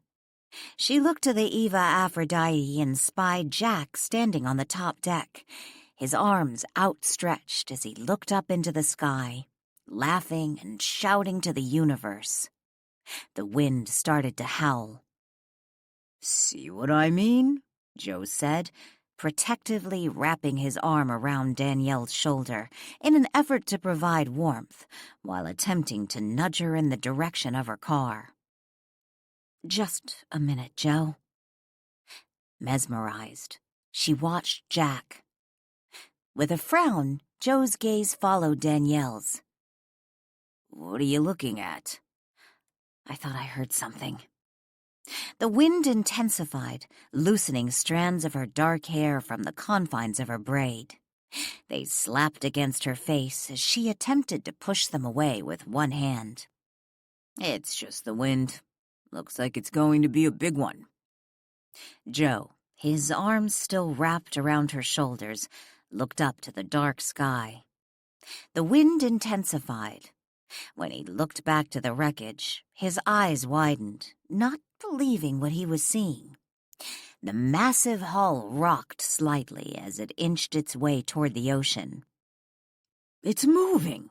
Joe shouted, dropping his arm from Danielle so that he could grab his phone. Still focused on Jack and the Eva Aphrodite, she glanced briefly to Joe. "What are you doing?" "I need to call someone. It's moving," Joe said in a panic. Danielle laughed. "What do you think you're going to do to stop it?" Lightning flashed across the dark sky, followed by a loud clap of thunder. "Oh, that was close," Joe said, dropping the hand clutching the cell phone to his side. He looked back to the ship and silently watched as it slid toward the ocean. What he didn't see was Jack, who stood atop the upper deck, hooting enthusiastically while urging the Eva Aphrodite on her final voyage. They could hear nothing but the wind's howl. Rain began to fall. It soaked their hair, their clothes. Silently transfixed, they stood motionless, watching the Eva Aphrodite return to the sea. Instead of sinking as one might expect it would, the battered hull stayed afloat, drifting slowly away from the shore. Raindrops clung to Danielle's eyelashes. The storm's intensity increased. Her clothes now drenched, she made no effort to find shelter. Instead, she watched Jack, who stood proudly aboard the top deck of the departing ship. He faced her, and with a flourish, gave her a final salute before vanishing. 40. The first thing Lily did the next morning was call Craig Simmons, the landscaper, who happened to be Joe's brother-in-law. He was the same landscaper Danielle had used to get the yards in order when they had first moved into Marlow House 9 months earlier. The previous day's storm had left behind debris, including several downed tree limbs, one of which hung precariously from a tree not far from the front entry. Looking out the attic window, Walt by her side, Danielle thought that if it hadn't been for the dislodged shrubbery scattered across the front yard, one might never guess there had been a recent storm. The clear blue sky boasted not a single cloud, and the sun seemed somehow brighter than normal. Together, Danielle and Walt watched the unusual heavy traffic on the street. They understood what it was about. Word had already gotten out that the mysterious ghost ship had vanished during the storm. Although, considering Joe's interview on Paul's radio show, they all knew it hadn't vanished exactly. According to Joe's eyewitness account, the sudden storm the previous afternoon had somehow dislodged the wreckage and pushed it back to the sea, where it mysteriously stayed afloat until it disappeared from view. Of course, by that time, Joe had made a call to the Coast Guard to let them know what had just happened. "I was wondering where you were," Hillary called out from the attic doorway. Danielle turned to her and smiled. "Hi. I was just watching all the commotion from up here. Better view." "Do you mind if I join you?"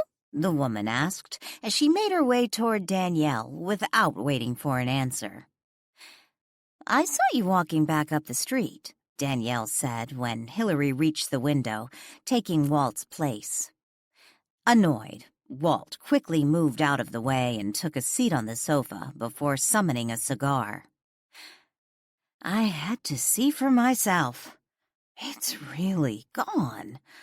Amazing, Hillary said in awe.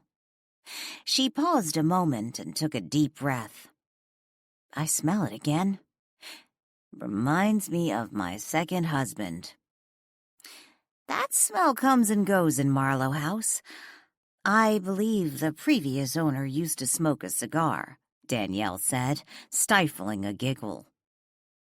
There must be 100 people down on the beach.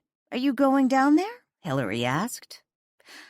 I was down there with Joe when it took off yesterday, so I already saw it. I'm not big on crowds. Just lucky someone didn't get hurt. Imagine if that thing had taken off and someone was standing behind it. Fortunately, no one was hurt. Danielle smiled. But if it's still out there, floating around, it could be a danger. We don't have to worry about that, Danielle told her. We don't? Joe Morelli, the officer who was with me yesterday, gave me a call a little while ago. I guess the Coast Guard already located it. Doesn't sound like it's going anywhere. Did it sink? Danielle nodded. From what I understand, it's in pretty deep waters. They're just leaving it there.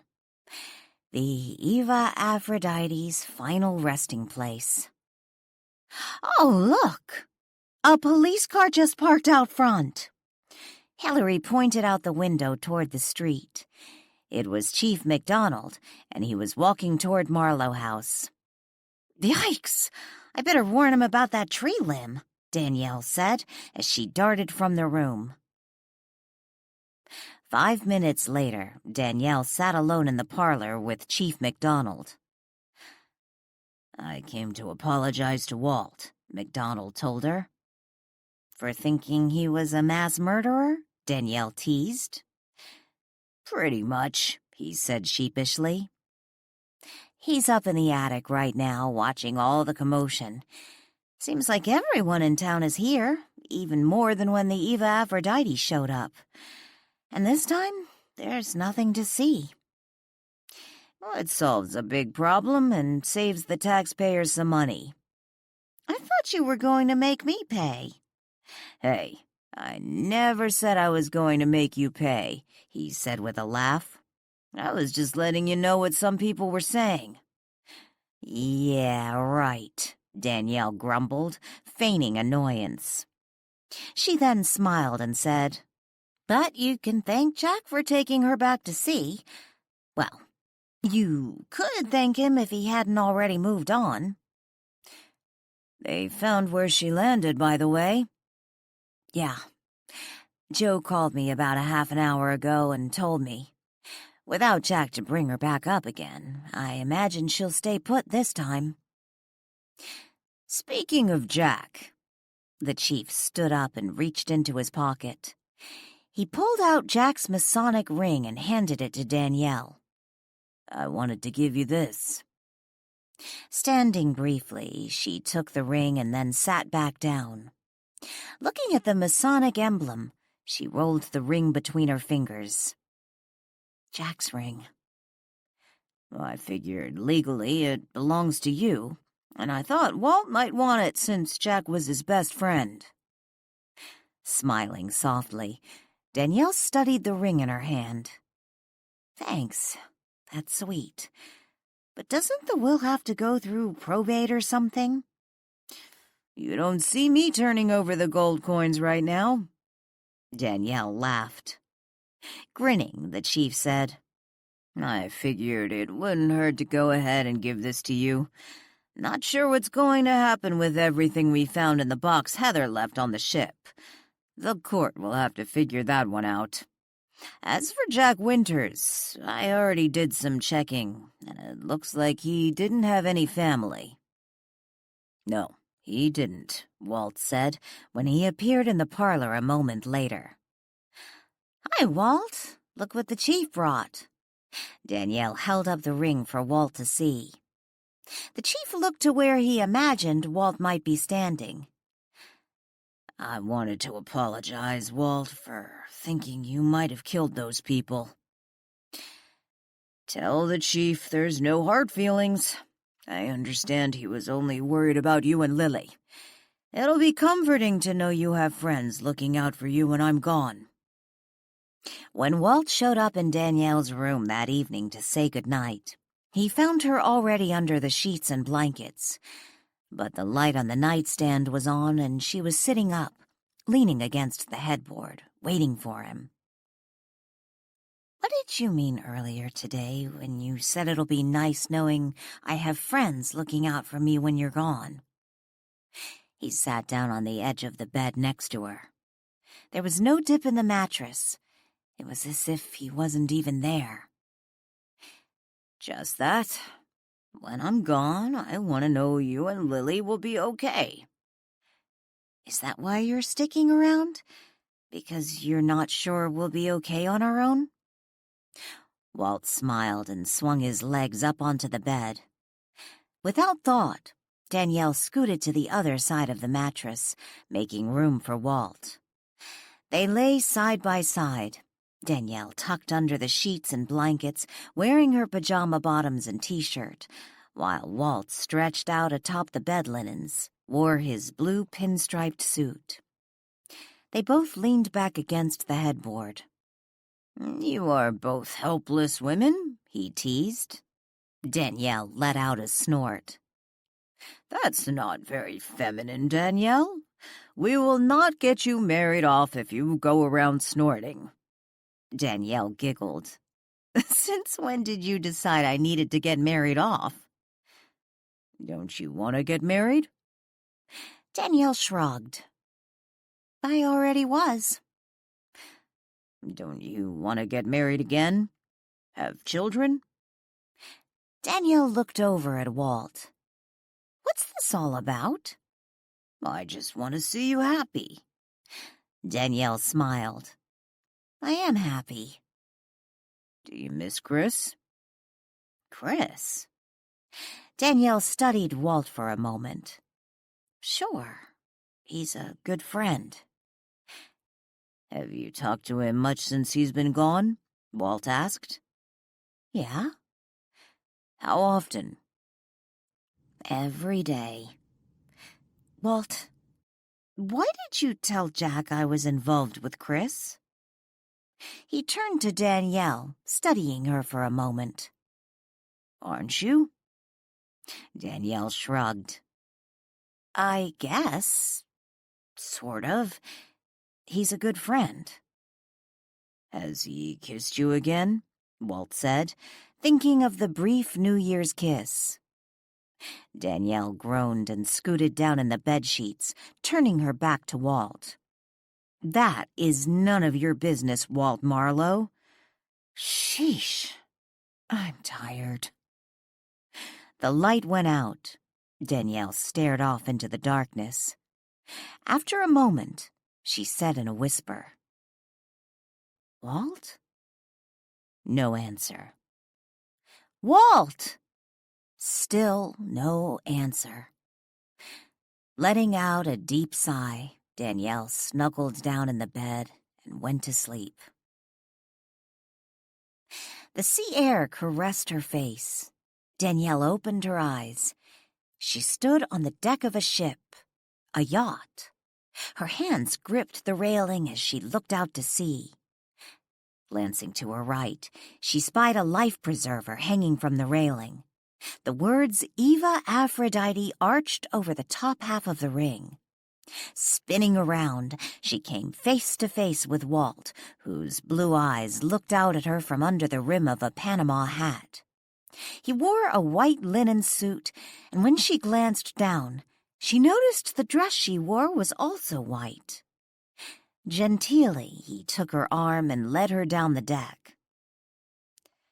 This is the Eva Aphrodite, Danielle said in awe as she looked around, stunned at the transformation from a barnacle-encrusted hull to an elegant ship with polished wood decking and freshly painted wood chairs facing out to sea.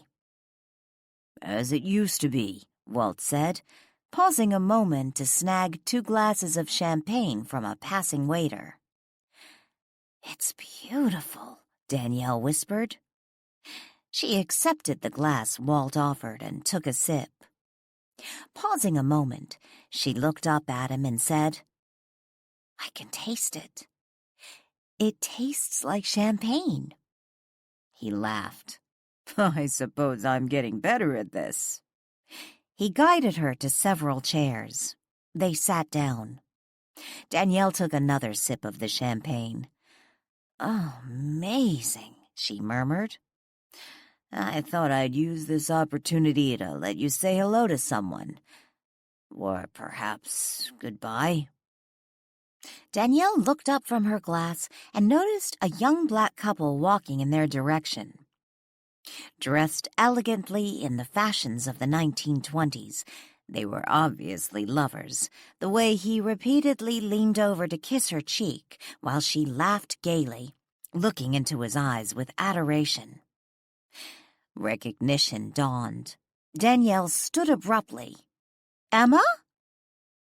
When Emma spied Danielle, she grabbed the arm of the man at her side and pulled him toward Danielle and Walt.